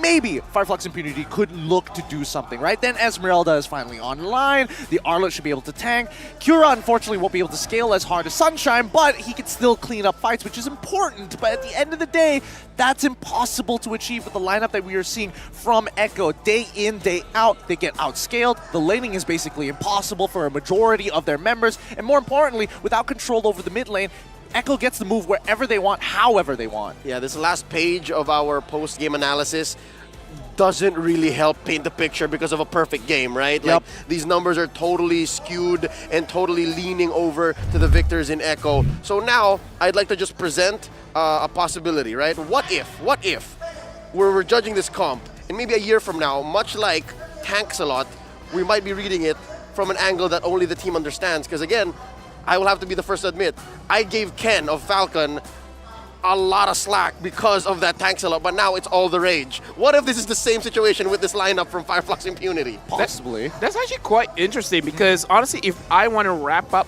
their draft, I would say this is very optimistic.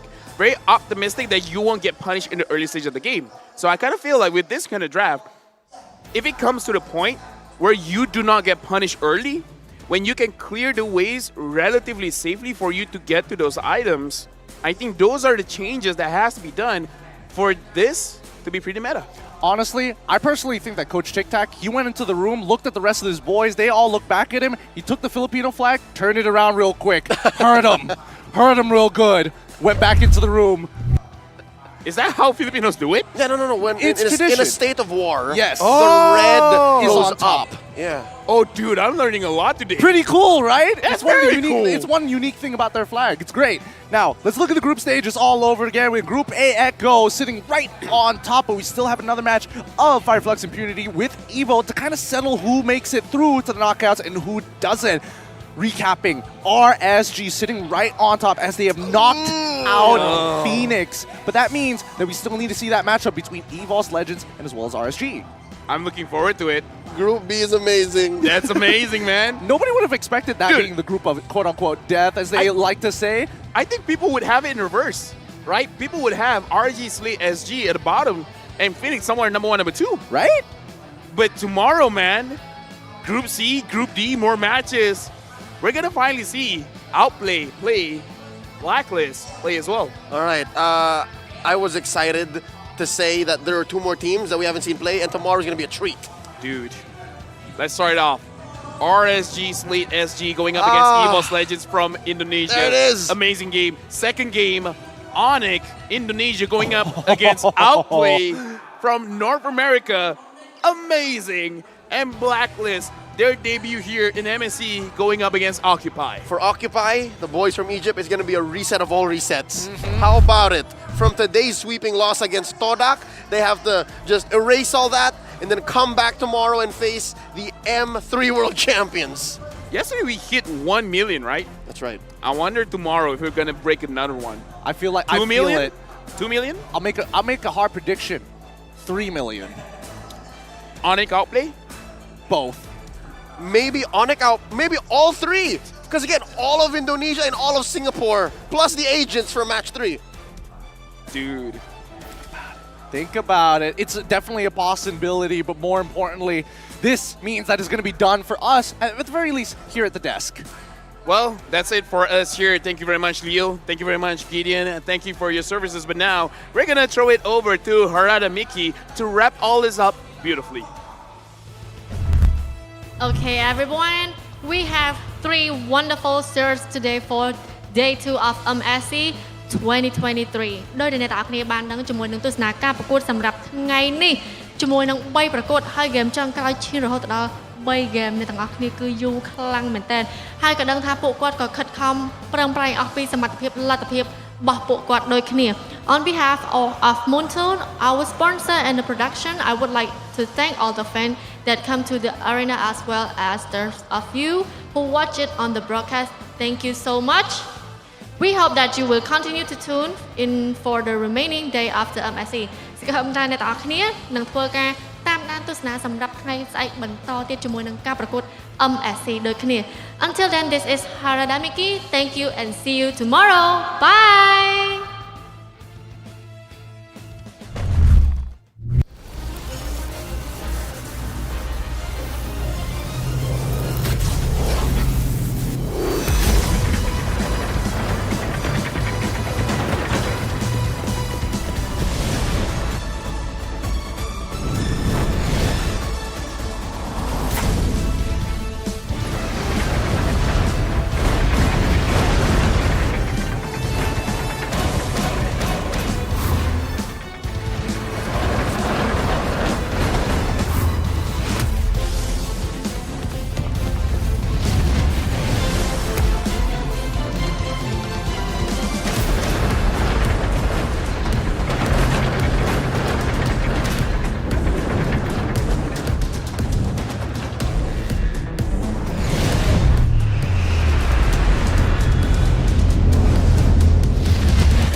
Set the fire to the sky. Keep burning bright, kill the allies and enemies mesmerized.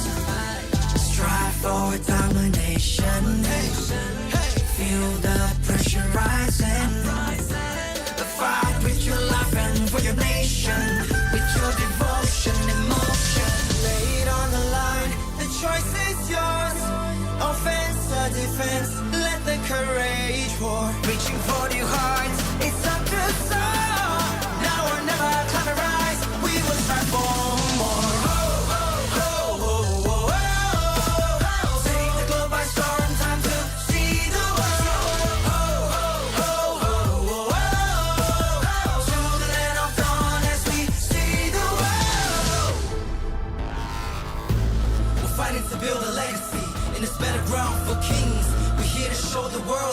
We're the chosen one that brings the heat, the passion, the heart, the soul, and the fury. Show it all, let the world see we are legends. Stepping on the ground, no time to waste. Striving to conquer, face the foes with grace. Be the challenger, it's time to soar. Now or never, climb and rise. We will strive for more. Take the globe by storm, time to see the world.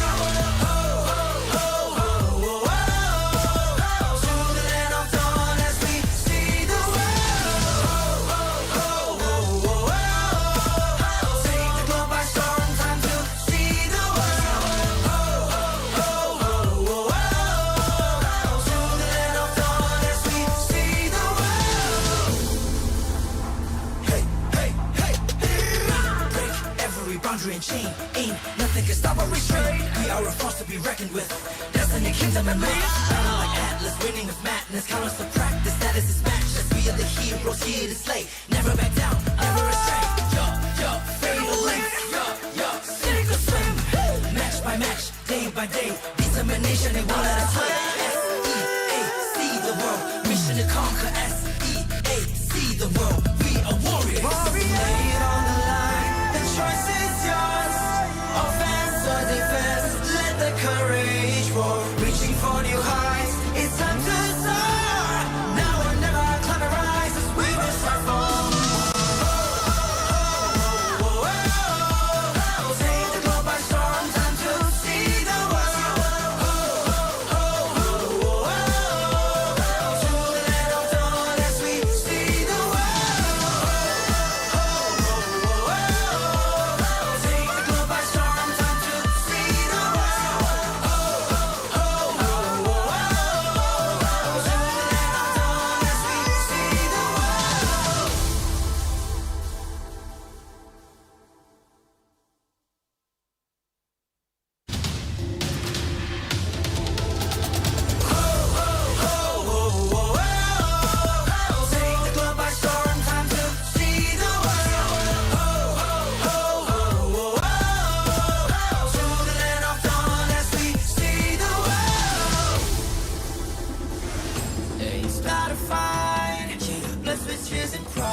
Set the fire to the sky. Keep burning bright, keep the allies and enemies mesmerized. Strive for domination. Feel the pressure rising. Fight with your life and for your nation. With your devotion, emotion. Lay it on the line. The choice is yours. Offense or defense. Let the courage roar. Reaching for new heights. It's up to soar.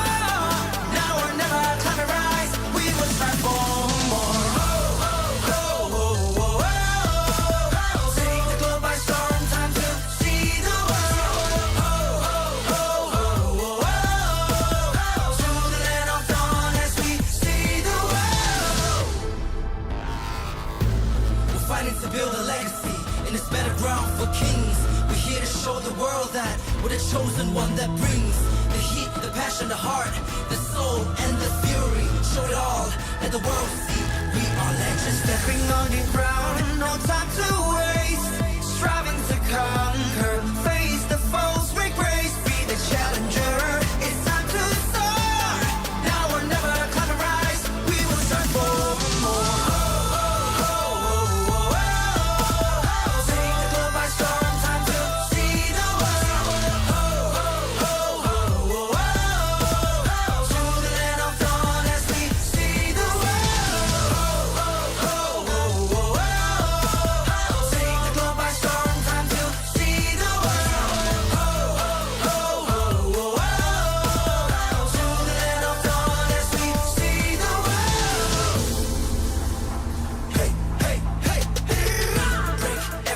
And chain. Ain't nothing can stop or restrain. We are a force to be reckoned with.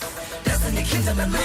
Battle like Atlas, winning with madness. Count us to practice, that is his matchless. We are the heroes here to slay. Never back down, never restrain. Fatal length. Sink or swim. Match by match, day by day. Determination, they won't let us sway. S-E-A-C the world. Mission to conquer. S-E-A-C the world. We are warriors. Lay it on the line. The choice is yours. Offense or defense. Let the courage roar. Reaching for new heights. It's time to soar. Now or never, climb and rise. We will strive for. Take the globe by storm. Time to see the world.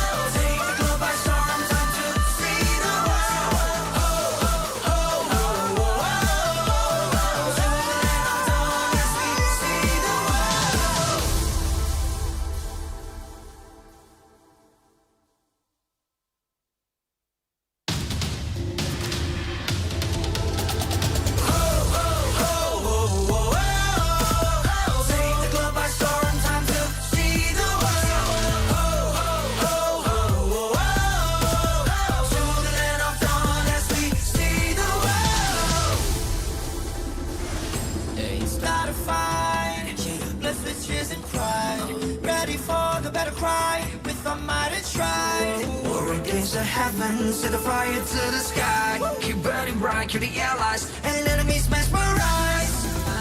Strive for domination. Feel the pressure rising.